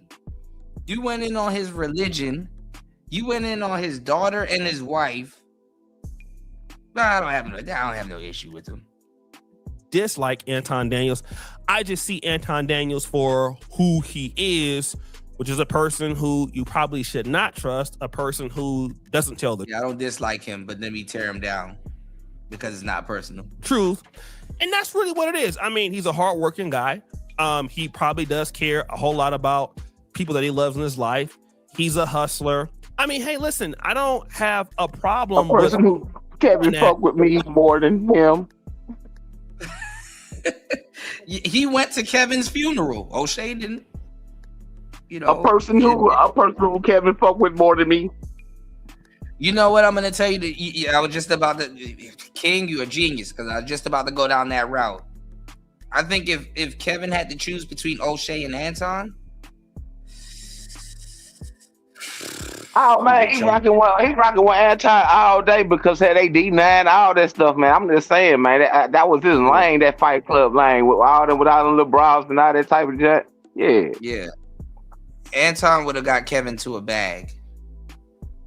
O'Shea more about drama and trying to get motherfuckers to debate and shit and be on drama and all that little extra ass shit. Well, also too, we got to remember Kevin seen O'Shea do fraudulent shit himself. So you know this, and honestly, this is kind of how O'Shea and Obsidian fell out. Kevin promoted Obsidian's book, and now he kind of wasn't collabing with O'Shea like that. You know, he gave him little shout outs here and there, but he wasn't collabing with O'Shea like that. Yeah, respectfully, O'Shea is bad for Kevin's. O'Shea would have been bad for Kevin's brand. Like even though, no, for real. I mean, dead serious. You know, War Master said, because it's the truth, because it's some real shit. Like, yeah, he was just a stepping stone, man. He was just a stepping stone. Yeah, he was. But think about it though, because O'Shea abandoned the space to do Gossip Girl content. Literally, he abandoned the space to do expose Gossip Girl content. And that's what he always did, though. Well, no, O'Shea didn't always do that, but it was just an easier lane at the time. You know, any podcaster would have told you. You know, I was saying that. You know, I told a lot of people that in this space. I broke it down and explained why that's an easier thing to do. Technically, I wouldn't say I do Gossip Girl content, even though I cover some of the same topics. What I do is I still have a male element to it where I'm like, fellas, don't get caught up in something like this, or this is why you should avoid women like this, or this is what women are doing and you shouldn't.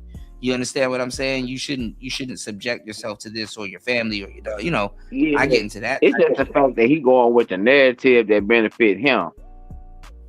Yeah, but O'Shea did Gossip Girl content and stuff like that. You're never gonna beat the women with doing Gossip Girl content. You're just fighting for a spot between other gay guys and maybe one or two profound people that's objective. You know what I'm saying?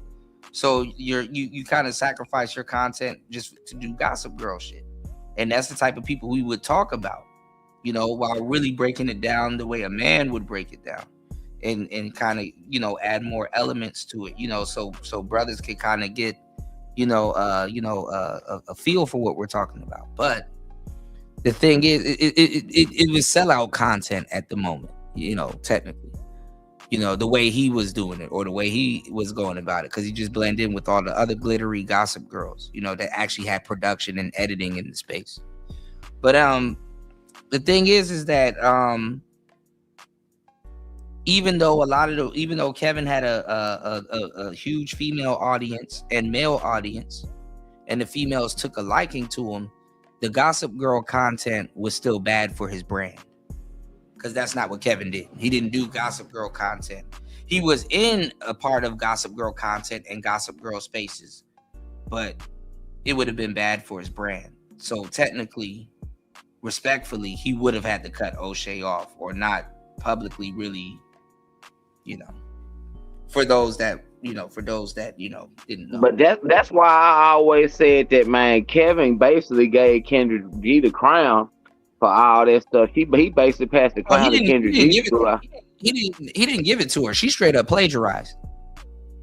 But the thing is that I feel like, just like how Eminem, you know what I'm saying? Just like how Eminem verified MGK by beefing with him. Remember, she got on the show and she went through her junk. She got on his show and basically got, you know what I'm saying, vetted and all that stuff by Kevin too. You know what I'm saying? That's why I feel like, and then, at the time she D9, and then she D9 too. So I feel like it's all connected. No, well, at the time she was still at the radio station. She didn't leave the radio station yet. She couldn't find the gimmick. And what happened was, you know, she kind of got embarrassed in front of, like, you know, the radio crowd, if that made sense, because she was telling him, he got her to admit that she was freezing her eggs and all that other stuff, and it's like, you know, this some real shit. Like, no, she didn't enjoy that video. Yeah, she didn't enjoy that. Like, she felt slighted. But that, like, I feel like, but you know, that's all in the humiliation ritual too. Well, this is the thing, though. Kendra G is an open lane because we already covered all of that stuff. Remember, all of the women that were here, they're gone. Like, Ayala Van Zant was getting tired of bitches. They forced her to retire. April Mason got tired of these bitches. They forced her to retire. Like, that shit ain't a long-term bag. Like, Kendra gonna get tired. Like, she's making dealing with them bitches is taking years off of Kendra's life at this point. They're stressing her out. And you can see it. She got 1,000-mile stare dealing with these hoes. She already got she's staring past the camera, you know, not into the camera. If you look at her eyes. And what I'm saying is, they made Ayala retire. They made Rebecca Lynn Pope retire. They made April Mason retire. Like, that shit ain't no long-term goal. Trying to matchmake for bitches. They will take your man if you have one. That's why She-Ra keeps them at arm's length, no matter what type of fucked up shit she tell them.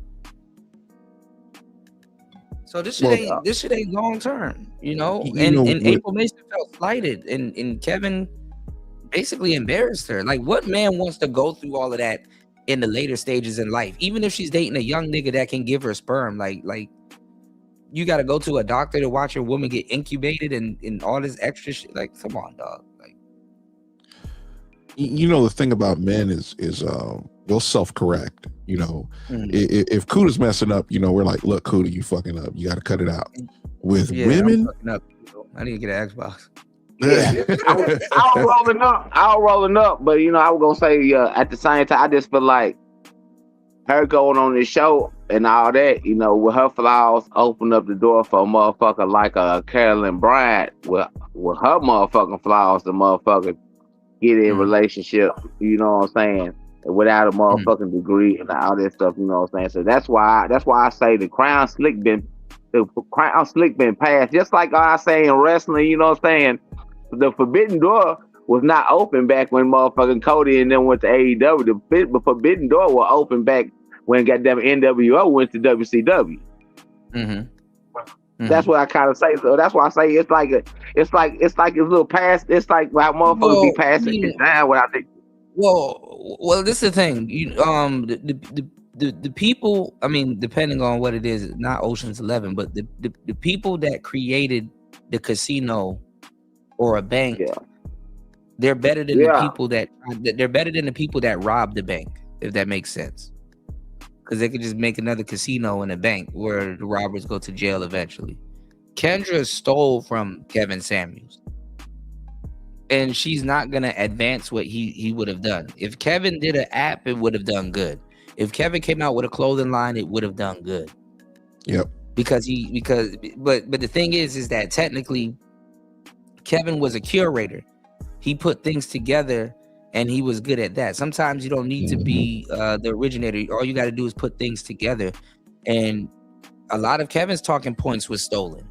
You know, they weren't listening to Kevin. They were listening to me. They were listening to some, I hate to say it, some of Game Changer. They were listening to a bunch of other people, the audience. They were listening to us. And Kevin had his own stuff too. But he put it all together and packaged it. And he turned it into something. But for the main part though, them niggas was listening to BGS. Kevin is BGS. You know what I'm saying? He took a liking to BGS. He's fond of BGS. He was a student of BGS. So, a lot of people don't, give him their homage, but Kevin is listening. If you listen to Kevin, you listen to BGS to a certain degree. You know what I'm saying? And what I want to say is that, Kevin, he was really good at that. Even though he plagiarized, he was really good at it. He stole from Alan Roger Curry. You know what I'm saying? But he was really good at it. He could put it together. Like Virgil says, he takes an item and he makes that the focal point of the art, and then he just changes the background in the item. So it'll be like a clean vase, but it's like a vase in a destroyed neighborhood and all this other stuff. And it's like it shows that beauty can be in something that's surrounded by chaos, And people will look at it and be like, "Oh, that's art," because it's true, a concrete rose, So, Kevin was really good at that, and he excelled at that, and it is what it is. You were saying something more, Master. I kind of. I don't remember. Okay. I was saying something like, Kevin Samuels, he had a sense of style, a sense of he had a sense of what he was going to do with the tools that he was putting together. And a lot of people hated the fact that, well, let's be honest, he always dressed well, he spoke well, and he knew early on not to curse just randomly like a lot of folks do, because the algorithm didn't like it. Sugar honey iced tea. Yeah. Oh yeah, man. He used to call people. He used to say, "Get the French toast out of here." I love that phrase. Yeah, what the French toast? Yeah, and all that. Yeah, that was really good. I mean, but if something hit him real funny, he will curse, which was funny too. Oh yeah, so that was funny. Piss him off. Yeah. And he started telling women, about themselves. Like, look, you can't be a fat baby mama and then demanding the best of all men. He cursed one woman that was like, "Man, get your fucking fat ass up." He called another woman a butterball. I couldn't stop laughing with that one. Right, no, Kevin was funny too. But you know what? Let me tell you what it was. Because when I say, when I said that he, stole a bunch of stuff, which he did, because people were stealing shit. What I don't mean it to slander him. I respect the dead, but my thing is that he was basically, and he's not wrong for this, and I don't fault him for it. He was basically using the Manosphere as a vehicle to add on to what he was already doing, and there's nothing wrong with that. He was going to do fashion. He was going to do what he wanted to do. And honestly, if you got to use the Manosphere and then say, hey, later on, I get into clothing, clothing design, and, he come out with a line of suits and stuff like that, you can't get mad at him for that. I'm gonna say it this way: the idea that men were going to do something like that, You do get a segment of men that will roll that way. You know, yo, I feel like a better dude with that quarter zip type stuff that I barely even knew about that. And it was like the hood chicks were like, why y'all out there just standing around in quarter zips? I'm like, it's a fashion statement like you are with that wig. Right. Fucking, hey, you don't even see it? Right. My thing is, men. No, but this is the thing. Those women don't even look right standing beside well-dressed guys. Like imagine if you're well dressed, right, and a woman stand beside you, and all of a sudden you look like a pimp when you don't want to have anything to do with that. Yep. Imagine people getting mad at black men and saying, you know what, I'm going to be American before I'll ever be black. All of a sudden, that's sacrilege. And what makes it so funny is they're so used to the Larry Elder types that'll be like, well, you know, that's how it is. You know, I'll put up with it. You're a coon and a traitor if you say I'm American before I'm black. Yeah. And every other ethnic group is the other way around. And what makes it so funny is we've been so nice to these people for so long, they've gotten comfortable just talking shit to us like we won't slap the shit out of them. I don't know why people talk like that. You know, oh man, you a traitor. I'm like, dude, I'll whoop your ass. You say that again. And all of a sudden, it's a conversation. But the thing is that they're not even loyal to the race to even do their history to tell you that you're a traitor to something that they barely even understand. And you got to sit up there and lecture them and tell them, look it up. Go read about it. Your ancestors didn't compel you to go pick up a book and actually really learn. You know, I'm off topic with this one. I'm looking at this one guy named I think his name is Richard Salas. I haven't even heard the audio from this. He's a content creator, right? And he does a lot of reaction videos, and he has I can't place his accent, but it's over in the UK, right? Richard Salas? Yeah. Okay. Well, anyway, so this guy is funny. Yeah, he's got a great accent, a great pitch in the way he speaks, right? Very unique how he talks, but he's always surprised by everything, and it makes it hilarious. And I remember watching his video. He went to Philly. I don't know when this was. Let me scroll down. Oh, it was 6 months ago. He went to Philly. He says, I finally bought a GoPro. I've been doing everything from a cell phone. And I'm like, bro, you have 5 million subscribers. And you use nothing but a cell phone. Yeah. And then you talk about Sales. Yeah, like sales. Yeah. Oh, okay, I see. Okay, I'll take a listen. His short videos are funny. I don't know if it's the same guy. He kind of looks the same, but you never know these days. Because I'm not on my tablets or my phone. Yeah, I see him. I think it's the same guy. Yeah, but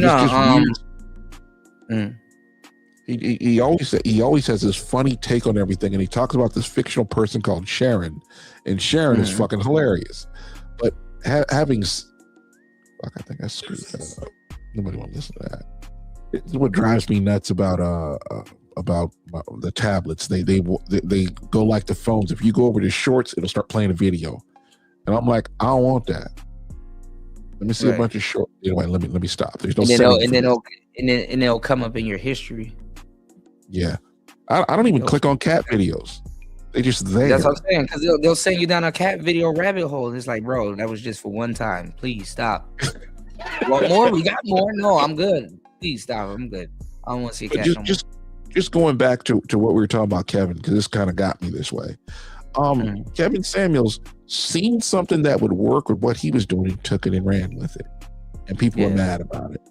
You know, in order to talk to women, women got to know, hey, well, the one thing they want is a man, and the feminists have been telling them for decades that's not what they want. And it's like, when the woman is like, no, I want a man, not for right now, I want it long term. And Kevin Samuels I just went over some videos earlier on this show. Now all of a sudden, Valentine's Day, because men they're calling it MGTOW Day too. But I've been doing that for years. Yeah, men have been opting out, and they've been super lonely this Valentine's Day, and now all of a sudden, winter is coming. No, not even. Well, yeah, no. Actually, there's another video I got to show y'all on the next show about winter coming, because they're blaming it on men. But now they're saying that feminism sold them a lie. Hold on one second, man. How did feminism sell you a lie? And they're the main ones that were pushing it. So I want, you know, I'm not even gonna see how they're gonna weasel out of that one, because you know why, y'all? Never underestimate a woman pulling anything out the crack of her ass. You know, never underestimate it. They will find some type of way to pull something out the crack of their ass. All right. Okay, I think War Master is taking a call. His Amazon driver probably ate his bruschetta cheese. Yeah, nigga, wow. He probably ate the hell out of his bruschetta cheese. Like, damn, I didn't know they make this. I'm gonna have to bring this back to the to the lot. All right, give me 1 second. You said I would argue 50% of Americans isn't FBA. Well, no, this is the thing. Those FBA people y'all think y'all talking to are tethers, bro. 1000%. Maybe one or two out of the 5 of them are actual FBAs. But the problem is that he's trying to make this mutually exclusive. In other words, I can either support him or support Corey or neither one. And basically being mutually exclusive is pretty much saying that 2 events can't happen at the same time. So for an example, you know, either you are dead or alive, or either the switch is off or Man, I don't even know what O'Shea is talking about, bro. He just came up with another goofy ass video instead of just saying, bro, I was wrong. I picked wrong, bro. And it kind of backfired. He always do that shit though, man. It be like a damn, it be clickbait ass think piece. Yeah, like he just hits you with another spin around, and it's like, bro, never lecture us again about taking accountability, please, because it ain't even that serious. You know, he picked wrong, but not even that he picked wrong. He was doing some he was doing some disingenuous shit. You know what I'm saying? You know, you don't do 50 videos on the nigga that you claim to be your friend, and then you're running up a bag, and then you got these crazy ass thumbnails, and you're using his likeness to run some crazy narrative and stuff like that. You know, if he had done that to you, you wouldn't have liked that. And for him to go off on him like that, Corey is right to say whatever he wants to say. Lord have mercy, the season 6 heroes done dropped on fucking King Shot. Oh my God. Y'all gotta play King Shot, man. All right, let's get back into it, y'all. This is some spin around content here. Electricity or it's on. It cannot be 2 things. It can't be hot or cold. When the reality is that you and Corey Holcomb can both be wrong, and I can call you out, which is interesting because you're saying I wasn't being objective. I was very objective when Corey Holcomb went too far and started to talk about, you know, his daughter and his wife, which I have spoken to his wife before. Again, I've always said I think she's a very, very nice lady. I don't think that his daughter deserves any of that. And I was being objective. I just wasn't being objective enough, right? And then he says something that I thought was very interesting. I got to point out the timing. I got to be honest. Isn't it ironic that it just so happened to turn when I go on Fresh and Fit and I get cool with Myron and Fresh? Now, I know that he'll never say this. He'll never admit this because he hates Fresh and Fit and he hates Myron, but that's a them problem. That ain't got nothing to do with me. I ain't never spoke on him on their platform. I've never done a hit video about him. So here he says that it's amazing that the situation happened, me being critical of Anton. What did you say, King?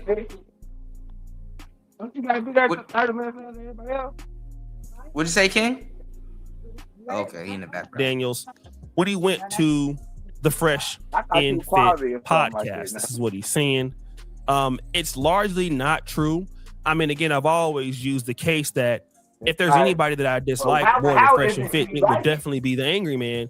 And he had the Angry Man come to Detroit. I mean, that's just probably the biggest enemy I've ever had in YouTube history has been the Angry Man beef. Largely, I got involved with the Fresh and Fit beef because of what Kevin Samuels told me that they did. And Anton Daniels was a Kevin Samuels supporter until the clout behind Kevin Samuels went away when Kevin Samuels died, right? So once Kevin Samuels died, and now they fighting over Kevin's corpse. Crazy. Anton Daniels had no choice but to go and grift and apologize to Fresh and Fit, because Fresh and Fit were still living and they had an audience. That's all it was. Like, Anton Daniels is not a loyal guy. I didn't come after Anton Daniels. O'Shea is not loyal neither. This is crazy. Because of his position or friendship with Fresh and Fit. I came really after Anton Daniels, or if you want to say becoming critical of Anton Daniels, because of his rhetoric towards the black community. And this is any black conservative. And I'm a guy who votes Republican. Now all of a sudden O'Shea is a savior for the black community. Oh, I got to stick up for the black community. Get the fuck out of here. If you are going to criticize Black America and then hold yourself up to be holier than thou, then you should not be behaving in the same way as the people that you are criticizing. How you gonna tell somebody how to behave?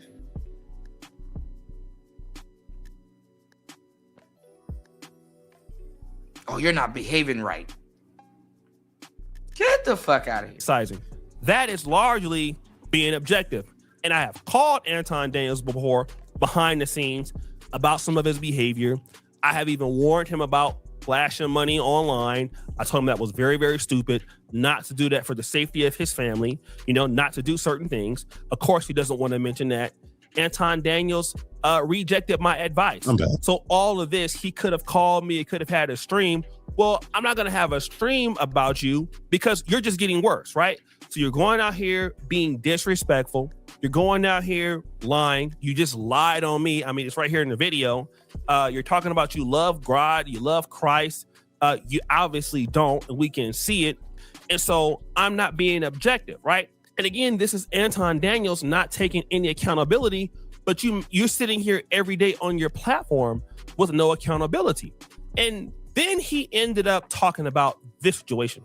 I even reached out behind the scenes because the number that I had for him had changed. And I reached out to a girl that we know, a mutual girl that we know. And I said, hey, give him my number. And it wasn't even because I was doing it for me. I was reaching out because, and I don't want to name no names or whatever, somebody asked me to reach out because they didn't understand why he was talking negatively about them, because he had been basically tearing them down and all of this stuff. Now, this situation is largely true. Anton Daniels did reach out to somebody that we both knew, asking for my phone number. And it does match up to the story. He's saying that he didn't necessarily want the phone number for himself. I had a Skype number that got disconnected. So this is actually 100% true. This is probably one of the few times he actually told the truth in his life. Got him! And then he said this. So I don't know what relationship he got with Corey. Obviously not much at all, because Corey torched him. You know what I'm saying? Ain't that a interesting turn of events? And then Corey torched him. Basically saying like he torched me, or I took the bitter end of the stick. I mean, he can believe that if he will. I mean, I don't lose any sleep because Corey Holcomb is not a factor in my life. He's just another person. I think you losing all the sleep because you making all these damn videos. He not even sleeping. He losing all the sleep. Has personal issues. Don't do that. Just like the rest of us. And two things can be true at the same time, Anton. You could also be a person that lies and also doesn't live up to the standards you pretend to online. And Corey Holcomb could also be a person who also lies and who doesn't take any accountability for his actions. So that's why the both of you kind of dislike each other, because you're very similar in personality. Damn. Ultimately, when Anton Daniels went over to Fresh and Fit and was hanging out with them, I mean, whatever. It was just an opportunistic thing for him to do so. And content creators and bag chasers are just like anybody else. You just can't trust them, right? You can never trust a person who's all about money, because clearly we see that Anton Daniels is about money and he's not about telling the truth. But that doesn't give me a reason why Oh my God, he's about money and not telling the truth. Says the guy that made so many videos on him. I heard Fawcett Media also hoard out his channel to become basically Anton Daniels' advertising channel. All right, I dislike somebody or I want to come after somebody. Again, that's not a personal reason, but being objective in following Anton for all of these years and seeing what he talks about himself and everybody else doesn't make sense. We are just at different ideologies. And again, if his ideology is right, he could defend it, which he cannot. He should defend his behavior, which he cannot. He should defend everything that he's talking about, which he cannot. He's saying that I'm getting all this information from other people and other rumors. I mean, you said yourself that you had 5 hoes. You always keep a bad one with you. So I don't even have to get the information from anybody else because you do this stuff to yourself. And again, I don't have problems with any of these guys. If I were to see Anton... That's crazy. Anton and Corey got to torch O'Shea at this point. Let's go. Corey Holcomb or whatever. I don't have a grudge with those dudes. I'll buy them a drink. I mean, whatever. But, you know, the reality is that anybody who would behave like buy him a drink to throw that shit at you, like Anton does, you just can't trust them. I mean, they'll flip sides, anything that benefits them. He said you can't trust them. They will flip sides. Wow. Hey, Kuda, can you take down Chris G's comment? This is bad. Hold on. God damn it. I get comment attacked by my own comments. Hold on, y'all. Grapple machine I keep telling you about. No, this is StreamYard. StreamYard is bad. Because it had to be on grapple machines. Keep trying to tell you. And that's all it is. Grapple machine. I don't have a personal issue with him. I also wish Anton Daniels well. He made a mistake going to the Corey Holcomb show and letting it blow up like that. I hope he carries himself with more of a humble spirit and learn from his mistakes as we all are in life. O'Shea is legendary petty. So guys, what do you think? It's your boy O'Shea Jackson back at it again with another episode of The Celebrity Drunk. Appreciate you for all that you do. Share with the bell. We're out. Jesus Christ. All right. So this gentleman we're gonna respond to is clearly of a. I can't stand these pro wax. I can't take them anymore. Yeah, I can't take it either. That's enough for today. I can't take it either, bro. I'm done. I can't, no more. I'm tired of the I'm done. I can't do it. You know what I was talking about, that other content creator? The sales guy, some sales guy. Yeah. One he's funny, but this dude, how you have 5 million subscribers and you still working off your phone? Like, you couldn't get like a studio at some point? He proved fantastic, right? You can do it all on your phone. If you got the talent. Some people don't have the talent. They don't know nobody. Yeah. I mean, he probably did a bunch of shorts and stuff. Oh yeah, that's a lot of shorts. That's all I watch. That's really phone content, the shorts. So, I mean, the phone stuff, because I don't like vertical. Vertical's weird. I'm looking at it now. I mean, long form on vertical is weird, but if you're looking for short content, phone is weird. The funny part is YouTube has never thought, hey, maybe we should put a play and pause button and then be able to take everything off the screen like X does. There's always crap. I never really watched too many shorts on X, but X is a little weird in that you can look for what you want. I get bombarded with corn when I go on X, so I just kind of and nobody wants to see your search history. Your history weird. Oh, my search bar is fucked. I need to start a new account. I opened that shit up and got disgusted with myself. I said, "Damn, dog." There was this video, right? And there was a guy dancing with his girl, and there was another girl to the side, right? They muted the music, right? I'll go sit down in it. And she grabs his girlfriend's face and kisses her. He just stares at her like he wants to beat her ass. And I'm thinking to myself, couldn't do that. And I was like, man, that bitch would not be smiling. I would have definitely knocked. She'd be picking her teeth up off the ground with some shit like that. And dude was like, she was offering him a threesome, and I'm like, they like guys that'll knock their head between the washer and the dryer. So, well, my thing was, it's so odd that these little pussies don't know when a woman has disrespected him. And dudes are like, she offered him a threesome, and she was offering the guy a threesome. She would have kissed him. Right. Fuck. But They didn't even know it. Well, I mean, they're trying to make it seem like she's disarming the lady, but this is the thing. You got a lot of guys right now.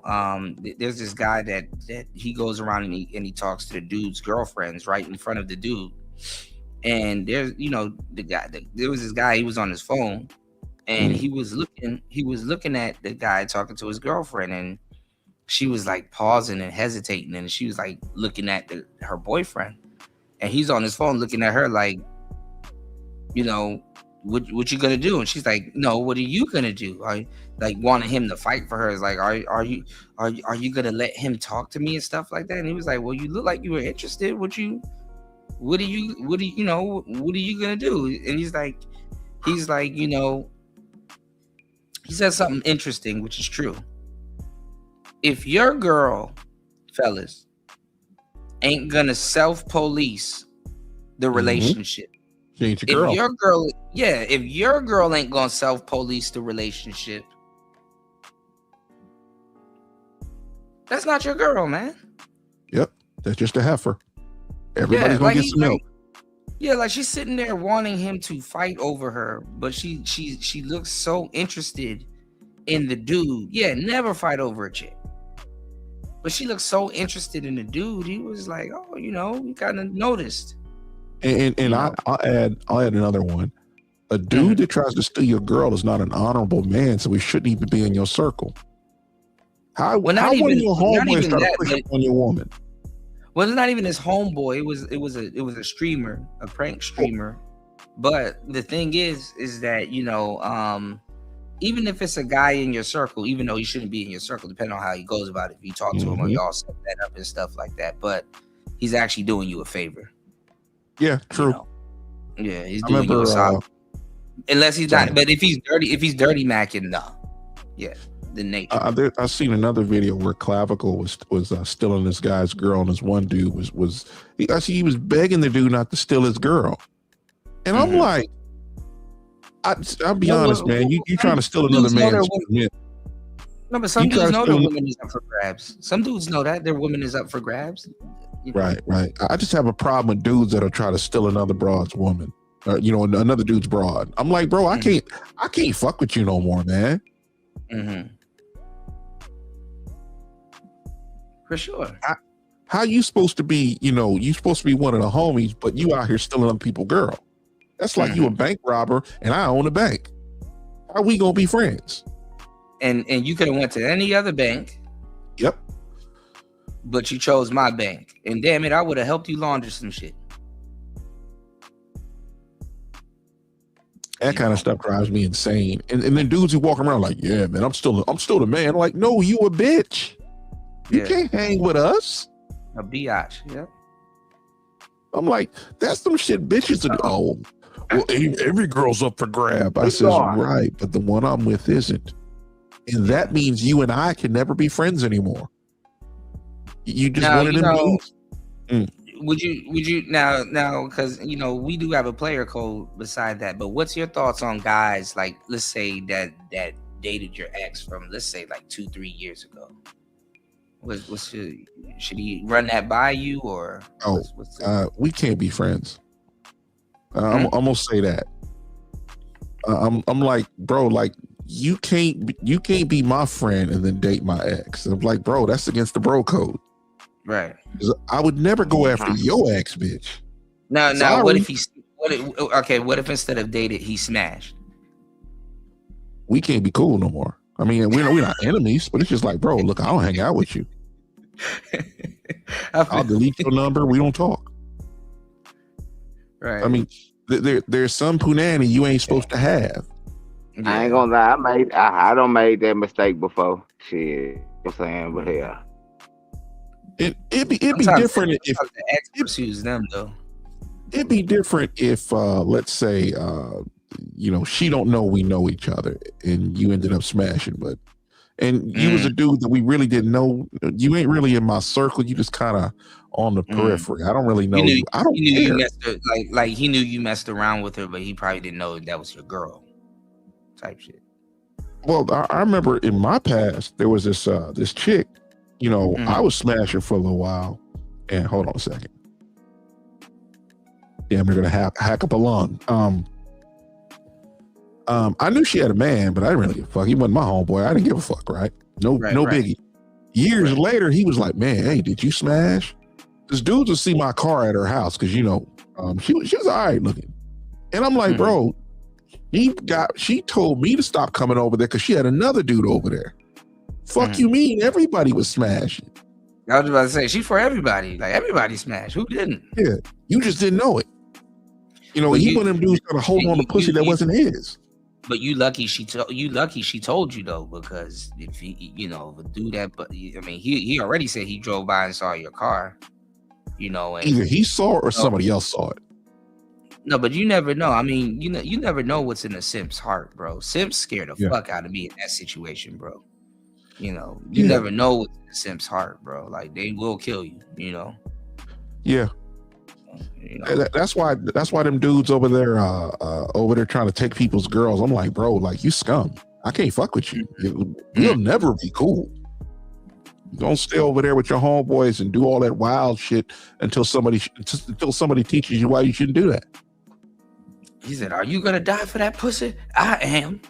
I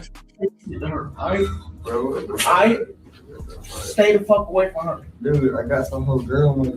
Some of these simps be turning gay too, though. Shout outs to New. Exactly. The one the fuck you talking That was information I didn't need. He's melting halfway through protection. Why the fuck you talking to her? Say shit to her. I stay the fuck away from her. Dude, I got some whole girl. Exactly. The one the fuck you talking to her for? Damn, he's in love with the heifer. Say shit to her. Oh, to be young and be simpish, man. To be young and naive. To really realize that most of the women around them are heifers. Yeah, but I mean, you would. I mean, if you're a young simp, I get it, but like it's like something that you grow out of, But I think it meets you again when you get old. Because ain't nothing more worse than an old man on his knees. Nothing. I'm trying not to laugh. Gee, come on, man. Come on, bro. Help me out here. But nothing's worse than an old man on his knees. Like a lot of the older cats are like, just give it to her. Whatever it is, just give it to her. Like, they on their knees, Something Kevin Samuels didn't really ever get into when he would say winter is coming. It's like winter is coming because motherfuckers are starting to figure out a lot of these broads are heifers. Yeah. Who wants one of them in their house? I mean, it was a BGS talking point, but yeah. I mean, you get enough dudes, you burn them enough ways the way women do. We're not talking STDs. We're just talking about just effing them over. Oh, I'm leaving you for this guy. And dudes are like, that's how y'all are. I'm gonna say something real dark and morbid, but it leads to what you're saying. Yeah, you made me say it though. I'm not gonna lie. Some of those dudes are better off dead. I mean, like the women even agree with a lot of those dudes are better off dead. And let me tell you why I say that, right? You can't, like what you said, you can't hurt a man to that extent and not expect that reaction, right? Like you're dumb to even not expect that reaction. And what I mean is, in a black pill sense, it's like the worst part is that they're still living to come to that realization. Like women will hurt you to a point where it's like, bro, you kind of were better off dying so you didn't know. Yep. You know what I'm saying? Like they will get you to a point where it's like, well, First of all, thank God you didn't die. You know what I'm saying? But to get, some dudes, you were better off dead before it got to that point, or the plan is you're gone before it gets to that point. But the average man can survive, right? Mm-hmm. But the average woman and the shit that they talk and, but I need a man, and dudes will start treating chicks like chicks treated guys when they were 18, when they're 30 and 40. Mm-hmm. Can you help me with this? No. Have a nice day. A lot of these women don't know. That will confuse the shit out of a bitch, because you want to know why? You just rejected her and tell her to enjoy it. Be on your merry way. Yeah. I mean, life's just going to get harder. Remember what I told you about them politicians? They're the ones making life harder. Imagine how much money you make today in America, and a guy who worked at a gas station could support a family of 4 on it. Well, I'm going to tell you the truth. I'm going to tell you the truth. Trump is actually helping them in an obtuse way. Well, they know it. I mean, I know what you're talking about. I'm kind of taking a different angle. Like, he's helping them because he's in there, and he's somebody that they can just blame shit on, and people just believe it. Mm-hmm. And he don't got time to keep addressing that shit over and over. So it's just like, just make people believe what they want to believe. Yeah, he did it. Think about the people who are attacking him. The whole deal is, let me say a few things to you, Chicago, because you obviously don't understand what Trump is doing. I remember he tried to float an idea where people who pay under $150,000, he wants to cut their income taxes to 0. I have no problem with that. There is a problem with leftists like you who don't seem to understand that Democrats are there to destroy the economy. Every time you turn around, there's some sort of climate pledge, some goofiness that went back since they had this thing about global cooling. They said there were too many people on the planet with a population bomb. They said there was a food crisis because we had too many people. Then an Iowa farmer found out how you can have multiple crops in one season. Not one season, but multiple. You can get multiple crops on the same ground. And they started making food better. You can maximize it. Like, you can maximize your. Yeah. And it's funny about leftists, they're always against nuclear power. They can't figure out a reason why. They say nuclear waste. The United States has as much nuclear waste in our entire nuclear industry as created. Is that the reason? That's the reason why they tried those like Trump had to get rid of those what is it, the fans? What is it? What's them shits called? The windmills. The windmills don't do anything but kill birds. Yeah, those blades have a finite lifespan, and they're not made of metal. They're made of a bunch of other nonsense. You can't even recycle them. They just bury them. Yeah, I heard there's like a whole windmill graveyard in China and in certain places in America and stuff like that. You know what? First of all, I was looking up airplane. Well, I always look at planes, trains, and automobiles. But no, oh, my bad. My bad. Go ahead. No, I didn't know so much birds get caught up in turbines and stuff like that. I thought they kind of think of the Delta smelt, right? You ever heard of that fish? I'm ignoring you for a moment, D Chicago. I'll get back to you. There's it was a fish that they said that would get caught in the turbines of dams, so they started tearing down dams in California. This is why California's been in like a 40-year drought. Hold on, welcome back. And the same for windmills, except they haven't figured that part out. See, when they get us on windmill power, which won't happen because windmill power is so inefficient, it's ridiculous. A nuclear power plant the size of a stadium, even though they're smaller, could probably give enough power for all of Texas. Maybe half of Texas. Let's go that way. Yeah, because Texas is on a grid. Texas is on a grid, I heard. Yeah. For the city of Cincinnati, just to run that city, you need to have as much windmills that maybe I'd say about the size of, I think it was Massachusetts or bigger. Damn. And what make it so bad is all the wind behind it is very turbulent. So you can't put another windmill behind another windmill like you would a dam. Ooh, so it's not good wind, basically. It's just position. Yeah, it's like a lot of birds. Yeah. Oh, okay. Yeah. And to be honest, Chicago, you got to understand when you say that that the Republicans have the House and Senate, it's a small small majority, and what happens is there's like, let's say there's 8 conservative senators, the rest are leftists, but they have to vote with Republicans or else they'll get kicked out of office. And so when the Democrats are not in the majority, they're really in the majority. Because these same goofballs that will actually peel off all the time, it used to be the Maine sister, and half the time be that Murkowski chick up in Alaska who's not a Republican, but she quote unquote caucuses with Republicans. That's 2, 3. Well, I think one of the Maine sisters is gone, but those are leftists. And they always have these goofy ass Republicans, the rhinos, that will always vote with the Democrats. And then the media will tell you, hey, look, Republicans, they have control of everything. They can't do anything. I says, yeah, because the Democrats sabotaged them.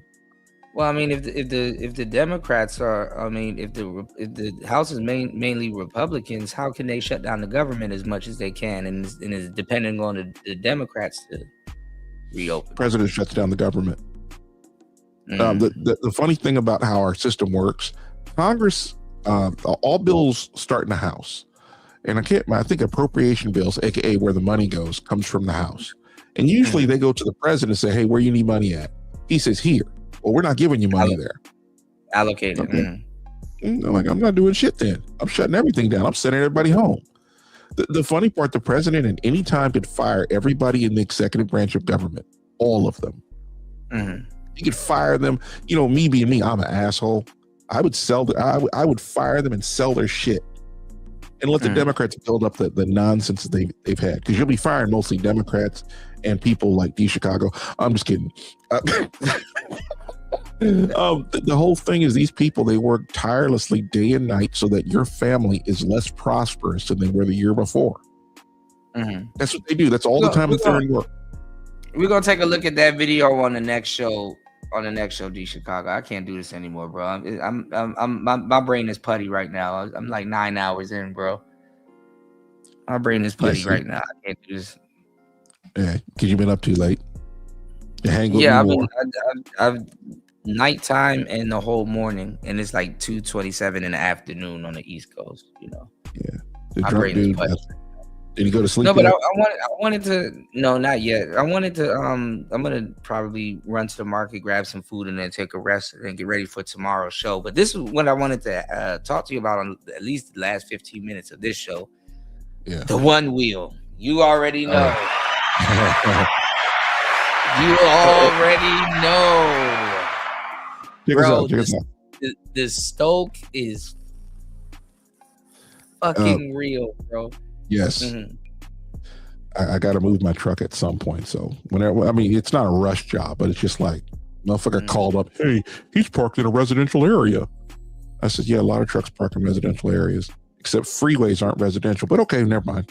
But they got it. Is it somebody new in your neighborhood? Because new people, it's just somebody that don't like trucks. Sometimes they'll see you, they say, hey, you're parked 3 inches too far than you should. It's another way to control people. And it's like, they leave numbers on the truck. That's what Karens do. They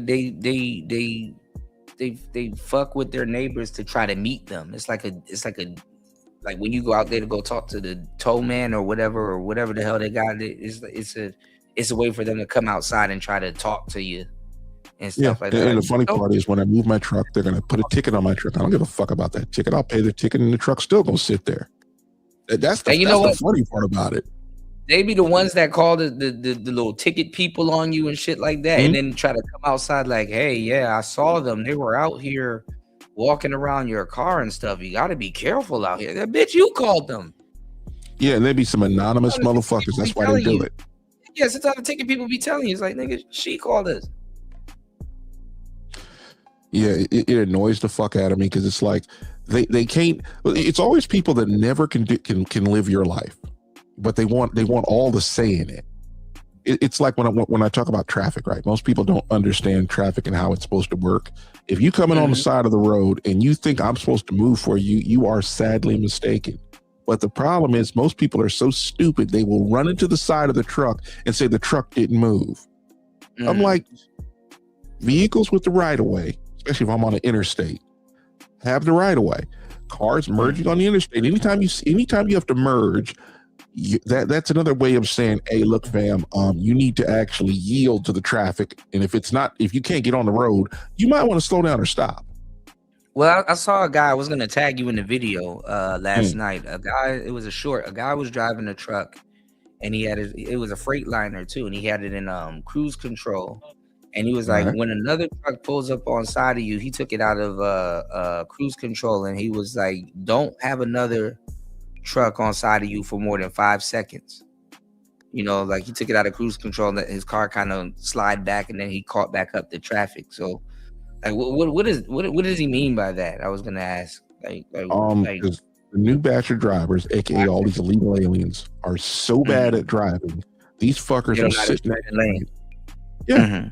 It's especially if you don't know much about how fast trucks go. I have a general rule. If I don't recognize your truck, you're probably faster than me. So let me give you a little so you can get on the road. Leeway. Okay, I see what you're saying. Yeah, because there's fast with speed, and then there's like weight fast. Y'all have like weight fast, like a bunch of weight going in this direction. And it's like trucks have a cruising speed. Most trucks run it. We want to go as fast as we can for as long as we can, and we don't want to slow down. And the biggest problem is you have people in slow trucks that will try to pass you because maybe either you slow down on a hill or something like that, and they forever reason that they can get past you. And I'm like, bro, you gonna get in front of me, I'm gonna pass you anyway. I mean, it's so bad sometimes the new guys don't realize that other drivers know how fast their truck is than they do. Because a lot of them believe that, hey man, my truck does 63.4 miles an hour. And I'm like, what? I'm gonna pass you anyway. Some fucker got mad at me because this is in the middle in the desert, and we're going up a hill, and there's a rule amongst drivers: you do not pass on the right. And I'm slowing down on the hill, so I'm gonna cross over and get in front of him. I'm already ahead of him. He gets mad because he was trying to pass me on the right and race me down the road when I know there's the vehicles coming up behind us. And so he changes lanes and goes around me. He has an attitude. This is a rookie driver. And for the longest time, he tried to stay ahead of me. And I'm looking at him like, bro, your truck only goes 65, 70 when you have the passing gear they have. And I'm sitting there like, I'm going to run you down anyway because you can't hold that speed forever. It's sometimes like a half hour they get to drive like that. And I just keep it on my cruise control. And I eventually got past him and he got mad at me. Flashed his high beams like no one in their life has ever flashed their high beams at me. Chris G, make sure you taking notes, because I know they're not teaching the newer drivers, rule of thumbs like don't pass on the right, because I can actually see how that is inherently dangerous. I can see how that's dangerous, and I can see how that's disrespectful. And think about it like this: if your truck is doing 65 and you got a light load, and I'm going 70 and I got a heavy load, eventually I'm not going to be able to pass you. You should be seeing me slow down. Like, all right, this dude ain't gonna make it over. All right, his turn signal's on. I'm not slowing down. So you know what? Hold on, because just reminded me of something. Are you one of those persons when somebody's wronged you and now they're at the light? Are you one of those persons that look left or look right at the person and they're like trying to look forward? I don't react to anybody anymore. Because I'm gonna tell you, hop out your car. Road rage is dangerous. Yeah, that's just dangerous. Yeah. You hop out your car, you may not make it back to it, and we'll have to call an ambulance. That's how I look at it. I mean, I don't mess with nobody. Yeah, I kind of leave people alone, man. It's like I could fuck with you, but it's like, what's the point? What do I get out of this? Does it make me feel good? I don't feel good by making other people's lives harder. Right. There's people as long as y'all made it to the light alive. Yeah. I'm gonna make it home. There's people that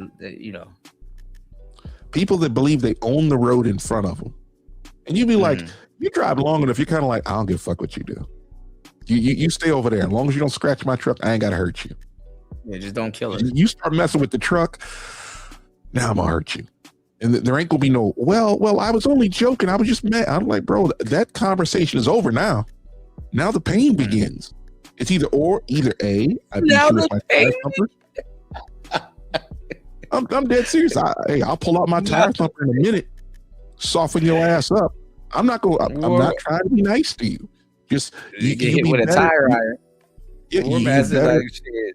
Now the slow singing and flower bringing.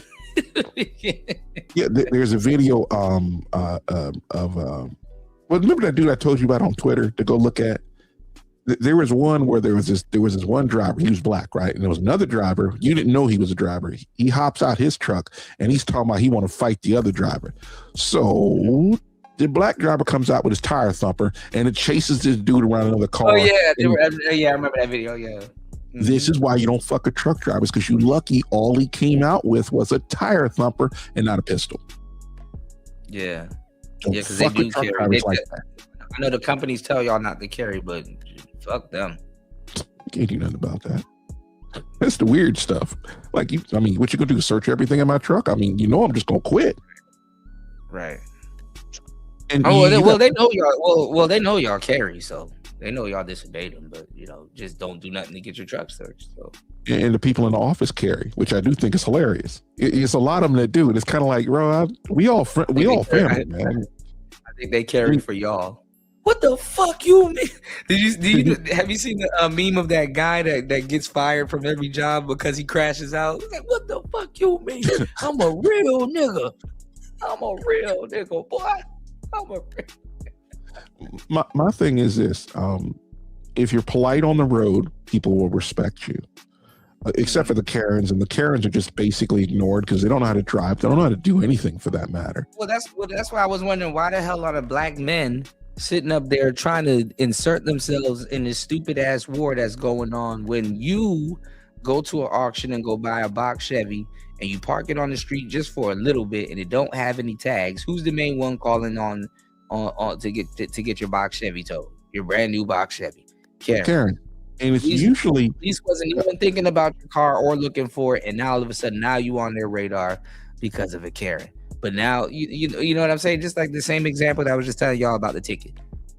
But now you out there trying to take a bullet with them. Like what? Because the first thing that happens is the cops will come and give you a ticket. That's all they can do.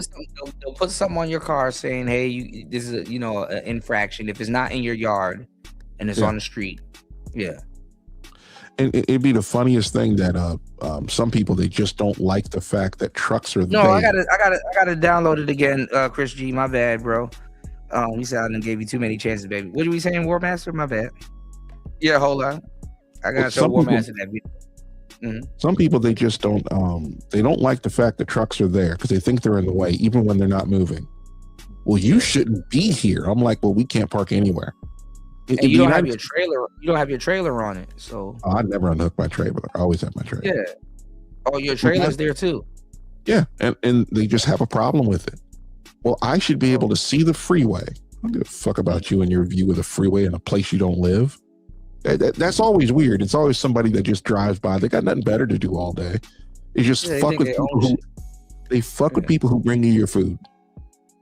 Why that is? Neighborhood watch is even worse too. The fake neighborhood watch one. Sometimes they do it because they want to be the neighborhood watch, and they're like, "Hey, look, I did this, that, and the third.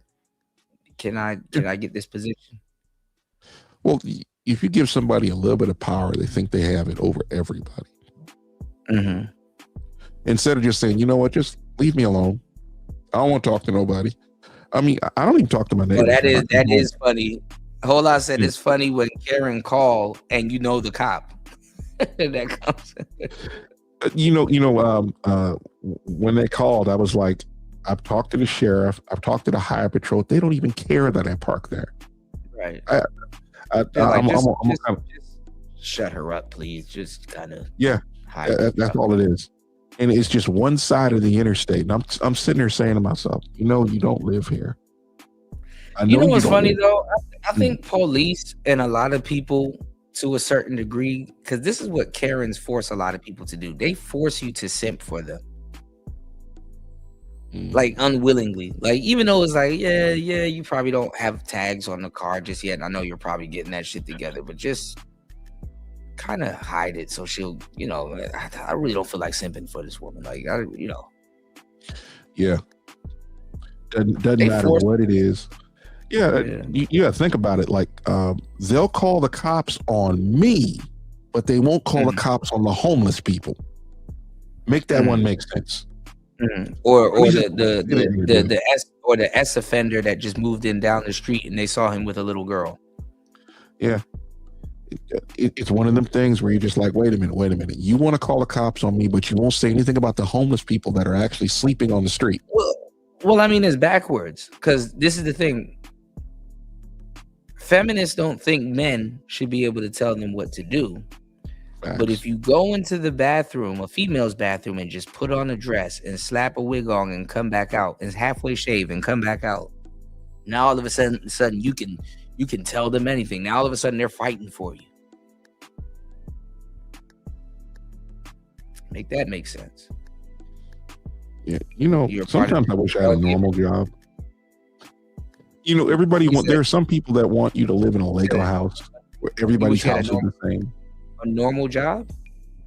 Well, yeah, where I go to work every day and come home every day. Every blue moon I want to have. Yeah, one of those. Yeah. Because I'll be slapping the shit out of my neighbors at some point. I'm like, at least you get to leave your neighbors. I don't know if they're taking a break from you or you're taking a break from them, but I don't talk to them. I'm dead serious. I don't have a conversation with them. There's a couple of neighbors that I like. We talk every now and then, but for the most part, I don't talk to any. Like, outside of the small little complex I'm in, nobody. Mm-hmm. Yeah, you stay to yourself. Yeah, there's some people that really think that they can, that it's their choice in how society is supposed to behave. And, well, you're supposed to do this. I'm like, who the fuck told you that lie? Fuck out of here. How about D Chicago so weird? If it ain't the way they want you to do it, you're doing it wrong. Yeah. I mean, Karens are micromanagers. Mm-hmm. Think about it like having kids. Your kids would be like, well, mommy doesn't make it that way. I says, do I look like your mama? Right. Wrong with you. I'll take your food off your table. You go to bed. You be saying shit else. I mean, you would be wrong to say mommy do a lot of things you don't even know about. You go to hell. You know what else your mama don't do? You ready for that conversation? I've never had that conversation. Because when I keep saying when I was a blue pill simp, but back when I was stepdad, right? Never had that conversation.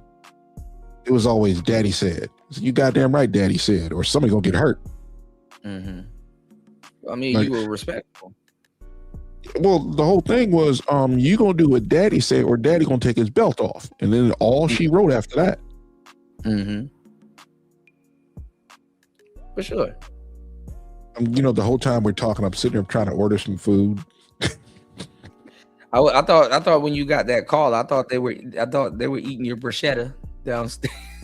No, well, the whole thing was, I got the call, and that's what she was talking about. It's like, hey, somebody sent me an email. They won't tell me who it was because it'd be some weird shit. It's probably them, because motherfuckers always, somebody sent them some phantom email or some damn like, oh, show me who sent you the email. No. My phone broke. Oh, I've been there there's for always years, somebody sending somebody a phantom email, or some messenger pigeon told them something. Like, come on, dog. It's you. No. Well, the thing about it is I've been here for, been pretty much parking in the same place for years, and no one cares except for fuckers that don't live here. Yeah, that's why I was like, it has to be somebody new, or somebody just I'm not moving. I mean, I'm moving a little bit. I'm probably moving an hour or so. I don't give a shit. I'm just not in a rush to do it. There's nothing more annoying than somebody tries to tell you what you're gonna do. I'm like, man, you can kiss my ass. What you gonna do about it? Get your ass slapped across the face? Right. It is one of those annoying things. It's like, you have a lot of people that don't actually understand just how hard it is to drive a truck, and they don't give a shit, and they want to make it harder. Well, you're not following the rules. Like, neither are you. Leave me alone. Somebody was like, I'm at Whole Foods with a Slapmaster set. Like, I'm at Whole Foods with $10. What can I get here? The fuck up out of them people's face. Yep. Somebody said the same thing with Five Guys too. Yeah. You got $5. What can I get at Five Guys? The fuck up out of their face. Imagine driving down the road, just thinking about the stupidity of these people. You're driving down the road, there's a truck that's a half mile ahead of you, and you speed up to the truck. You're breaking the law already. The truck is driving the speed limit, and you're mad the truck is in the way. Like, you could have just stayed your punk ass back a half mile back and just drove the speed limit. And they catch up just to cut you off. And you be looking at them like, you guys cannot be this serious. I think sense that's common is not common. I don't know. I was gonna butcher that, but yeah, it's not common sense. You know, had they not have called me, I wouldn't have moved the truck. I'd have just said, fuck them. How is your XR? Are you enjoying your XR? Fuck yeah. I ride that thing. I try to ride it every day, and I think I won't ride it in the snow. I did it a couple times. That's the perfect time to do it with the Enduro. You like falling. I don't. I probably do. I'm probably. It's like snow in the city is a whole lot different than snow at a truck stop. It's like, because you're basically living in a construction zone and tractors are driving on the ground. They tear up the ground when they walk by. Well, I can see that, but I mean, you got to follow their tire marks, but that doesn't help. It's lumpy like a dirt road. I mean, I'm an old skateboarder. I love smooth roads. Mm-hmm.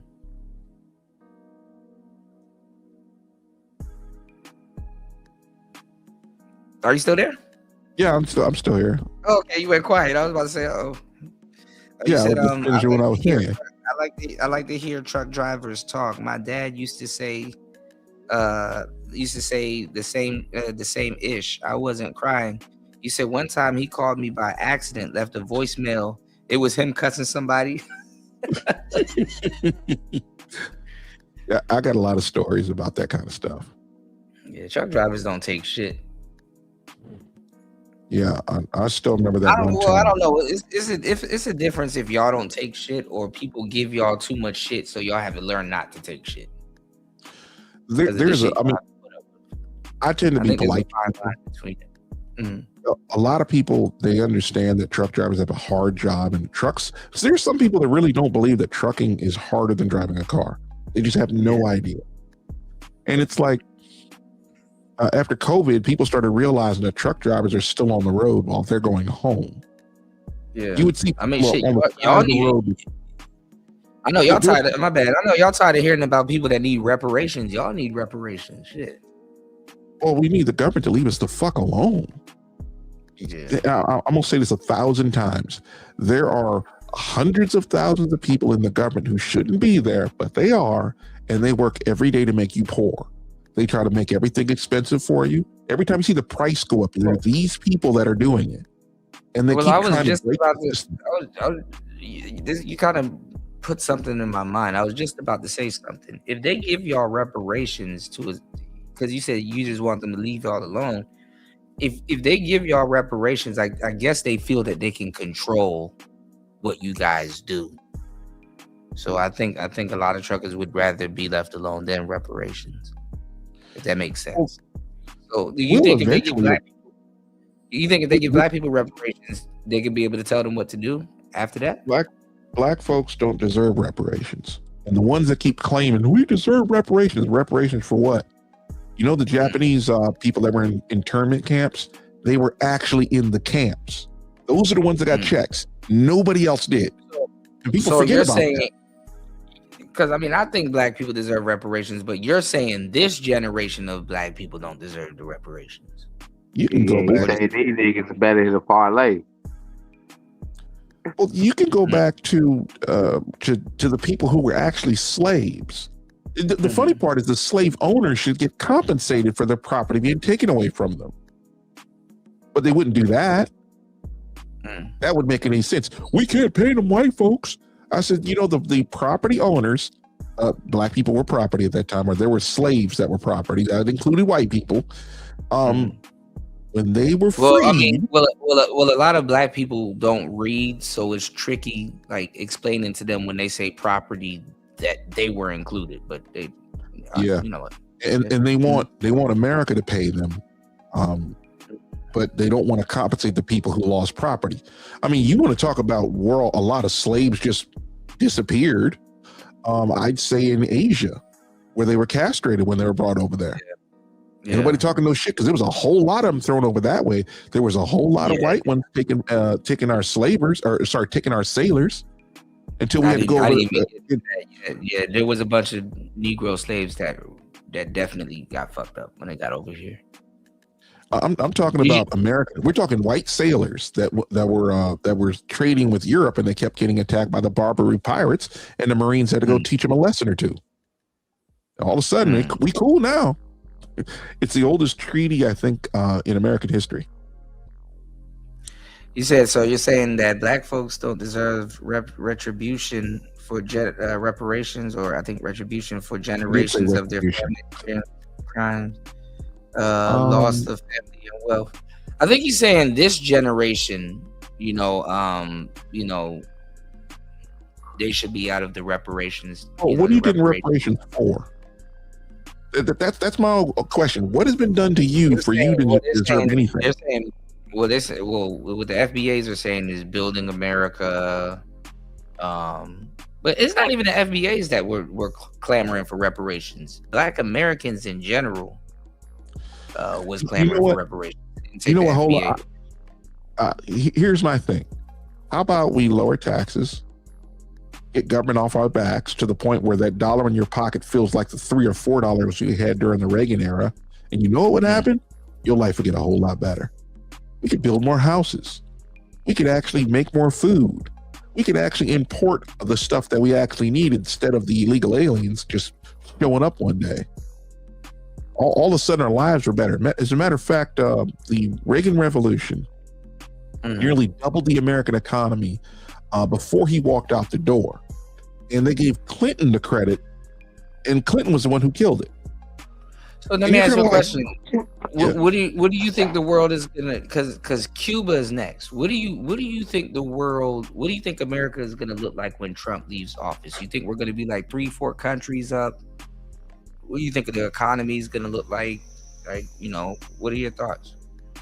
Well, Trump wants Cuba to negotiate. The funny part is this is a one-time opportunity to get Cuba to say, look, fam, we gonna have a permanent relationship, or you can sit there in the dark until you figure it out. You've cut your oil off. Russia can't do shit. Speaking of which, Russia, people get mad at him and say that he's horrible, which their shit is irrelevant. Like Trump is like, if you don't want to come, if you don't want to come up with a solution, then suffer. I mean, the suffering's up to you. Yeah. Either you come our way. Yeah. If you don't want to get it together quick as possible, you could come cut a deal, then you're just gonna suffer. Trump is reviving the old Monroe Doctrine, where look, you foreign powers, look, y'all got to come to us to be fucking around with our sphere of influence. We're not playing that game anymore. You had Trump just saying, look, the companies that own the ports in Panama, you got to sell. The Chinese you can't sell to a Chinese company because the Chinese company is controlled by the Chinese military. The Chinese military trying to dominate the world. And I'm gonna be honest with you guys. Even Nicaragua is getting caught up into it now because you do not want to live in a world without the dollar. You do not want to live in a world where the United States is not dominant. You don't want to live in that world. Yeah, I mean, if the U.S. was gone, the whole world would be destabilized. Yeah, America's been the stabilizing influence on this planet for the last 80 years, maybe 100. Yeah. Cuba's next, man. Shit. I have to ask the question, Hola.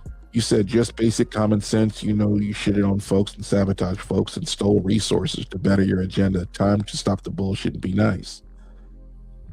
I get the whole be nice thing, but what resources were stolen? It kind of ties back into, inheriting America, and I get it. But like I said, black people actually would be the most privileged of all if they got on their ship, because they could actually live the American dream. They could actually, and not really have to worry about what's going on. But, we like to insert ourselves in everything. We fought in every war. We're definitely just as American as anybody else, but I don't know, bro. We're not gonna inherit America.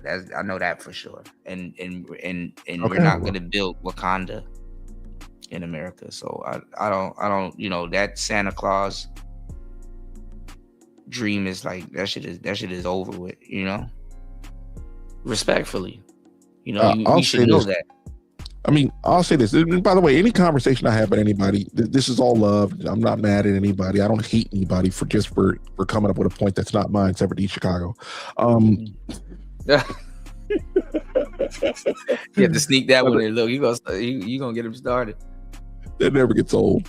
But anyway, my thing about with geopolitics, it starts out where we have a president that says, "Look, look, he's back. Look, he got a link.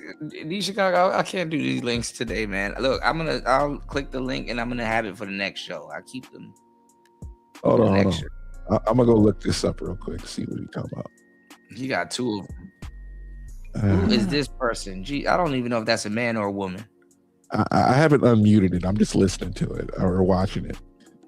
Yeah. Look, I don't really.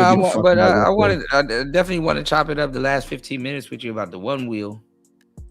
Yeah, but let me finish what I'm saying, and we'll do that in a minute. But I'm gonna say it this way: we got a president that says, "Look, we're gonna do things in the advantage of America," and everybody else could pound sand. The yoinking in Venezuela got oil coming to the United States to actually lower the price of oil. We're looking at 5% growth in the last quarter of this year, or I'm sorry, the quarter of this year. It was either last year or this year. I can't remember which quarter it's going to come. But anyway, America's growing. Yeah, I never thought to see this come in this presidential term. We're in a weird position, but we're actually in a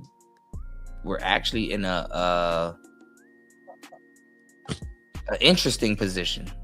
I can't say. I mean, I do like I'm not gonna say I like the direction that it's going, but it's like it's going in a direction I didn't think it would go. Yeah. Most people look at the veneer. Most people look at the veneer like they'll say, "Oh, well, he's doing bad. He's doing bad." They did it to Bush too. They did it to Reagan before that, and you've seen what happened. I mean, I didn't expect us to take over Venezuela and all this other stuff. I'm like, damn, we kind of up a little bit, but the world trembles when there's an active Republican president, because we know the Democrats are bullshitting. And this has nothing. This is not a DNR thing. This is. Hey, we look at the history of your party. We look at the history of their party.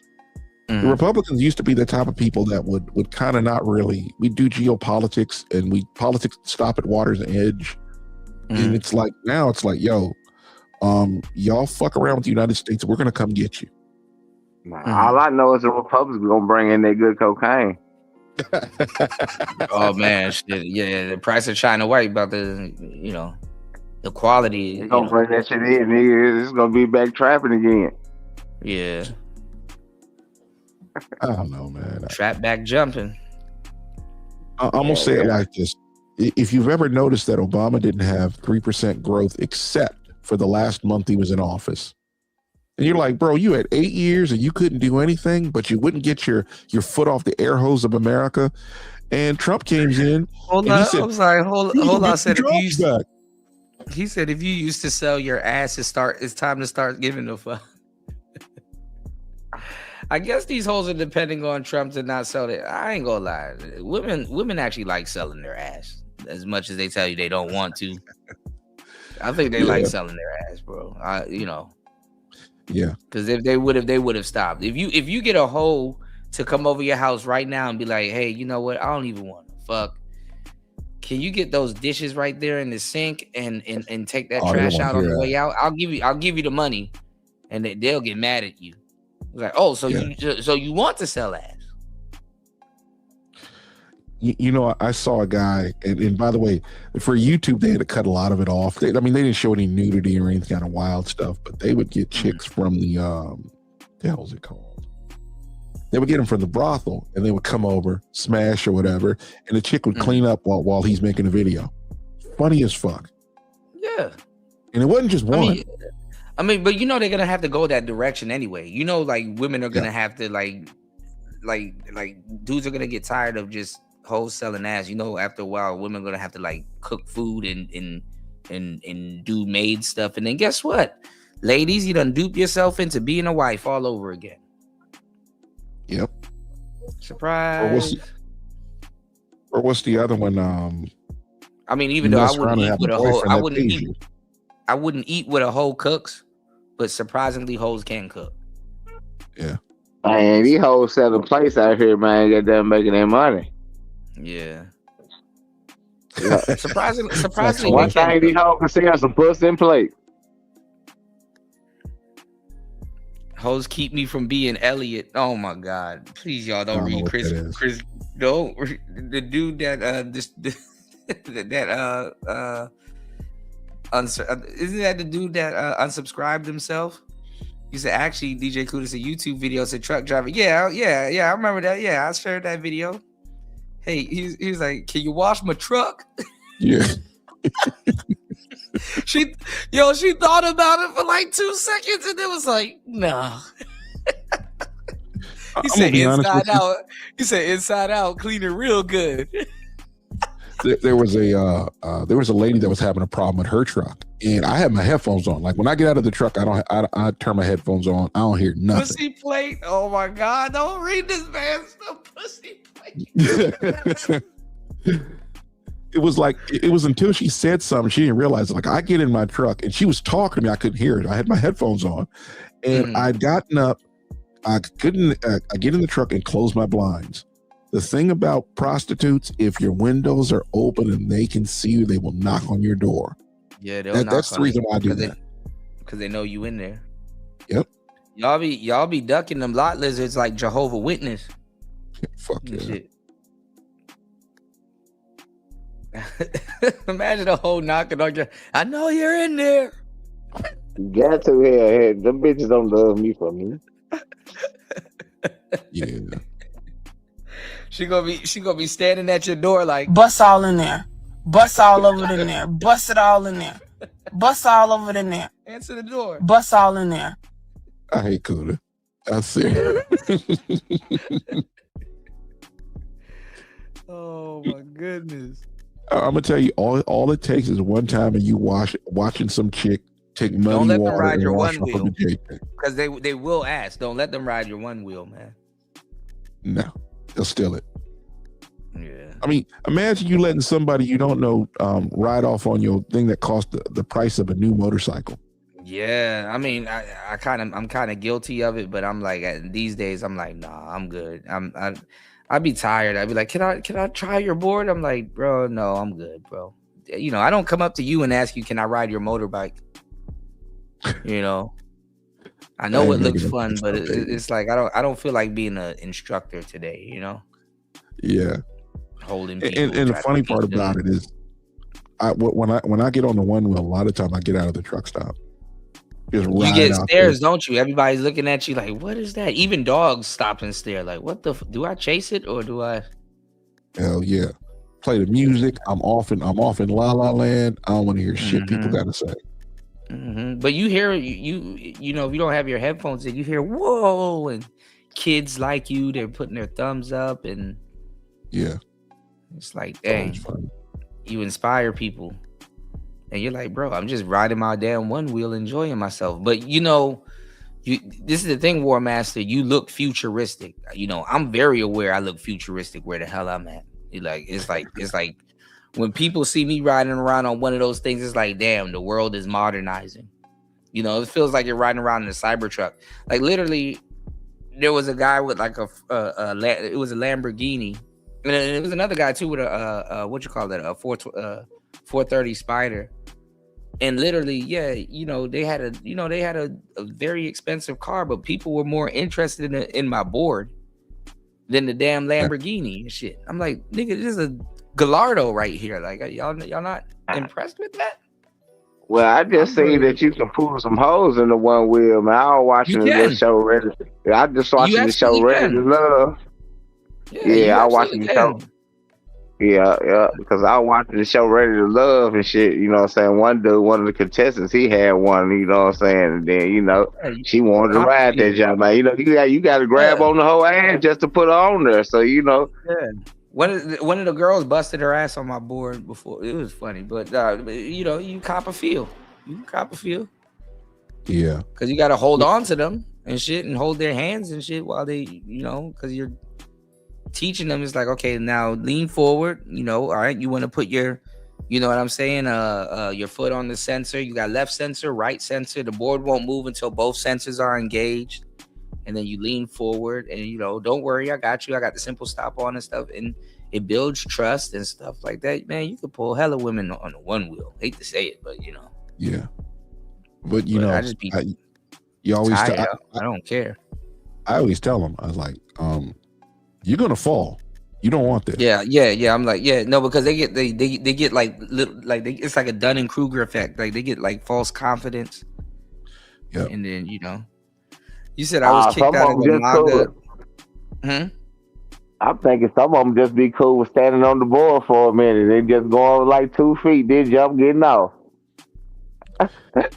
Well, no, they gotta jump forward or backwards. But I keep telling them like jump backwards, because if you don't jump too far forward, then your heels are gonna tip the board, you know, the other way. So, you know.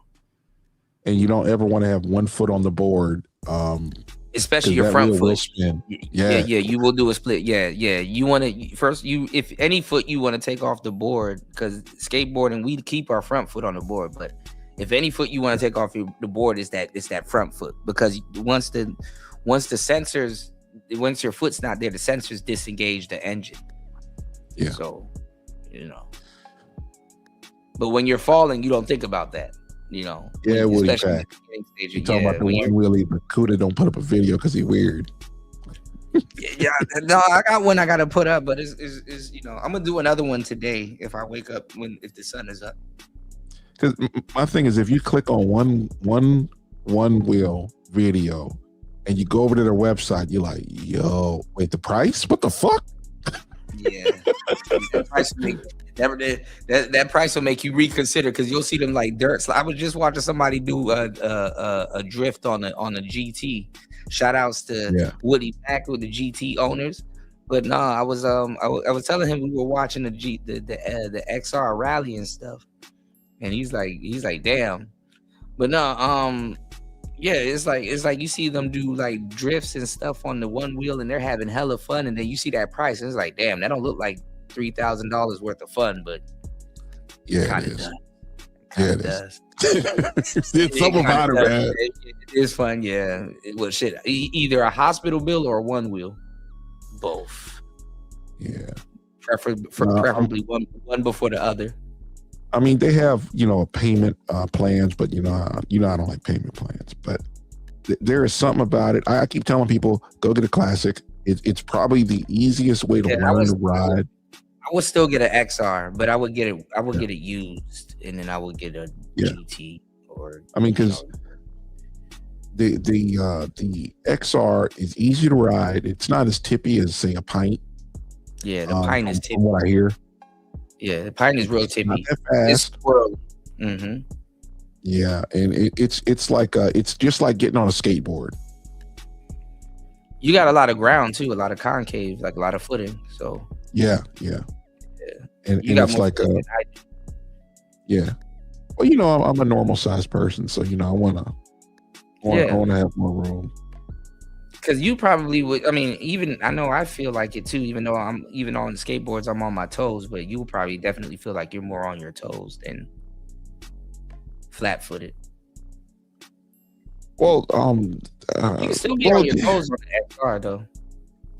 well, the XR, it's like, it's not wide enough because, I got normal size feet. So my feet hang off both sides, which I'm fine with. You don't kind of turn it a little crooked. Some people do that. Like diagonal. Well, I do that anyway.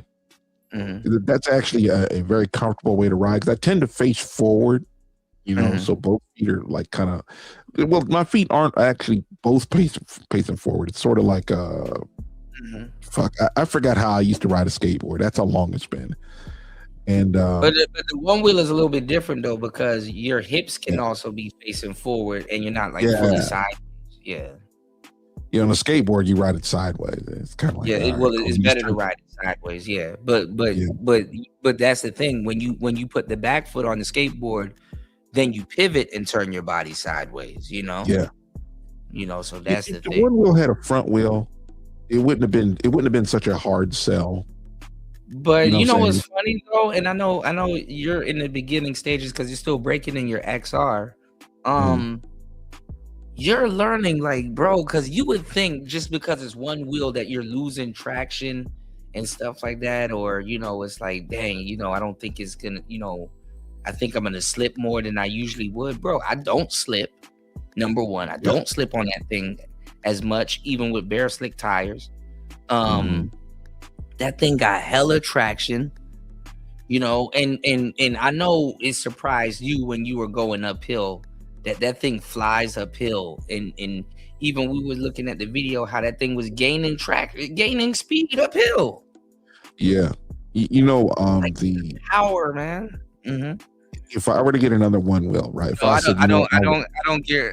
War Master been getting on my case about it, and he's right too. I don't gear up, and I have a helmet I barely use. The funny part is I don't wear a helmet. I wear a piece of my ass is still on the concrete in certain places that I ride by. It's hot where you at, so you wear shorts all the damn time. Well, I could, but falling in the snow is not the move. I used to hate skateboarding and falling in the snow because that shit hurt even worse. It's like a dirt road that's made of concrete. You're numb. And it's like I wear knee pads, elbow pads, and I'll wear gloves 99% of the time. I have gloves on. If I got the one wheel out, I got gloves on. Because I don't want, man. Imagine I need my hands. Well, it's good that you wear gloves because guess what? At least you catch your fall because people are destroying their collarbone. Like I'm so glad I skateboarded before that because. Naturally, I took some falls that was really supposed to fuck me up. I mean, it fucked me up, but it could have been worse. I tend to have a habit when I fall is to fall forward. I don't know what these dudes are. Like, I don't do tricks all them crazy dudes because you'll be off balance doing some wild shit on something that will yank your feet out from underneath you. For sure, yeah. You'll catch yourself like all of the stuff in DC, right? Like when we street skate, a lot of the stuff is for goofy people, so you'll be doing stuff backside. You know what I'm saying? If you're not going at it fakey. And one of the worst things to do is fall backwards because when you fall and you reach your hand behind you and you're going down off of a ledge, that little gap, you're going down off of a ledge and stuff like that. That's how you break your forearm and all kinds of shit because you're catching yourself at an awkward angle, and then you don't know how you're catching yourself. All of your body weight, damn near, can be on your wrist. Yeah, catching it backwards. I kind of laugh at Kuda when it comes to gloves because he doesn't wear them, bro. I don't care if it's 120 degrees. I'm wearing gloves. Yeah, my hands be red. I want the little biker gloves with the fingers poked out. I think I'll be better with. No. You want full gloves. I'm as much as I fell on my hands, I'm glad I still have all my fingers. Yeah. Thank God. I mean, I'm more tougher than I think, and that shit shows me. Couldn't get hit by a car one again. No, I'm not gonna hit by a car. No, you know what's my fear? Let me tell you what's my biggest fear, and I know it'll fuck me up. I try to ride if I'm riding beside a car. I try to ride with the cars facing me because one of my biggest fears is that somebody's opening a door. And you hit the door like that you know how like the door has like a sharp pointy part at the top of it. like I'm talking about you run into the door, like that would hurt. I don't know how to explain it. I'd rather run into a door with somebody open it towards me, so I bounce off of it, or it's like a shield or something, instead of hitting the sharp part of a door and getting impaled. Wait, hole hit a mail truck. Hold on, I don't think I would have disclosed that, bro. That's one of the worst. That's one of the worst type of vehicles to hit with anything. Yeah. Well, maybe not anything. There are two things I do not ever want to run into: a police car and a school bus. You will be on the international news. I'm done. I'd rather live my life in obscurity than ever want to do some stuff like that. Yeah. People do be hitting police cars like crazy, and just they be doing a police job for them, honestly. Yeah. I'm not a fan of all that. But the one wheel is like something that I'm like, it's something completely different.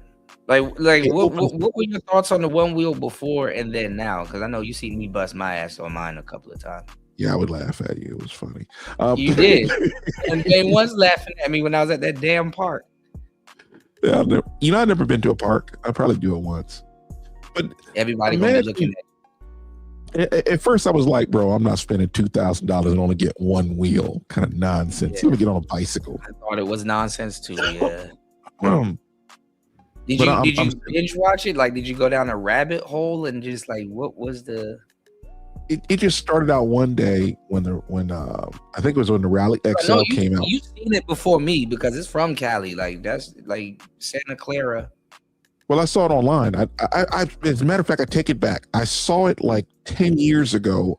A guy was riding one in the parking lot, and I kind of looked over at him. Yeah, it was at the V1. I saw a guy bust his ass in College Park on one. I was like, these white boys always doing some dumb shit. Me as a skateboarder, can you believe it? Mm-hmm. I kind of just looked over at him like, oh, that's. But it was it either had to be a one wheel plus, right before the XR, or the V1. Oh no, we're talking. This is God, where was that? It was like 12 years ago. I mean, it was like one of the first one wheels out there. And I'm gonna say it's the one. I mean, I just seen him riding in the parking lot. You know, it was late at night. He was riding, and he was riding up on the stairs. You know, he was getting that stoke in, man, because he was just rolling really slow. And I was kind of like, what's up with this? And I talked to him later, but I didn't talk about it. It was kind of one of them things like, yeah, bro, that's your deal. Mm-hmm. I mean, the V1 is ugly. The V1 is ugly as fuck. Like, I look at it now, I said, this is an ugly ass boy. It really looks like it came out of somebody's garage, which it did. Yeah. And I couldn't believe, like, back in the day, I did donate a little bit as a skater. I donated a little bit. I did a charity, and it was like a thing, and it ended up being a Kickstarter for one wheel. Yeah. I was like, damn. You know, I'm gonna say this about one wheel and the one wheel team. I mean, I'm gonna push the Float Life guys off to the side for a moment.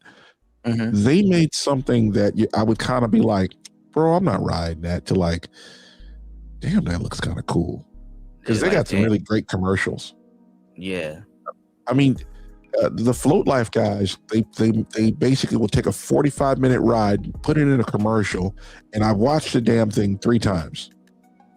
You know, they could have been a division and worked for one wheel, but like those companies are in like a different space where it's like I can have my own successful company, or I can team up with one wheel. And you know, but what one wheel got going on is kind of not in their best interest to work with us or hire us, you know.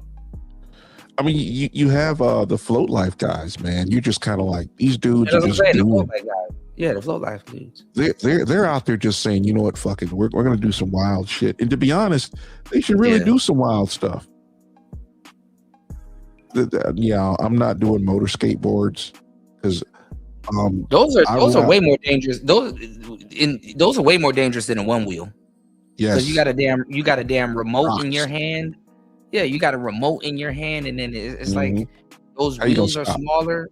Yeah, and then those wheels are smaller, and trust me, there's a whole bunch of debris. Riding a one wheel, you'll notice, how the tire catches everything. There's a whole bunch of debris and stuff on the road that I would never ride with an electric board.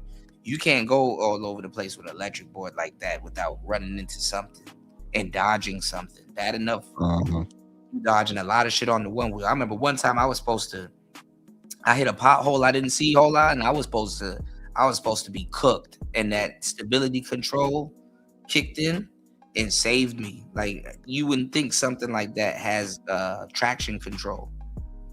One wheel got traction control. Like, it has features that a car has, crazily enough. On one fucking wheel. I couldn't believe it. I said, bro, I was supposed to be cooked. It was funny because I would roast Kuda all the time about riding one wheel. Now you find yourself with the foolishness. Now I'm like, I'm gonna tell you like this. Imagine you get off work, right? And I'm at a truck stop. There's nothing out there except for the truck stop. I trust it more than my legs, man. Mm-hmm. Yeah. And there's a gas station next door. There ain't shit else around. And I'm just sitting there doing laps around this motherfucker, listening to whatever the fuck, like damn near dancing. You're dancing and carving. Yeah. And I'm telling you, the adrenaline starts pumping. Skateboarding ain't got shit on this. Now, Woody said it took him 2 months to learn how to ride his GT. What's your thoughts on that? What, 2 months? Yeah. Well, he probably wasn't practicing every day, Well, because you got to think of foot fatigue, though. Think about riding the bike. It's different too, because you know what, controlling that board with foot fatigue is a different story too. Well, when you got what I'm getting at is when you got foot fatigue, it is going to take you longer because there's going to be times you got to rest. You're like, bro, I got to pull over. I got my feet hurt. I mean, but those one wheel, the GT pads are like they're pretty soft and concave compared to like what comes with the XR and the other ones. Well, it's not really the softness of it, but imagine you're using the bottom of your feet as a shock absorber and maneuver the board. Right. So it's like that's what I was telling you. And you're working muscles. You're working shin muscle you normally don't use. I mean, if you plank you're standing on the board is like planking, to tell you the truth. For your feet. Yeah. He was traveling, so he didn't get to practice, but that's good. 2 months is not bad. I mean, if you have good, if you command good control over the board, it's not bad. A one wheel, just to put it in perspective, is think about it as skateboarding with really good brakes. And you can go really fast, and you can go fast as fuck, fast as hell. I mean, the problems I've had, I've nosedived once, and they did a recall like a year or two ago. I can't remember when it was, and nosediving is not really as big a deal. Like, you remember those Sunny wheels, right? I had no idea that they were called Sunny wheels, even though I have it on my my little mini computer. It's I got it on a tab, if you will, and I was gonna buy it, and then I saw in Amazon.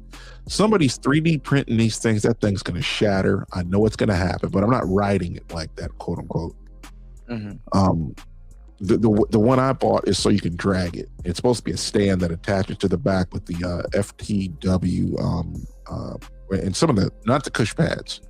But I'm gonna experiment and see how it's gonna work out. The cush pads are really, but that's what I'm saying, because they're rubber. They're a little bit more easier on the feet.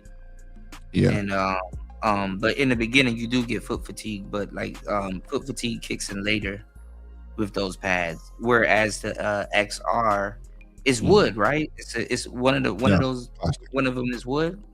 No, they're both plastic. Okay. It looks like a stock one wheel with the blue rails, which is hilarious because they don't have any other color rails. I'm sitting there looking at it like, bro, why didn't they're all blue? Yeah, they're all blue. Like that electric blue. Yeah. Ugly ass blue, I tell you that. I like the black XRs though. What's going on, David? Good to see you, bro.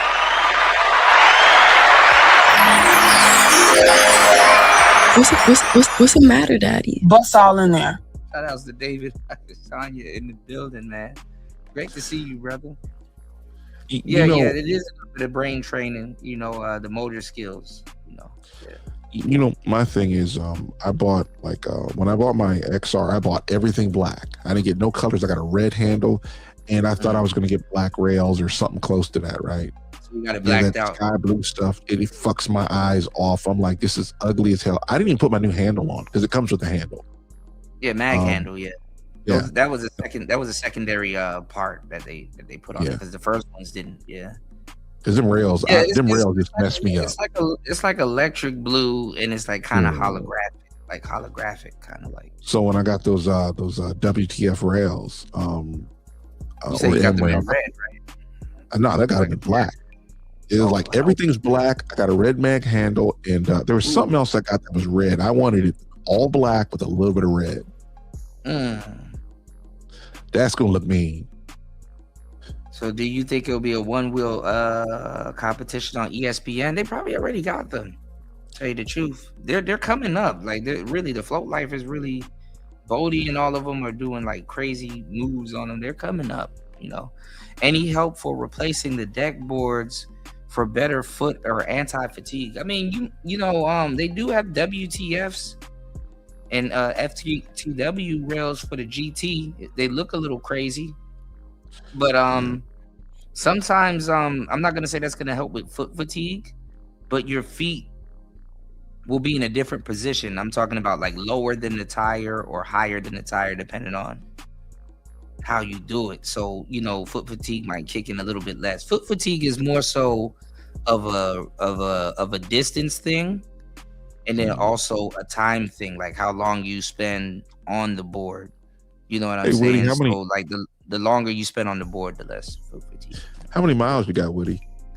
I got like 60 something. I gotta look. Damn, you've been riding. I ride every day. I rode a little yesterday. See, even while sick, you ride the one wheel. My man, same way. When I drive my truck, it's like, I don't care if I'm sick. I'm just going to drive. I got to turn it on. It's not even close to me. It's downstairs. Oh, fuck yeah, Woody. That GT. Yeah, man. That joint look big as fuck. Even though, but they say the R is less weight. Those sunny wheels that everybody uses as fangs. I'm gonna put mine on the rear of it so it can take up some of the weight when I carry it and just basically use it like a wheelbarrow. Like you pull the motor off the ground and you just hold it off the handle. You can kind of drag it. You can drag it with you. Yeah. That is something I will do, but I've seen everybody else. It's like, y'all don't even go nowhere with your boards. I mean, they'll go places, but me being me, I'm a truck driver, so it's like I'll park my truck in one spot, ride off a mile, go get something to eat, come back to the truck, and then go about where I gotta go. Mm-hmm. And that's what I was saying. That's what I was saying. Where it would come in handy for you because you be at the truck stop, so you can Or just driving down the road and you say, yo, I'm going to go here, but I know I can't bring my truck. Yeah, I don't want to bring my truck and then have to worry about parking. And yeah, and I don't have to lock up my one wheel. I'll just carry that motherfucker with me. Yeah. Because I remember there's a commercial where a guy, it's a pint commercial. He says, my first week with the pint. I fucking love that commercial for some strange reason. I put my one wheel underneath the cart, but I leave the battery on. I wedge it in there and it's on, but the light's on. I should have turned the lights out, but I'll take that motherfucker all the way in there, and then when I'm pushing my cart out, I'm riding the one wheel when I'm doing it. Yeah, sometimes if I go to the grocery store, I put my one wheel on the bottom of a cart. 137 in 2 years, dang, your one wheel's still a baby. Yeah, your tire hasn't even been broken in yet. I think I got around 67 miles. I got to get Raven to sell me his. There you go. He don't ride it. Right. He said that thing is racist. Raven was in here earlier, man. Yeah. That's the funniest thing in the world. I said, how is your one wheel racist? Maybe it just doesn't like you. Maybe your feet stink. I don't know what to tell you. He said it knows I'm black. He said that thing threw him in the air. He said never again. Oh my God. Poor Raven. Probably because the PlayStation. We gotta get Raven back on his one wheel, man. I think if he updated the app and custom carve, he'd probably find his groove. You're already one step away from delirium. Yeah, I ride with my board up 2 degrees to keep the nose off the ground. Mm-hmm. And so you don't feel pushback. What does the pushback feel? Because they changed it on the app. I heard it's more aggressive. Well, I've never hit it. It's definitely aggressive on the pint, but on the XR, you could push back and be okay. The funny thing about the tire won't wobble as much as the pint. That nipple tire is done once you push back, because that's really what it is. That the XR tire will still stabilize it even past pushback, but just don't. Yeah, I on my XR, man, it's like it started making weird noises. Not through I don't think it made it through my phone. I think it was through the board itself. I couldn't remember. Yeah, it's called the haptic buzz, and it yeah, like it kind of yeah. Mine never used to do it. Mine never used to make a noise. You would just fuck around and find out if the nose come up.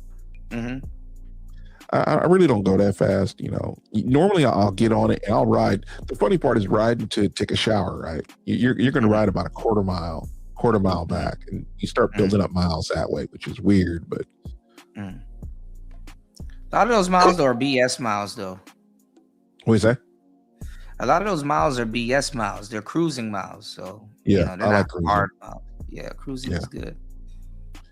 And the funny thing about it is, what is that thing? Look, Hold about to get one. See, look, we about to convince every single body in the chat room to get one. I'm telling you, man, it'll change your life. He said, man, listen. He said, look, when you start off with man, listen, Hola, I already know. How long did it look? He asking that man's question. Look, anybody that's interested in them would never ask how long does the charge last, man. I'm gonna tell you like this: your feet will get tired before you hit halfway, and you'll feel like you've been riding all day. You're like, bro, I still got 3/4 of a charge. Yeah, your feet will hurt. Because when they ship it to you, it's like the board is on like 20%. You got to charge it. Yeah. So. I mean, I got a GT charger. You can order that. I actually got a really a car and it charger worked with the XR. Yeah. Really? It works with everything, right? Oh, it's a universal one. Yeah, it'll work with the pint. Yeah, they call it a hypercharger, but mine says GT on it. But it's like they got this. The batteries may be a little different in different models, but for the most part, you will not run out of charge. And then sometimes you gotta let it charge overnight for your battery pack to calibrate. So really keep it plugged in. Yeah, let it charge overnight sometimes to get optimal battery. It'll what's going on? True prodigy in the Jesus Christ.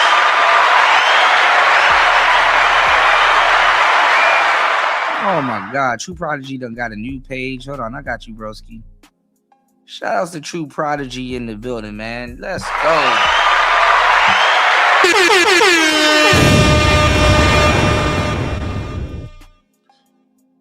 Hola, the fastest I've gone is 16 miles an hour, and part of that was in the air. I was soaring to victory like a York Peppermint Patty commercial. So one wheels are great. One wheels are great for camping. You can just dip off. Absolutely. Facts. I've been on the dirt roads and stuff like that, but I'm gonna tell you the truth. I fear running into wildlife on my one wheel, like a mountain lion or a fucking bear or some shit. Yeah, I don't camp. What I call camping is pulling into a rest area and turning my truck off. I'm not doing it. Yeah. I mean, the whole idea of getting the fuck out of the truck was probably the most exciting part about it. And I remember one time you'll explore everywhere that you normally wouldn't go. Yeah, I went out to Barstow, right? And I parked, and I was going to hop on the bike, And I'm thinking about how long it's taking me to get the bike out of the truck, put the seat on, put the tire on, because I take the steer tire off. And I'm about to ride it, and I got hit with a bunch of cold ass hail. And I took the seat off, took the tire off, threw that bitch back in the truck, went back to sleep. I said, I ain't going nowhere, man. You said, you know what? Fuck this. Not today. Not gonna let this hail steal my sunshine. I'm gonna go right back to sleep. Yeah. It's like I ain't doing all that weird shit. I mean, a lot of the time where I'm gonna sit someplace, I'm thinking, all right, how long am I gonna be there? Where am I gonna go? What places are around there? You know, that's how I went over to Panda Express, and I got Panda Express is all right. Yeah, you start going to places you normally would never go. Like, it's like, damn, this is back here? I didn't even know. Yep. Because you know, you got a semi, you really can't go nowhere with it. For sure. You say, all right, there's this restaurant over here that I heard about. Oh, I can't park no truck anywhere for the next couple of blocks. I'm good. And it's a walk. Man, I don't walk nowhere like that. If you walk, you know. Yeah. And then if you have a bike, then you gotta fucking chain it up and. Yep. Somebody might steal it. That's still not gonna guarantee something ain't gonna happen to it. And bro, one wheel changed my life. Yep. 6 years ago. Yeah, I'm even thinking about going downtown. You know, just riding the one down to you know, to the trolley. Because you really can't. Yeah. You can't. It's like you can't take a truck anywhere. Because people are like those fuckers that. And where are you gonna park it? Especially if you got your trailer. Where the fuck are you gonna park that thing? And you always got to worry about being towed. Yeah, you can go 93 miles per hour on a unicycle. They have an EUC. Honda has one. You can obliterate yourself. If you want to. And you know they're wearing full on gear. Yeah. Sooner or later they're gonna. No, they're not. No. They're absolutely not lying. Hold on. You'd be surprised how much weight you weigh and that thing weighs, like how fast you can go. Because you know when you speed like that, air gets up under it and it gets lighter. You know. Yeah, I know you on the website. Look, LT Man is next. Shout outs to LT Man. He gonna be getting one next.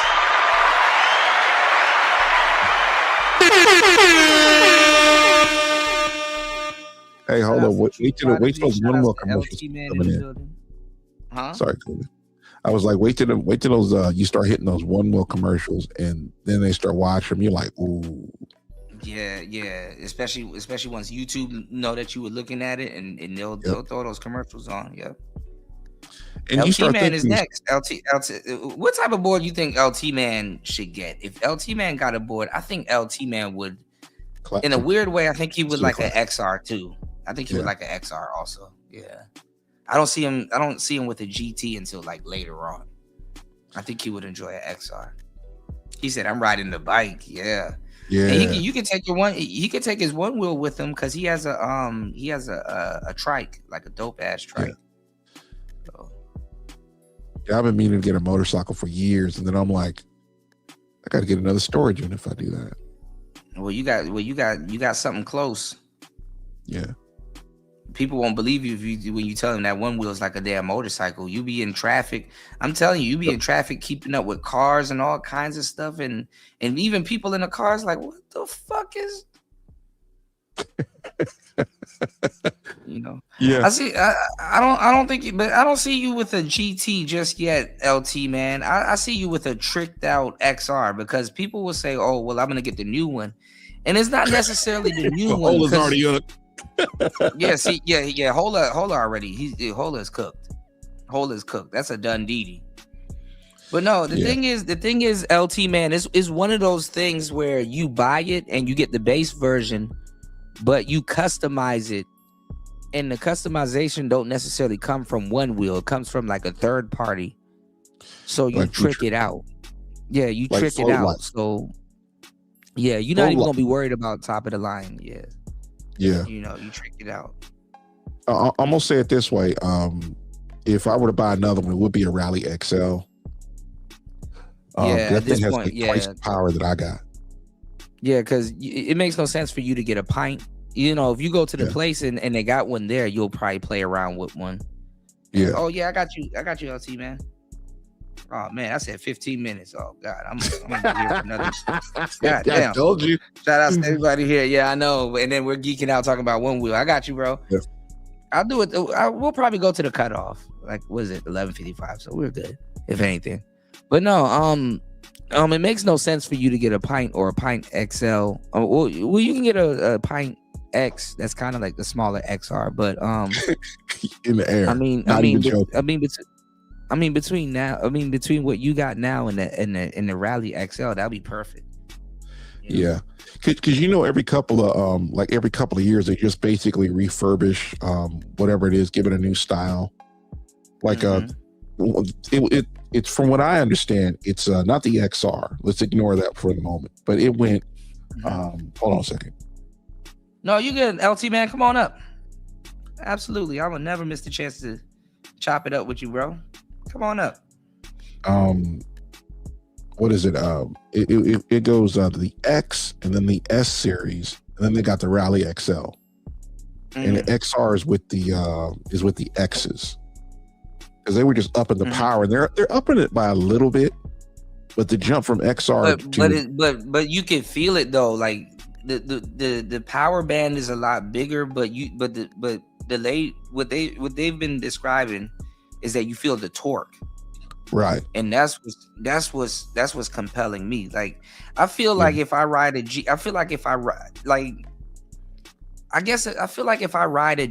my legs are like one, my feet and my legs are like one with the board. That's how much power I'm gonna be feeling. Yeah. Pause. You know what I'm saying? Like, you feel the power on the XR and the thing, but I'm gonna feel like I'm in a power suit. Right. I'm gonna feel like I have boosters around my damn legs. How much? Like a 3 horsepower motor. Damn. I think the GT, shout outs to True Prodigy, and True Prodigy done came up too. Oh man. What's going on, bro? Hold up. Welcome to the show. Jump in. What's good? What's good with y'all, man? What's up? What's going on, man? It's always great to see you, man. Jump in, man. How you been? Are you a I've been all right, man. Okay, I don't know what the hell that was, but yeah. No, that was I'm Jessica. Good, man. Jessica. Yeah, I got a little bit of time, man. I actually got to go to sleep. My schedule recently just changed, but I pretty much seen you a stream and all like, let me go and join the show, see if I can add some value or whatever. So yeah. Yes, sir. As always, you always add value, man. Did you change your hours? So you kind of working like the night into the morning or the morning? I work at night. I had okay, yeah, overnight. I work at night, more hours and all this shit. So I'm supposed to be asleep now, but I can chit chat a little bit before I call it a day. Yes, sir. Yeah. Before you take that day rest, man. Day rest be good, but it's just that people be up making noise and all kinds of shit. I used to work at night, man. I do not like working at night. I'd rather deal with the fools during the day than just fight my fatigue all night. Because somehow, some way. What you say? What's the topic, or it's just like freestyle shit? Oh, we talking about? We kicking it right now. Yeah, we was talking about Anton a little bit earlier. We were talking about other different beefs, a little bit of FBA stuff, but nothing too serious. You said Anton? Yeah, Anton and Anton and O'Shea is into it now, and then O'Shea is like backtracking because he's been deriding Corey Holcomb. And that shit didn't go the way that he thought it was gonna go, and now he kind of got to save face again. O'Shea always choose wrong. Yeah, O'Shea, he only care about making money, bro. Like that's why he moved to Africa. He ain't got to worry about dealing with nobody. He just make his money, and can't nobody get to him. So talk shit about everybody, and can't nobody get to him. So he just choose money and content, bro. That's how I look at that. I almost can't blame him if he wasn't so petty. My thing is, I would find a spot, well, of course, I like Amazon, so it's like you gotta have an Amazon or I ain't going. But I couldn't do Cuda. Cuda's over there. You screwed over, bro. I'm suffering. I'm suffering without Amazon, bro. I swear to God. Yeah. But they got a Chinese one out here, but you know. Yeah. But that's weird. Amazon. I do miss Amazon. That's like missing Mexican food, man. I couldn't. Man, I'd have to make a way to where I would come down. They got Mexican food out here too, but I don't know. I just feel some type of way. It ain't the same, even though it's good. It just feels weird seeing an Asian person make Mexican food. Mexican food in LA is different than Mexican food in San Diego. It's the weirdest thing. Yeah. You got to be it's like always a Pacific Islander for me to be like, dang, yeah, there's some real Mexican food right here, man. How you put sour cream or beans or rice in a carne asada burrito? Chipotle kind of did that. But listen, Qdoba, I used to love the hell out of Qdoba. I miss Qdoba. I really miss Chipotle and Qdoba, bro. I saw Chipotle in the background of somebody's YouTube video the other day, and I started crying, bro. I was like, hey, cool. I've been meaning to ask you a question. I don't necessarily know if you got the answer to it. But okay. Yeah, what happened to Bernard Riley, bro? I think either he went back to selling dresses or weave, or I think he got his CDL. Somebody said he got his CDL. Oh, okay. He got his CDL and said, fuck it. Yeah, they turning truck driving into the new, if everything else fails, just go get your CDL. You know, people are turning it into that. It's one more person. You know who Duke the Don is, right? Duke and Don, yeah, he's Nigerian dude. Yeah, what happened to him? I think he's fell out a lot of people's algorithm. I think he's still live exposing people and stuff like that. I really don't like that exposing content, man. That shit is some dirty macking shit to me. That shit is like some tattletale shit. You know, look what he doing. He said some dirty macking. That's funny. Yeah, it is. Yeah, because it's like, you know, you bring it, you know, like let people do them. If they get caught, they get caught. Shit, you know. Yeah, man. I just mean to ask because I seen you. I was looking at some of his panels, and I seen you on there like arguing with niggas. You know. Mm-hmm. Yeah, I was like, who the fuck are these random motherfuckers? But yeah, bro, I just wanted to know, you know, what happened with him. They replacing us. I guess yeah. I mean, I seen him one day. He was he did a debate with Andrew, and he was getting cooked, like, you know, because he was, he was taking like a female's position on certain things, you know. And I mean, guys that do expose content, they kind of take a woman's position on shit, you know. But them the worst type of dudes, man, because you know, their audience, they're wolves, you know. And guess what happens when you can't feed your wolves? You know, they start to eat you. So, you know, they audience sort them out. And then when you're the person that's always exposing people, after a while, people gonna be like, "What's in your closet, though?" Real shit. I agree with that 100%. You know, all that bad karma gonna come back on your ass. So, for sure. You know, but the thing is, that's like the easiest content. It get the most clicks and views, so people just continue that trend. You know. Mm-hmm. Like if I made a video exposing Andrew Tate or like P. Duffy, you know, or like that, you know, the files, I should say, that stuff gets clicked. Somebody got a lot of background noise. That's a new person. That's me, bro. Okay, you back up? No, I'm just eating. I'm just waiting. My fault. I thought I was on mute, but I just wanted to tell you real quick. You destroying that talk, dude, bro. I'm maxing this mug, bro. But I gotta tell you, bro, real quick, Chipotle ain't real Mexican food. Yeah, so I've heard. Yeah, I heard Qdoba is better, but I ain't gonna lie, man. Look, I'm telling you, the barbacoa and Chipotle is oof. Man, bro, please. You know all that shit's packaged, right? For sure. I've seen them. Ain't no little old lady, old Mexican lady back there chopping all that shit up and cooking the beef and then making the sauce by hand. There ain't nothing like that over there. Yeah. And I want the real Mexican lady, the ones that's missing a tooth or she got that gold merchant's tooth. I want that. That's the one you want to make. This motherfucker, the one with the gold tooth, bro. The one Yeah, with the you want gold the tooth? merchant's? Yeah, the one with the merchant's tooth. Hell yeah. And then you hear in the back, and you hear in the background, "Maldita sea, cabrón, give me the tortillas already." I can't go to a place. I can't go to a place and eat burritos where they don't cook the burrito on the stove. You know what I'm saying? Yeah, they're going on the flat pan. That's perfect. Yeah. Now this one right here, bro, they cook it.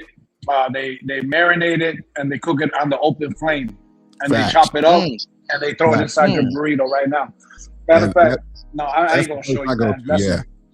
Yeah, this is a real burrito, right? I mean, you can smell it, bro. I mean, when people cook it on the flat top, it's fine. Yeah. But when you have it cooking on the open fire and then he chops it up, yeah, it hits different, bro. Shout out Yo, to I got a Hold Up. question to ask you guys. Yeah, jump in the truth. I got a question to Shout out ask you guys before I hop off. I got a question to ask you guys before I hop off. So, For sure. have any of you guys ever been to like South America, or like Mexico, or like I want like to Puerto go Rico? to the Dominican. But I know wifey floating somewhere around there. I want to go to the Dominican Republic. I want to go to I Punta got Cana you. or Santo Domingo and stuff like that. I think I would retire and live there and just smoke cigars and just chill. You funny for that. No, for real. I I love want to ask, cigars. like, Hell yeah, I'll be on a cigar farm, learn how to roll one. I Me feel and the you wife on talking that, about but El Salvador. I want to ask you guys. So, like, what is where is a good place to go? And like, I plan on going overseas probably in like another 5-6 months. So I'm just asking, like, what's a good place to go? Like in Puerto Rico, try.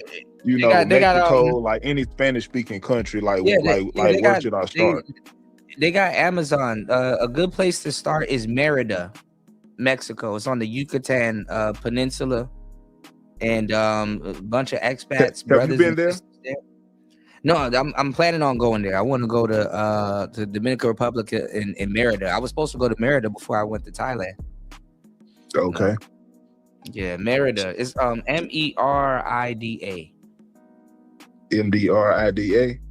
Yeah, but it is hot there. It is always hot there. So that's how I like it. But yeah, man, I just wanted that little bit of information. You know, I appreciate you having me up here, bro. Real shit. Well, hold on. Well, Puerto Rico is amazing. You know, shout outs to Puerto Rico. But on War Master, LT man, jump. You know, any suggestions? Burrito got LT man. You said bring an FNN with you? What? Oh, LT man dropped. Yeah. Jamaica is cool too. I don't know, man. I keep thinking about food now. That LT that came up here made everybody hungry. Yeah, he up there. He destroying that. He destroying that food. It's so good. So good. He had to drop. There you go. He's back.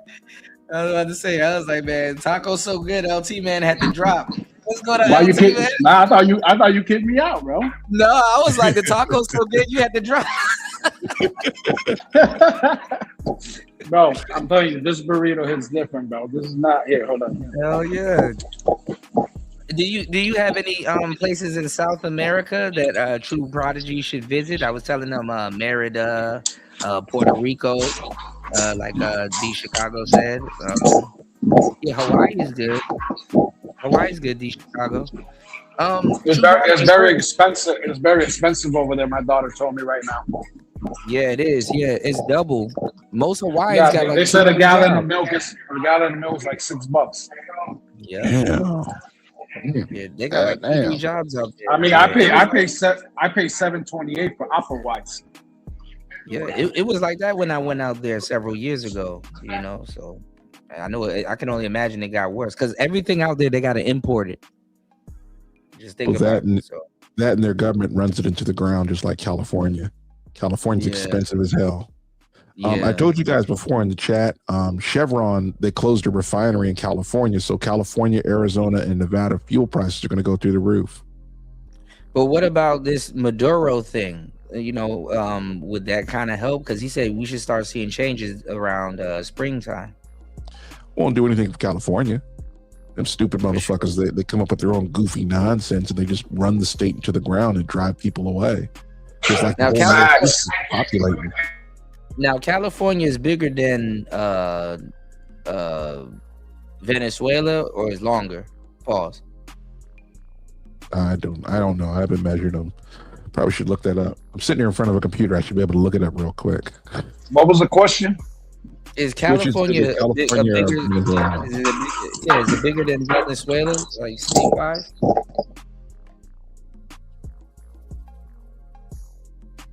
Maybe population. Yeah, should be 350. Okay, I'll get back to you. Shout outs to True Prodigy, man. Thank you, bro.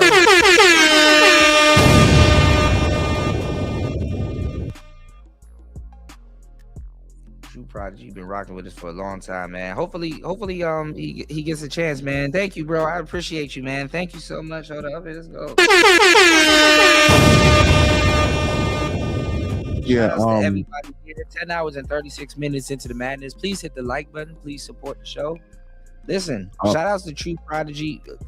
Check out Merida, bro, if you get the chance, or Puerto Rico. You know, Venezuela is twice the size of California as far as land area. Mm-hmm. Twice the size as California. So I don't know. Yeah, but then again, you can't spend all of the resources that you get from Venezuela on Cali. That wouldn't be a smart move. So. Oh shit! Venezuela has 28 million people in the country, and if I got it right, they lost like a third of them. I don't know if it's a third more than what they got now, but well, they might gain some people back now that certain people that was banned from there can go back home now.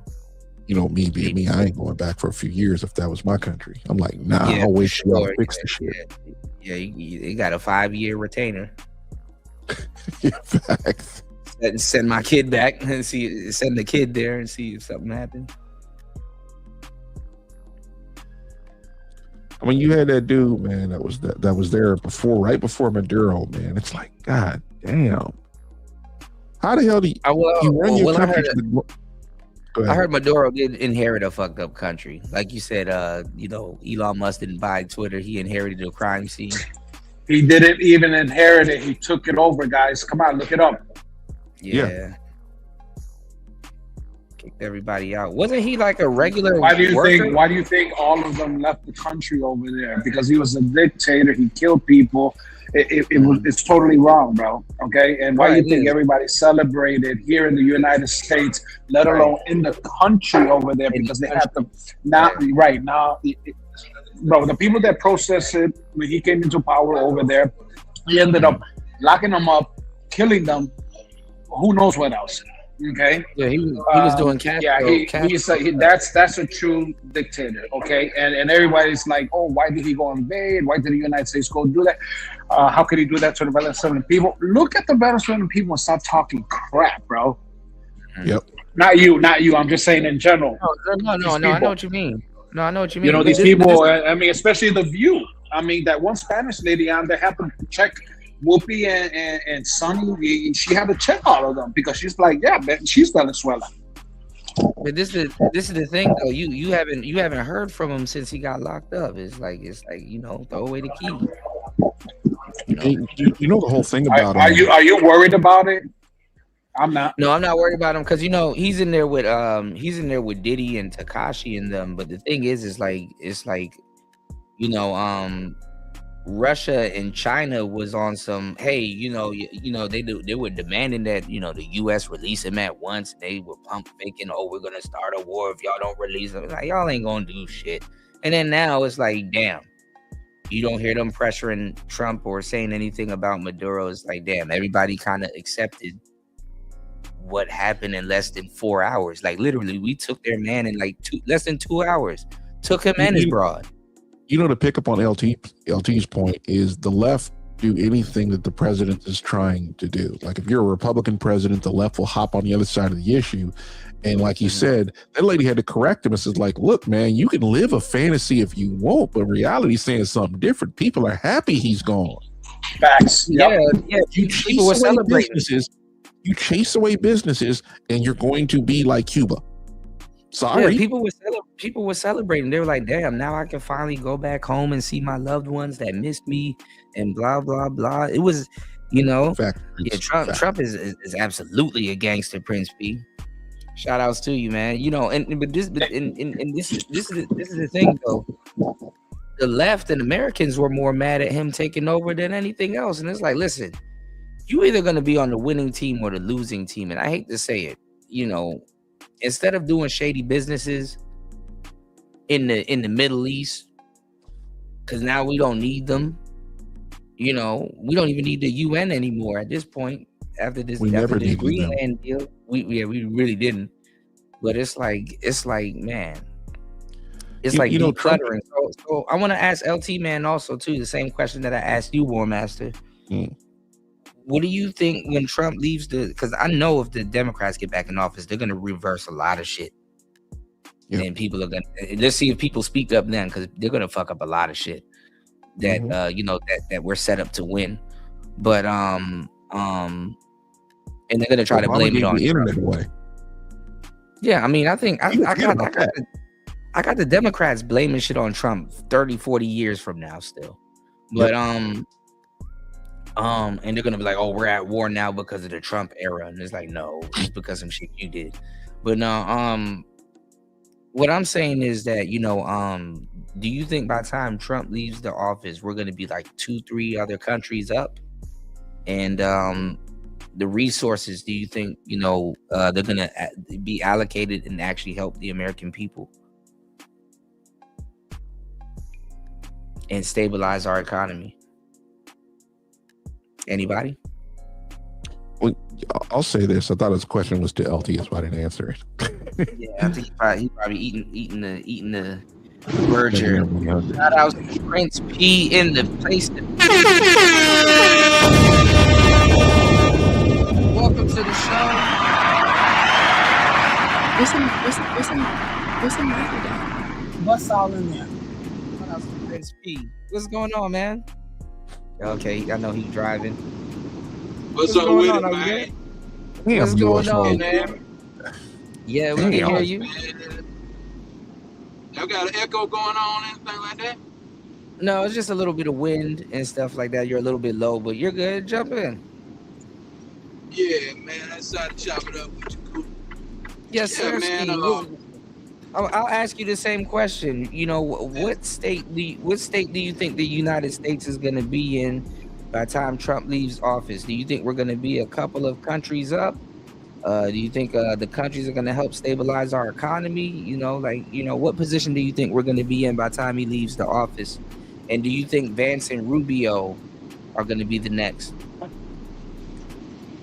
I think Vance and Rubio will be probably the next.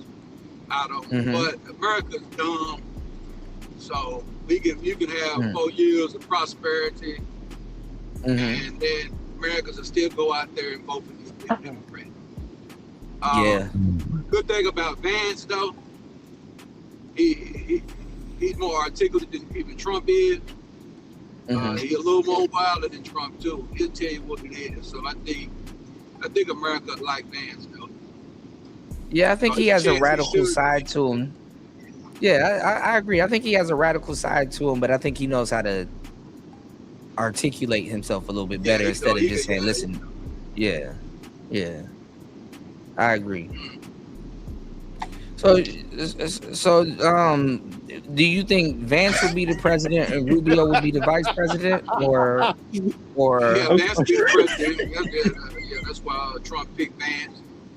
He looked for somebody to be able to pass the mantle on to. Vance and do you check motherfuckers real good? Do you think Vance will still be under Trump's instruction? Somewhat, but I think he'll have his ideas will be his ideas, and whatever Trump couldn't finish, he'll finish whatever Trump needed to finish first, and then he'll get on his agenda. I think Trump I can see that. probably, I think 80% of what Trump want to do could be done. That's the good side. The negative side be about 50%. Trump got most of the stuff he really want to do done. Yeah. There's other things Quick. you really want to do that's going to be hard to get done. Quick too. You know? Yeah, he got it done real. bill. Yeah, that big beautiful bill wasn't supposed to go down until next year, really. But he got this sucker put in the first 100 days, pretty much. So that was his main thing he wanted to get done. And that's all the initiative that he had under his campaign. The Venezuela situation and the Gaza situation is going to be profitable for Americans because you'll be able to go over there and run it. Oh yeah, they did say that. Be like Cuba was in the 20s and shit, when America was really making money in Cuba. Like in the 50s, before Castro took over. Yeah. So you're saying the same thing that we're saying, that Cuba is next. I don't know what Cuba next. I didn't hear that. But well, I mean, they're going through a crazy economic downturn, and you know, Trump is like, well, if they come up with a deal, we can talk about something. But till then, you know, they're suffering, and people are, you know, they really want, you know, Cuba to be, you know, they really want America to step in and do something, because they're trying to say, oh, well, America is the reason why Cuba is suffering. It's like, no, it's not. No, you know, listen, man. No. If you want someone to do or do what you want or come to your side, you don't feed them until they get so hungry that they have no choice to come to our side and beg for that slice of bread. Right, and it killed two birds with one stone, because you know they were depending on Venezuela, but guess what? That ain't got shit to do with us. We got Venezuela. Finna get Greenland. So yeah, Venezuela. Yeah, but the thing is though, and Trump said it, and the thing is though, Prince P, and Trump said it, and it's true. He's like, the thing is that we have to conquer Greenland, because anything else, at the end of the day, if we come out of our pocket when it comes to Greenland, we're renting. Whereas if we conquer Greenland, then we can defend it. You know, you really can't defend something that you're renting.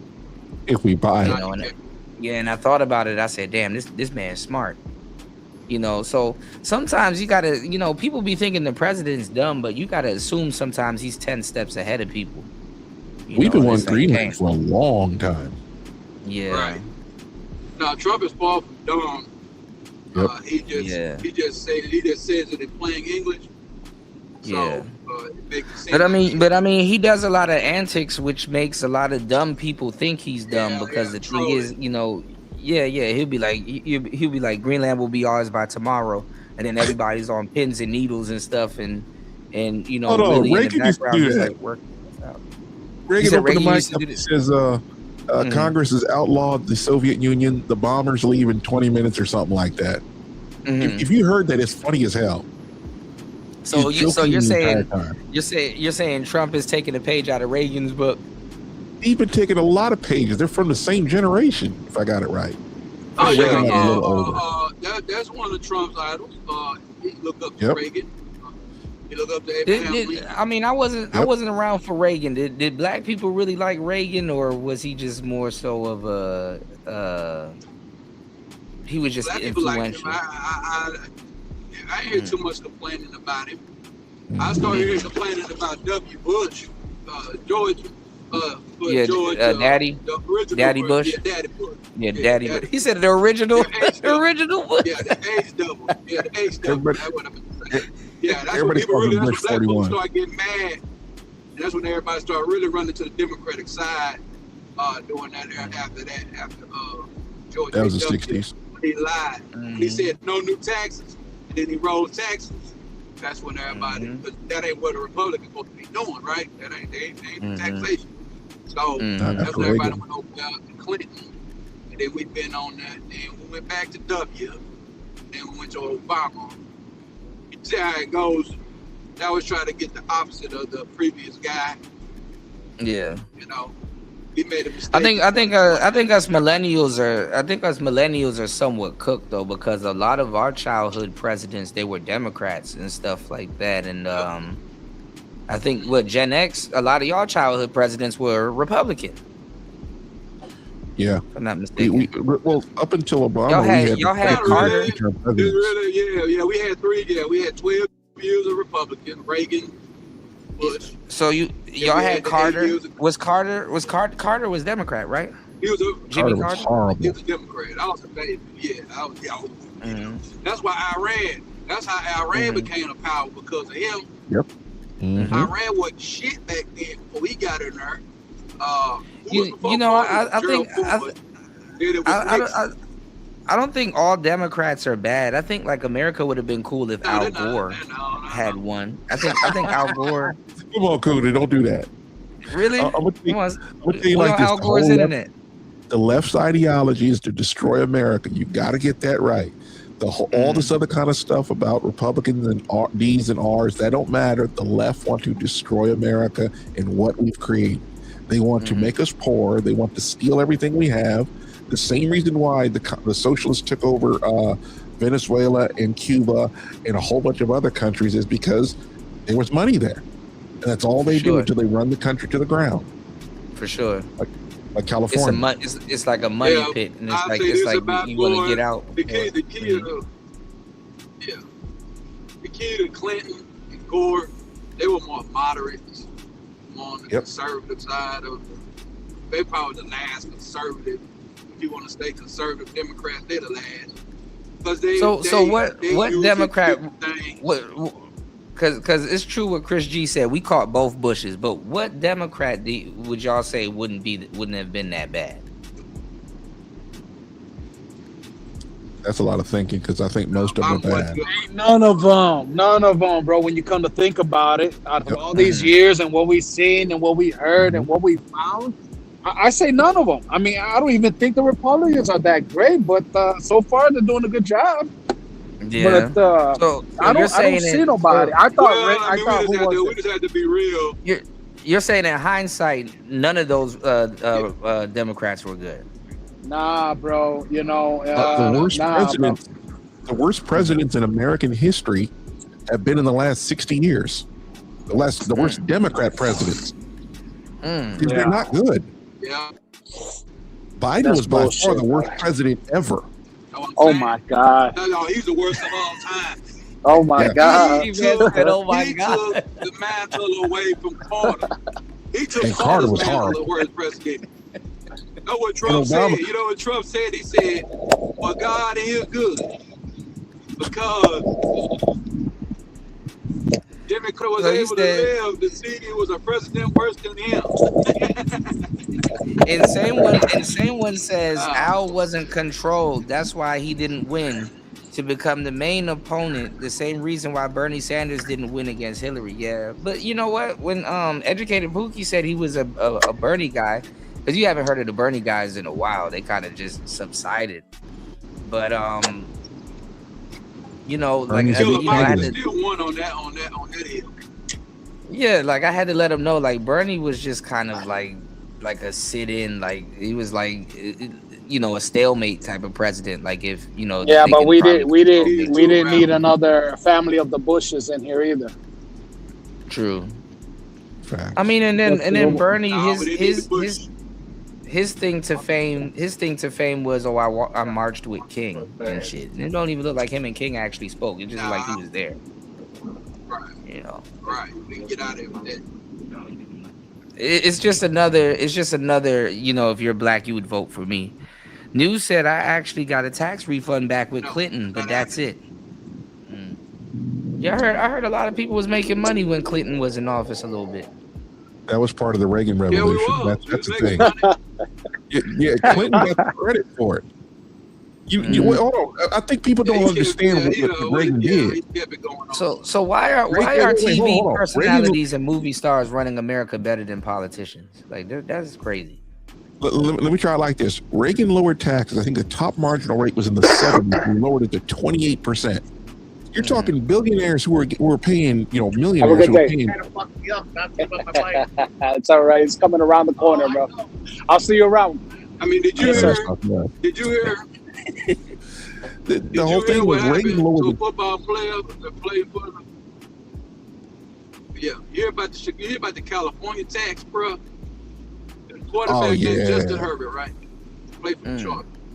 $52 million that he got. He had to pay $28 million in taxes, bro.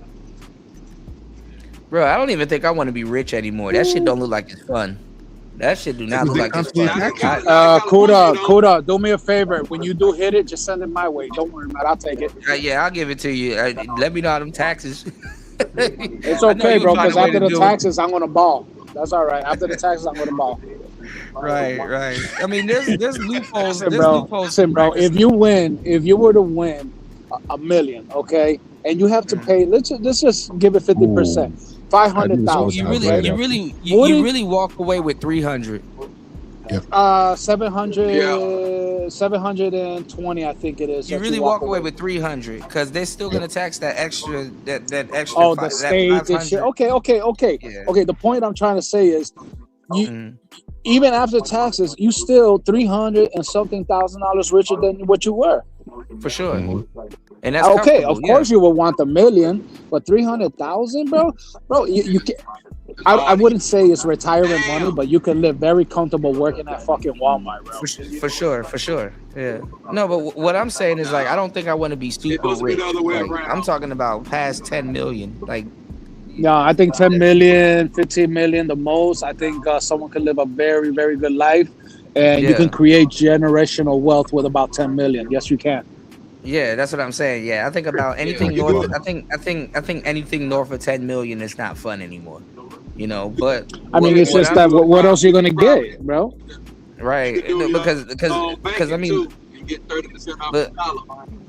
but look at Mayweather. Look at Mayweather. People are, there's another MC Hammer case right here. It's like everybody's like, how did you blow through, such and such million? And it's like you actually really can blow through that amount of money. But I mean, he has a lot of assets though. Yeah, he has a lot of assets though. Like that Yeah, I don't think he want to sell any of his assets because that's the name of the game too. Even if you go broke and you got a Mansory Rolls Royce sitting in your parking lot, you keep the Mansory Rolls Royce. You still want to keep it. You still want to hold on to it. I mean, some of those watches he could sell and be okay, but I don't know. Yeah, I like the billionaire watch. Yeah, he could sell that one. Yeah, the Mansory and stuff. I mean, that shit ain't gonna hold his value. All his fucking cars and his Bugattis and shit, you guys know ain't gonna hold no value. His mansions, depreciated. So, but absolutely, but that mansion, it probably you got to cut off one side of that mansion, cut the electric off on one side of that fucking mansion, and just live. My guy has 1 point something. I wouldn't call it a mansion, but it's a huge fucking house with a swimming pool. Just to maintain the swimming pool alone is about 10 grand a year. His taxes, his bills, and everything is a little bit north of 90,000 a year, almost 100 grand a year. You just throwing money away, and then you got to cut your own damn grass. He doesn't get anything for it, though. You know what I'm saying? This is the thing that annoys me about taxes. See, like even Rick Ross, though, he rents his mansion out for movies, though. He rents his mansion out for movies sometimes, so that's good. You might. Hold on, what were you talking about? The taxes, G? What were you talking about? How you talking to me, right? Yeah. Well, what I was saying is Reagan lowered the top marginal rate from 78 or almost 80% down to 28%. And he did a bunch of other things to free up the economy, and all of a sudden the economy doubled in less than the time he was in office, and people gave all the credit to Clinton. And you're kind of like, Clinton destroyed the revolution. Yeah, I heard Clinton was blowing all that money. Yeah. Yep. Yeah, well, I mean, taking those trips to Epstein Island, of course, bro. Wearing that dress, paying off Lewinsky not to say shit. Well, this was one thing I was saying too, LT man. Why was Epstein? Why is Epstein seen in more pictures with Democrats than Republicans? Because even when Trump was with him, he was a Democrat at the time. They were trying to sabotage Trump. That's the idea about it. They was trying to get at Elon the same way. Elon kept blowing him off. Yeah, he was polite about it. You know what I'm saying? But this is a blackmail ring, and people just say, "Oh, it was about this." Even Elon said that. Even Elon said that both sides, and he don't want to say much. He said even both sides are not right. Yeah, because even Well, Elon tried to throw Trump under the bus. Kind of, yeah. I called a little. And then I he called had a little black anger right eye. He caught a black eye. What did Trump say? Trump is a slick dude. Hey, He said he Trump's had a troll black game eye. is beyond Hold 9,000. on, man. Hold Yeah, on. man. Let me They get done- my fucking. They done Let me get fucked my up and Trump. let Hold on. Let me get my Trump. Let me get my Trump. There you go. They done Bam. they done let him in the office. Oh, this is That's cool. you, Kuda. What are you talking They about? done, He's the black they guy. done let him in the office, man. He said, Nicki Minaj. Nicki Minaj.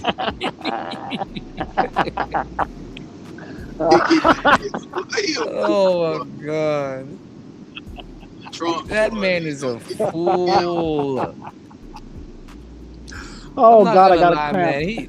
He's bringing masculinity back. Even if you don't like the guy, it's like, bruh, somebody had to do it, man. Nicki Minaj. Bro, the Democrats weren't doing nothing right. They're letting fucking men go into washrooms. They didn't want to correct the fact. Listen, man, I don't care what you are, man, but when you're gonna try to make other people believe that no, bro, it comes down to the chromosomes, bro, to be scientifically correct. Okay, even who was it? Tim Walz. He was. Why do you think they call him Tampon Tim? Because he's the one that wanted tampons in the boys' washroom. What the fuck You might go for? to jail. For You might go to what, jail. bro? I Yeah, mean, they're it's just inviting women into men's spaces and stuff like that. It's all Nah, encroachment. bro. But this is Nah, the thing: bro. women can encroach on men all the time, and they see nothing wrong with it. And then first of all, any man that really want to encroach on what women got going on is automatically a creep. But that's literally inviting creeps into No, their it's just bathroom. women. It's just women, and not to disrespect all of them, but the majority of these fucking women are letting men step on all their fucking rights that they fought for. Right. Okay, I mean, what the fuck, man? You girls want in the whole all well, the these whole rights. No, Go because ahead, I'm saying go the ahead, whole point, the whole point of the L Gibbet though, LT man, is to undermine women's rights. But that's what I'm saying, and these women don't even see what the hell. All right, listen, some of these boys in high They're school friends. and shit, they're not really fucking gay, or they're not transgender. They're doing it just to get the scholarship. They're like, forget who wouldn't? Who wouldn't? And to Of get course gold they're gonna medals and get dominate. gold medals and yeah. stuff like that, and go to the Olympics and just Of easy course. just burn through them. They cut through these women like a warm knife through butter. You know. Nah, bro. That man bashed that woman's skull in that UFC match. He was like, "You like that, huh?" Yeah, I seen that shit. You like that? I was like, what the fuck, bro? You should have waited a little bit so your voice get a little feminine. And if Motherfucker another sound like bitch, Cyber. yeah, he sound like Macho Man. And if another bitch step up, she gonna run up, get done up. What the fuck, bro? like damn. Yeah, that's a travesty, man. I ain't gonna lie, this kind of entertaining though. It's like, oh, he about to beat the shit out of this bitch, you know. And then when you see her get manhandled, it's like, damn, you know, the simping kind of kick in a little bit. Like, nah, he shouldn't have. He could have let her breathe right there. She should have known. She should have known. Yeah. It's Yeah. like Yeah, it's like when women. No, but when it's women, funny because like it's like a little fighter bitch, and then it's like she's like ready to go, and then when she grasps the gravity of getting hit by a dude like that, like when they get hit by these dudes, it's like they getting hit into next week, and then it hits them finally like mid match, like this nigga is killing me. yeah, they think because he's a fucking transgender, he's soft. No, right. No. And you understand that there's a difference between being a man hitting a woman and a boxer hitting a woman. Yeah, you know that's a whole different story right there. But these broads are getting slapped into next week, and it's like, bro, and the ref don't even stop it. It's like, no, he's killing her. Well, you know, you want to compete? Here you go. Yeah. Go home and think about it while you're in the hospital. Motherfuckers can be. They gotta get their own lane. But at the same time, You know, Amanda. That's why Amanda Nunes went on retired on them hoes. Amanda Nunes, she participated in that shit. Yeah, I don't really get into female boxing. That's not really my thing. Also, you haven't been following like Clarissa Shields or Alicia Baumgardner? Nah, I don't care. Like fighting What are shit. those transgender fighters? Yeah. They fight. No, them women fight regular women. They fight. Yeah, I just don't get it, man. Seeing two broads fight, maybe a cat fight and a titty come out, maybe, but I'm not really. Oh, invested. the high school, Right. the high That's school what makes days. this fun. It's seeing the titty come out. Or still I like looking titties half coming naked out. in the murder. I don't know. Yeah, And then it kind of get into some primal shit because bitches be on the floor getting kicked and shit, and it's like, damn, there's some dirt on them titties, but. And I'm sure Kuda was like, hold on, let me wipe that shit off. Yeah, mid match, like, damn, girl, you know. No, remember that Kevin Hart joke where where the girls fight is like, hold on, I got you, and then he's like kind of humping the girls, like he say, I got you. He say, there's always some creep. Like, hold on, let me see if I can find it. This shit gonna sound crazy if I say it. Hold on. We got issues. That's He said you was fighting and stuff. He's like catching the girl. He's like kind of humping at her and shit. I think that was Kevin Hart's funny joke. Hold on, funniest joke. Hold on. You know, Kuda, I don't know how you put these shows on sometimes. I don't know how I do either, man. My back is killing me right now. I said shit. Yeah, I don't know what it's like. I'm sitting in the recliner, chilling. Only thing I don't have is any food. Now I'm getting hungry. Oh man, I just had a burrito, bro. You should have told me. I would have showed That's it right. to you. I'm gonna get a burrito. As soon as we're done here, I'm gonna go move my truck and then go get a burrito. Oh, I mean, shit. you always got your Mexican food spots as long as it's not LA. LA is fuck.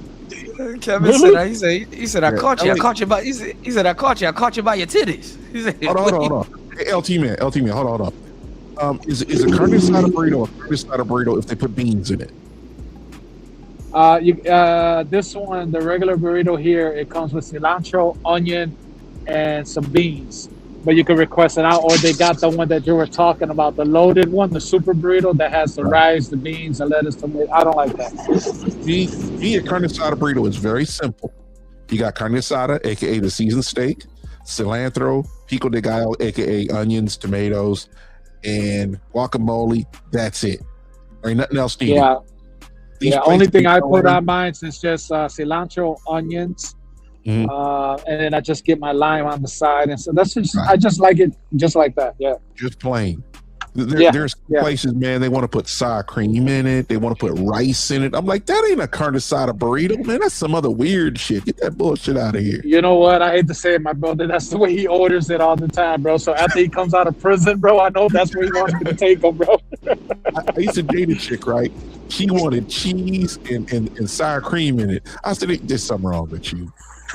She's from Philadelphia anyway, so you know. My brother has not had that burrito for over 7 years, bro. Damn. Yeah. Well, you know. Yeah. I'm sure he'll enjoy it when he gets out, but yeah. You know. Hey, every time I come home, that's the only thing I'm thinking about. Well, now it's riding the one wheel down to go get to the Mexican food and then head back home.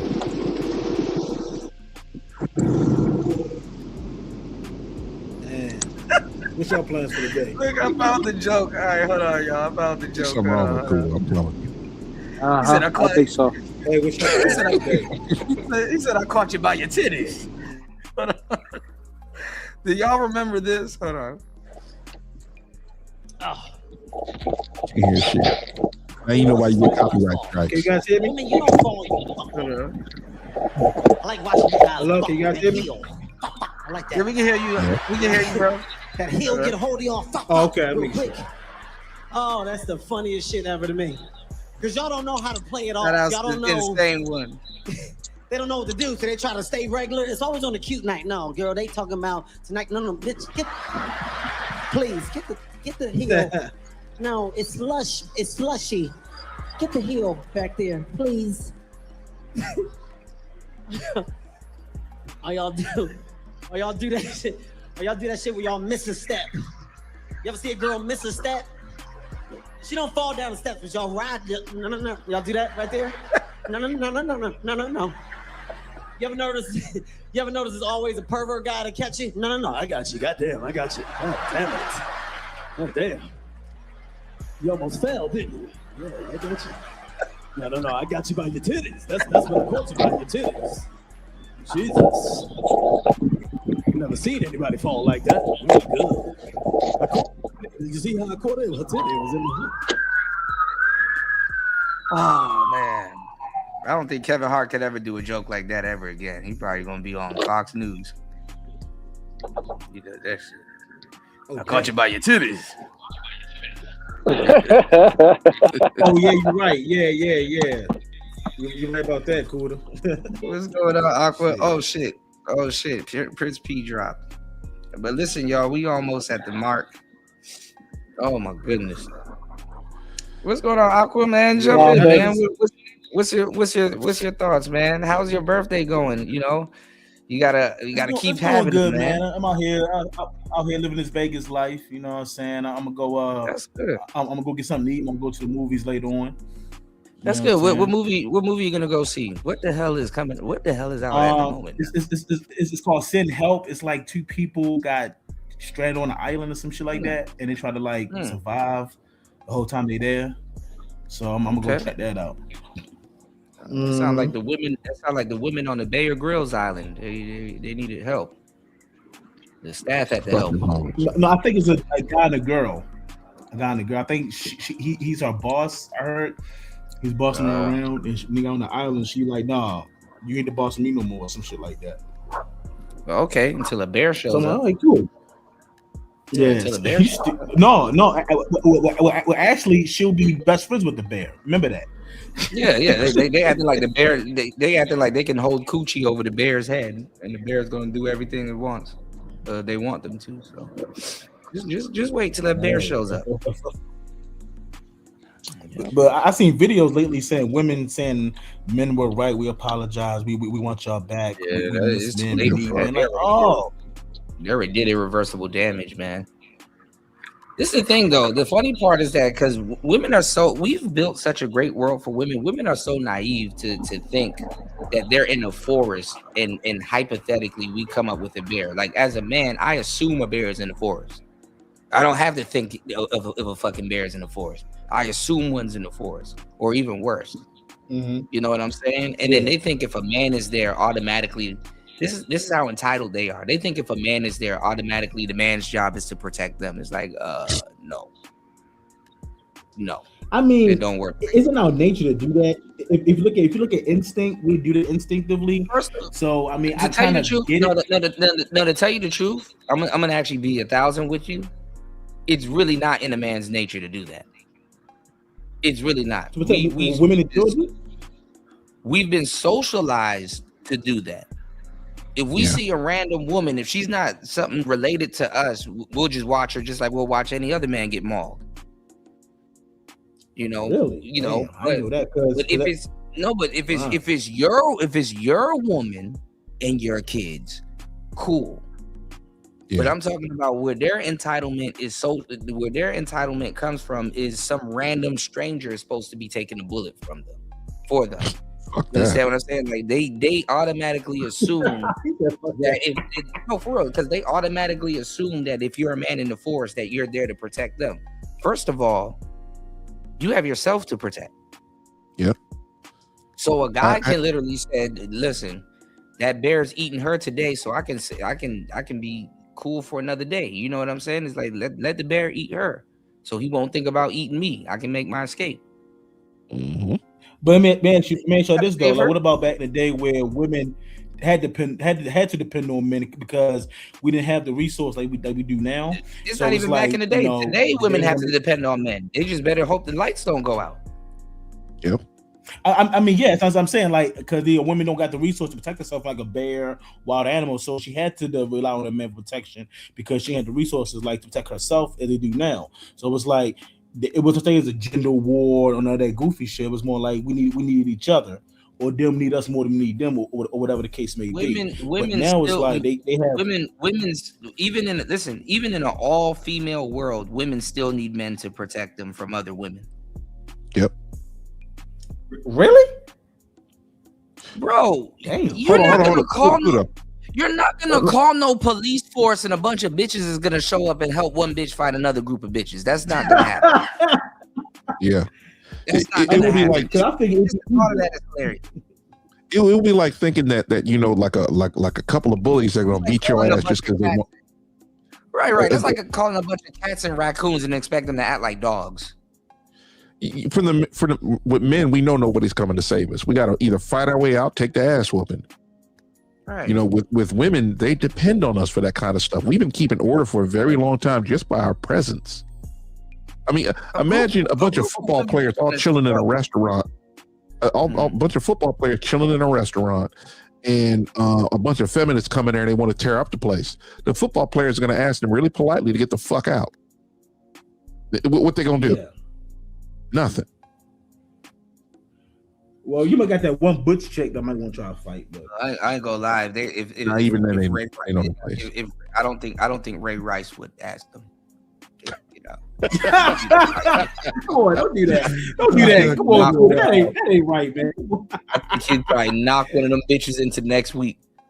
I'm gonna be honest, man. But only if they hit him first, though. Only if they hit him first. He's not gonna do it like.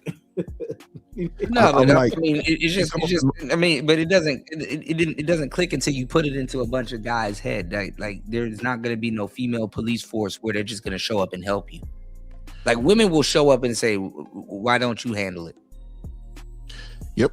As man, they're not going to show up and help you. Just to put it in perspective, not to talk shit about my neighbors, but it's just like it was a door lock that they couldn't get closed for some reason. It did not work. And I'd never seen her before. Can you help me? Yeah. Yeah. How it is. She didn't even bring you. Even the bitches of yesteryear, there were better women. They were, be a better bitch. BBB. Recipes Patrice O'Neal and shout out to Dante Nero. But I'm gonna tell you some real shit, bro. At least you help a woman climb a ladder or do something back in the day. She'll at least show up later with a pie. Yep. Here's a pie for you. Thank you so much. I was cooking and we had some extras, and here you go. Here's a pie. Or even if you have a family, if you helped and stuff like that, she would bake something and bring your family a pie or something. Here's some banana nut bread. You guys enjoy. Just bring back the Tupperware or the cooking ware, and I got you. And she'll probably bring you another one. We gotta stop talking about food. I know I'm getting hungry right now. Yeah. It's like 4 a woman's true power isn't her femininity, though. You know what I'm saying? That's her true power, and they don't. A lot of people don't realize that. Well, women nowadays, they don't even use a sewing machine. Like can your girlfriend make you a sweater or a hoodie, or you got to go to Kmart and spend money and go buy one? That's the same one. Yeah, they do that in the Caribbean. Yep. And your baby mama will, when the kid come to your house, when you have visitation for the kid and the kid come to your house, your baby mama will send you some soup or some food or something, right along, with you. So your baby mama will still take care of you, even though y'all not together. When the child comes to visit. On the flip side of it, all these people that are saying men aren't men because we won't marry. I'm like, nah, the women are horrible. I'm not bringing it in. Why would you have to dupe somebody into marrying you? What do you mean? Because if you're such an awesome woman, women are doing they're duping. They're duping men into marrying them. Like, I'm not. Because if you're an awesome woman, you're pleasure, a man gonna marry you automatically because of who you are. You know what I'm saying? Because if you know you're a woman of quality, a good woman, a man's gonna want to kill to marry you. You know what I'm saying? You don't gotta force it. It happens. If that's the material that you really are. And then this is the thing though. Like I said earlier, like women that cheat on their men or cheat back and stuff like that. If it's in you to cheat, it's in you to cheat. Don't nobody make you cheat. There was a little You wouldn't do there it. was this little bandina, right? And her husband asked, "Do you have her on camera?" I says, "Could you cheat?" She said, "Yeah, I could cheat. But I don't put myself in that position. There's too much here that I have with you to want to do something like that." Right. And I'm like, I get that, but I guess she was being honest, but I would have been happy. Yeah, I kind of wouldn't be happy that she said she would, but she was being honest though. Yeah. You know? Okay, I got you, Uncle. A lot of women put themselves in positions where you're like, you understand you just destroyed your marriage, right? Right. I mean, and that's what the guy was talking about when the woman didn't self-police the relationship. Like she was supposed to tell the guy to fuck off, you know? Hey, fuck off, you know, I'm with my man, you know, not entertain him and stuff like that. She was supposed to tell the guy to fuck off. But the thing is that, you don't play with a man's emotions like that. Yeah, and she would get him killed. Like she, you know, oh, fight for me. First of all, some of you niggas, why do you have to fight for somebody that's already yours? Yeah. You know, and this is the problem with all these heifers that are around. You know, it's not like a chick that, okay, she may not be a virgin, but she's like, you know what, I'm looking for something serious and not for some dude just to hit it and quit it. Now these chicks are like, oh, well, I'm gonna find my man after I get about 20 bodies. Like, nah, you can go on and move on with that nonsense. I'm not really all that interested. Yeah. I mean, I have no idea how much. She giving you used pussy anyway, you know. And then want you to pay for it. I said, how am I gonna pay for it after all the damage them other dudes did? Full price. Yeah. And then you put yourself financially in jeopardy, you know, when 8 to 10 years down the road, she decides, all right, I want a divorce, taking half your shit, taking the kids, I'm taking the house. You know, those people got fucked over the day before yesterday on Valentine's Day. Mm-hmm. You know, I wish I'd never seen, or went into debt. I wish I never saw that video where, and maybe it was just a skit where Clavicle took that dude's girl, he took his date, wasn't his girl. Yeah, I'm like, she wasn't nothing to be taken. I'm like, what the? How comes when you cheat, the girl wants to cheat, but when you start a business, she don't start one? Starting a business is hard. Right. I mean, but I'm just saying, like you copy everything else I do. Why don't you copy that? Hell, to do something I want. Right.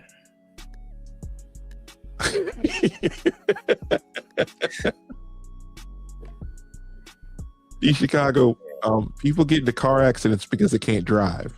That's sort of the problem. Man, I'm in a place where if you get hit by one of these niggas on the side of the road, bro, they'll just leave you there. You're basically roadkill. You're left for dead, man. You know. Yeah, I could be out there. Yeah, like if you get hit on one of them back streets by one of these big ass trucks that be speeding down the street, bro, you're done. You're done. I remember cruising through a parking lot on the one wheel, and I was coming to the edge, and I knew because you know when you're moving, because you see people before they see you, and you know what you're gonna do before they do.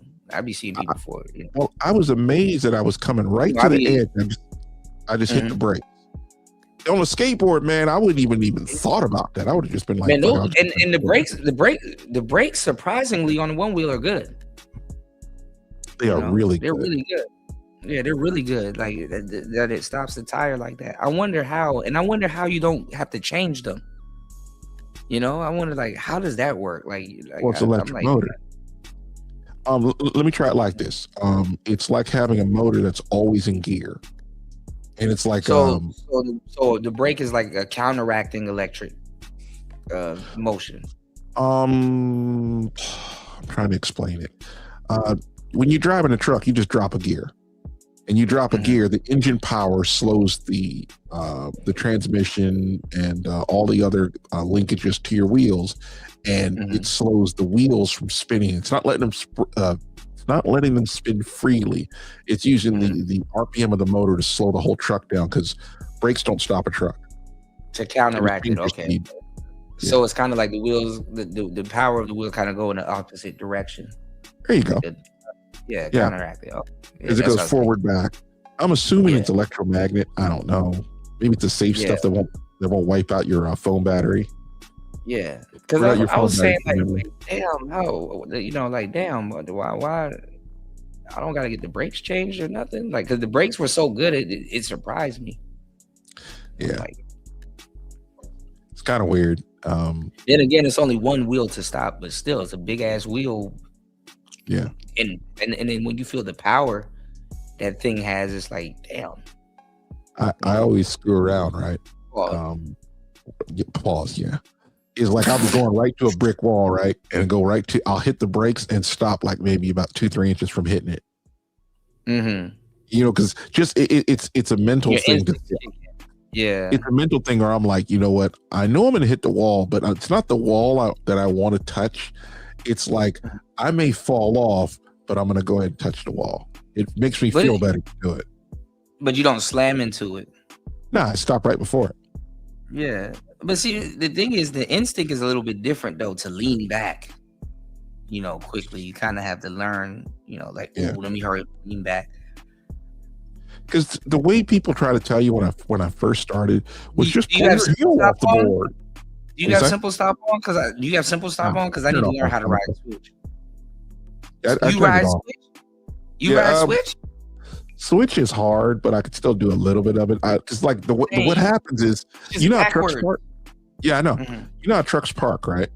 We all back in. When you turn the wheel, the trailer goes up. Mm-hmm.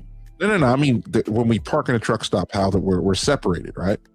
Mm-hmm. Well, I cannot turn the one wheel around in that little bit of distance, so I would be holding onto the truck. It took me a little while to get this right, and then I would just, this is when I'm resting my feet in the middle of the wheel, and then I would just back out and then just take off again without touching anything after a while, because it took a long time for me to get it in, and now I could just roll back a little bit. I can't go like. It still feels like I'm going backwards. You were learning at a truck stop how to ride your one wheel, like holding on to the side of the trucks and. No, I learned on grass. Okay, yeah, lumpy ass grass too. Yeah. Yeah, so I started. So when you took your first fall, your ass was grass. Nah, I hit asphalt. Except unlike some people, I wore gear. I've hit the asphalt so many times. Being the asphalt is one. Yeah, I'm tired. I got enough scars. I don't need any more. I'm kind of done with that. I'm not gonna lie. I'll be afraid to be your height and fall off of one of those things, because that's that's like shit. Road rage, road rashes. Well, think about it like this. You're so tall. You probably fall on your upper back. Well, when it comes to I still remember that one time I nosedive. And my first thought was get my feet down, break my fall. You know what I'm saying? Because you don't want to hit the ground full force. Well, you got two types of nosedives. You got the fast ones, and then you got the little crazy ones. That's like at slow, like when the board's barely moving. And those ones hurt too, because you can nosedive in place. I was doing 16 mile an hour at the time. Oh, okay, so you went flying too. Okay, yeah. I like those. Those are good. You can't really tuck. You can't really tuck and roll, but the side is, I got 1 foot off the board, and the board went out from underneath me, which I didn't give a fuck. I was like, let me break my fall before I hit the ground. And I hit the ground. It was funny as shit. The guy's like, you all right? So, yeah, man, I got my gear on, man. I'm good.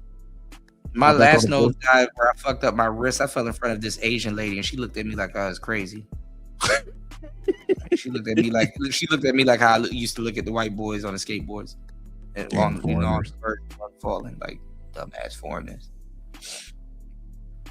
Oh man, I know. She was like, "Take you and that bullshit home." What the fuck you doing out here, falling in front of me, saying, "Am I okay?" No, nothing. I'm up here leaking. I fell right beside the corner store. I just got up and walked inside the corner store and bought some Band-Aids. Damn. Yeah, well, the funny part, I didn't even rip my clothes or nothing, man. Here. I know. Once a year, I take a good one. Right in the kiss. Once a year, I take it. No, really, I'll be timing it. I'll be like, damn, I didn't fall in it. It's the same thing like getting drunk. I know you don't drink, but like it's the same. Yeah. It's similar. Like I haven't like got thrown up drunk in a while. and then one day it happens, you know. So it's like, damn, I haven't busted my ass in a good minute, you know. And it's not like you're looking forward to busting your ass, but it's just you realize, like, damn, I've been so careful and vigilant, I haven't taken a fall, and then boom, there it is. There it is. D Chicago. Shut the fuck up. Tired of you fucking women. Man. I never could understand why I never could understand why a man would worry about what another man does with his Johnson. It is the weirdest thing. You ain't a man, you're a woman. But do you call it Johnson? You say? No, I'm saying no. He didn't say that. It was a joke. I was gonna say, do you call it Johnson?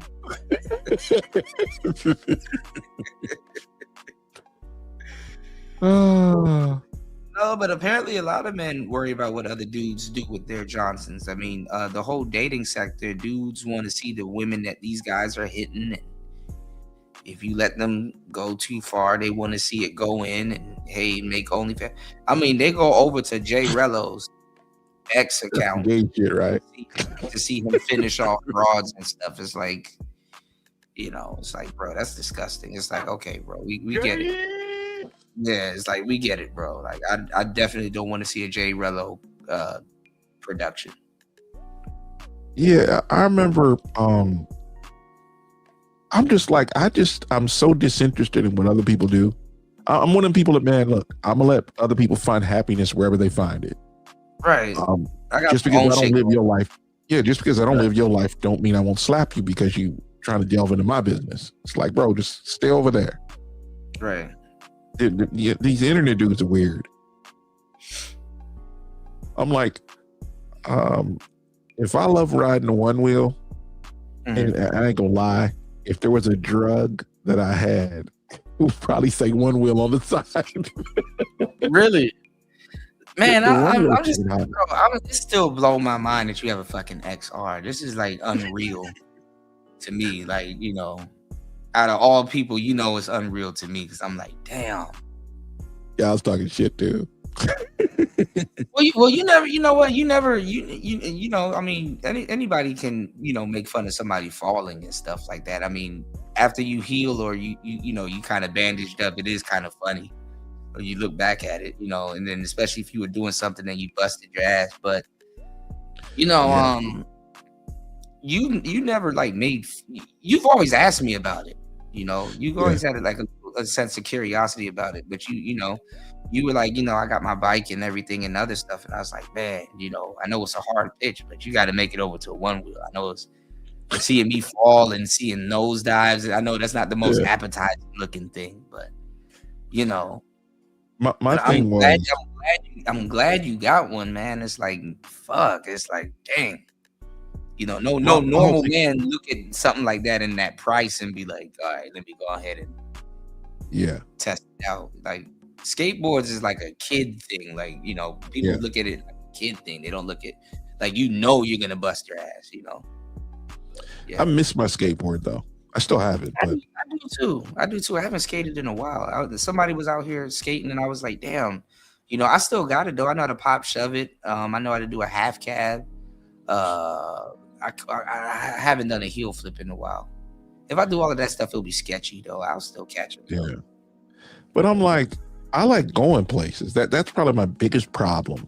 You know, just going around. I can't see one wheel right now, man. I'm sorry. I just if I lost the one I got right now, my first priority is getting another one. I don't know why. It's just like, I don't know. I would have to hold myself up from that. It's my whole thing is like, man, I protect my one wheel, man. Like if I put it down in a store, I always looking back at it, looking who's around me. Yeah. Sometimes I just look at it and be like, damn, I can't believe this thing is what it is, you know? It's like, think about it as a portable motorcycle. Yeah, but it's something different. It's better. I mean, I've gone to places. There is this. There's a Love's out in It's outside of Denver, right? And there's a grocery store right across the street. But usually everybody their mama parks as close to they can as the grocery store, so all those spaces are taken. So you have to park a half mile away. Yeah. Now you're a mile from the goddamn grocery store. Do you really want to go? You're like, a mile is a long way to walk, man. It's like when you ain't used to walking all the time, you're like, bro, I'm not doing that today. And then you're single, you might not, you're not even gonna, pick up a bunch of stuff, so you can carry stuff in your hands still. So yeah, I mean, because the thing about it is the different grocery chains carry different stuff. A lot of time they carry mostly the same stuff. And I'm like, imagine buying lactose-free ice cream that's not vanilla. You know, I used to clear out my whole freezer for that. Yeah, I love vanilla. I love butter pecan, but I ain't gonna lie, lactose intolerance didn't hit me until I got older. So if I eat ice cream, I'm staying in the house. Hold on, New. You betrayed me. Actually, you know what, New though? Actually, you get exercise on the one wheel. You do work. It does work your muscles. Well, think about it like this. You've been on duty for 16 hours, and you're like, you know what? Do I want to go over there for that ice cream that I see every now and then, or do I want to just take a shower and go to sleep? That's what gets me. And you're like, you got to go a mile through the parking lot. The one wheel is both. You can fly down there, get what you want, then go take a shower and go to sleep. Yep. And you get there fast too. Because believe it or not, traveling 15, 17, 20 miles per hour is actually pretty quick. That's running pace. It's actually quicker than a car sometimes too, because I remember going to work and I remember seeing the same car, where I was from home. I remember seeing it catch up to me and stuff like that. Because while they're waiting at a light, even though I'm in the street, sometimes I go on the sidewalk and keep going. Like I watch the light, I time it while the car stop. I get on the sidewalk, I keep going.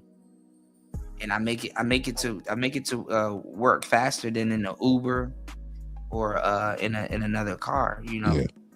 But hold on. You getting paid. See, I'm gonna say this about working. If you know you're getting paid, it doesn't bother you to do anything. For sure. But knowing when you on your time, you're like, bro, it's either walk that distance or go back to sleep. Yeah. I'm gonna go take a shower, get some crappy food, and go to sleep.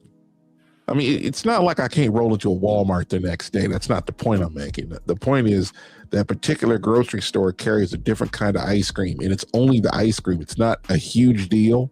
You're like, okay, fine, I won't get ice cream from there. I won't get ice cream I've never had I haven't had ice cream in years. Yo, Warmaster be eating that Jello ice cream. I forgot what it's called. The Talentini. Or I forgot what it's called. But it's like that good ice cream.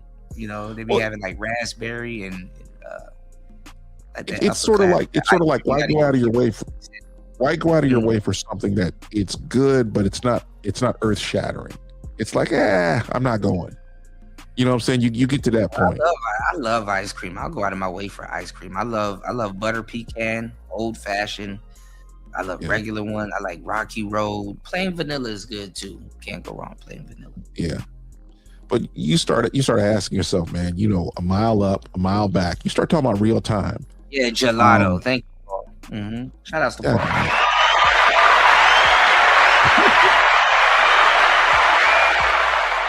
Yeah, that's every day. Damn, I had it too. Every day. I was looking at it too. I never let you live that. Where the fuck did you find that shit? That was from Rebel One, that Star Wars movie. That it was the last one I watched. That's Forrest Whitaker. He was genuinely let down every day. Yeah. What the hell was I talking about before you got distracted? We were talking about the ice cream. Oh yeah. It's just ice cream. You're kind of like, do I want that ice cream that bad? Nah, I'm going to bed. You scream. We all scream for ice cream. I mean, it'd be different if I'm like, it opens up a lot of different places I'll go. I'll say that. There's another place in Washington where The truck stops. But I mean, you're not telling us what type of ice cream it is, the company and stuff like Oh, that. don't let me find out you like the knockoff, because the knockoff is good, better than the original sometimes. Well, it's lactose-free ice cream. So you eat the ice cream, you ain't gonna be on the toilet. Oh, damn. Then I should be able to eat that ice cream. Damn. Okay. Yeah. I feel. Okay. That is like the only one where they make it. Well, I take that back. There's that weird flavored ice cream, which is fine, but every now and then, you're like, yo. What are they using, an alternative, or they use like almond milk, or just a different type of milk?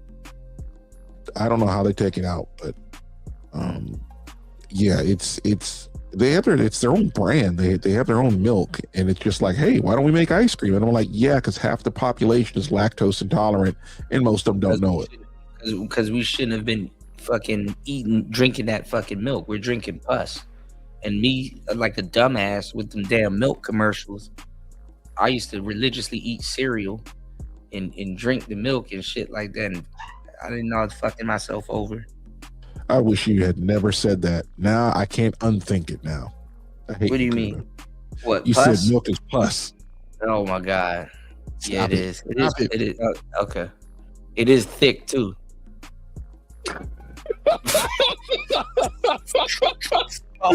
Fucking hate your ass. Every day.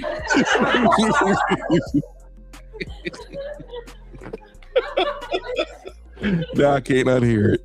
Oh my God. My thing about having most people they tend to forget, that when you eat ice cream, you're not supposed to go into the toilet and drop a load. It's like your body's not supposed to work that way. And got farts, right? Yeah, gotta have my. It's funny as hell that we're talking half the American population is lactose intolerant, and yet there's like 3 brands of ice cream that don't have lactose in it, aka regular milk. I don't think they're born that way. I think they develop it. Yeah. Yeah, some people are. It's like with black folks, it's like 70% of us are lactose intolerant. Maybe when we're getting fed milk, when they make the bottle. I don't know. Couldn't tell you. Yeah, I don't think. All I know is, milk. yeah, I mean there are some great ice cream out there. Like I'll say it like this. I remember Insane One. Rocky Road. Rocky Road is good. I remember Insane One was talking about how the COVID scare. The COVID scare killed a lot of businesses, and it's like these businesses, some of them will never come back. Sometimes these businesses, they have to be online now because these businesses now, they're afraid of getting put in a position where they have to close down. Well, what I was talking about was, let's say you make an ice cream and there's a particular ingredient, and the economy slows down, and you have a specialty product, aka something people don't need. What happens is you start to order from that specialty product. Well, that company that makes that product for your product, if you might survive, they may not. So now you have a reduced selection now because these goofballs wanted to gain their power back, quote unquote. That's what happened to Sobe. You would have to switch over, and you'll lose customers. Yeah, and then you'll lose. That whole product line is now gone. You guys remember Dove bars? When's the last time you saw one? Oh yeah, I do remember those. Yeah, damn. Dove bars still exist. The company exists. You don't see any ice cream bars anymore because they have to build up. We're talking millions of these things because Dove bars, especially the ones with the crunchy ones. I'm not gonna say. Yeah. Sorry. I like Crunch bars though. Crunch bars. Yeah, well, it's like Crunch bar with better ice cream. Yeah. That was so rare that when I saw it, I bought all of them. Nobody was getting shit. And they probably was mad at you. You bought them both. When the economy started to tank during Obama, those were gone. And then you had the regular Dove bars where I would find them. I'd buy them at 4 at a time, and they would sit in my freezer for like a month. That's how long it would take me to eat them. Oh, you put your chocolate in the chocolate in the freezer? It's ice cream. Oh, it is ice cream. Oh shit. Oh yeah, it is. Yeah. Okay. I remember. No, I do. Yeah. You talking about the Dove bar? I thought you were talking about Yeah. the other chocolate one, but no, you talking about the Dove bar where it's like chocolate on the outside and got that white shit on the inside. Pause. Ice cream. Damn. I can't say shit without it sounding gay. Yeah, those are really good. Yeah. You know what I really like though, and they're really good frozen. Those Klondike bars. They're okay. I've had one or two. You don't like peppermint chocolate? Some people they hate peppermint chocolate. I used to not like it until I got the hang of it. I started hanging around old people. My thing is I've probably said this to you before. I have a hate relationship with purchasing managers. If they buy ice cream, there's always chocolate chips in it. And I'm like, why does everything have to have chocolate chips in it? There was this, chocolate chips is good. I used to head out to the East Coast. There was a particular Giant store that I knew I could get my truck into, to the point they didn't care if I pulled in front of the store. Stores hate when trucks park there, but whatever. They didn't bother. Because like it's like a fire lane or something like that in front of it. No, I'll park in car park and I'll just take up like 8 spaces. But I would either come really early in the morning or park by the docks, and I could just walk in. And I would buy ice cream from them and maybe a few other things and then leave. You know, I don't care, man. I'm buying like a couple gallons of ice cream, and I probably wouldn't come back there for a year or two. Would you keep the ice cream in your truck with the reefer, or you got your own refrigerator? Yeah, I got 2 of them. Shit, fuck that. It was because of that. Because you can't really get ice cream anymore. You can't. There's a lot. I mean, unless you go to Walmart. And Walmart, I'll just say it like this: Walmart does order a lot of food, a lot of ice cream. It's just like, bro, I'm not eating that shit. I don't care what you're talking about. I don't care who paid you. You don't go to Sam's Club, like the Price Club, get the Kirkland ice cream? That stuff's tasteless. But I go to Costco. It's tasteless. Most ice cream doesn't really have a taste. It's like some vanilla with some sort of food coloring in it. Vanilla is good though. I love vanilla. Like if you like every ice cream fan that I know don't hate vanilla. Like vanilla is the default. Like it's always good. Yeah, my problem is I like almond praline, which is like pecan, whatever that is.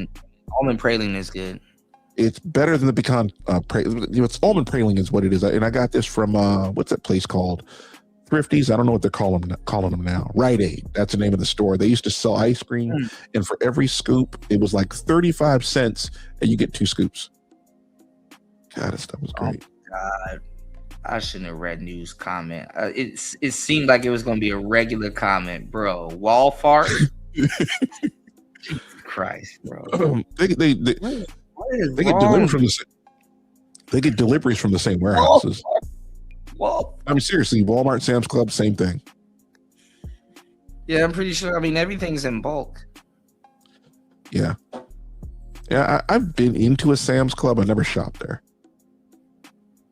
Wall fart.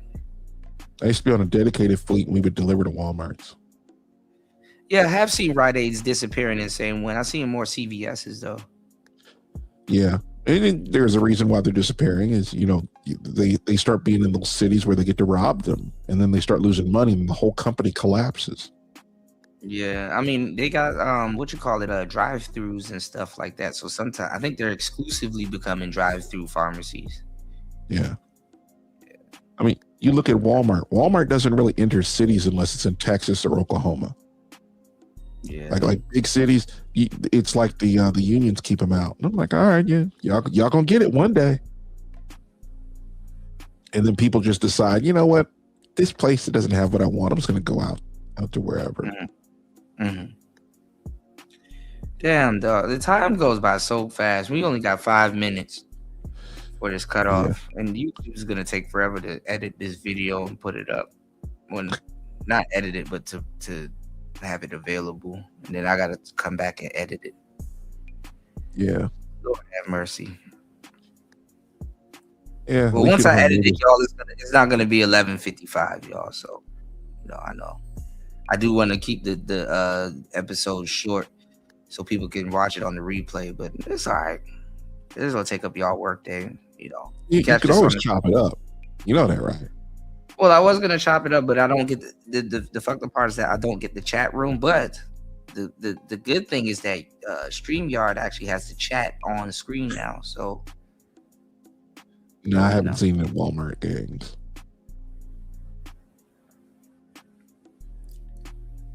Yeah, there's a lot of people that are private own some of these Walmarts now. Some of these Walmarts aren't. I mean, they're chain, but they're private owned too. Franchises. Yeah. You put a Walmart in there, people will show up. It's like putting a Love's, TA, Petro. Their brand control is so good. People just will automatically show up. Yeah, you would never know you walk into a franchise McDonald's. That's the funny thing. You would never know unless there was a sign. That is true. That is true. Unless, I mean, some of them now, I mean, if it has a playground or like a jungle gym or something, then you might be able to tell. Yeah, I don't have any kids. Oh, it is. Fuck the kids. It's I that got to worry about. I'll jump into the ball pit. My big ass is never going in a ball pit. God damn it. Pause. Fuck, I fell into that one. Pause. No pun intended, y'all. Oh my God, where is that? I changed the color of the buttons, man. I was about to hit the. Yeah, I changed the color of one of my buttons and I messed up. I messed up. You know. Yeah, I know it. Yeah, I fell into that one. I fell into that one. Same one. My bad, bro. I'm to the point. I don't change the colors at all. A ball pit. Cute as a wig. That shit never gets old. If Jessica ain't married, I think Marco was right. Shout outs to Marco. Yeah, I hope she's doing all right though. Yeah, I hope she's doing okay. I know she listens to the show still. She just don't show no love. So she's like, I ain't saying shit. Fuck y'all. Right. I mean, the space did try to. I mean, I protected her as long as I could before she kind of turned on me. But the space did kind of was trying to take her under. So I know she probably don't miss that. Well, I'll say it's a lot of dudes in this space. A lot of them act like women. Now, I can understand debating an issue, but it's like character assassination is not a debate. Mm-hmm. If let's say we're debating long hair versus short hair, I'm not going to sit there and start talking about your past. I'm like, bro, like we just talk about hair. What the fuck? Yeah. Some of these dudes just. I don't know though. Nowadays though, if you debate hair and somebody played that ball nigga song, I don't know. That might go. That could go either one way or another, bro. You know, ball nigga is like, all right, you know, that can go one way or another. That is a funny ass song. That is a good song though. I love it. I don't know. I don't know why when I play that song, I feel like I'm powering up. Like I feel powerful. It's like the build up. You know, it's like a build up. Yeah. You know. I know I got a lot of shit to do. I don't want to do it. We'll do another show. We're like 2 minutes in. What are some lasting words you want to leave everybody with? Are you gonna put your rails on today, or I can go live? I can go live and then I can share the video and then you could like probably try it while we're live.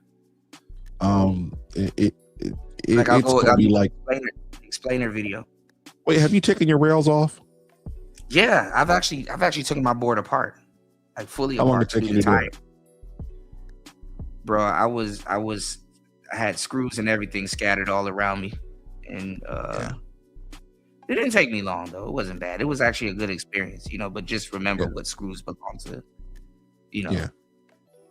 You know, and then I think you have to get a star key, but I think yours is a little bit different though, because the XR. You mean an Allen key?